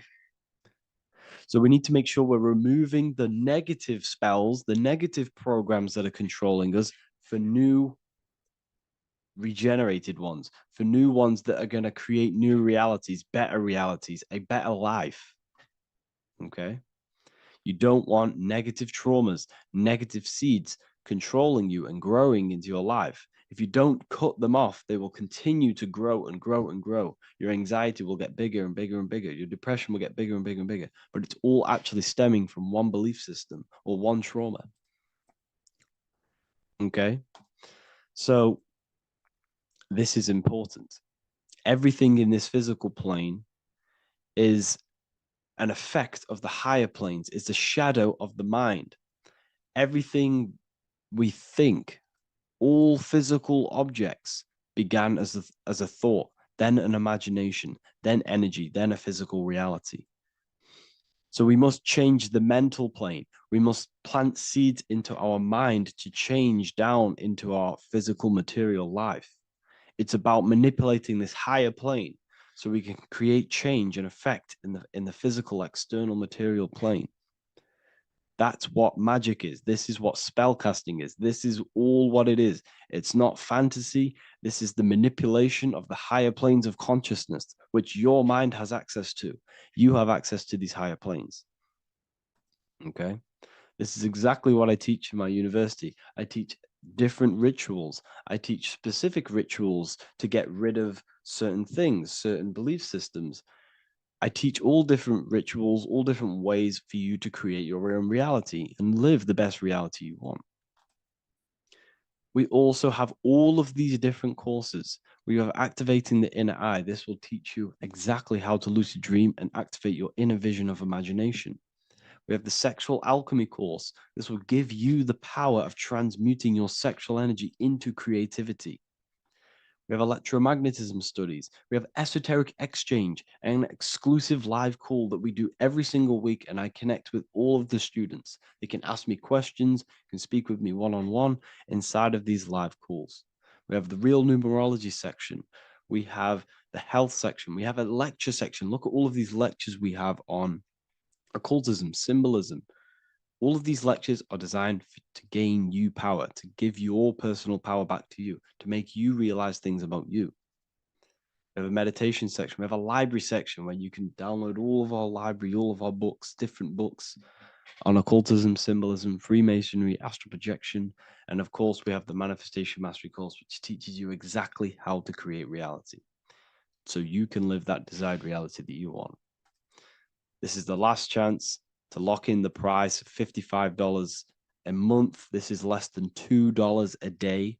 You can really level up your life, because the price is going to increase as the value of the university increases, because there's a new symbolism course coming out. And if you join now, you'll get this course for free, because obviously when this course releases, the price will go up. The symbolism course will teach you the language of esoteric and occult symbolism. I'll leave the links in the description. Make sure to leave a like, comment, subscribe to the channel if you want to see more content. Thank you all, people. Have an amazing day. Before you call the Baphomet evil, make sure that you watch this video until the end so you gain a full understanding on what the Baphomet truly is. No, I am not a Satanist. I am simply an esoteric and occult researcher. I've been looking into symbolism for a very long time, and I can reassure you that this symbol does not represent the devil, does not represent any negative figure. It's a very deep occult esoteric symbol. What we first need to understand about the Baphomet, it is indeed a symbol. Every symbol we see around us is neutral. The pentagram, the Baphomet, is neutral. It depends how you use it, whether it is used in a good or bad way.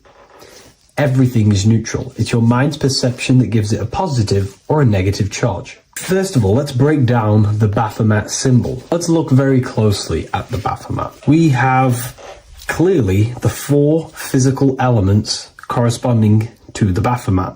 Here we clearly have the fire element. The wings represents the air, the flapping in the air. The fish scales, which is the water.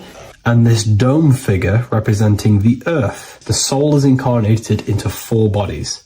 We have a mental body of consciousness, intellect. We have an emotional body of consciousness, which is all to do with intuition and energy. We have a spiritual body of consciousness, our astral body, and a physical body of consciousness for the physical earth. Earth corresponds with your body, air corresponds with your mind, fire corresponds with your spirit, water corresponds with your emotions. So the Baphomet is showing you the 4 elements of the soul, the 4 bodies of the soul that we are incarnated in. Now, let's look at this moon figure. We have the moon. The moon represents the internal world. It represents what we cannot see. The sun represents our conscious mind, what we can see, what we're aware of, the physical world.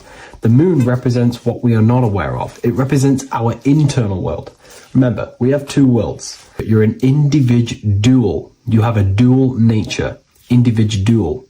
You have an internal world. When you close your eyes, you have an internal voice, an internal world of thought and emotion, and an external world of this material body.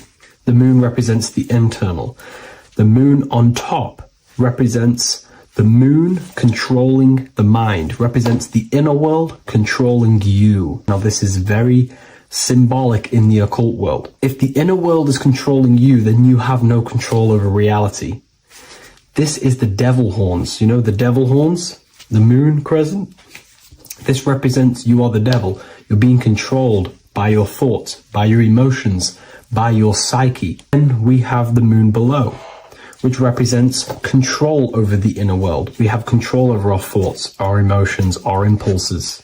So you're either being controlled by thought and emotions, or you're controlling them and having self-mastery. In alchemy, we always see this symbol of the man or woman on top of the moon, representing emotional control and self-mastery of the internal world. The journey of the occultist is to gain full mastery over their consciousness. They want to be conscious of every single thought that enters their mental field of consciousness. We get over 7,000 thoughts a day. It is possible to achieve a certain level of mastery where you are conscious of every single thought that enters your mind.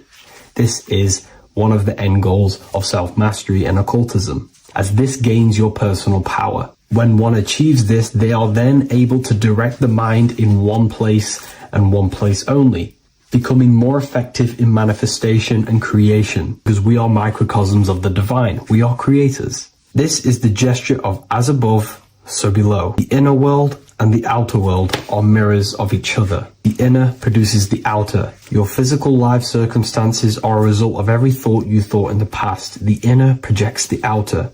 If you want to produce a change in the outside world, you got to produce change in the inner world of consciousness first. as above, so below, as within, so without. This corresponds with absolutely everything in the universe. Now we have the goat head, which represents the animal self. This represents the lower carnal mind. Lower carnal mind, which is earthbound, because a goat is on the ground. It's not a bird, it's on the ground. It represents the lower self, the beastie nature, the one that tells us to hate, to steal, to eat all the time, to consume.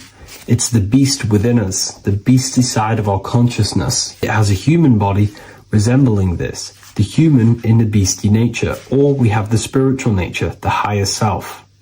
In essence, this symbol of the Baphomet represents the higher and the lower self of human consciousness. It represents the higher and the lower. To conclude all of this, the Baphomet is a symbol that represents the two paths that one can take. We can take the beastie path and become an instinctual animal, our body, or we can take the divine path of reaching our higher self. It is a symbol that represents the higher and lower self and the four different bodies of consciousness. In essence, this does not represent Satan or the devil. The devil represents the lower aspect of our human psyche. The war between Jesus and Satan is symbolic and allegorical for the war that happens within our mental field of consciousness.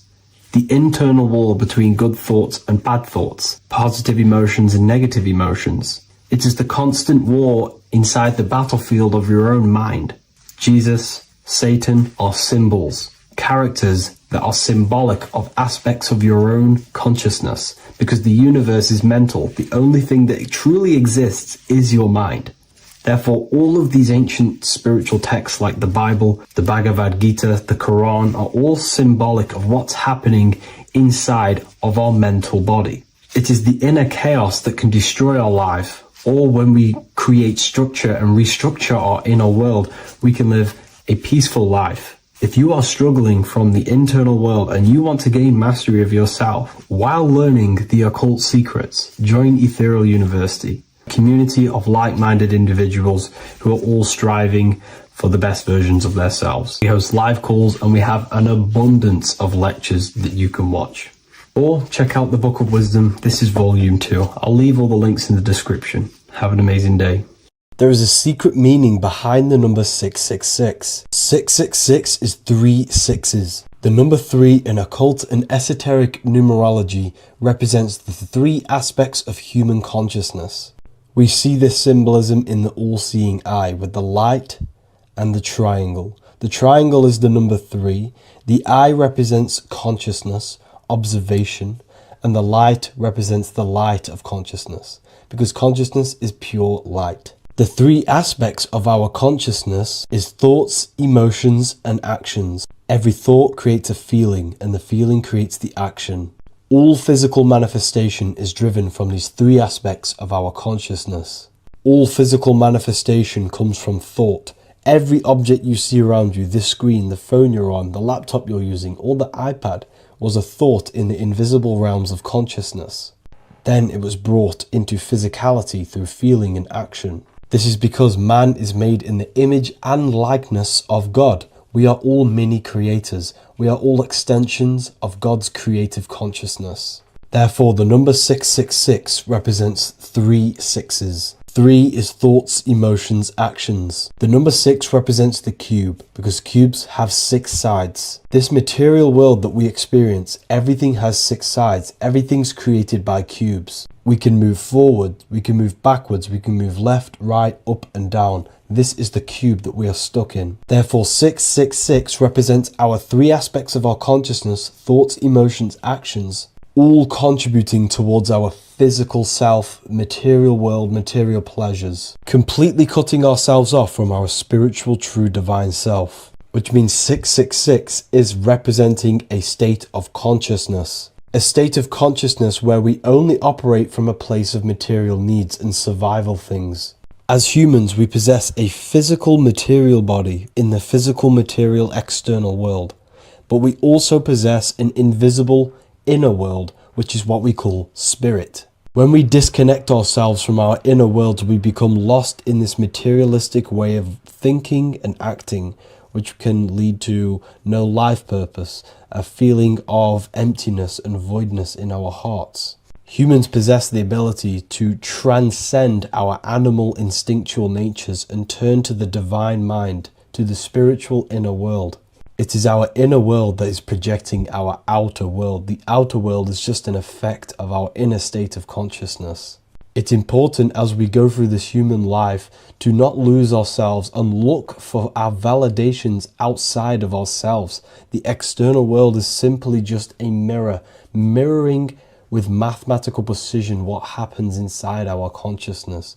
When we change our inner world, we produce effect in the outer world. To get back on track about this number, this represents when we are lost in our material self and we are completely cut off from our true divine self. The devil is always having goat horns, which represents a ground animal. This is the lower animal self of man. He's always red. The frequency of red is the lowest vibrational color, and it also represents the root chakra. This is all to do with survival mode and our physical needs and physical self. Red represents chaotic and intense emotions like hatred and anger. This is why the devil is always red, because it represents anger and an uncontrolled state of emotion and consciousness.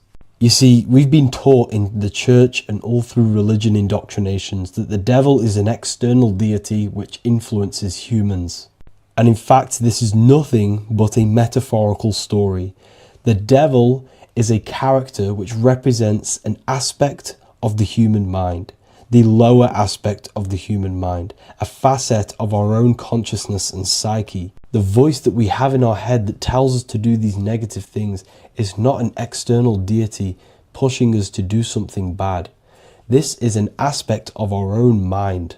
Jesus and Satan are just two characters which represent the two voices that we have in our own consciousness. In fact, the word devil was never present in the early Gospels. Instead, what was mentioned was a spirit of evil. A term spirit of evil was not meant to denote a specific deity or being, but rather any force of negativity, whether it manifests as a destructive thought, emotion, or action.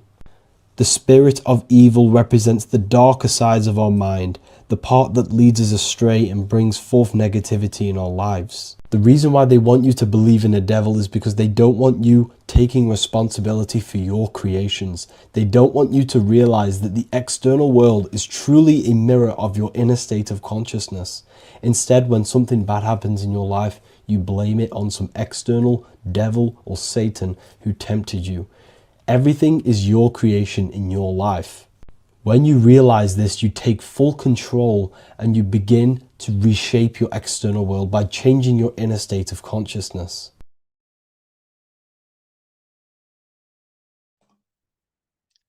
So this is known as the bag of the gods.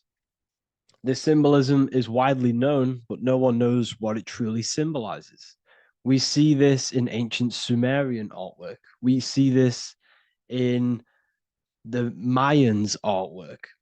We always see this bag with the gods. What does this actually represent?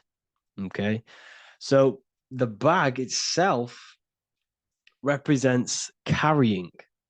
Carrying what? It represents information, it represents knowledge. Your mind is the carrier of the information. So this is why in his left hand, he carries the bag, and the right hand has the pine cone. This represents carrying of information. Why is it a bag? A bag can be passed on to someone else. The information can be taught to someone else. This is the information of activation of the pineal gland or higher consciousness of humans. Because as humans, we all possess an animal nature, the nature that tells us to eat, to steal, to gain material wealth, to survive, to hate. This is our animal self. This is our animal behavior. But we also have a divine nature of consciousness, which we have access to, the higher planes of consciousness, the planes that manipulate this material world and create all things in this material world. The human mind has access to. The animal does not. The animal has no idea he exists.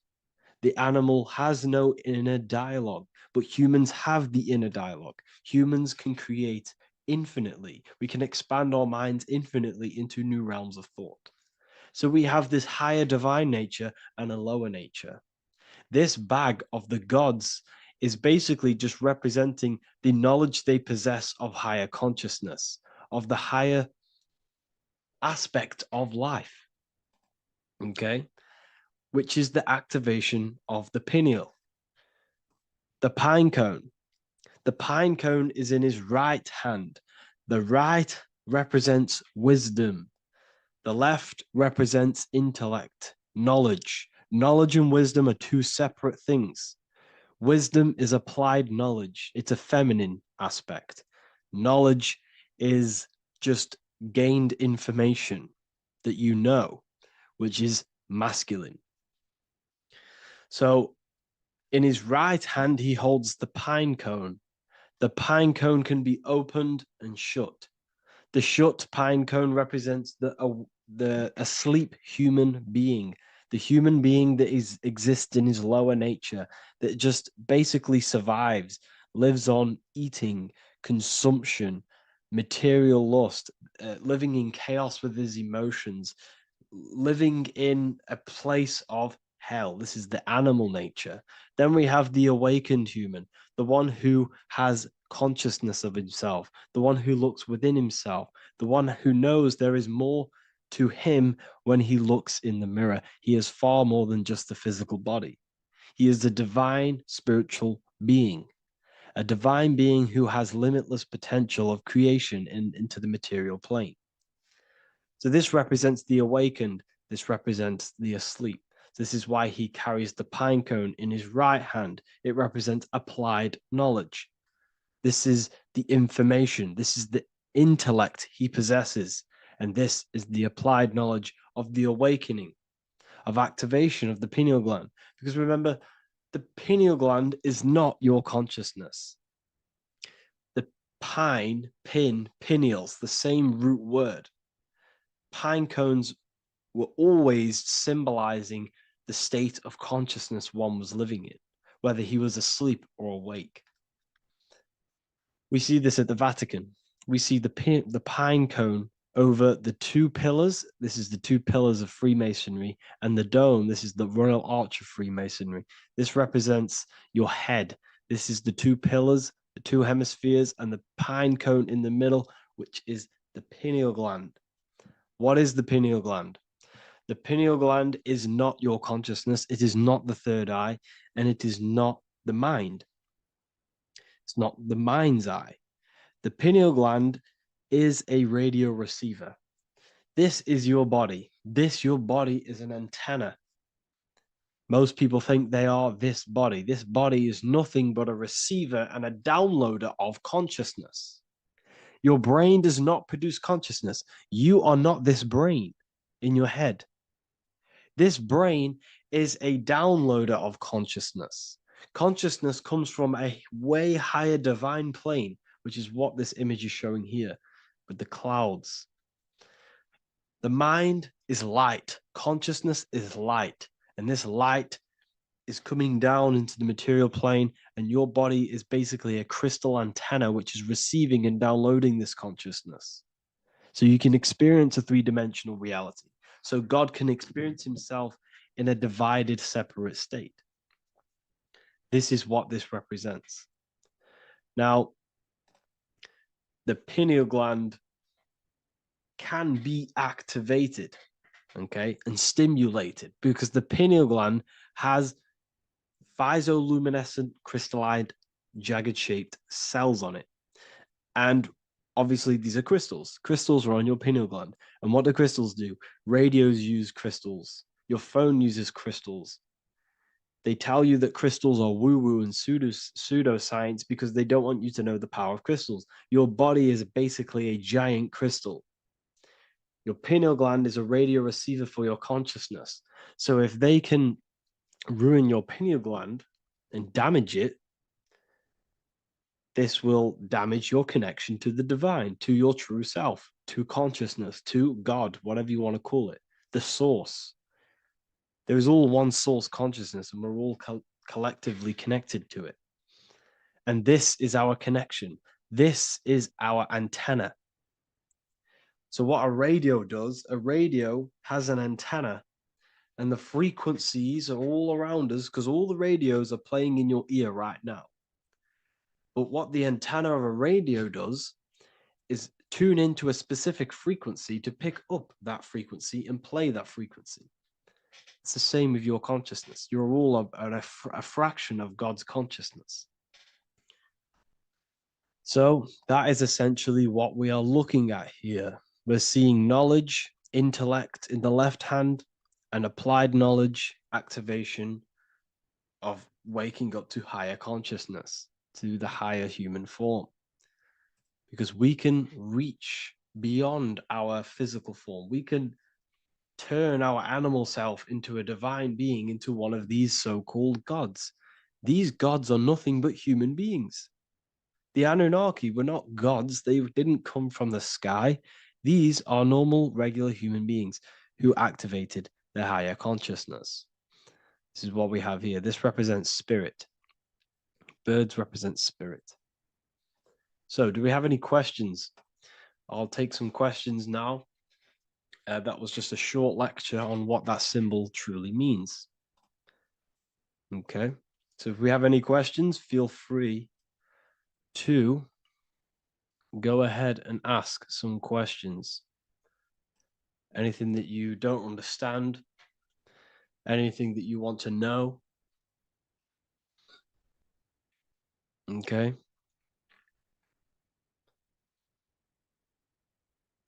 So base reality would be where source resides. Yes, the base reality is your consciousness.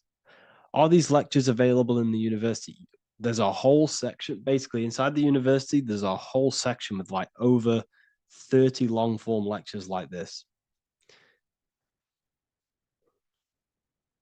So the base reality is where the source resides. Yes, the base reality is your inner world, your consciousness. That is the only thing that exists. Your outer world is just an effect of your consciousness. Your consciousness, everything that has gone on within the mind and emotion is pushed outwards into your reality. You have thought and felt your way into your external circumstances. Your life is a direct correlation of every thought you thought in the past. Therefore, your inner world of consciousness is creating and molding your outer world.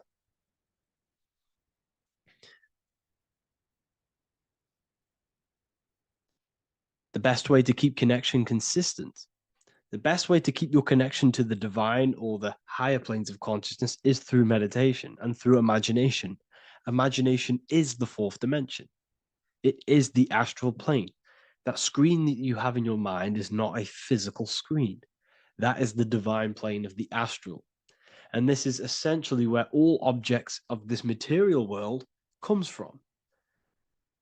The phone that you are holding, the laptop you're watching this on, whatever you're doing, every single object you see in your room that you are in right now began inside of the plane of imagination. This is not a physical plane. This is a metaphysical plane that you have access to. And you have the ability to bring down this plane into physical form. That's what we call manifestation. That's what the ancients called magic. This is what we now call in science metaphysics. It's all the same thing. So yes, you all have access to the divine planes. Unlike animals, this is why humans are so advanced.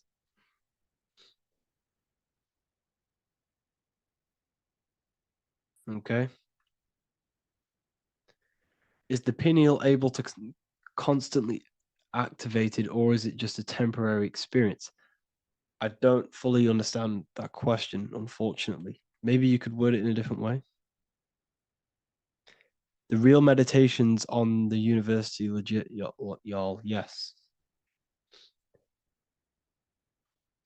In order to connect to consciousness, you need to sit in meditation and turn off your feelings, and the feeling of unity will come. Do I understand correctly?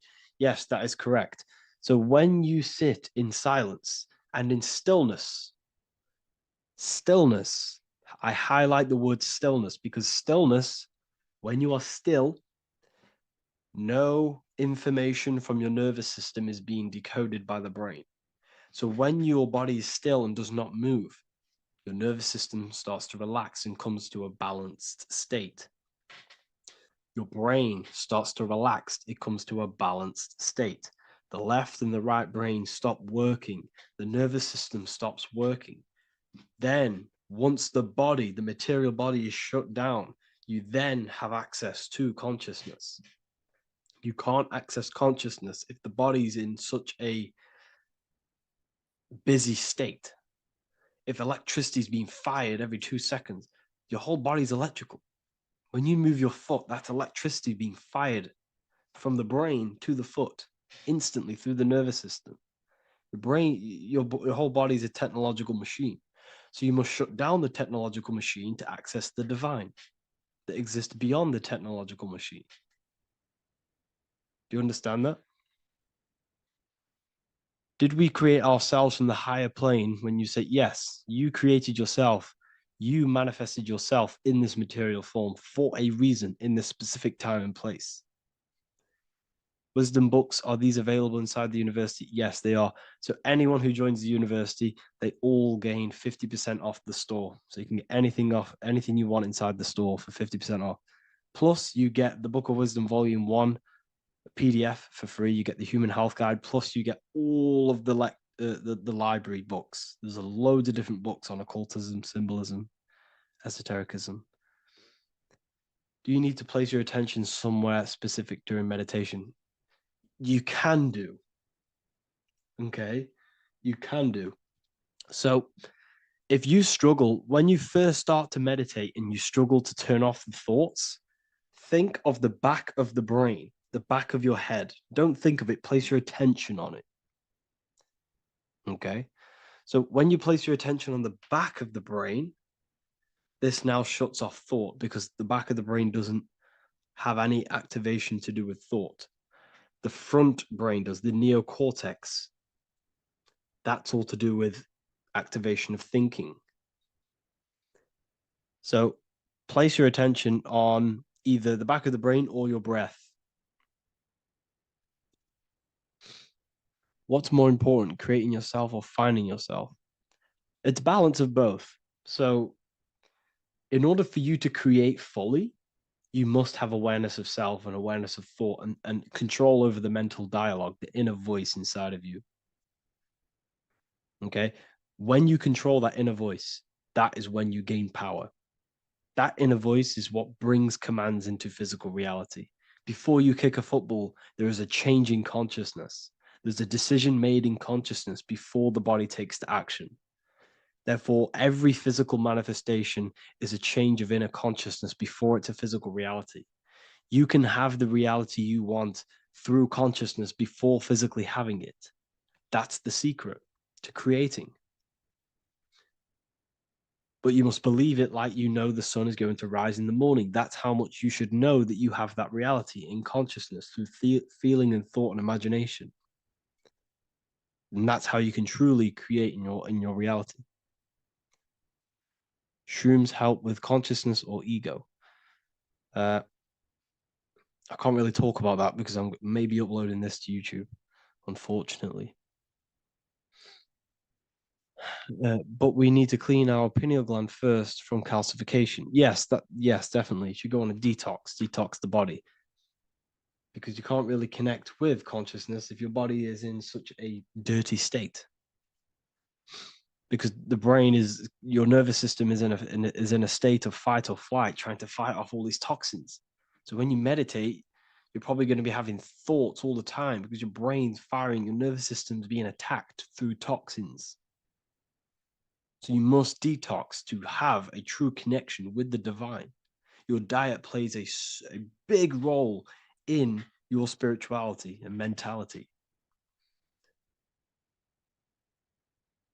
What is the most optimal food for pure consciousness? Fruits and vegetables. They possess consciousness. So when you place them inside of you, they're syncing with your consciousness. How to check the cleanliness of your body, your skin, your teeth, your tongue, your mouth. If your skin has spots, different colors on it, You're not clean because your skin is a reflection of your inner organs. Coffee's not the best for you.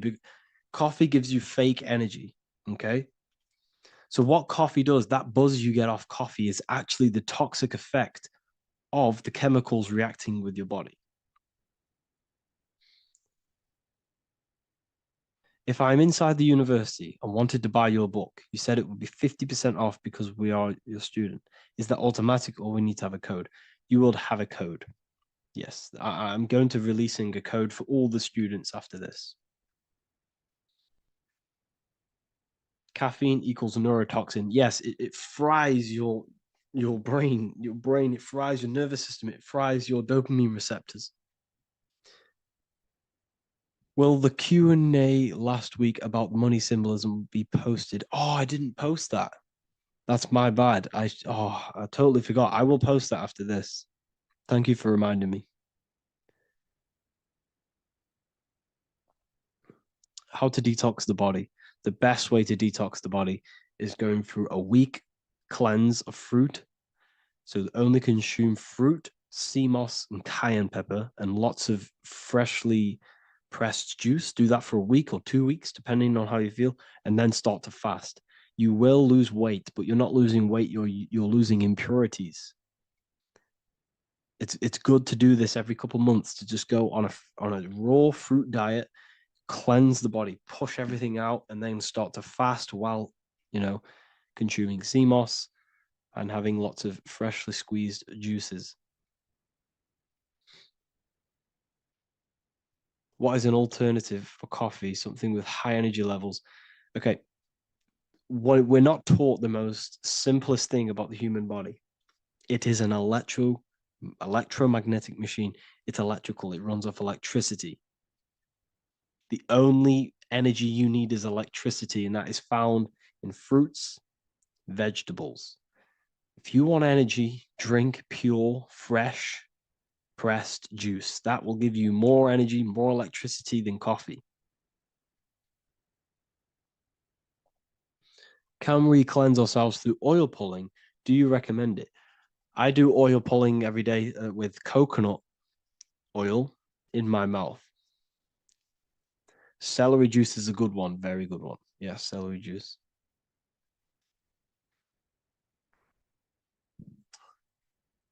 Any more questions? What kind of music do you listen to when lifting? For me, rap, hip hop push me work harder, but I know it's terrible for my subconscious. Yes, very. At least you're aware of it. You should be definitely try and stay away from the hip hop music. Try and stay away from anything that's talking about anything negative, because it's all programming your subconscious. And your belief system is your reality, people. Your belief system is your reality. Okay? So look after your subconscious. That's what's controlling your actions. 90% of your actions on a daily basis are controlled through your subconscious beliefs. Okay? I listen to a lot of Pastel Ghost. I listen to a lot of... Let me get my playlist up. It's all like background music for TikTok. Do you know what I mean? Like Pastel Ghost. That's mainly what I listen to. That sort of music. I don't know what it's kind of called. I don't know what that genre is called. Does anyone know what that genre is actually called? Because there's not much words in it. The reason I listen to it is because there's not much words in it. And, it helps the subconscious. And I just love that music.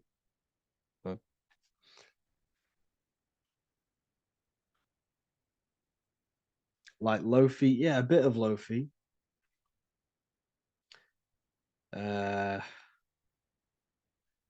Most people won't even know this type of music.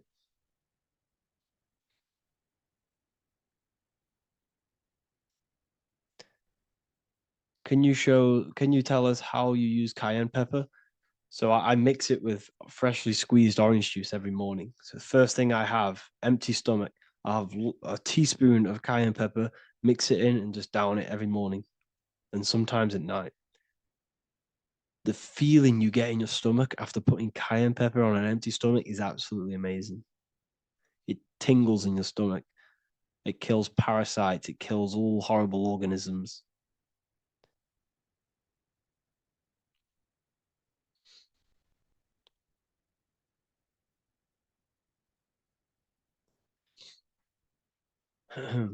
Mix it with hot water. Yes, hot water and key lime water. That I bet that's powerful. If you mixed warm water with key lime with cayenne pepper in first thing in the morning, I can imagine how powerful that is. I've never done that, but I'm going to try that. Do you use sea salt? I don't know what to think about sea salt, to be honest. I try and stay away from it. I don't know whether it's good, don't know whether it's bad. I'm kind of mixed on it. Mixed information. I've heard people have benefits. I've heard other people say stay away from it. So I don't know. I just stay away from it. I'm not too sure on it.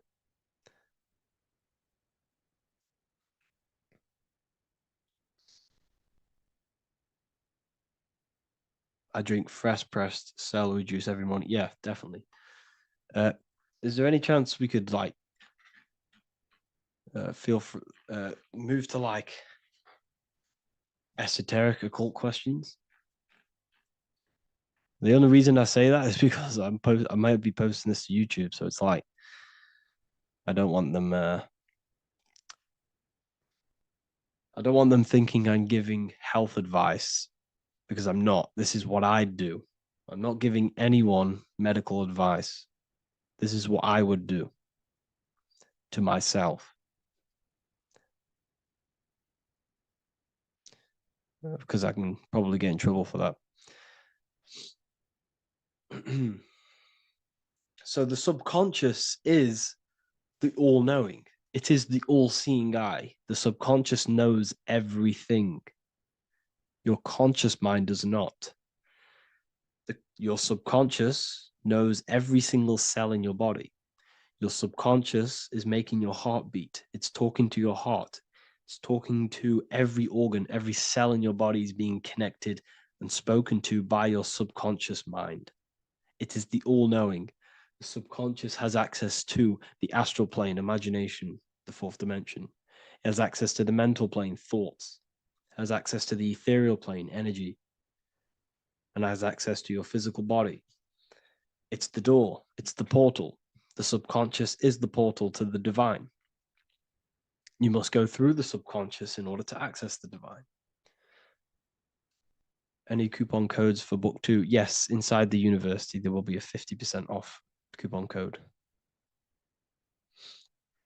Speaking of ancient civilizations, why did they use symbols to give us true knowledge? This is a very, very good question. Very good question indeed. The reason they use symbols is because symbols are their keys. They hide meanings. They hide things. For example, if it was written down, if all of this sacred knowledge that I'm speaking now was written down, it can be easily taken. It can be easily misused. Someone can take it, read it, and steal it and misuse it and abuse the world and create horrible things. The reason they use symbols is because they're hidden. They hide the teachings. Only the ones who possess the key, that possess the knowledge, can read the symbol. So the symbols act as a guard towards this higher wisdom, this higher knowledge, which gives you power. All of the knowledge I teach you gives you power. And you can misuse it. You can misuse your imagination. You have no clue, unless you've put this into action, how powerful your inner consciousness is. You can become a Okay, listen. If you hate your job, it's not the job that you hate. Think about it. It's not the job that you hate. The hate is coming from your inner consciousness. It's the state of consciousness that you hate. So what does that tell you? You can change that inner consciousness to another reality, the feeling of another reality. You can become that consciousness within before you actually externally have it. And by becoming and knowing that reality, that's what produces effect on shaping your outer world. When you really truly know that reality inside of you, of being free, of being wealthy, of having abundance, your outer world has no other choice but to rearrange itself to your new inner state of consciousness. That's what magic is. It's manipulating your inner state of consciousness. It's convincing yourself that you already have it, not believing it, knowing it. Okay? Knowing is different than believing. Believing is a lie. You should know thyself. Okay? So we can say that human overpopulation is intentional. There is no human overpopulation. We're all cramped in these cities. We're all cramped into one little place. We're not supposed to live like that. We're not supposed to live so cramped. This is why there's so many weirdos out in public. So many weird people doing weird things. This is when things start to go weird, and we shouldn't be living in this state, in this condensed state. We should be spread out. Okay.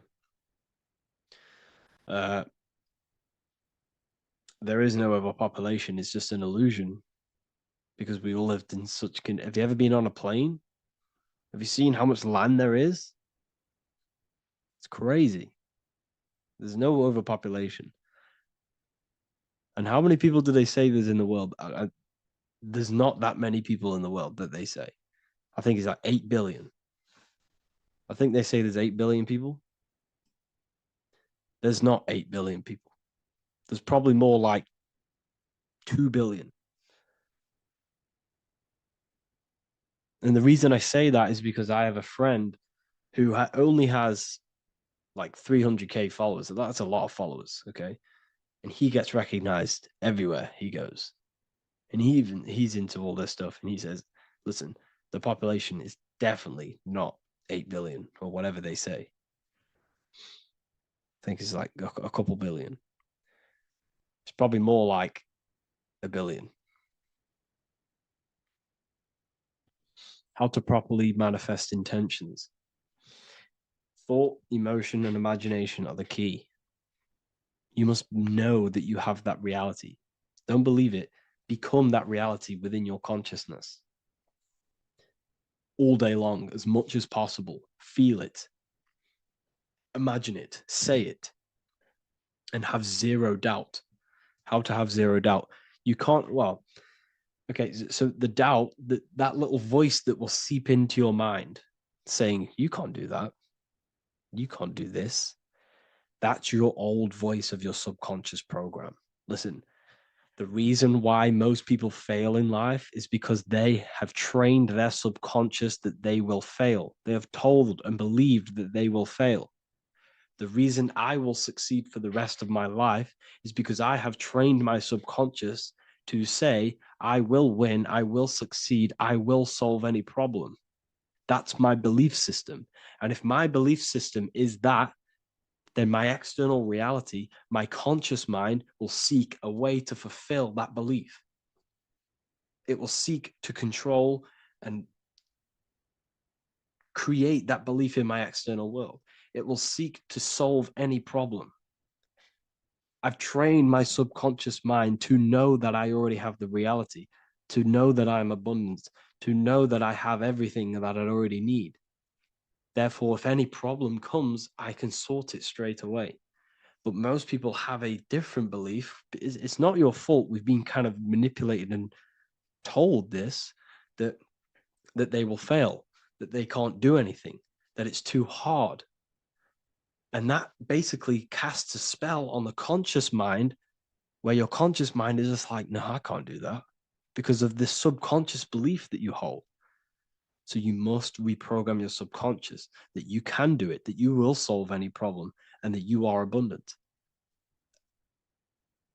That's the reason why successful people succeed? It's because they have a complete different mind state, a complete different belief system in their subconscious.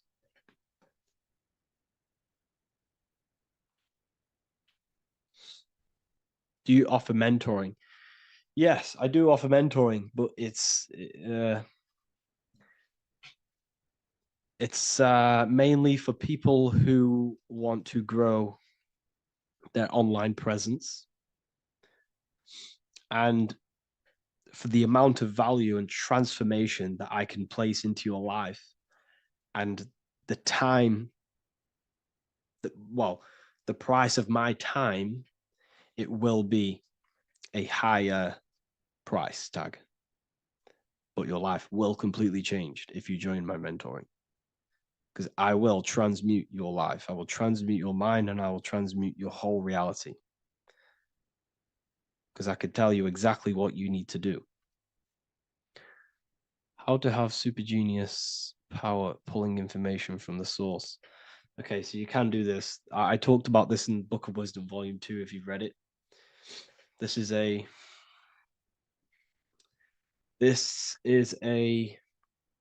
technique that Albert Einstein used. This is a technique that Thomas Edison used.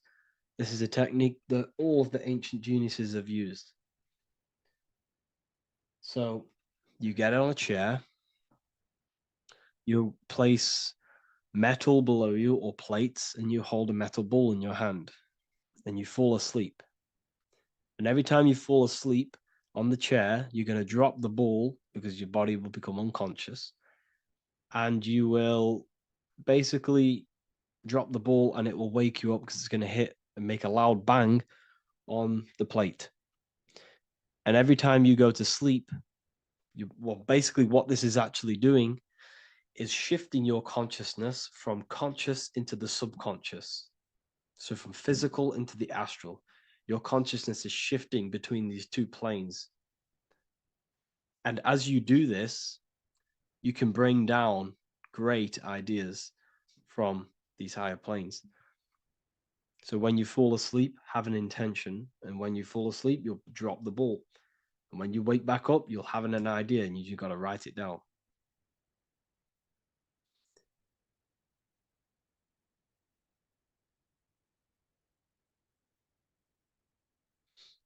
How to balance chakras. Don't focus on balancing your chakras. Focus on the mind. The mind is the cause of the chakras being blocked. If you have a blocked throat chakra, this is a problem in your mind, not the chakra. You see, the chakras are a result of the mind.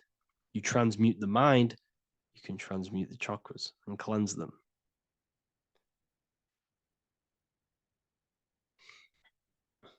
So was Jesus a real man that walked? Okay, so I'm going to tell you something. Like, some of the things that I say in my reels, they are to catch attention. So if I say the first thing on the reel, Jesus never existed, straight away, you see that, it's going to trigger you. It's going to trigger Christians. It's going to trigger people. So yes, I do say things to catch attention. The reason I do that is because I have to, in order to catch attention. Maybe there was a Jesus who walked. So in the past, I have said Jesus never existed. Yes, this is to catch attention, to boost the reels, views, and comments and stuff like that. Maybe there was a man who was called Jesus and walked the earth. But listen, he was not the Son of God. You are all the Son of God. Jesus represents an archetype. He represents morals. He represents a way of living that you should embody in your life, not to worship. We shouldn't be worshiping this man. We should be embodying his qualities into our lives so we can become Christ consciousness, so we can live in harmony with our mind, emotions, body, and spirit. Okay? He was not the Son of God. You are all the Son of God. We are all God experiencing himself in a three-dimensional divided form. God is oneness, and he created a divided world so he can experience himself. Why do you quote from the Freemasons oft times? I don't recall me looking at Freemason quotes and quote them. I just simply When I post a quote, I literally just, whatever comes to my head, I just whack it into Telegram or Twitter. Are dreams tied to your subconscious, and how do you understand them? Okay.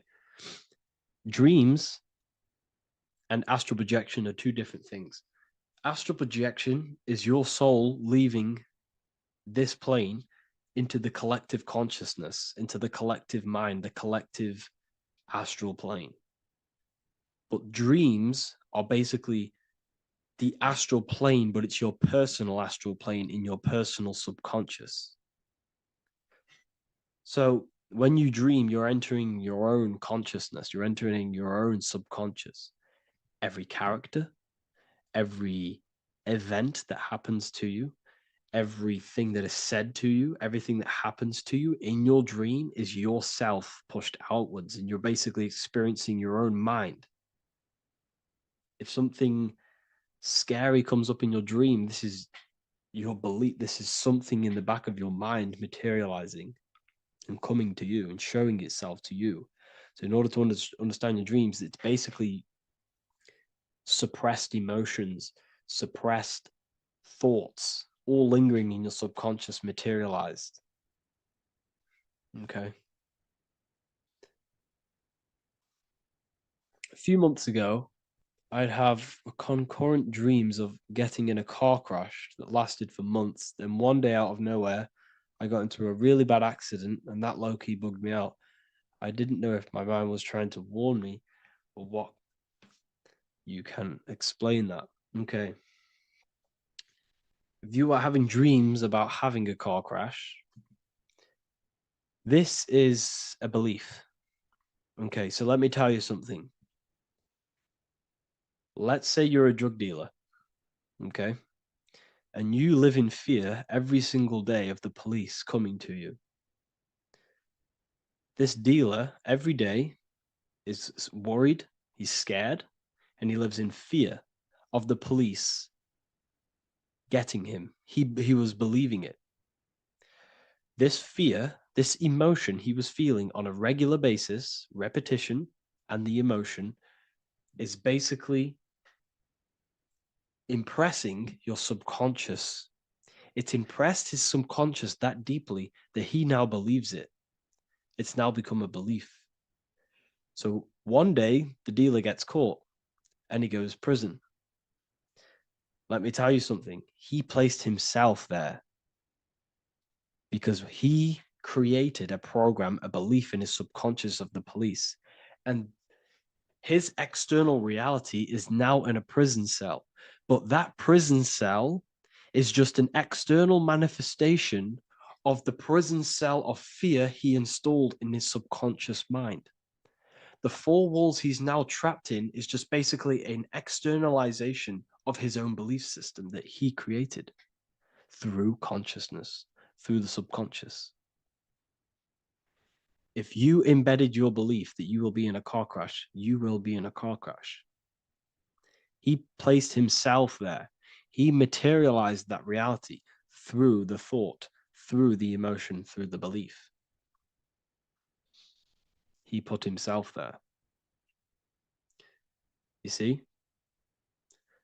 So if you were having dreams, this was maybe, it could have been anything. You could have watched a program when you were a child about a car crash, and that maybe scared you.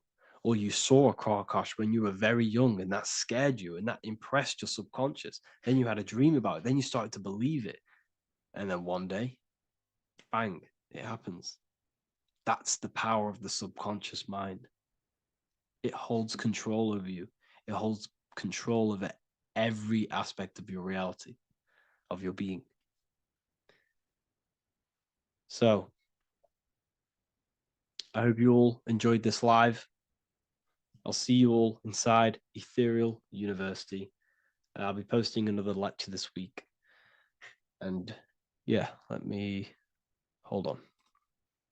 Creation demands destruction. Every time you release your sexual fluids, you're destroying a part of yourself to create an extension of yourself. For example, if you want to create a business, you have to destroy your time, attention, and energy in order to create the effect of the business. All creation demands some sort of sacrifice or destruction. This falls under the law of polarity in the universe. It's the same with your sexual fluids. Your sexual fluids, especially as a man, contains minerals, all the minerals in your body. It contains your vitality. It contains your DNA. It contains the blueprint of you, and it can create a whole new human being. You are literally playing with the power of creation if you are releasing your sexual fluids too much. Sexual fluids also extend beyond the physical plane. They contain astral forces because all physical creation is a mental creation. We live in a mental universe. Everything begins as a thought in the mind, then the thought takes the form and the body of imagination, which is an astral force. Imagination turns into etheric emotional energy. Then the etheric emotional energy turns into the physical action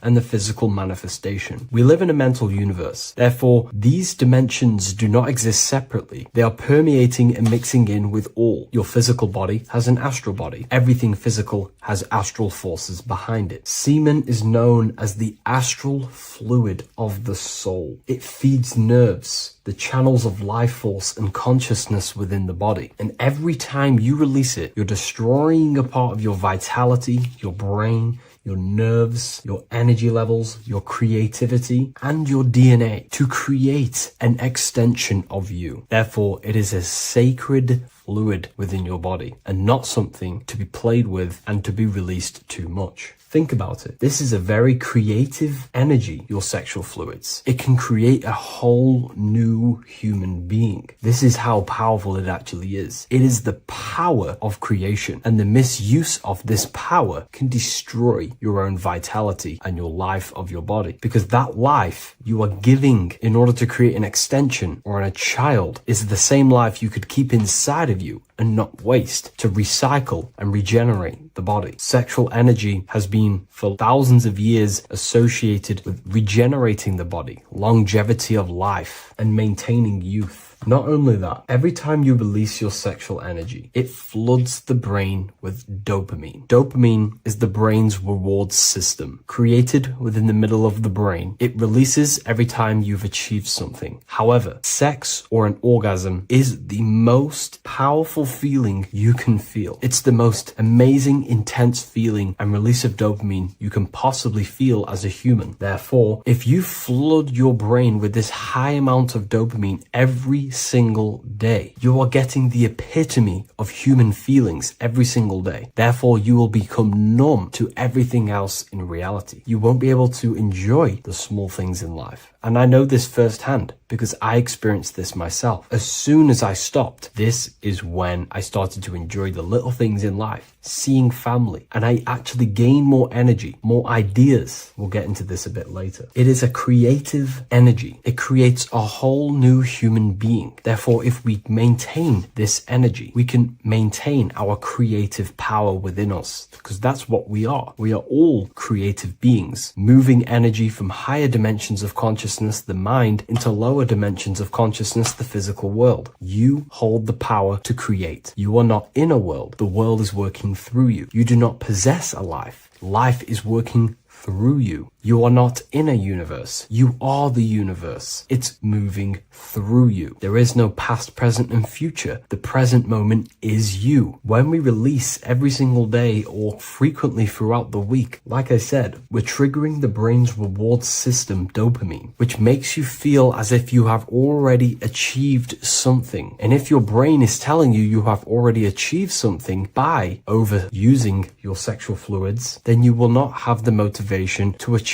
other things in your life. I know this firsthand. I became very lazy. I didn't want to work. I didn't want to do anything because subconsciously my brain felt as if I've already achieved. If we look at the symbol of the Baphomet, we notice the Baphomet has horns and a goat head. Now we look at the word horny. When you become sexually aroused, it's known as horny, which is the horns, representing the lower mind. The lower mind is the mind we use for our animal instincts. We have two parts of our mind. A higher mind, which is contained of higher thought, which chases spiritual things such as love, wisdom, knowledge, and God. Then we have a lower mind, which chases the things of the material world closely associated with the ego, chases validation, material gain, status, and physical sensation, physical pleasures. It is these physical pleasures that can keep you in an endless loop, making you feeling empty inside, because nothing material can ever satisfy our internal world. Nothing. You can achieve millions of dollars. You can achieve your dream house, your dream car, your dream watch. And if that is the only thing you are chasing, you will feel empty inside when you achieve it, because nothing of this material plane can satisfy you. Nothing of the lower mind can ever satisfy you. This is why we must sacrifice the lower mind and overcome the lower mind and the lower instincts. One thing I found amazing when I mastered my sexual urges and my lust is that my mind became a lot more clear. The thoughts and the time and the attention that I used in my mind to go towards lust, sex, and chasing these things was taking up a lot of mental space, time, and energy. But as soon as I removed it and mastered it, my mind became an open vessel for higher thoughts to be received from the higher mind. The mind is like a radio antenna. Whatever we attune it with, that's what we receive. If we're constantly thinking about lust and low-level pleasures, we're going to just receive low-level thoughts. But once we remove all of the lower mind and we conquer our physical body and physical urges, our mind becomes an open channel for divine thoughts and spiritual thoughts. This is what most people call today as downloads. You receive wisdom from your higher self. Not only do you receive more wisdom, you just receive more power to create. The male and the female come together to create a child. That's how you were created. Now, the law of correspondence teaches as above, so below. It refers to everything in the universe. Therefore, in order for you to create a reality, to give birth to something, you have to bring together the masculine and the feminine. Your masculine forces are willpower and actions. Your feminine forces are emotions and imagination. When you combine the willpower, action, emotions, and imagination and combine them together, you can give birth to reality. But it's important to only give birth to things that are spiritual, that are good, that are for the benefit of yourself and humanity, and not for the ego and the lower mind. Killing our lower mind is essential for spiritual ascension when we die. The thoughts that we give the most attention and energy to when we die are pretty much the same thoughts that we're going to think when we die. When you die, your physical body and external world is stripped and you're left with your internal world of consciousness, more than likely be resonating within the lower astral plane before you move on to any higher dimensions of the astral. It's important that we kill any addictions such as sex, food, attachments, emotional attachments to people, any desire for material things before we physically die. The Hindus taught this, Buddhism taught this, the ancient Egyptians taught this. We have to remove the desires in our heart for material and things before we physically die, because when we die, we cannot fulfill physical pleasure. Therefore, we will create our own suffering within the astral dimension. So sex is the biggest part of this. We have to remove the desire for sex or releasing any of our sexual fluids before we physically die to master ourselves. And not only that, it's going to benefit the way you feel, the way you think, the way you act towards people once you have mastered this. Porn psychologically damages you. You are quite literally the person in the corner of a room watching two other people give pleasure to each other. Psychologically, that is not good. And what happens in darkness is always revealed in light. What you do in your alone times will show in your confidence, in your eye contact, in your presence, in your aura, your energy. You cannot hide things that you do in the dark. because they always reveal themselves in a subconscious way, whether physically or through an energetic spiritual way. Sex can be known as sacred energy exchange. You're exchanging energy, bioelectrical energy. It's a scientific fact that when you hold hands with another person, your brain waves of each individual become synced. Your emotions sync, and you exchange electromagnetic energy because you are an electromagnetic being. When you have sex with someone, you are literally exchanging emotional energy. Your aura is not just an electromagnetic field. It is literally a manifestation of your internal consciousness. Your consciousness contains your thoughts, your beliefs, your traumas, your emotional state. And this manifests externally through the vortex of your heart into an energy presence around your body. This is why you can feel sad when someone else is sad next to you, because their energy is merging with yours. When you have sex with someone, you are quite literally exchanging consciousness, beliefs, traumas, emotions, feelings, vibrations, and your consciousness merges with their consciousness.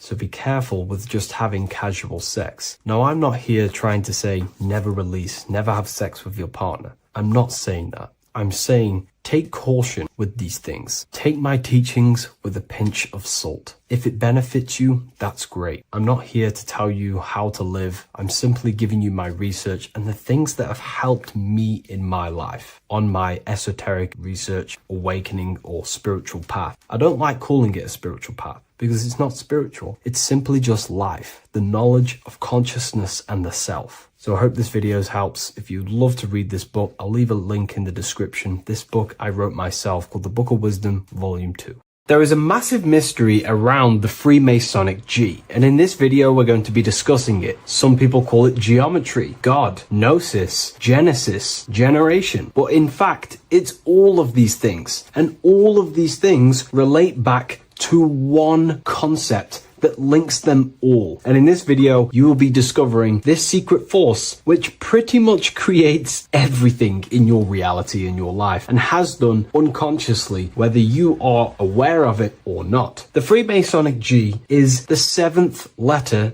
in the English alphabet. This is important because the number 7 has many mysteries inside the esoteric and occult traditions. Some people say the number 7 represents the 7 colors of light, the 7 major planets, or the 7 musical tones, 7 days of creation. The number 7 is a massive mystery. But what we have to understand is that in the context of Masonry, Freemasonry is all about building the self. Every day we wake up, we are either building our prison of our mind or freedom of our mind. Everything inside of esoteric Freemasonry is about building the self and reconstructing our consciousness, our inner dialogue, the inner voice. We're transforming the mind from low awareness to high awareness. This is why Freemasonry uses the allegory of stonemasonry, stones, chipping away at stones. The stone is in fact you, and we are perfecting the stone, which is your very own mind. Because the universe is a mental construct. Life is happening to us inside our minds. We are all the universal mind expressed and clothed in a different body. Therefore, now we understand that everything is about the internal inside of Masonry. This G relates to something inside of you. Hence why you see the G inside of the square and the compass. It's something internal in you. G is the 7th letter of the English alphabet, and the number 7 symbolizes the 7 cognitions of the mind. In esoteric and initiatory traditions, the 7 psychological cognitions of the mind refer to the 7 distinct modes through which human consciousness perceives, interprets, and transforms reality. Different schools use different names, but across Hermetic, occult, Gnostic, and mystical systems, the same underlying pattern emerges. The mind has 7 functional powers, each representing a layer of awareness and a stage of inner development. Number 1 would be perception. The first cognition is the raw reception of sensory and subtle impressions. It is the gateway where the outer world enters the inner world of our minds. Perception involves learning to see without distortion, to notice the symbolic dimension behind ordinary appearances in an occult interpretation of perception. The second one is interpretation. After perception comes the act of making meaning. The mind organizes impressions into patterns, beliefs, and judgments. Esoterically, this cognition determines whether a person interprets life through the ego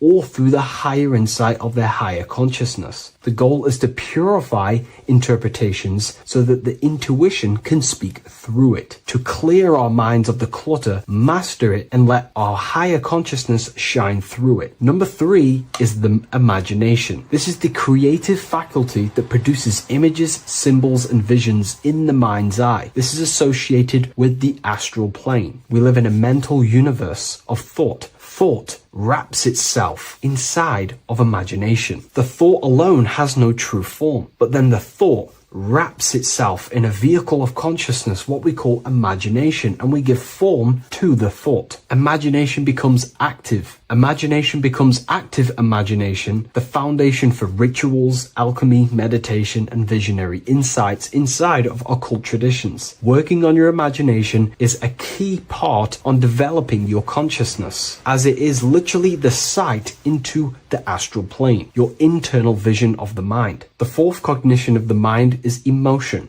Emotion is energetic response that gives intensity, direction, and magnetism to thoughts. Emotion fuels the magical will. Unrefined emotion binds us to lower impulses. Refined emotions become devotion, compassion, and the inner fire to transform thought into a tangible reality, to become a conscious creator. The 5th cognition is will, the faculty of intention, decision, and directed energy. Will is the power that aligns personality with the higher self. It is the driver of discipline, transformation, and the capacity to act consciously rather than react unconsciously. Most people walk through life as an unconscious zombie, living day to day, running off subconscious programmings, never actually using their conscious mind. We develop our will and try to align our will with the highest will possible so we can align our will with our higher mind. So the higher mind can manifest through us in the material plane. The 6th cognition of the mind is memory, the storehouse of experience, impressions, and archetypes. It shapes identity, determines how one repeats and transcends past patterns. Memory includes not only personal memory, but also a deep strata of the subconscious and the collective subconscious field, what we call the Akashic records. Memory is a massive quality that you must work on inside the Masonic system. You are required to remember certain rituals and certain things so that you can regurgitate them to pass on along the degrees. Based off my research, I myself personally am not a Mason. The 7th cognition of the mind is intuition, the highest cognition possible. It's direct knowing. It bypasses the linear reasoning and reveals truth as the inner illumination. Intuition is the voice of the soul. It is the guiding force, guiding our physical vehicle of consciousness through this physical experience, providing revelations, insights, and even sometimes gnosis and higher understandings.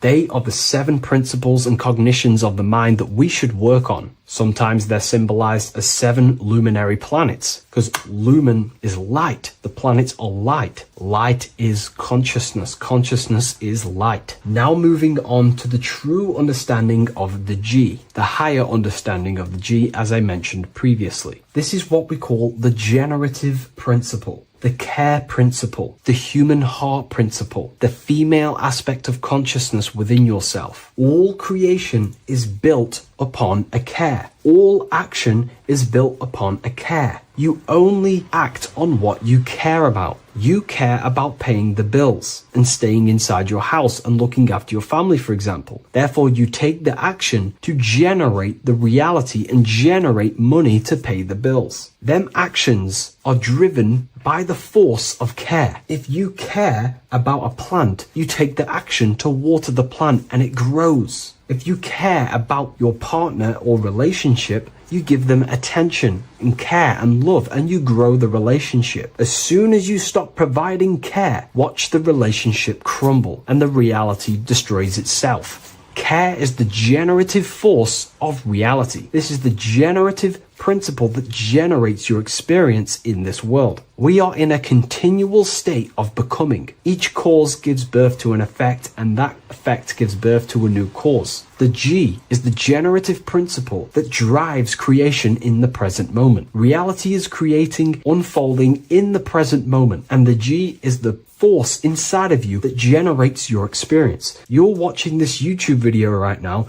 because you have a care in your heart for the information I have provided in the past, and you have a care about watching this video. As soon as you don't care, you take action to do something else with your time that you actually care about. The G is the generative force of the heart. It is the love energy. You only take action on what you love or care about. The whole world is built upon this principle. This is why we say money makes the world go round, because the whole world has a G or a care for money, and it's making everyone wake up in the morning, take actions, and make the world go round. It is the G, the care for that principle or money object to generate that reality. It is the force that drives you, hence why the G is sometimes surrounding with light rays, because it represents a force, emanation, something that is invisible but driving the physical body. The G is the internal force that focuses thought into an action. We can think many thoughts, but the thoughts you don't care about, you don't take action on. But the thought you care about, that you have a G for, intensifies that thought, focuses and directs it into an action to generate that experience and reality. The whole world is built upon this principle. The sun is a perfect example of the generative principle. The sun gives all of its life, light, never asking for anything back, making everything grow and generate on the earth. Everything in your life is built upon this principle, and gaining control over your care gives you control over your actions and your reality and what you generate. Once you see this, it is truly beautiful that the world is actually built upon love. This is why they say love is the force of God. It is.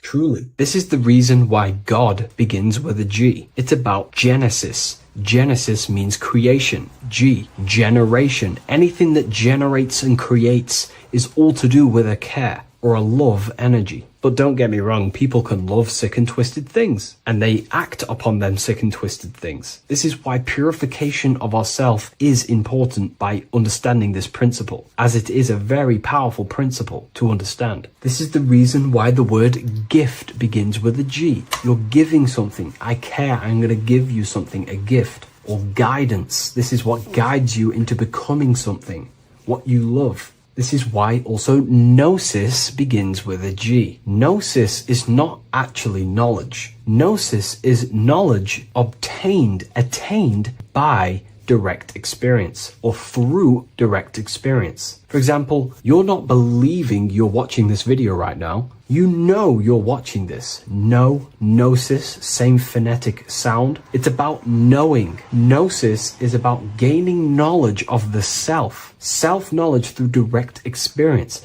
Instead of believing in God, I seek to know God through direct experience, by altered states of consciousness, transcendent meditations, understanding human anatomy, understanding the laws that govern my mind, understanding creation. That is direct gnosis, knowing that God exists instead of believing he exists. By going within the self, questioning the self, and gaining a deeper relationship with the inner observer, you start to gain gnosis, self-knowledge through direct experience. And in order to gain gnosis, you have to care, because gnosis requires action. It requires you to meditate and go within yourself. It requires you to study yourself. It requires you to go within yourself. And in order to do that, you have to care. If you don't care about knowing yourself, you won't take the action to generate the gnosis. If we take a look at this piece of Freemasonic artwork, we can see a whole lot going on here. But if we focus down here with the temple with the letter G on, and when you walk through the temple, there is a pathway leading up a hill towards the light. The light reveals things. If something is in darkness, you can't see it, but the light reveals something. It's symbolizing truth, the light of gnosis, knowingness. And in order to walk this path, you have to go through the temple, which means entering in yourself. This is symbolic of the path. The Masonic path is about the self, reconstructing and learning about the self. In order to walk up that hill, it takes a lot of effort. It's not easy walking up a hill. You're going to be tired. It's not easy. It's horrible. Who likes walking up a hill? I know I don't, but you know, people like hiking and stuff. I understand that, but it's symbolizing this is hard work working on yourself, because the labor of working on your mind is the hardest labor you will ever do. It's called the great work, or the Masonic work. And in order to climb that mountain, you go through the G. You have to have the care. If you do not have the care, you will not walk up that mountain. You will not generate the gnosis. You will not get close to the light. You have to have the G to walk that path of self-mastery and working on your mind. This is very, very important. If you want to gain the light, you have to have the G inside of you. You have to have the care to generate a higher consciousness. If you want to earn more money, you have to have the care, or else you will not take the action necessary to generate that reality. This is why we have to master ourselves and write down everything you love. It could be even the bad things. It could be lust. It could be anything you're wasting your care energy on. Try and remove them one by one. Master them and become disciplined. And then you'll have more G energy, care energy to direct towards something else in your life to generate and grow that experience or reality. Again, the word grow, G. It is a growing force. What you place your love and care into grows and expands. What you have a G for is what you spend your time and attention on, your two spiritual currencies. So this is the Masonic G, and I hope you gain a deeper understanding of this. So that is pretty much everything about the Masonic G that you need to know, and hopefully this has helped you. If you wish to learn more and gain guidance through your life and understand yourself on a deeper level, the book I've used today is called The Book of Symbolism. I'll leave a link in the description. Today's topic is the binary code behind the universe. You will learn the fundamentals of the binary code, deeper understanding of reality, which will give you more of a connection to the universe, evidence supporting the existence of this code, and how to use the binary code to shape your reality. This is an important one. We have 0 and 1. This is the binary code of the universe. It underlies everything. It is the source of all creation. The universe is binary in nature, meaning it exists as both something and nothing, on and off, male and female, light and dark. Everything has its polar opposite. At its core, all that exists is 0, representing nothingness, infinite potential, and 1, representing something, order. 0 represents the feminine, vast, formless, and infinite potential. It is the space from which all things emerge, the womb of creation, the receptive and expansive force. 1 represents the masculine, structure, form, and order. It is the active principle, the initiator, the force that defines and shapes reality. Together, they create the fundamental duality that underlines existence, the balance between chaos and order, the void and creation, yin and yang. We see this in the masculine and feminine bodies. This is deeply encoded into the fabric of reality. And once you see this, you will never unsee this. So please leave a like on this video if you love my content and you love the wisdom that I share with the world. So we see this with the masculine genital areas. Remember, this is the genital area. This is all to do with creation. These are the generative principles, the generative organs in the body that allow creation to continually outfold into new life. The genital areas are all to do with the code. The male is the 1, the action. He's the initiator. The feminine is the 0, which is the infinite potential, the womb of creation. 0 and 1. This is why we have 10 numbers. 0 and 1. Masculine and feminine. We even see this in the bodies. The feminine body is made out of curves, which is 0, curves. And the masculine body is made out of lines. So please leave a like and comment if you love this. And if you have any lecture ideas, feel free, and I can make a lecture on any suggestions that you have. So look at the word masculine. Masculine, line. Line is just one line, which represents order. 1. Feminine. 9. 1 and 9 equals 10. 0 and 1. The binary code of all creation. Why is feminine? Why the number 9 for feminine? because the moon has to go around 9 times to create a human in the feminine's womb. And look at this image of nature. All nature is zeros and ones. Now you can tell the stick is a one. It's a line, and here we have curves. It's curves and lines. Curves and lines create reality, creates matter. Everything is 0 and 1. We even see this with the sky. The sky represents zeros. They represent curves. The heavens, the heavenly bodies, the sun, these are circles. The moon, circles. The planets, circles. Down here is matter, representing the square. We have the Freemasonic square and compass, representing lines and circles, masculine and feminine.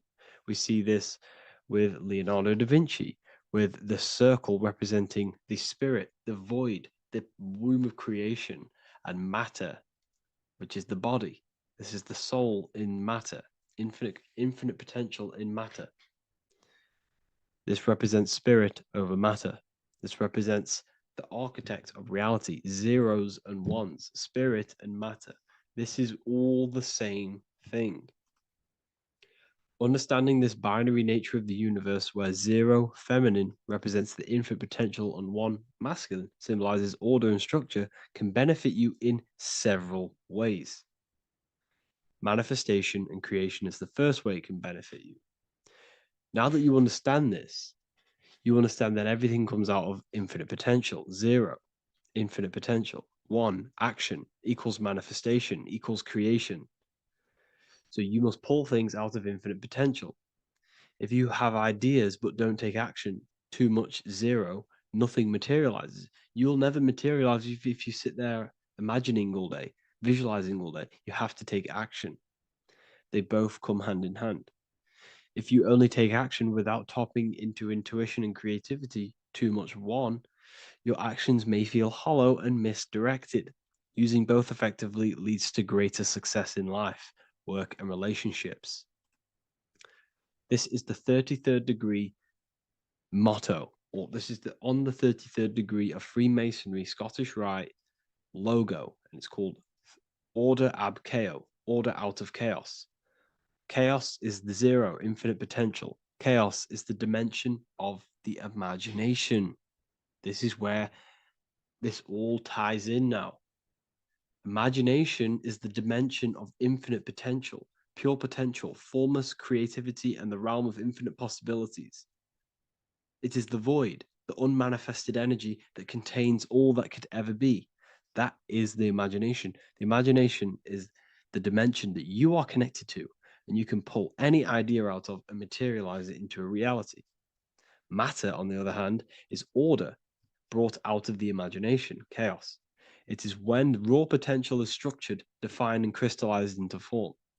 This is the fundamental principle of order out of chaos, the process of turning the unseen into the seen, the abstract into the concrete, the dream into reality. That's why we say dreams into reality.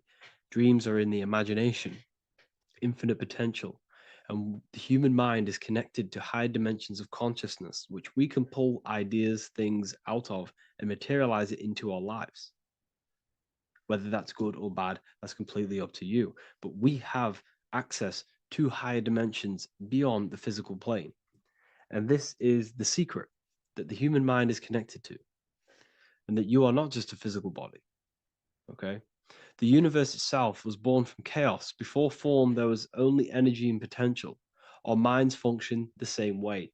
The mind is a microcosm of the universe. Our thoughts exist in an infinite field of possibility, but they only become real when we take action and give them form. If your inner world is filled with chaotic thoughts and impulsive emotions and negativity, then creating order within is essential for balance, clarity, and growth. What do I mean? Order out of chaos, 0 and 1. All creation comes out of infinite potential. The mind, the imagination, is the infinite potential. The material world is the order. It's the effect. Therefore, if your material world has chaos, if your room is messy, if your body is out of shape, if You do not look after yourself. Everything in the physical world is just a reflection of what's going on inside of you, what's going on inside of you. So if you have a messy room in a messy house, this reflects as a messy mind, a chaotic mind, and we must create order in our mind. So this applies to all realms of your life. This applies with your mind, it applies with your emotions, it applies with your manifestation, it applies with the physical world, with the masculine and feminine. Zero and one is heaven and earth. It's everything. It's duality. It's on and off. It's everything. So it applies to all realms of your life. Okay. So in order for this to benefit our lives, we must, one, have awareness and observe the chaos. Step back and observe your thoughts and emotions without reacting to them. Recognize that you are not your thoughts. You are the observer of them. You are the soul. You are in between them.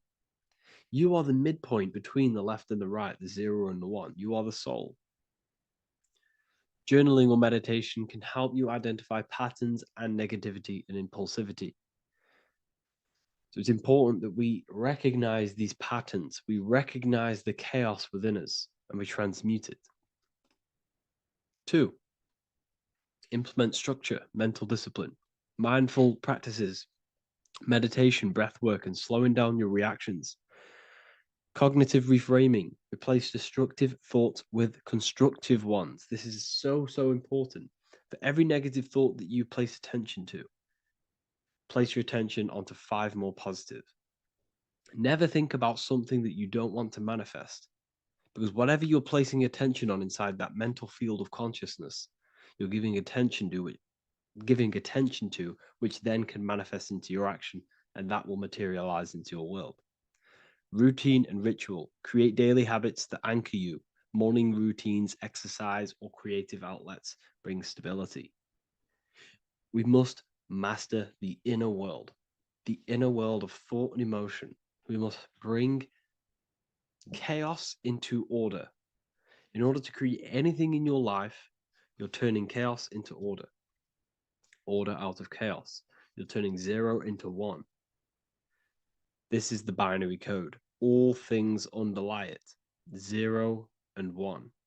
So it's so important that we master our minds, we master our emotions, we master our inner world so we can produce effect in the outer world. We cannot create consciously and effectively if we have chaotic thoughts and impulsive emotions. So I hope this has made more clarity to you so you can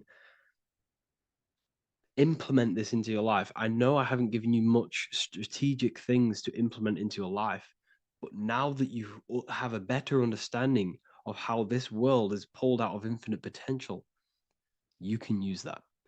Everything in your life is pulled out of your imagination. Every text you send, everything you think of, oh, I'm going to do this later, that is your imagination thinking about the future.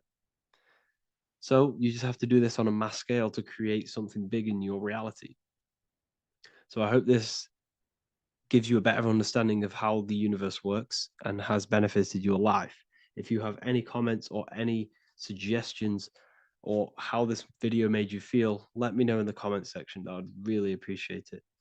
And I'll see you all inside of the Symbolism Masterclass on March the 8th. So depression doesn't actually exist, and in this video I'm going to show you how depression is actually a choice.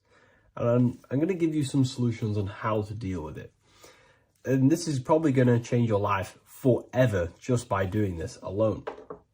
Okay, so the first thing you need to understand about depression is that it exists in your conscious mind. It exists in your thinking mind. So what is inside your thinking mind? You have your body, your name, your reputation, your trauma, your memories, your family, your worries, your interests, your bills, your passion, dislikes, goals, right? Most people identify their lives with this. They identify their lives with their thinking mind. They think they're their name, their job, their reputation, their memories. But this is not who you actually are. Who you actually are is the observer of that. What happens if you stop thinking? What is left? You're left with unconditioned consciousness. You're left with the self, which is what we refer to as I. We are the consciousness, not the thinking consciousness. You are not these labels. You are not your thoughts. You are not your job, your name, your reputation. Okay? And the reason why I'm telling you this is because it's very important, is that we are something beyond this body, beyond this name, beyond our thoughts. We are the consciousness. So depression exists inside of the thinking mind, the conscious mind. Okay? So if you want to get rid of depression, you must learn how to escape the thinking mind. And not only just escape, but that's step one. In meditation, you do meditations, right? We sit still and we have to learn how to control the mind and turn off the thoughts. And when we turn off the thoughts, depression goes out the window because there's no thought present in your mental field of consciousness to be depressed. Okay? You must understand, who is the one suffering from the negative thoughts? Who is the one suffering? Your mind is not suffering because the mind is producing the thoughts. Your body's not suffering from the negative thoughts. You are suffering. And who is you? You are a soul. You are that feeling. You are that person beyond the thoughts, beyond the feelings, beyond that. You are the one experiencing. You are that. Meditation gives us the ability to turn off the thinking mind. This allows us to escape our thoughts. Okay? And it gives us, over a long period of time after meditation, you'll be able to turn this switch. And this switch will be able to turn off your thoughts. And by doing this, we will be able to control our conscious mind directly by the hand.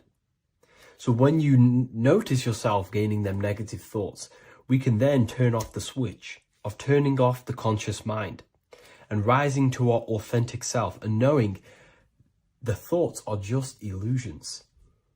Now, let me tell you something that's very powerful. Most of your thoughts are coming from beliefs. Most of your feelings are coming from beliefs. So if you have a feeling of lack, this is coming from a belief that you don't have much. If you are feeling alone, this is coming from a belief that you are alone. So what we must do is restructure ourselves. We must restructure the subconscious mind, and we do this in many different ways. We can do this with meditation. We can do this with visualization, visualizing our desired reality as if we are living it. We can do this with affirmation. Now, a lot of people think, oh, I'm trying to speak something into existence with affirmation. No, you're not using vibration to try and change reality with what a lot of these new age people will teach you. Vibration, your words will not have much an impact on reality. That's the truth. But what they do have an impact on is reprogramming and recrafting and refining your mind. If you repeat, I am wealthy all day long, your subconscious mind, that word will be lingering inside your subconscious, and you will start to mold that into your conscious. You'll start to be consciously thinking about this. Most of your thoughts are coming from your subconscious. So if you want to get rid of depression, you got to figure out the trigger. What are you depressed about? What are you feeling? What are the beliefs that are making you feeling and thinking this way? And that's what you must restructure. You must restructure your subconscious mind through visualization, meditation, and affirmation. You do these all the time. You do these every single day, and you will slowly, if not surely, restructure your subconscious mind. While by doing the practice of meditation, you'll gain the off switch as well. Sometimes depression comes from not living in your authentic self. You're not doing the things that your soul is telling you to do. We all know what we should be doing at all times. I don't care what you have on. We all know we should be doing something. We all know that we have these, there's a higher aspect of our mind that tells us, oh, we need to be doing this, but I'm actually sat here on my phone. Oh, I shouldn't be eating this, but I'm doing it anyway. There's always that higher voice. And that is the voice that has to be connected to. And when that voice, when your body's not acting out the voice of the soul, then the soul becomes sadder, and suffers more and more and more. there has to be a connection between the soul, the mind, and the body. They have to work in unity. Okay? So I hope this video helps with depression, with whatever you're going through mentally. The Freemasonic square and compass is not just a symbol that represents Freemasonry, a lodge, or a secret society. It is a symbol of gaining your own personal power. Now, in this video, I'm going to be breaking down this symbol in the most detail I can possibly go into. Most people live in a state of illusion. They live their life impulsively, acting based on their five senses, tasting. They want to feel a certain thing like an orgasm, or they're basically just slaves to external things and their five senses, which leads to a very dark path where you'll never actually become a conscious creator and you'll never actually be internally happy. The Freemasonic square and compass reveals some deep wisdom about this. Now let me break this down. If you want to gain your personal power, listen up. The Freemasonic square and compass is a compass which is used to create circles. Now, if you notice something about the circle, they have no beginning, no end. You can't tell where it begins and ends. It's eternal, which means this represents consciousness. Now, if you don't know what consciousness is, if you close your eyes, you have an internal world. You have thoughts, emotion, visualization. This is all consciousness, spiritual. Then we have the square. The square creates squares or lines, which represents matter. It has a beginning and an end. You can quite see where the beginning of the end is, right? So we can even link this to Leonardo da Vinci, the Vitruvian Man. We see the man in the square with the circle. The circle is the eternal consciousness, and the man is the square, limited to the physical world. But consciousness is not limited. That's why it's outside the square. This is eternal. The body is mortal. The body will die.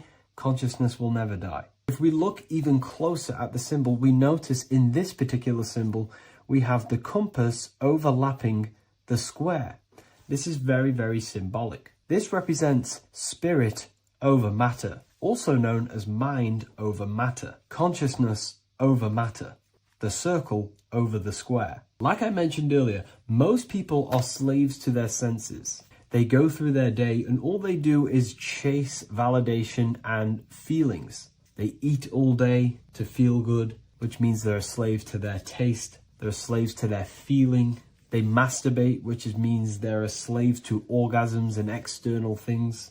They're literally being governed by the external world controlling their internal world. They're literally living life on autopilot. And don't get me wrong, I was guilty of this too. We're all guilty of this when we join this world because we're not taught this sacred knowledge. Until you actually stop and recognize this, you'll be living life on autopilot, literally not even living. You'll be running off subconscious programs, seeking external validation and being ruled by these five senses. The square underneath the compass represents consciousness on top of matter, which means the internal world is controlling the external world. It is the mind controlling matter and not matter manipulating the mind. In the occult and esoteric world, it's very important that you are conscious of every action that you are taking in your day-to-day life. Never act subconsciously. Always be conscious. What are you thinking? What are you acting? What are you giving your attention? All of this is contributing towards creating because you are a creator. Consciousness is a creative force. You need to make sure that the compass is on top of the square, that your inner world is controlling the outer world and not the outer world controlling the inner. As I've mentioned in many videos before, the internal world of consciousness is what's producing the external world. Your life is just a result of every thought and emotion that you felt in the past. Everything you own, everything you possess, your friends are all reflections of your consciousness. They're all reflections of what you are thinking about. When you change your thinking, your external world starts to rearrange itself. On a basic level, this symbol represents the combination of spirit and matter. You are a spiritual being and a material being.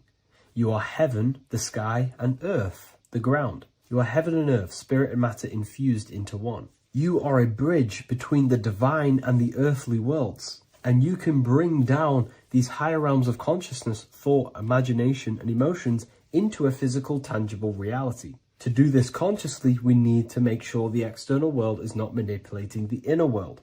Because if your internal world is being controlled by external circumstances, for example, you have a circumstance happen in your reality, an emotion triggers inside of you, and that emotion is a command to create more of that. And the thoughts that you think are creating more of that negativity. So it's a constant cycle of negative manifestation if you let the external world control your internal world of consciousness. So we need to make sure the compass is on top of the square, that the internal world are commands and not reactions to create your external reality. And not only just to create, but to actually enjoy life. If we let the external world bother our internal world, this means that we have some sort of mental or emotional attachment to the external world.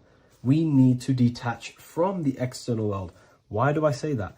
Because it's temporary. It's an illusion. We are going to die one day, and none of this will matter. You need to understand that everything in this world is temporary. You have to be okay with losing things, losing family, losing things in this world, because it's guaranteed to be temporary. We need to make sure the internal world is order and not chaos, commands and not reactions. Now, at the back of the Book of Wisdom, Volume 2, the book that I've wrote here, I go over the different meanings of the different arrangements of the square and compass. Sometimes we see the square overlapping the compass, which is the opposite of what we've just broken down.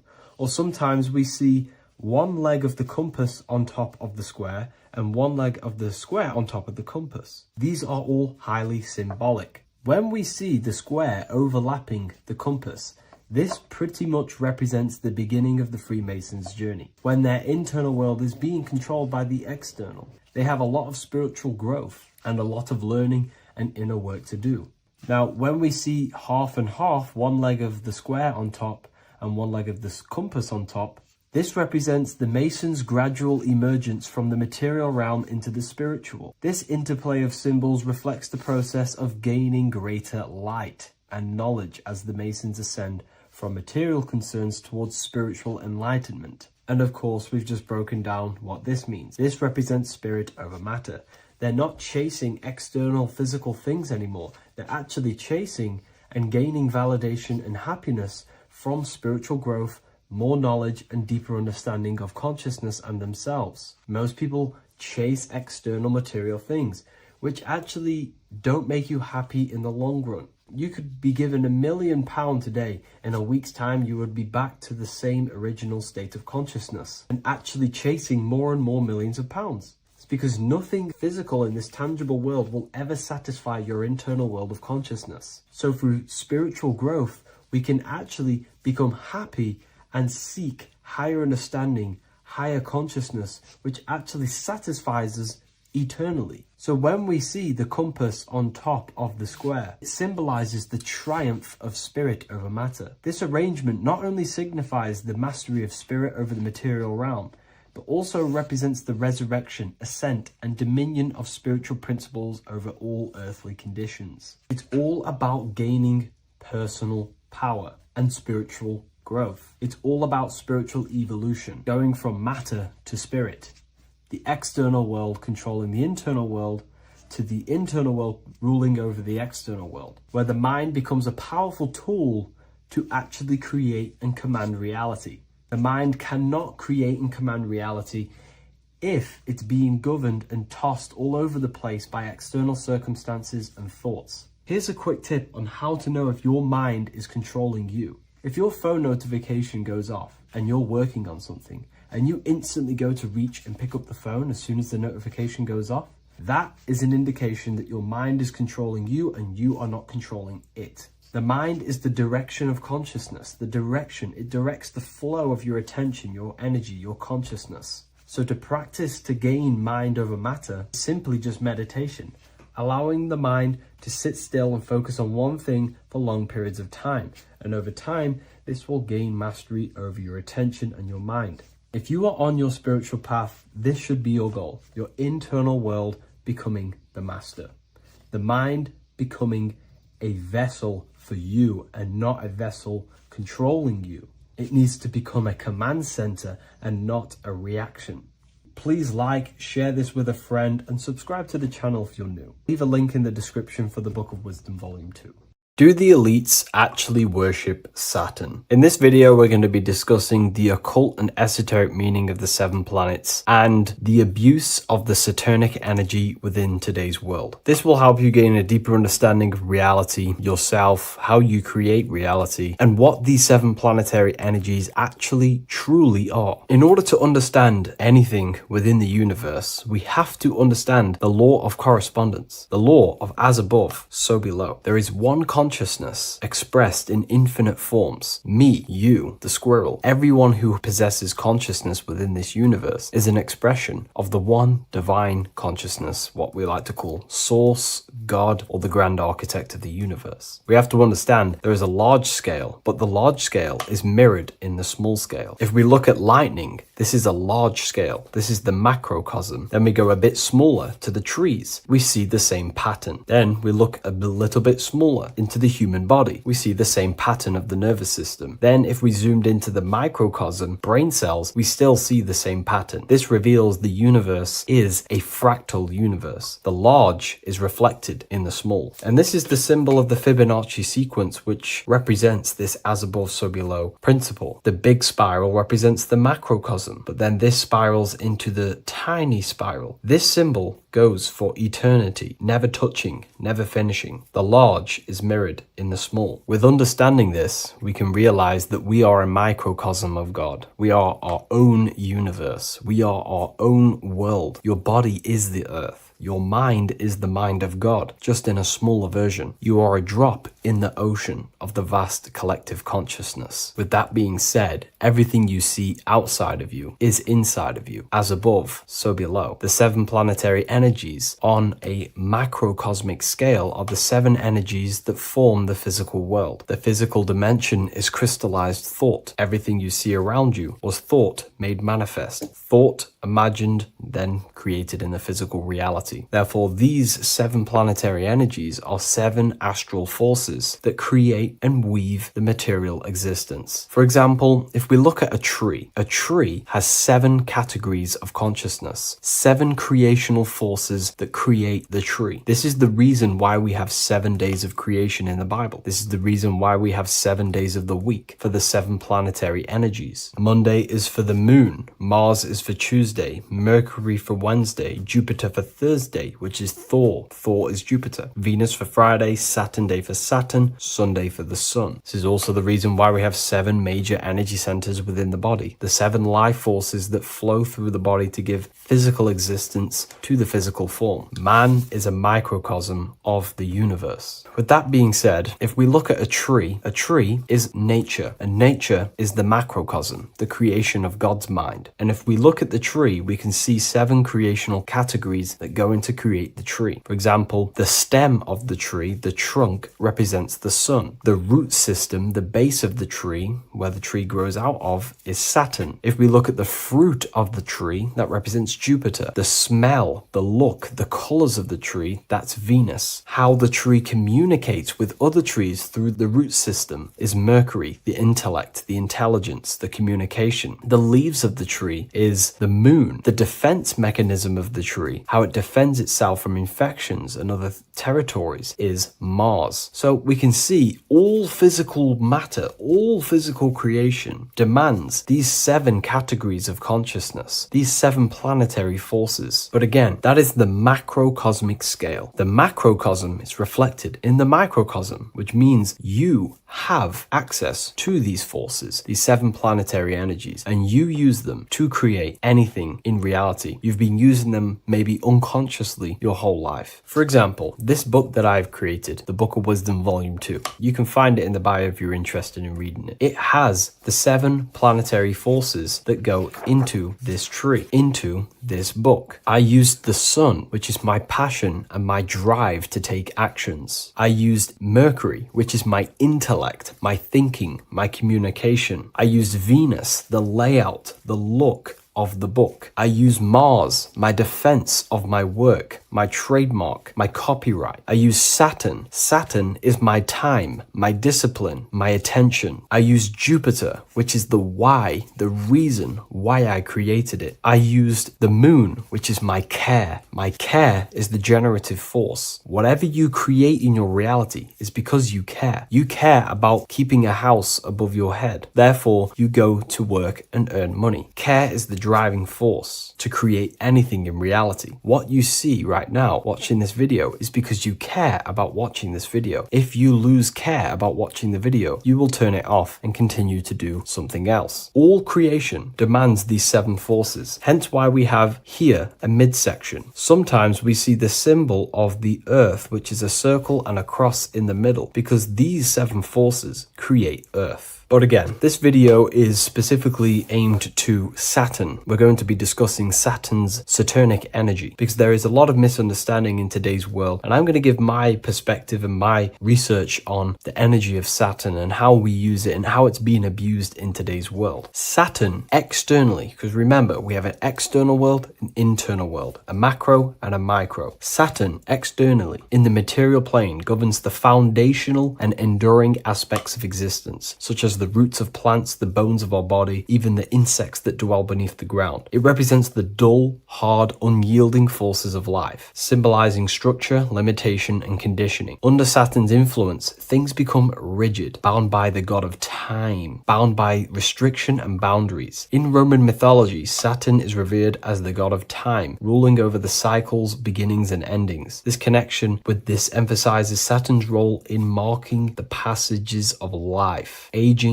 and inevitable constraints we all face. Internally, inside yourself, the microcosm. Internally, Saturn embodies the conditioning within our own consciousness. When Saturnian aspects of consciousness dominates, we become overly rigid, fixated, restricted in our thinking and actions. For example, Saturn's influence is strongly felt in today's world, where many people's minds are confined to societal norms and conditioned responses. The pervasive control Saturnian energy can lead to the sense of limitation, as people become trapped within structure imposed by society and power structures. However, we have to remember that limitation, there is dark and light. Limitation is not bad. This is why Saturn is connected to the god Satan. They are the same being. It's something that restricts, holds back, and keeps you limited, conditions and limits consciousness to its lower power. Saturn is a great teacher, guiding us through difficult life lessons that ultimately lead to growth and expansion and power. Although Saturn's energy is harsh and often challenging, it helps us to develop resilience, discipline, and wisdom. Yet in modern age, this energy has overpowered the minds of the masses, fostering excessive rigidity and limitation. Instead of being ruled by Saturn's constraints, we should seek to embrace more freedom, love, joy, balancing Saturn's lessons with openness and fluidity in our life. So like I said, Saturn rules law. Anything that is limiting or holding back, something that is a restriction or a wall. This is why we see judges wear black robes. The color black is associated with Saturn because Saturn rules over the nighttime and the winter time. Capricorn, they wear black robes. A graduate also wears a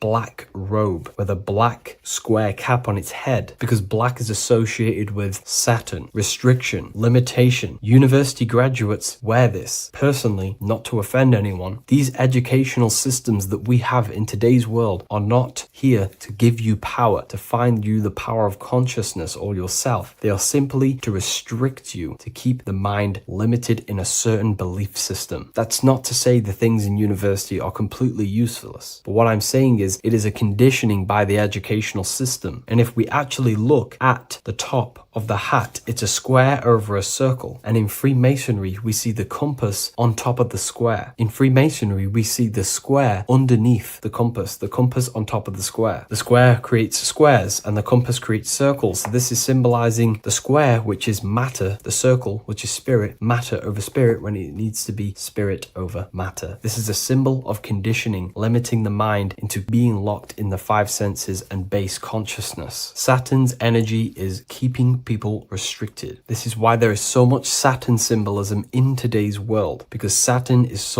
anything to do with limitation, restriction, and time. All of the systems in place are to limit our minds, to keep us on base consciousness, only thinking in a limited box, only thinking and aware of the five senses. In base consciousness, in animal nature, one only thinks according to their senses. When they have a sense, their mind thinks. This is an affect state of consciousness. They're living in the affect. We need to understand that in base consciousness, we have no true power to create. We're simply living in cycles of affect. Now, what do I mean? The physical world is the effect. It's already manifested and cannot be changed. Our consciousness needs to rise to become a cause instead of playing around and being lost in the effect, to become a co-creator. And this is what the system does not want you to do. It does not want you to become a conscious creator. So they keep you in base consciousness, not giving you the awareness that you are literally a god creating a world right now. You are a world and you are shaping the world. Our consciousness needs to be mastered, controlled, and then we can become a conscious creator instead of running around in the world of illusion and effect. As above, so below. What happens in the mind happens in reality. We do not want to be matter over spirit, which means the external world over the internal world. We need the internal world to rule over the external. Saturn symbolism can be symbolized as a black cube. The cube symbolizes this physical world because everything has 6 sides. We can move forward, backward, left, right, up, and down. We are in this cube. This is why we say think outside the box. Thinking outside the box means to become a cause and not an effect. The mind needs to be a cause, an instruction center, and not just thoughts that are reinforcing the effect and lost in the effects of the material world. Instead of reacting, we need to become a commander. This is a symbol of conditioning and the physical plane. Black is dull, lifeless. The physical world is lifeless. It has no power to create. It has no power to do anything. It is simply a projection and an effect. You, the mind, consciousness, are the cause. You can create the effect. In today's system, Saturn's energy is heavily relied on, which is just simply man-made laws, restrictions, time wasting, and keeping people in base consciousness, only aware of the physical 5 senses. Let's get something straight about the elites. They do not worship Saturn. There is nothing to worship. They simply use the energy of Saturn to keep people limited. They're not using the planet Saturn, but they're limiting people in their belief systems and physically where they can go, restricting boundaries, countries, restricting people's minds through mass media, which is all symbolism of limitation and restriction of Saturn. They're not worshipping it, they're using it and abusing it. Saturn could be anything in your mind that keeps you limited. If you have a limited thought that does not allow you to take action on something, that is a Saturnic energy within your own mind. Anything that is indoctrination, anything that is boundaries on you, that is a Saturnic energy. Some people say that the Saturn and the moon are working together to trap our soul. This is highly symbolic. Saturn and the moon are not forming a matrix to trap your soul and keep you reincarnated. Again, this is symbolic, and in the esoteric version and understanding of this, we can see that they do have a relationship. The moon is our subconscious mind, and Saturn is restriction. If we have restrictions and belief systems in our subconscious mind that keep the soul locked and trapped only in these 5 bases, these 5 senses, then we will think and condition ourselves that we are only the physical body and never actually free ourselves from the material world and ascend. Saturn and the moon are not working together, but these are highly linked. By limiting the subconscious, we keep people stuck in base awareness, keeping them locked in the world of effect, never becoming a conscious creator. We have 2 spiritual currencies, time and attention. These are the 2 currencies that we spend. We spend time or pay attention. These are the 2 spiritual currencies that pretty much create our reality. And the system aims to hijack these 2 currencies from you. to limit you, to dominate you, so you do not become a conscious creator. So again, no one worships Saturn. It's simply just a symbol of limitation and restriction. Limitation has good and bad. Limitation can make us learn, overcome, become strong, disciplined, but when it's abused, it can keep people locked in base consciousness and stuck in their lower nature, never figuring out how powerful they are. You hold the power to shape a world. That's how powerful you are, to turn thoughts into physical existence. I'll see you in the next video. Please leave a like, comment, and a subscribe. Greetings everyone, it's Revival of Wisdom. I facilitate human enlightenment through occult and esoteric teachings. I hope this video expands your mind into a new field of thought. In this video, we're going to be discovering the true esoteric meaning of the 7 planetary energies. So let's jump straight into this. In order to fully understand this, you must understand the esoteric teaching of as above, so below, and as within, so without. Our inner world is mirrored into our external material reality. We have a physical voice, which you are hearing right now, and I also have an inner voice, which no one else can hear. The inner world is invisible, and the external world is visible. In other words, the inner world is the spiritual world, and the outer world is the material world. The inner world of ourselves reflects and projects our outer world, which means everything in our external reality is somewhat reflection of our internal self. You are made in the image and likeness of God. You yourself are the universe experiencing itself in a 3-dimensional physical form. The Newtonian science has programmed you to believe that you are a physical being inside of a physical universe. They did this to limit your mind to only believing there is a physical universe and that you are separate from the universe or God. But you yourself are the divine essence of the universe, experiencing itself in a physical plane, which means everything you see is inside of you, including the stars, the planets, and the elements. As above, so below. As within, so without.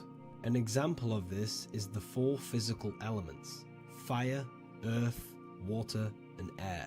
In the external world, these are physical elements. In our internal world, they represent the 4 bodies of consciousness. We have 4 different bodies. We have a material body, we have a spiritual body, an emotional body, and a mental body. The mind is not made out of the same substance as the body. The emotions is not made out of the same substance of the mind and the body. These bodies exist in 4 different dimensions, 4 layers of consciousness. With that being said, the 4 physical elements are inside of us. The earth is our material physical body. Fire represents our spiritual astral light body. Water represents our transformative and emotional body. Air represents the mental body, the communicative and thinking body. This is the teaching as above, so below. If that resonates with you and you can comprehend it, please leave a like and a subscribe to this channel to see more content. And feel free to leave a comment on any video suggestions. Okay, so now we've gone over the 4 physical elements and how they correspond with your inner world of consciousness. This is going to make it easier for you to understand what the planets actually are. The planets are a bit more in-depth and more detailed aspects of our consciousness. The 4 physical elements are generic, but the 7 planets go deeper. They are deeper aspects of ourselves. On a macrocosmic scale, the 7 planets rule the material realm. Every object, every animal, every plant, every stone, everything we see in this plane is governed and created under one of the 7 planets. I don't really like calling them planets. They are energies. They are spiritual forces that drive things into existence. An example of this is if we look at a tree. The roots of the tree are governed by Saturn. The stem of the tree is governed by the sun. The leaves of the tree are governed by the moon. Any offspring or fruit of the tree is governed by Jupiter. Any defense mechanisms of the tree is governed by Mars. The communication and networking of the tree is governed by Mercury. The smell and the look of the tree is governed by Venus. Everything we see in this material plane is governed by one of these specific energies. Everything material has a spiritual force that brings it into physical existence. This is the reason why we have 7 days of creation in the Bible. The 7 days of the week, all governed by the planetary energies. Monday is moon day for the moon. Mars governs Tuesday. Mercury is Wednesday. Jupiter is Thursday. Venus is Friday. Saturn is Saturn day. And Sunday is for the sun. This is the reason why there are so many sevens in this physical plane. 7 days of the week, the 7 colors, the 7 chakras, the 7 diatonic musical notes, the 7 lamps on the Jewish candlestick, the G inside of the Masonic square and compass. G is the 7th letter. Now let's go a little bit deeper into every planetary energy. Saturn in the external material plane governs the foundational and enduring aspects of existence, such as roots of plants, the bones of our body, and even the insects that dwell beneath the ground. Saturn represents the dull, hard, and unyielding forces of life, symbolizing structure, limitation, and conditioning. Under Saturn's influence, things become rigid, bound by restrictions and boundaries. This is the reason why Saturn is known as Father Time, because Saturn rules anything that is a restriction and a limitation, which is time. The whole of this material plane is governed by time. You will be born and you will die. This explains why there is so much Saturn symbology in this material plane. Saturn is one of the most important planetary energies. You are a spiritual being in a physical body. Your light, your consciousness is bound to the physical body until you learn how to escape the physical body. The body is a limitation for our infinite minds and spiritual bodies. Our infinite mind is stuck in this material body, governed by Saturn's limitation of time, matter, and space. Now let's dive into what Saturn means to our consciousness within our internal world. We've gone over what Saturn means in the external world. What does it mean to our consciousness? Internally, Saturn embodies the conditioning within our consciousness. When the Saturnian aspect of our consciousness dominates, we become overly rigid, fixated, and restricted in our thinking and actions. For example, Saturn's influence is strongly felt in today's world, where many people's minds are confined to societal norms and conditioned responses. Saturn is the aspect of our consciousness, our minds, such as limiting belief systems and limiting thoughts and emotions. This is the negative thought that you can't get rid of, that's holding you back. This is a Saturn aspect of our consciousness. However, this is not a negative thing. The Saturnian aspect of our consciousness is a great teacher, guiding us through difficult life lessons that ultimately lead us to growth and expansion. Saturn's energy allows us to experience and overcome fears and limitations so our minds can expand into new fields of thought, into new life. Although Saturn's energy is harsh and often challenging, it helps us develop resilience, discipline, and wisdom. However, in the modern day, this Saturnian energy has overpowered the minds of the masses, fostering excessive rigidity and limitation. This is why we see so much Saturn symbolism. It's literally everywhere because our minds are being dominated by the Saturnian limiting aspect of our consciousness. Now, let's move on to the moon. The moon, or lunar energy, in the external material macrocosm plane governs the elements of water, influencing the natural cycles such as the ocean tides, which rise and fall in harmony with the moon's phases. Beyond water, the moon also guides instinctual behaviors such as animal migrations. Birds, insects, and other creatures rely on the moon's subtle energies to navigate their journeys. For example, dung beetles use polarization patterns in the moonlight to orient themselves and travel safely home. The moon creates the months. M-O-N is moon. There are 28-day cycles, and this 28-day cycle of the moon is reflected in the woman's body, known as the menstrual cycle. The moon is a feminine energy. governing the feminine elements such as water and the feminine cycles of the body. The moon is the womb. This is why eggs have the same color as the moon, because eggs are ruled by the moon's energy. Now that's the external world. The internal world, the moon symbolizes the emotion aspect of our consciousness. It represents the subconscious mind, the seat of intuition and psychic abilities. Just like in the external world, things are born out of the moon, such as eggs and the womb. The subconscious mind acts as a womb for our conscious mind. Our deep subconscious emotions and programs are born into light into the conscious mind and controls the conscious mind. The moon represents our hidden psyche, our shadow self. Now let's go on to the sun. The sun represents the life force. In the material external world, the sun is ruling over pretty much all life. The sun gives life to all things. Without the sun, animals could not exist, the human body could not work, and plants would not grow. The sun is the life force. It's the soul of the world. Now, in our internal world of consciousness, the sun represents our passion, our drive, our conscious mind. The aspect of our internal world that wants to drive things and give life to physical manifestation. Now we go on to Mars energy. Mars is well known for being the god of war.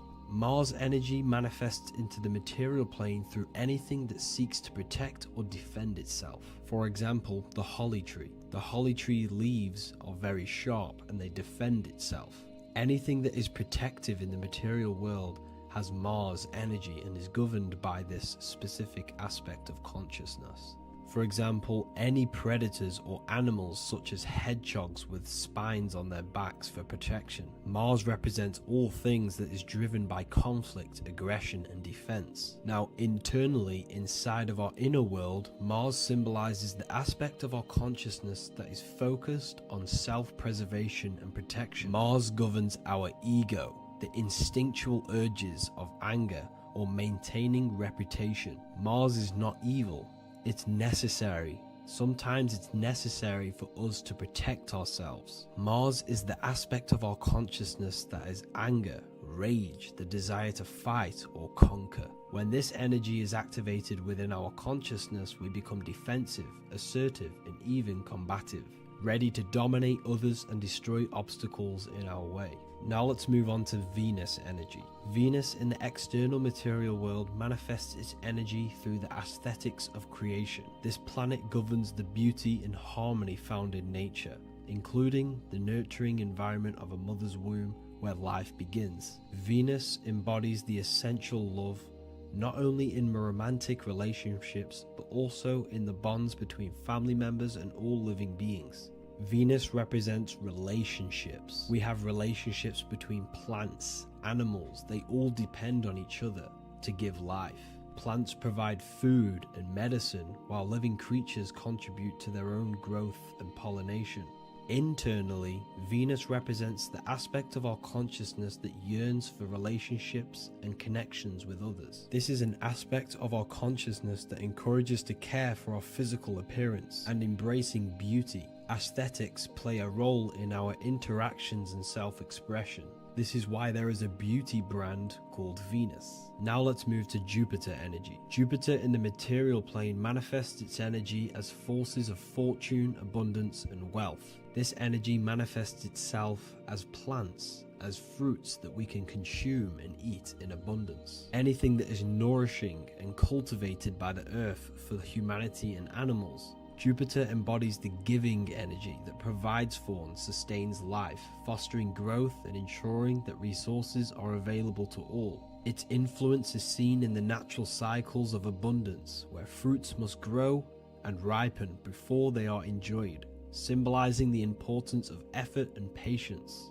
Internally, in our spiritual world, Jupiter represents the aspects of our consciousness that yearns for abundance and seeks growth in various aspects of our lives, including wealth, knowledge, and personal development of the mind, spirit, and the soul. This is the aspect of our consciousness that wants to gain wealth, that wants to gain expansion and abundance in our lives. However, when Jupiter's energy dominates our consciousness excessively, it can lead to feelings of stinginess and greed. It represents material possession. The last planet is Mercury. Mercury in the external world governs the vital elements such as seeds, air, communication, education, and electricity. Known as the messenger of the gods, Mercury rules over intellect, communication, and the transmission of knowledge. Mercury's state of consciousness manifests itself in the material plane as the network between trees and plants, how they all communicate together. It represents the intelligence behind all physical things. It's the intelligence behind the seed that allows it to grow into a plant. Mercury's creative energy is manifested in the nervous system of the human body and all living animals. The intricate messenger that transmits signals from the body to the brain and then to the mind. This intelligence within us allows us to facilitate thought and movement. Internally, in our spiritual aspects of consciousness, Mercury is the state of consciousness that seeks knowledge, understanding, and intellectual growth and expansion. This part of us is curious, eager to learn, and driven to communicate ideas and information. It represents our mental body. The Roman god Mercury is often depicting flying because this symbolizes the air. Air represents our mental body. When the Mercury aspect of our consciousness dominates, we become highly intellectual, constantly seeking information, analyzing situation, and communicating our ideas. While this can enhance our understanding and ability to interact with the world, an excess of Mercury's influence can lead to overthinking, excessive analysis, and focus on intellect over emotions or intuition.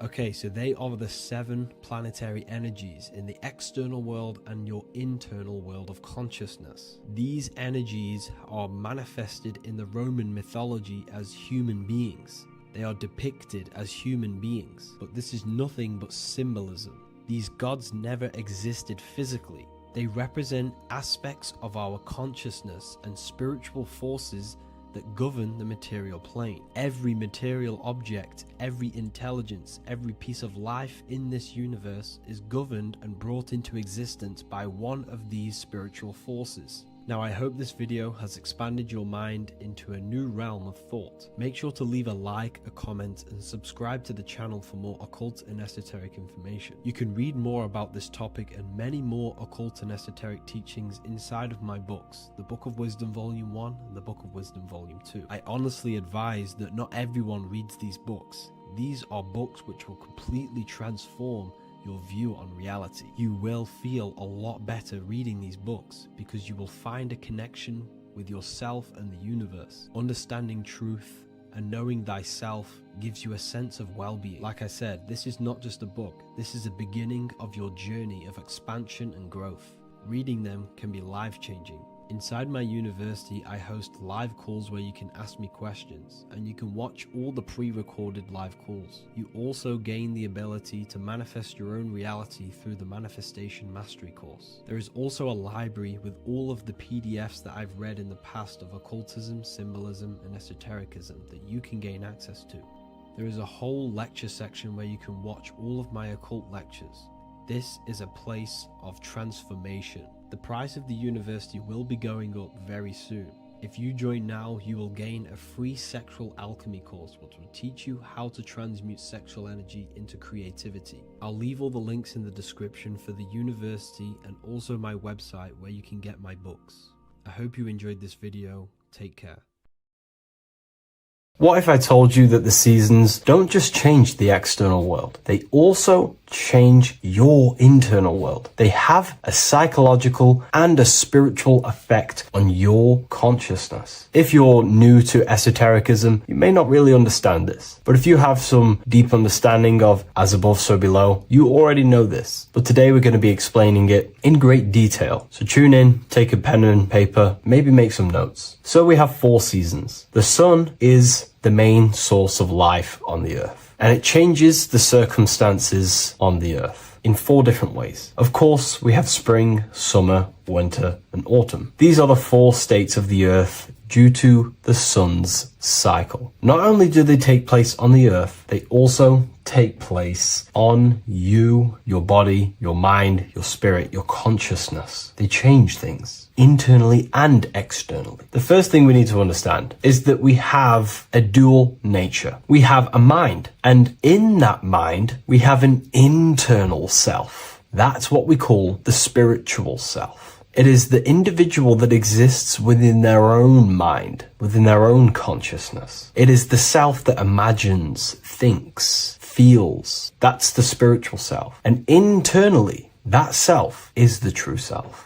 When it's detached from the false identifications, of course, such as the ego. But the true self dwells within the mind, and that's the immortal self. That's the self that will never die, never perish, that will always be there and it always has been there. The internal self. But on the other side of the mind, the outside of the mind, we have this, what we call our physical human body. This is our external physical body. So outside of us is a physical reality, but inside of us is a spiritual non-physical reality. Inside of us cannot be measured. Outside of us can be measured. So we have an internal world and an external world. I think this is the reason why the word individual has the word dual at the end. Dual meaning opposing or two. We have a dual nature. Inner world, in the mind, and a self out the mind. And the mind acts as some sort of doorway. It is a doorway into ourself. So in esotericism, this is what it's all about. It's about we work with the internal world. We try and figure out who we are from the inside out, not who we are outside of us. Because we realize that the external world is nothing but a crystallization of what's happening inside of us. Our lives are a result of every single thought that we thought in the past. So let's not get off track here. Let's carry on. As I was discussing the seasons, we have an internal world in the mind and a self outside the mind.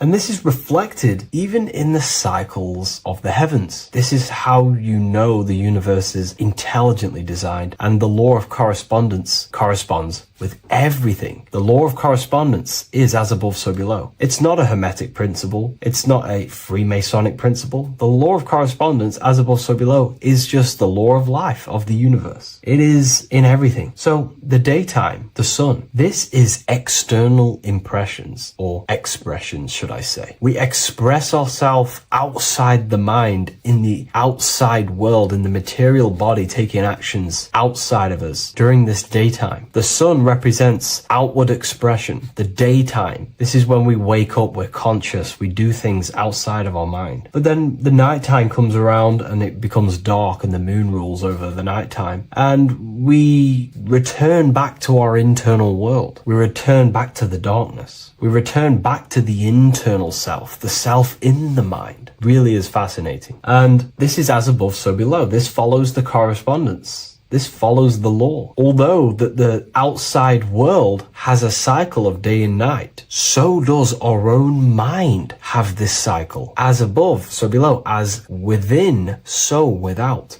What's happening outside of us is also happening inside of us. The mind is also going in a cycle. Because in the daytime, the mind wakes up and we express things externally. But when the sun goes away and the electromagnetic rays of the sun are not very strong, our brainwaves decreases, our body activity decreases. It slows down and we return to the internal self. The body switches off and we return to the internal self in the mind. We enter in the doorway of the mind and return to the internal, the spiritual self. And when the body is less active, this is when we are more connected to the internal world, our spiritual true self. So as above, so below corresponds with the day and night, the sun and the moon. The moon represents our internal world, the world inside our mind, the self inside the mind. And the sun represents the external self in the external world. So not only are these cycles happening in nature, the darkness outside of us when the sun goes away is the same darkness that we go within ourselves when we go to sleep. It's the same cycle. Our bodies are in the cycle of the external world also, as above, so below. But then we can even take this even further. This fractals down even further. If we look at the cycle of the yearly cycle of the sun, which is what we call the 12 zodiac signs, we notice that these 4 seasons also take place in every single cycle of the day. So a yearly cycle can be seen as a big version of a daily cycle, or a daily cycle can be seen as a smaller version of a yearly cycle. For example, if we look at Aries, which is spring, this is when the sun springs everything back to life in the spring. This is when the crops start to spring up and start to grow again. But we could see that at 6 a.m. in the morning, when the sun rises and just cracks over the horizon and starts to bring light into our day. Aries is associated with the morning time also as spring. Morning time is a smaller version of spring. Then we look at the summertime. The summertime is midday, when the sun is at the top of the middle of the sky. This is when the sun is most powerful, most radiant in our day. This could be seen as the summertime. Then when the sun starts to set, this is associated with autumn. Autumn time is the sunset. Then the winter time is associated with the nighttime, the midnight, when everything's very dark. So a daily cycle is basically a smaller version of a yearly cycle. And just how I explained how the cycle of the sun outside of us also happens inside of us with our consciousness falling asleep when the sun goes away, is also happening to us on a yearly cycle also. So the daytime is associated with the summer and the nighttime is associated with the winter. The winter is like the inhale. The summer is like the exhale. It's the breath of the universe, just like how we breathe in and out of our lungs. Everything takes this rhythm and polarity, okay? So winter is associated with the self and the world inside of ourselves, inside of our mind, the spiritual self, the internal. Because the winter is when the sun's rays, electromagnetic rays, are not very powerful. And this decreases brainwave activity, making us more connected to our internal world, inside the mind. But the summer's the complete opposite. The summer is when the sun is very, very powerful. And the sun's powerful electromagnetic rays increase brain activity, making us more actionable in the physical world outside of our mind, in the external world. So summer is the daytime and winter is a big version of the nighttime. Vice versa. Just like how in the winter, we're more in the house. We're inside buildings because it's very cold outside. Animals hibernate. They go inside. They go into little places. They collect all their food and prepare for the winter. They go inside. They go in darkness to hibernate. So does our consciousness, our spirit, the self inside of our mind. We can use these cycles to our advantage, to evolve spiritually, to connect and be more balanced. You know, I've mentioned a lot of this inside the university to my members, to the family inside of there. We discussed this. We had a great discussion about this. And, you know, the live calls we have are priceless. The conversations you can have with someone when they're awake, you never forget them. You always have deep, meaningful conversations. And we discussed this deeply, and we were going into some interesting things about how we can use these types of changes in the seasons for our spiritual growth. We even discussed about spring and autumn and how they're associated with the different spiritual bodies that we have. But anyways, let's not get off track. Lucid dreaming, dreaming itself, and astral projections, I find are more easily accessible during the winter and the night times. Like I said, because the brain activity is decreased due to the sun being not powerful, we are more reconnected with the self inside the mind, the spiritual self, the immortal self. Wintertime is a great time to work on yourself, to start to gaining discipline, to meditating, to really working on the subconscious. Because spiritual work is harder than any physical labor. You really got to dig deep within yourself and be honest and true with yourselves. I think this is the reason why, you know, a lot of people convert to spirituality from religion. They come into spirituality and then they go back to religion because they realize spirituality is it's difficult. You have to be honest with yourself. You have to really face the traumas, the negative aspects of yourself, the dark side of yourself, and bring it to light and transform it. And that sort of work is a lot more difficult to do than any physical labor. So the winter time is the time that we go inside ourselves. We reflect a lot more. We need to work on ourselves, on our mind, on our negative habits, on our dark traits, on our things that we have been pushing away and not controlling. The winter time is that time we can really start to connect with the internal self, work on our imagination,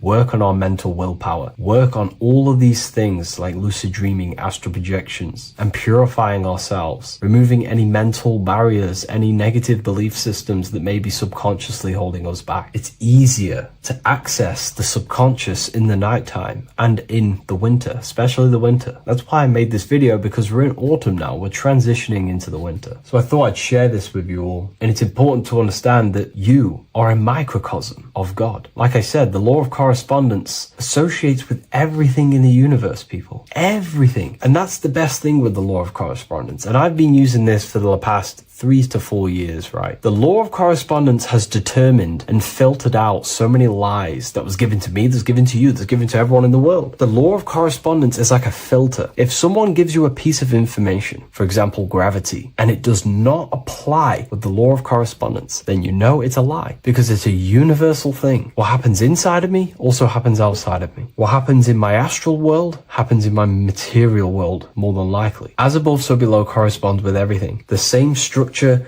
in my veins, in my nervous system, is the same structure in the trees, in galaxies, in everything. As above, so below, the universe is a fractal universe. Therefore, the point that I was getting at is that you are a microcosm of God. The same mind that God manifested things through thinking. He thought the stars, the earth, nature, the human body, designed everything with the God mind. He thought everything into existence. And that mind, them powers that God used to manifest everything into physical existence through the power of thought, is the same mind that you possess, but on a smaller scale. God manifested the macrocosm through thought, as the universe is a mental universe. Everything you see around you was thought, then manifested into physical reality. God manifested the macrocosm, the world, through thought, and that same force of thought you use to create the microcosm, to create your own world. You think your life into reality, your world into reality. Your body is a microcosm, a miniature universe. Every thought you think commands 50 trillion cells in your body, and your cells religiously execute on every command that you give it. You're in charge of 50 trillion cells. You're literally commanding a whole civilization inside your body.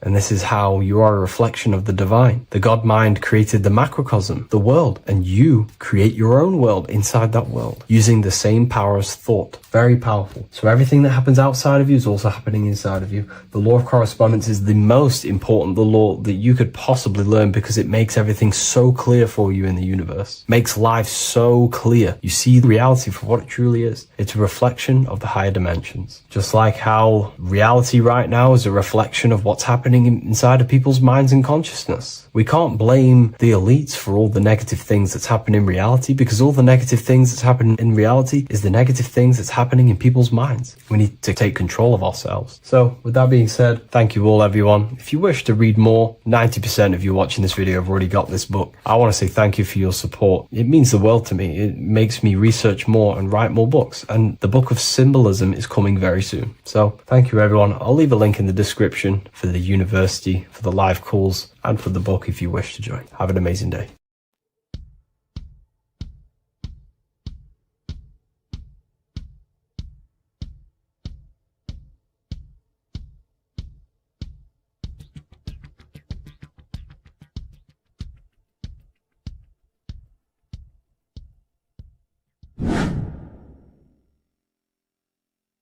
What is good, people? How are we all doing? Today we're going to be talking about the different planes of existence, the occult side of the world, the things they don't teach you in school. And of course, you can only find that on this channel, so welcome.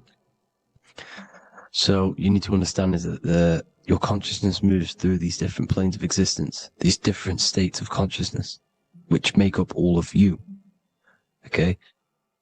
They are all interlocked planes. They are all interpenetrated into each other.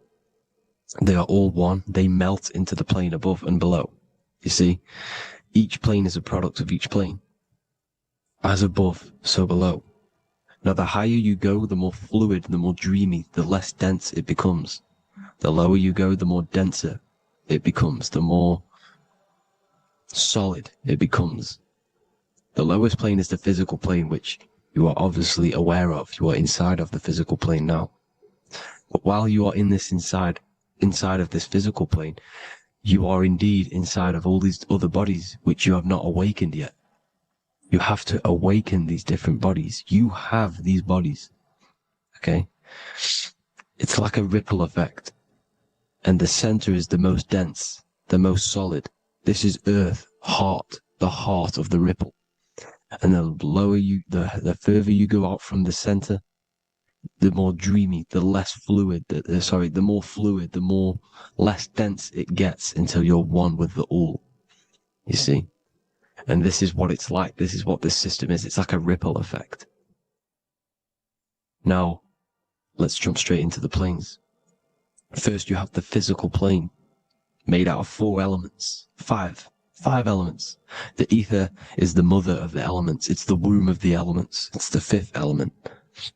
And it gives birth to the 4 other elements. 4 is stability. Tables have 4 legs, and this is why the ether gives birth to 4, because it's the foundation of the physical world. Fire, earth, water, air. They are not pure. Each one of the elements melts into the other one.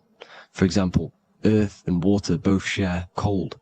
Water and air both share wet. You see, they compose of each other. They melt, they mold into each other based off the vibrational state of the ether. That's what it is. The 4 elements are the vibrational states of the ether. Okay?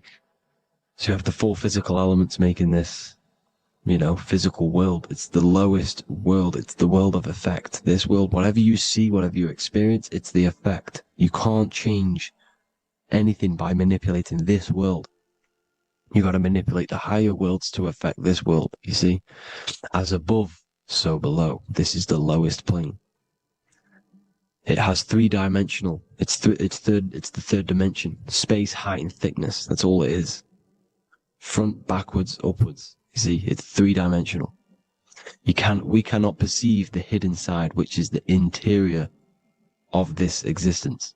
We cannot perceive the interior from our exterior view. We are looking into this world.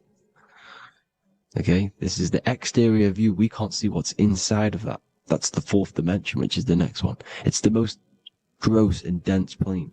4 states of matter, the most slowest vibrational molecules exist in this plane. Above this plane, you have the ether. Okay? The word ether and either are the same thing, because either connects 2 scenarios in languages.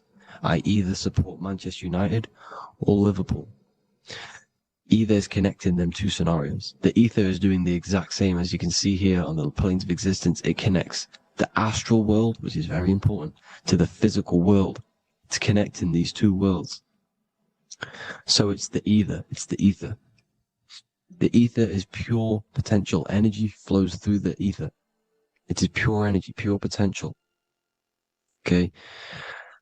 The physical body is an exact copy of the etheric counterpart body. So every physical object has an etheric energy double. It's like a blueprint of that object. Every single object has an energy double, and that's the etheric double. Okay? The etheric body determines the shape of our physical body through its lines of force. All through life, it rebuilds and restores the physical body. Physical problems show up first in the etheric body, because as above, so below. You manipulate the higher planes, it will manipulate this plane. And this is why sorcery works. Contact with astral plane entities. We'll get into that a bit later.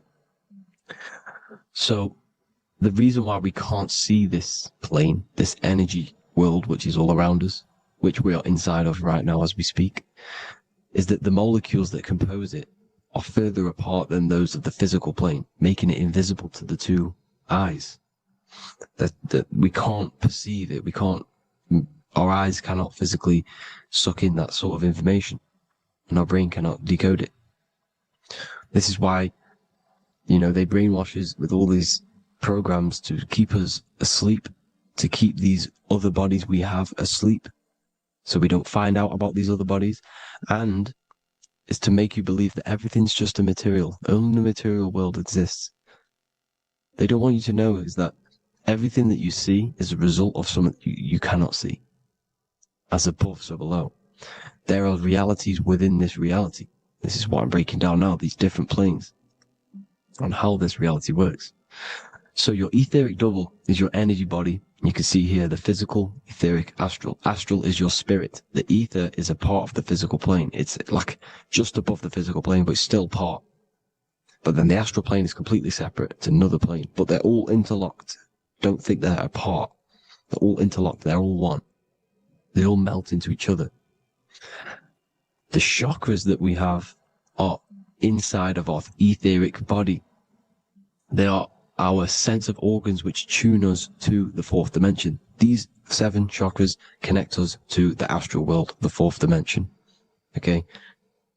They are points for the flow of energy from the universe / 7 planets, because the 7 chakras are your 7 planets, and the 7 planets are connected to the astral world.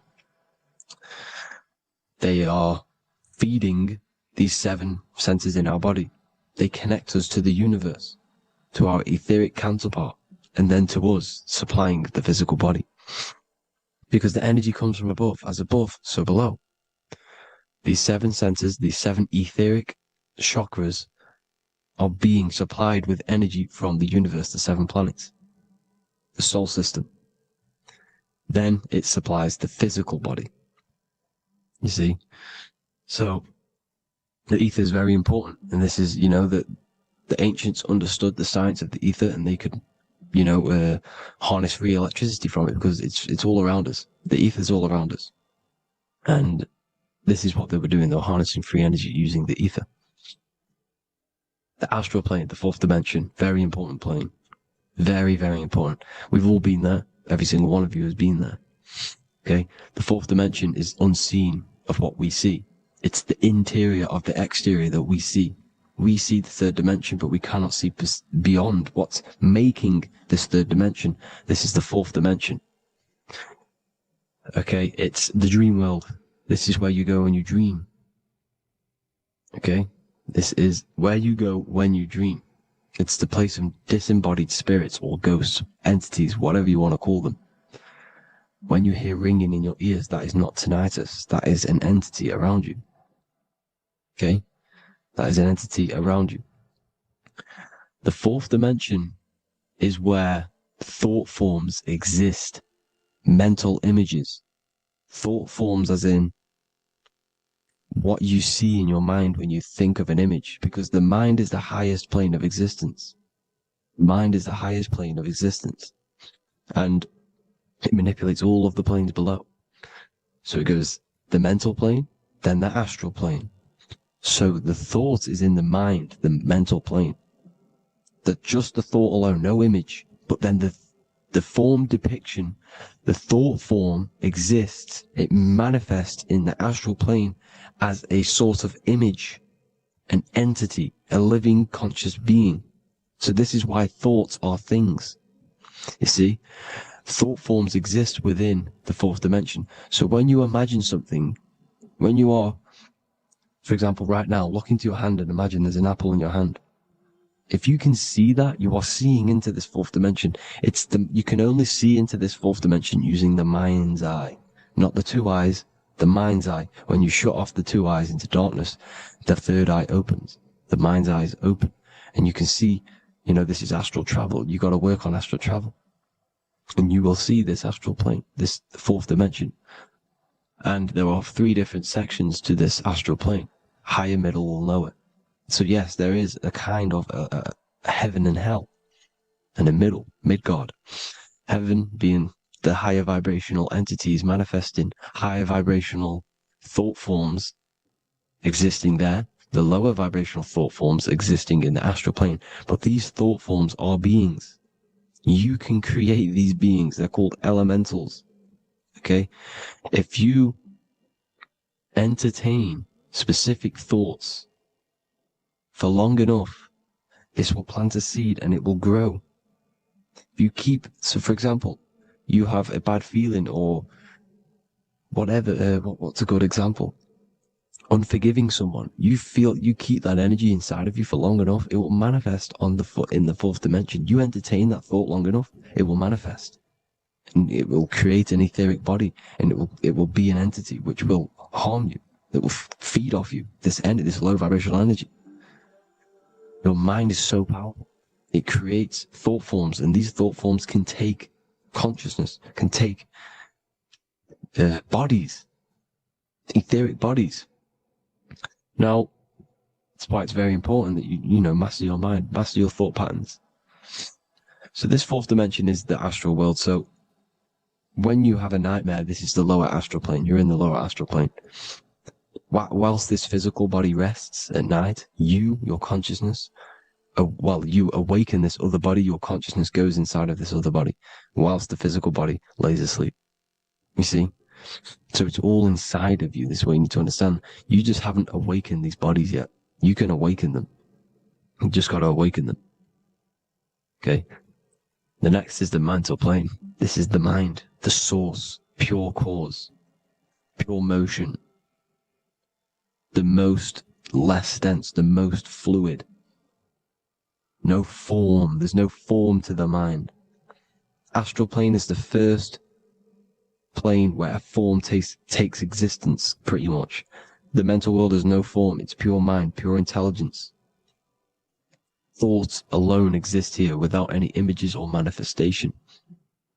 The most fluid, the most dreamy, the most causal plane. All of the rest take the effects of this plane. That's why it's mind over matter. Your thoughts they create vibrations.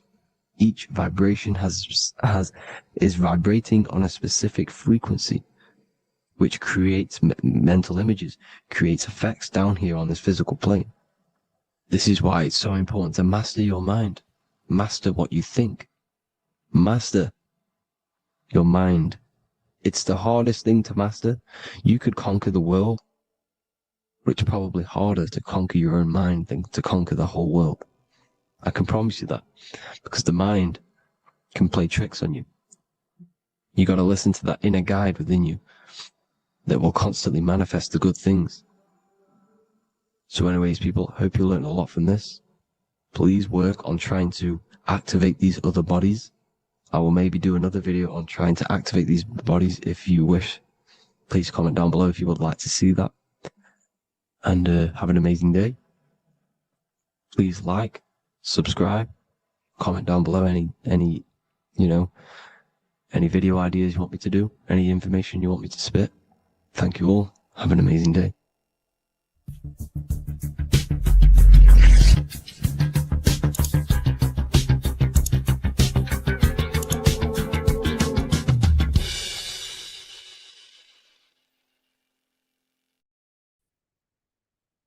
Hello and welcome to another video and another lecture from Ethereal University. Today we're going to be breaking down in detail the Freemasonic 33rd degree symbol. Now, of course, this is a complex symbol, and it's composed of many symbols put together to create a greater meaning. So, as you should know from my previous videos, a bit of context behind Freemasonry, what it particularly is, and I will give you a brief overview before we go into this.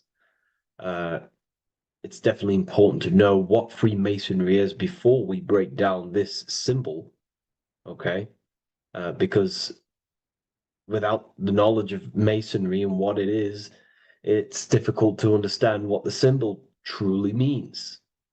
So Freemasonry is all about building. The word Mason means to build.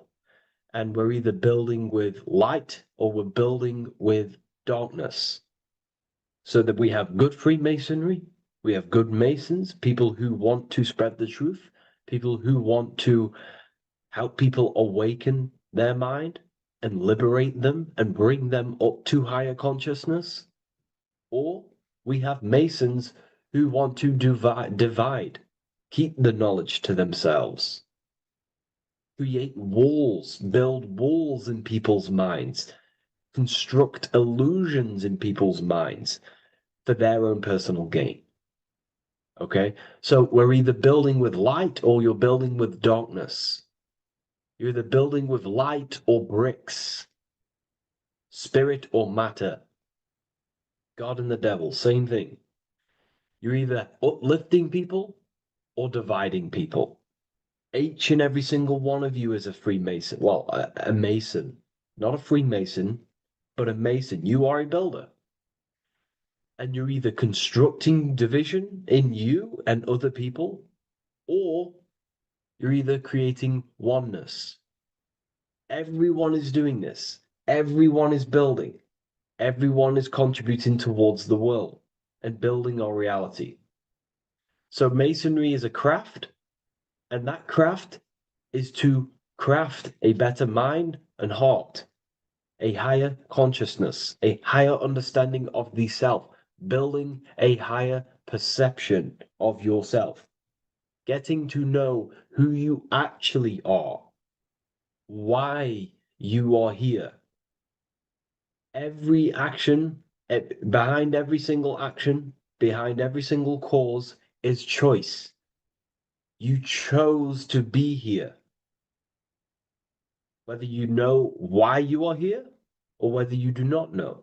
You chose to be here in this time, in this period of life on the earth, on this physical dimension. You chose, the mind of yours chose to be here in this body at this specific time. You are playing a role, you are building in this world at this specific time. So Masonry is all about getting to know the self, to know what you actually are through gnosis. Gnosis is direct knowledge obtained and extracted from direct experience. Knowledge extracted from direct experience. Knowingness. You know you have hands. You don't believe you have hands. You know you have hands. That's what knowing thyself truly means. To go within the self. To dwell in meditation for long periods of time. Not even meditation. To dwell, closing your eyes and thinking internally. Not thinking externally about anything outside you, but thinking and questioning internally, and you shall find answers. Seek and you shall find. If your heart is truly set on knowing, on getting to know true knowledge and knowing yourself, then you will find it. Okay, so because that's what the heart is. The heart is where we find our treasure. That's why it's inside of our chest. Our chest holds the treasure. What is your treasure? Your treasure is your physical manifestation. And whatever you act, whatever your heart cares about, your body follows. Your body takes action towards what you care about in life. This is why we say follow your heart, because your body follows the heart, what you care about. If you do not care about something, you do not take actions towards it. Whatever your heart loves and has that love energy for, the body follows. If you truly want to become enlightened and truly want to reach higher consciousness, then you will. You truly care for that, then you will find it. You have to go within. Okay, so this is what Masonry is about. It's about going within and finding out your true nature and constructing a higher consciousness by dissolving walls and blockages inside your mind and heart, purifying the self. Because you can care about sick and twisted things. Okay? We can see that in society. People like killing people. It's psychotic, but I know. So we can be corrupted. Okay, so going into this symbol, what does this symbol mean? What is it trying to portray? Okay? Before we go into this symbol, particularly, we're looking at the Scottish Rite Freemasonry. So we have the first degree all the way up to the third degree is Blue Lodge Masonry. Then from the fourth degree of Freemasonry to the 32nd degree is what we call Red Lodge Freemasonry, the Red Lodge degrees. So again, that is that symbolism of that red and blue, the left and right, masculine, feminine, water, fire. It's that symbolism again of the two polar opposites of reality, of masculine and feminine qualities, solar and lunar. The left and right hemispheres of the brain, the inner and out world, inner and outer world, the brain and the heart. These are all polarities, okay? Spirit and matter. We have to unify these. But we're looking at the 33rd degree. This is the end of the Scottish Rite of Freemasonry, and it's considered the illuminated degrees. Illuminated. This is when one gets to know the true self, the true knowledge. When one has gone within, mastered the self, got rid of mental blockages, blockages in the heart, purified the self, and they know who they are. They have higher consciousness. And in this breakdown today, I'm going to show you how they have higher consciousness through this symbolism. Okay, so I was going to say something, but I totally forgot what it was. But anyways, we'll move forward with this symbol. Oh, that's what it was. Water melts. Well, ice melts at 33 degrees, symbolizing ice represents solid matter, ego, the physical body, left brain thinking, physical reality identification, identifying self with the ego, the name, the job, the reputation. That's the ice, that's solid, that's ego thinking, left brain thinking. When we identify ourselves with the body, our ego, our name, our job, our reputation, our family, that is ego. That is pure earthly survival base level consciousness. This is the degree, this is the level of state of mind that we need to rise out from and figure out what we are, what you actually are inside you. When you turn off your thoughts, what are you then? If you do not think, you are not your name, your job, your reputation, your family, your beliefs. Because when the mind is turned off, there is still something left. That is you. And that is the substance that we have to get to know through gnosis, through going within and thinking internally and dwelling within. Okay. So Freemasonry is all about learning about the psyche, the true nature of consciousness, how it functions, the mechanics of consciousness, how we can integrate universal law with consciousness. We're going to be going into that. Natural law. How we can become one with God's law. We can become one with the universe and integrate universal consciousness into yourself. Okay, so the first thing I'm going to say about this symbol, straight away, the first thing you probably notice about the symbol is the eagle. The eagle is a bird.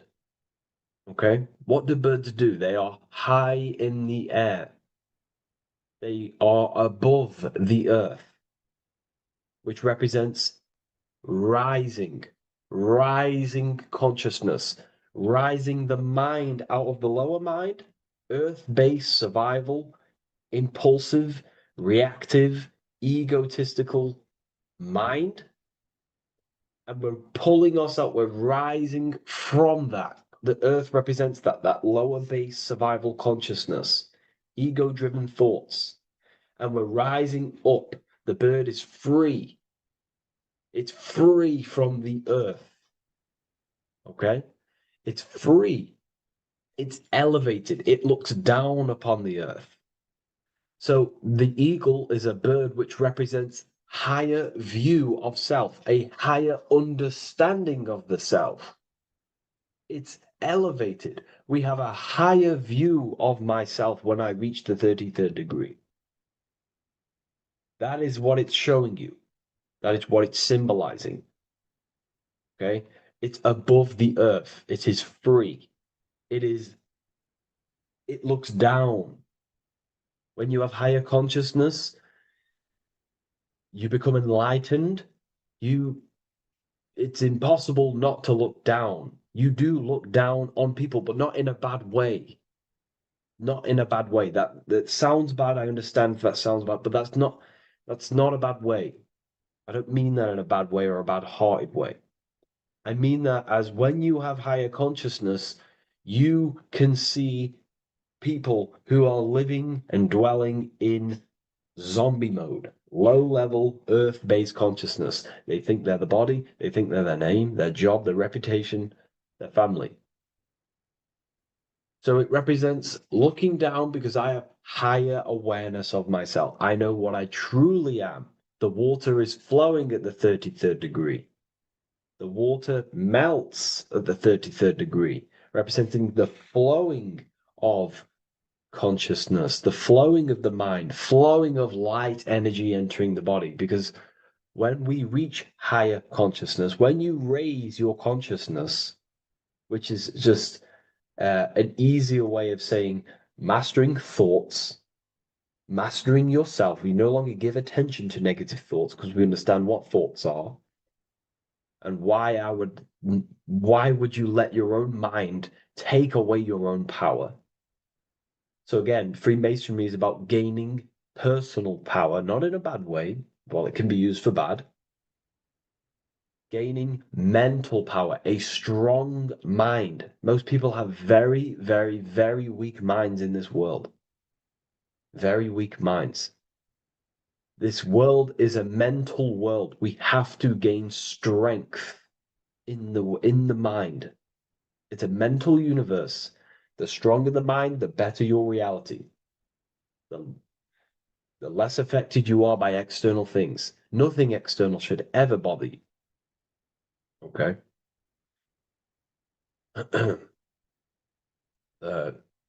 So it's about gaining mental strength, mental clarity.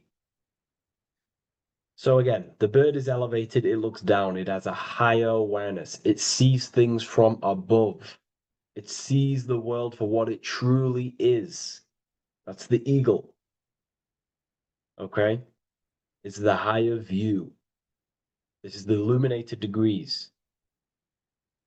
So we're looking at now the sword. The bird, the eagle, the double-headed eagle is standing on the sword. Very symbolic. The sword is not above the eagle. The sword is below the eagle. The sword moves through the air. On a basic breakdown of the sword, it represents power. Power. Because if I have a sword, I hold the power over you.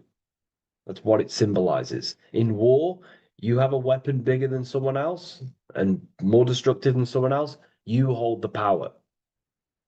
So it's a power symbol. To go even deeper on this, on its true meaning, the sword, I've already broke this down plenty of times. It moves through the air. It cuts the air. It's the mind. Air represents the mind. Water is emotion. Fire is the spirit. Earth is the body. So we're looking at the mind, the power of the mind. And the eagle is standing on top of this, representing, I am conquering my own mind. I am conquering my mind. My mind does not conquer me. My mind is truly mine. I hold the power over it. I stand on top of my mind. The mind does not rule me. Thoughts do not enter my mind that take away my power. I think it, I feel it, I act towards it. It's unity. My mind is the monarch. It is the command center. It is mine. I'm above the mind. That's what it's showing here. I hold full control over this mind. I hold the power. Okay? And I have an elevated view of the mind. The eagle is elevated. It looks at the earth from above. It's the higher perception of the mind. The mind has a higher view of the self. It is conscious. Most people are not conscious. Okay? Most people walk around, they act unknowingly, they don't even know they don't even know they exist. They don't realize they have consciousness. They think they grew from a monkey. They're born on a spinning ball in the middle of space, and they think they're the body. That is the level of earth-based consciousness. And it's saying, I hold the power. I hold my mind to what I want to direct the mind's forces to. I create with my mind. I carve reality. I shape my reality with my mind and thoughts and my intellect, my communication. Okay? That is what we're looking at here with the sword. It's on top, meaning I control it. When you stand on top of something, you are the top. You are on top of it. You hold the power. You rule over it. When you are the boss of your business, you rule the business. That's what we're looking at here. The sword needs sharpening. It always needs sharpening. You can't use a sword forever. You need to sharpen it. The mind will not stay powerful and strong and aligned with what you actually want unless you continuously refine the sword. The mind needs to be refined or reminded.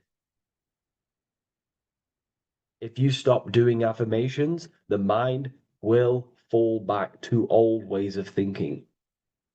If you constantly meditate, you constantly implant the messages into your subconscious mind, you constantly visualize, you are keeping the mind sharpened with what you want in life, what you are trying to create. And the mind will continue to think with that power, with them words, with them visualizations. If you fall off, if you stop meditating, you will lose control of your own mind. Okay? This is symbolizing you have to keep on top of the mind. You have to keep control. This is what the world is. The world is like Minecraft. You ever played Minecraft? You're a builder.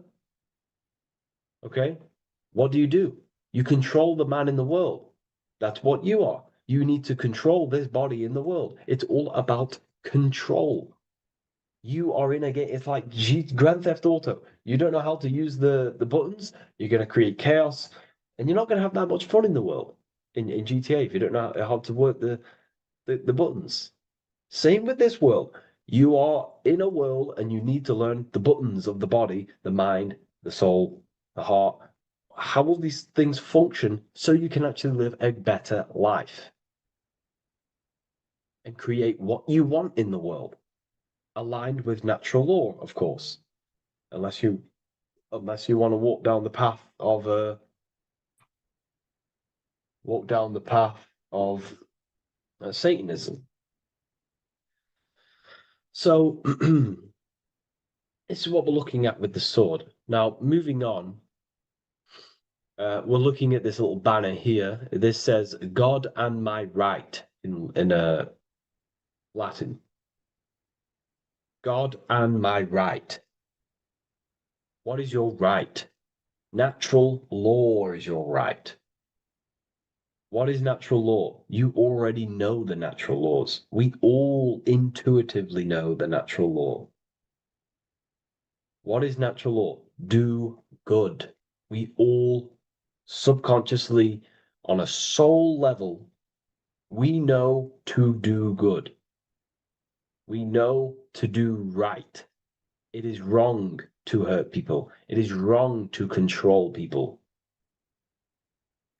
What is your natural law?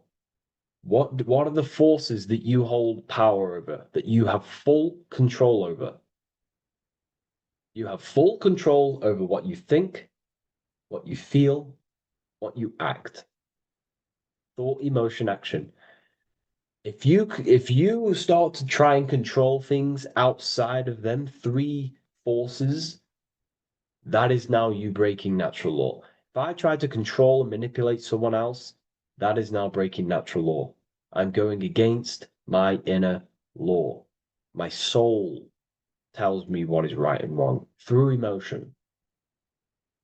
So it's about aligning the self, my actions, my thoughts with my emotion, my intuition, my natural law. These are your rights. Your rights is to think, feel, and act with the law, with good, with God, with love, with care for one another? Am I building with light to bring good things to the collective? You see, most people are stuck in their left brain, and the left brain only sees me, me, ego-driven thinking. That's why they trap us in our left brain. They train us to be left brain. They tell us to write with our right hand to strengthen the left brain. They call it writing. Everything in this matrix is to activate your your left brain. Why? They need you in ego consciousness so you can be controlled and manipulated. So you do not recognize patterns. That's the right brain. The right brain recognizes patterns, symbolism, metaphors. They don't want you reading between the lines. They want you logical. They want you divided, because the right brain sees the whole. The right brain sees the woods. The left brain sees the trees. And that tree is your ego. And the woods is the collective consciousness. They want you only thinking about you, because that way you are divided from the collective consciousness. And we're all one consciousness family. We're all God. We're all God experiencing himself. And we are all building this world. So it's about aligning the self with my right, with God, with natural law. It's what Freemasonry is about. True Freemasonry, light Freemasonry, not dark Masonry, or evil Freemasonry, whatever you want to call it. The crown, royalty. Royalty wear crowns. And what do the royalty have? Again, this is another power symbol. They hold control. Yes, royalty hold control. And that's why this crown is at the top of the image, not at the bottom of the image. It's at the top, representing I control the left, I control the right. I control my left brain and my right brain, the two eagle heads, the two views. The eagle has one eye on each side. It's looking, it's seeing. And that's symbolic of the left and right brain. We see, not physically see, but I mean perceive. We perceive reality with the left brain and we perceive reality with the right brain. And it's about unifying these two brains so we can see and perceive reality from a true lens.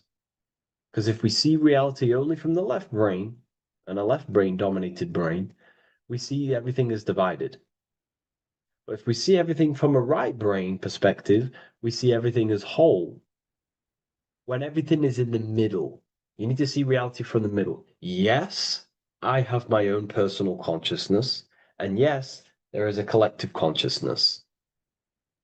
So I need to balance between that.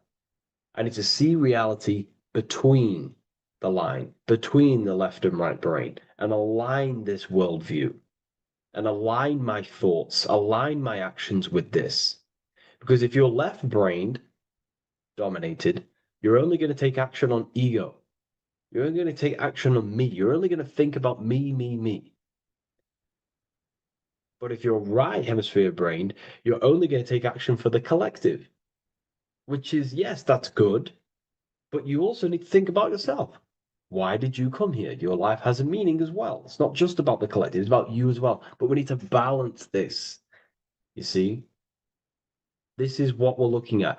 The crown is in the middle, representing the balance, the power over the two. Okay? It's the balance, it's mastery, it's control. Royalty hold control over society, royal families. So it's about controlling the self. It's control over the eagle, control over the sword, over the mind. It's about personal power we're looking at here. Self-control.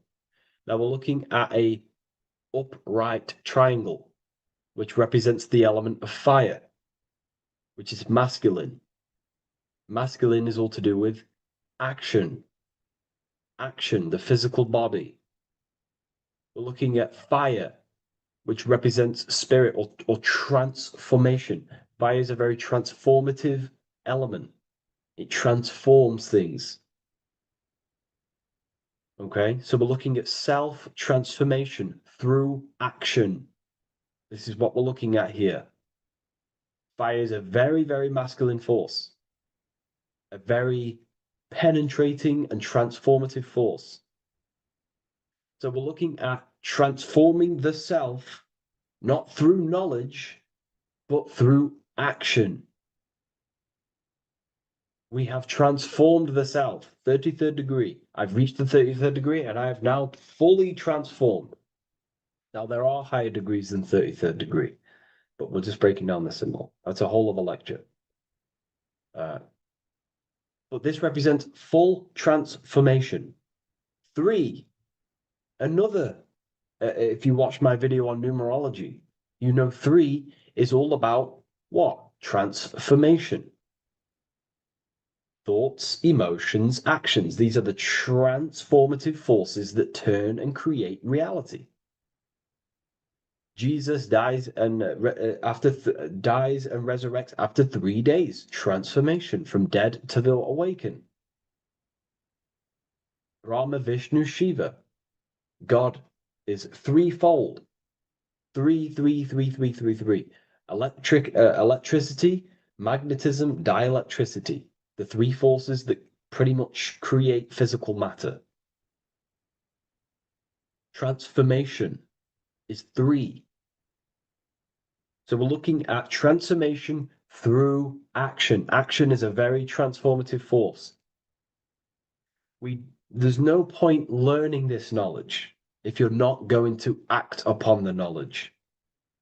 A lot of people join the university, they learn a lot, but they leave because they don't want to take the action. They don't want to do the hard part. They don't want to act towards higher consciousness. They want to dwell in their lower mind. That's fine. That's your path. That's their path. But if you truly want to raise your consciousness, you have to act upon it. You have to actively not take the action. It's about what you do and do not do, because not doing something is also an action.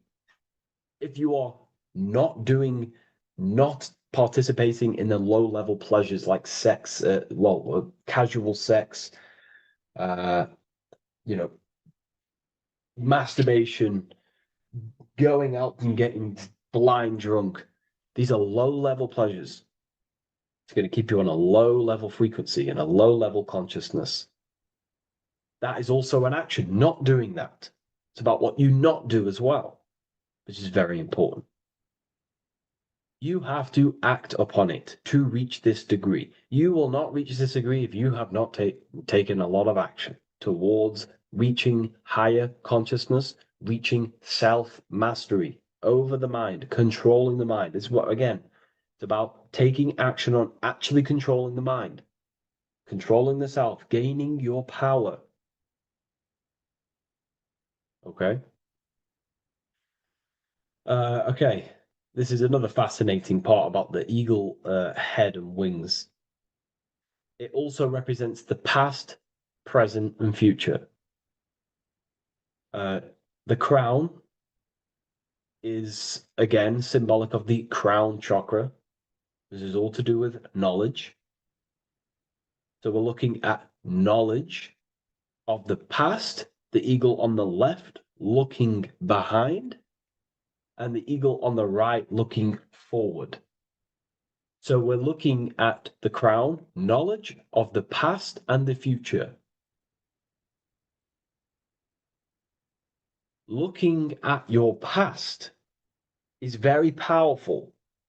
What has led you to this very point in your life? What actions have taken you to this point? And not only you, remember, there is a collective.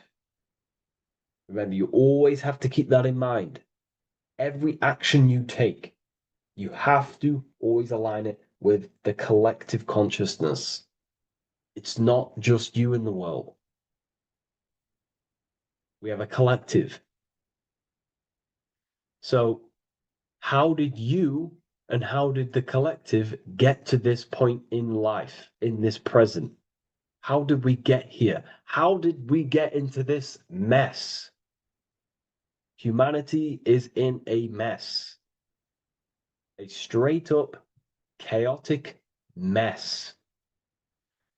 And if you think everything is perfect and everything's divine and everything's just, there's some people out there in the spiritual community saying, everything's divine, everything's meant for this purpose.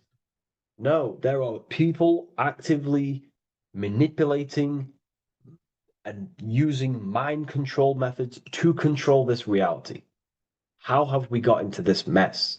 So we have to look into the past to analyze patterns so we can take action now in the present to change the future of the collective and your personal life. That's what we're looking at here. So the eagle looking left is looking in the past, representing analyzing the past, analyzing the actions in my life and the collective life. The actions that led to this mess now, to this state now. And what can I do now with my knowledge to change the future to a better future, aligned with, again, natural law, aligned with goodness, aligned with God, aligned with care and love for one another and the self. So it's all about knowledge of the past and knowledge of the future.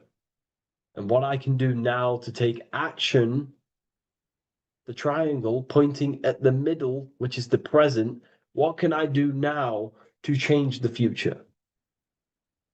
To create a better future, to transform the world. 33, transformation. To transform the future. Okay, this is what we're looking at here with the two double-headed eagles as well. Again, this is more art. This is a lot more complex symbolism here. But again, we have the Earth hemisphere here. And what? The eagle above.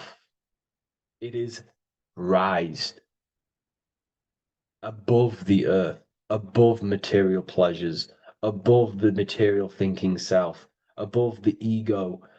Not to say we get rid of the ego.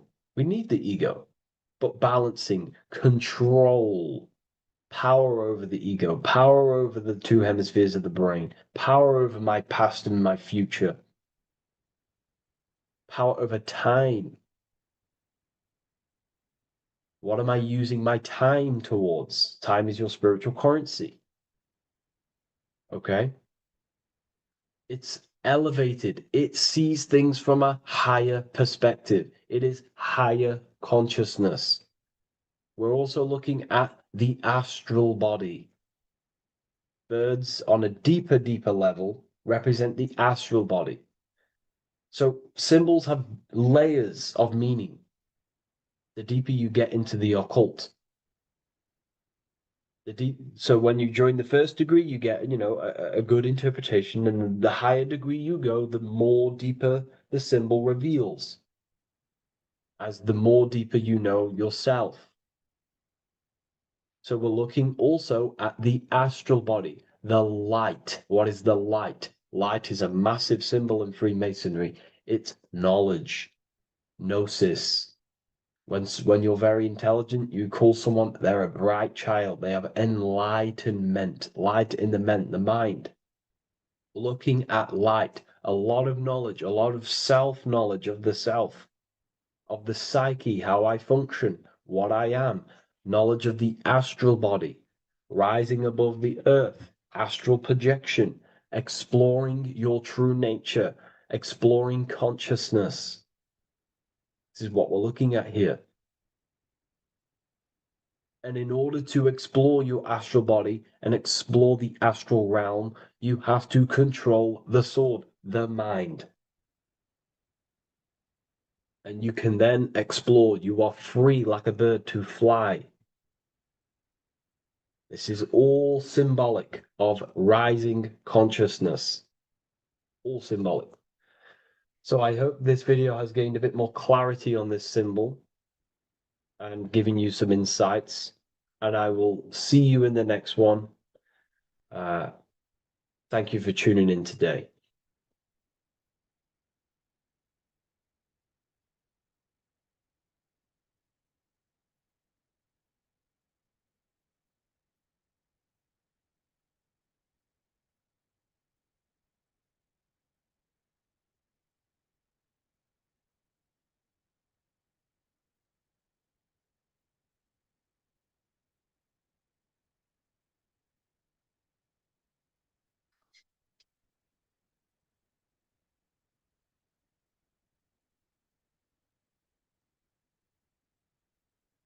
There is a secret meaning behind the number 666. 666 is 3 sixes. The number 3 in occult and esoteric numerology represents the 3 aspects of human consciousness. We see this symbolism in the all-seeing eye with the light and the triangle. The triangle is the number 3. The eye represents consciousness, observation, and the light represents the light of consciousness, because consciousness is pure light. The 3 aspects of our consciousness is thoughts, emotions, and actions. Every thought creates a feeling, and the feeling creates the action. All physical manifestation is driven from these 3 aspects of our consciousness. All physical manifestation comes from thought. Every object you see around you, this screen, the phone you're on, the laptop you're using, or the iPad, was a thought in the invisible realms of consciousness. Then it was brought into physicality through feeling and action. This is because man is made in the image and likeness of God. We are all mini creators. We are all extensions of God's creative consciousness. Therefore, the number 666 represents 3 sixes. 3 is thoughts, emotions, actions. The number 6 represents the cube, because cubes have 6 sides. This material world that we experience, everything has 6 sides. Everything's created by cubes. We can move forward, we can move backwards, we can move left, right, up and down. This is the cube that we are stuck in. Therefore, 666 represents our 3 aspects of our consciousness, thoughts, emotions, actions, all contributing towards our physical self, material world, material pleasures, completely cutting ourselves off from our spiritual, true, divine self, which means 666 is representing a state of consciousness. A state of consciousness where we only operate from a place of material needs and survival things. As humans, we possess a physical material body in the physical material external world, but we also possess an invisible inner world, which is what we call spirit. When we disconnect ourselves from our inner world, we become lost in this materialistic way of thinking and acting, which can lead to no life purpose, a feeling of emptiness and voidness in our hearts. Humans possess the ability to transcend our animal instinctual natures and turn to the divine mind, to the spiritual inner world. It is our inner world that is projecting our outer world. The outer world is just an effect of our inner state of consciousness. It's important as we go through this human life to not lose ourselves and look for our validations outside of ourselves. The external world is simply just a mirror, mirroring with mathematical precision what happens inside our consciousness. When we change our inner world, we produce effect in the outer world. To get back on track about this number, this represents when we are lost in our material self and we are completely cut off from our true divine self. The devil is always having goat horns, which represents a ground animal. This is the lower animal self of man. He's always red. The frequency of red is the lowest vibrational color, and it also represents the root chakra. This is all to do with survival mode and our physical needs and physical self. Red represents chaotic and intense emotions like hatred and anger. This is why the devil is always red, because it represents anger and an uncontrolled state of emotion and consciousness. You see, we've been taught in the church and all through religion indoctrinations that the devil is an external deity which influences humans. And in fact, this is nothing but a metaphorical story. The devil is a character which represents an aspect of the human mind. the lower aspect of the human mind, a facet of our own consciousness and psyche. The voice that we have in our head that tells us to do these negative things is not an external deity pushing us to do something bad. This is an aspect of our own mind. Jesus and Satan are just two characters which represent the two voices that we have in our own consciousness. In fact, the word devil was never present in the early Gospels. Instead, what was mentioned was a spirit of evil. A term spirit of evil was not meant to denote a specific deity or being, but rather any force of negativity, whether it manifests as a destructive thought, emotion, or action.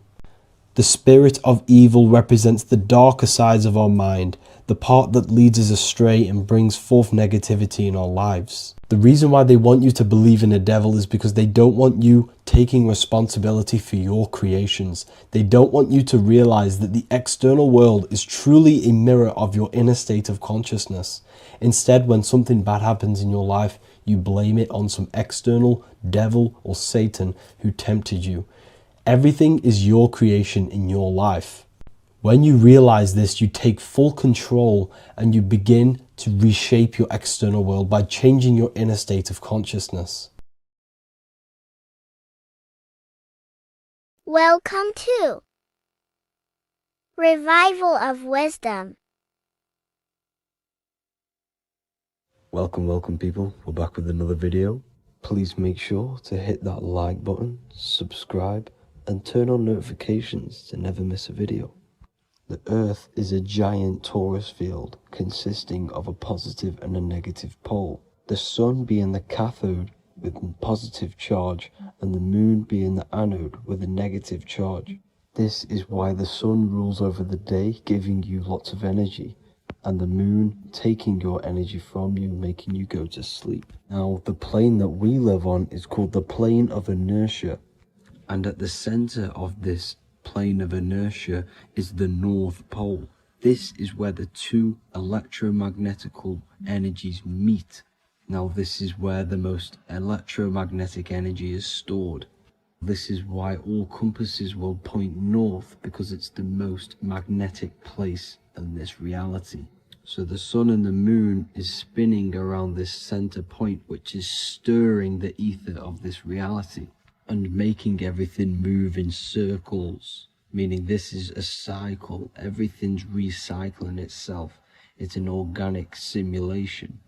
The ancients also knew about this sacred land at the center of this reality, known as the North Pole. As you can see on this map from the 1500s of the North Pole, you can see 4 islands around this center black rock. Ancient civilizations like the Mayans, the Buddhists, and ancient Chinese also depict these 4 islands. The endless symbology of these sacred lands at the center has been going on for thousands of years. These sort of secrets are now kept by the elites, but as always they have to show the truth in plain sight, and this is what they are doing with the Windows symbol and also the Wizard of Oz. Now in the Wizard of Oz, as you can see, there's something called Munchkin Land. Munchkins are these unusually short people. Then on the ancient 1500s map it says Pygmy, and then the Pygmy people in mythology are also these unusually short people. Just like Santa and his elves, they come from the North Pole, and elves are these unusually short people. These stories that we are told about Santa and Munchkins are putting truth in plain sight about this sacred land. This sacred land at the center of the earth is where the aurora borealis comes from and is being emitted from this black hole in the center, also known as the black sun. The aurora borealis is the Earth's aura, hence why it has the word aura inside of it. It is the life-giving essence to all life within this realm. As this dualistic reality we live in consists of both physical and spiritual, the black sun is like our sun for the spirit. It's our spiritual umbilical cord, connecting us to the spirit realm. And the rising sun is the opposite. It's our sun for our physical 666 carbon suits, known as our human body, our physical aspect. As it states in the 40,000-year-old emerald tablets, deep in Earth's heart lies the flower, the source of the spirit. The flower of life is as thine own place of spirit, and streams through the earth as thine flows through thy form, giving off life to the earth and its children. So the North Pole is the core of this spiritual reality, and the closer you get to it, the more spiritual and lucid it becomes. So the elites have covered this up in order for us to forget the true nature of this reality. And they did this cover-up by introducing the globe model. Nicholas Copernicus was around in the 1400s, and he introduced the globe model. As you can see, he is a Freemason. He depicts himself with a globe and a Masonic compass in all of his paintings and portraits. Galileo was also a Freemason, as you can see in all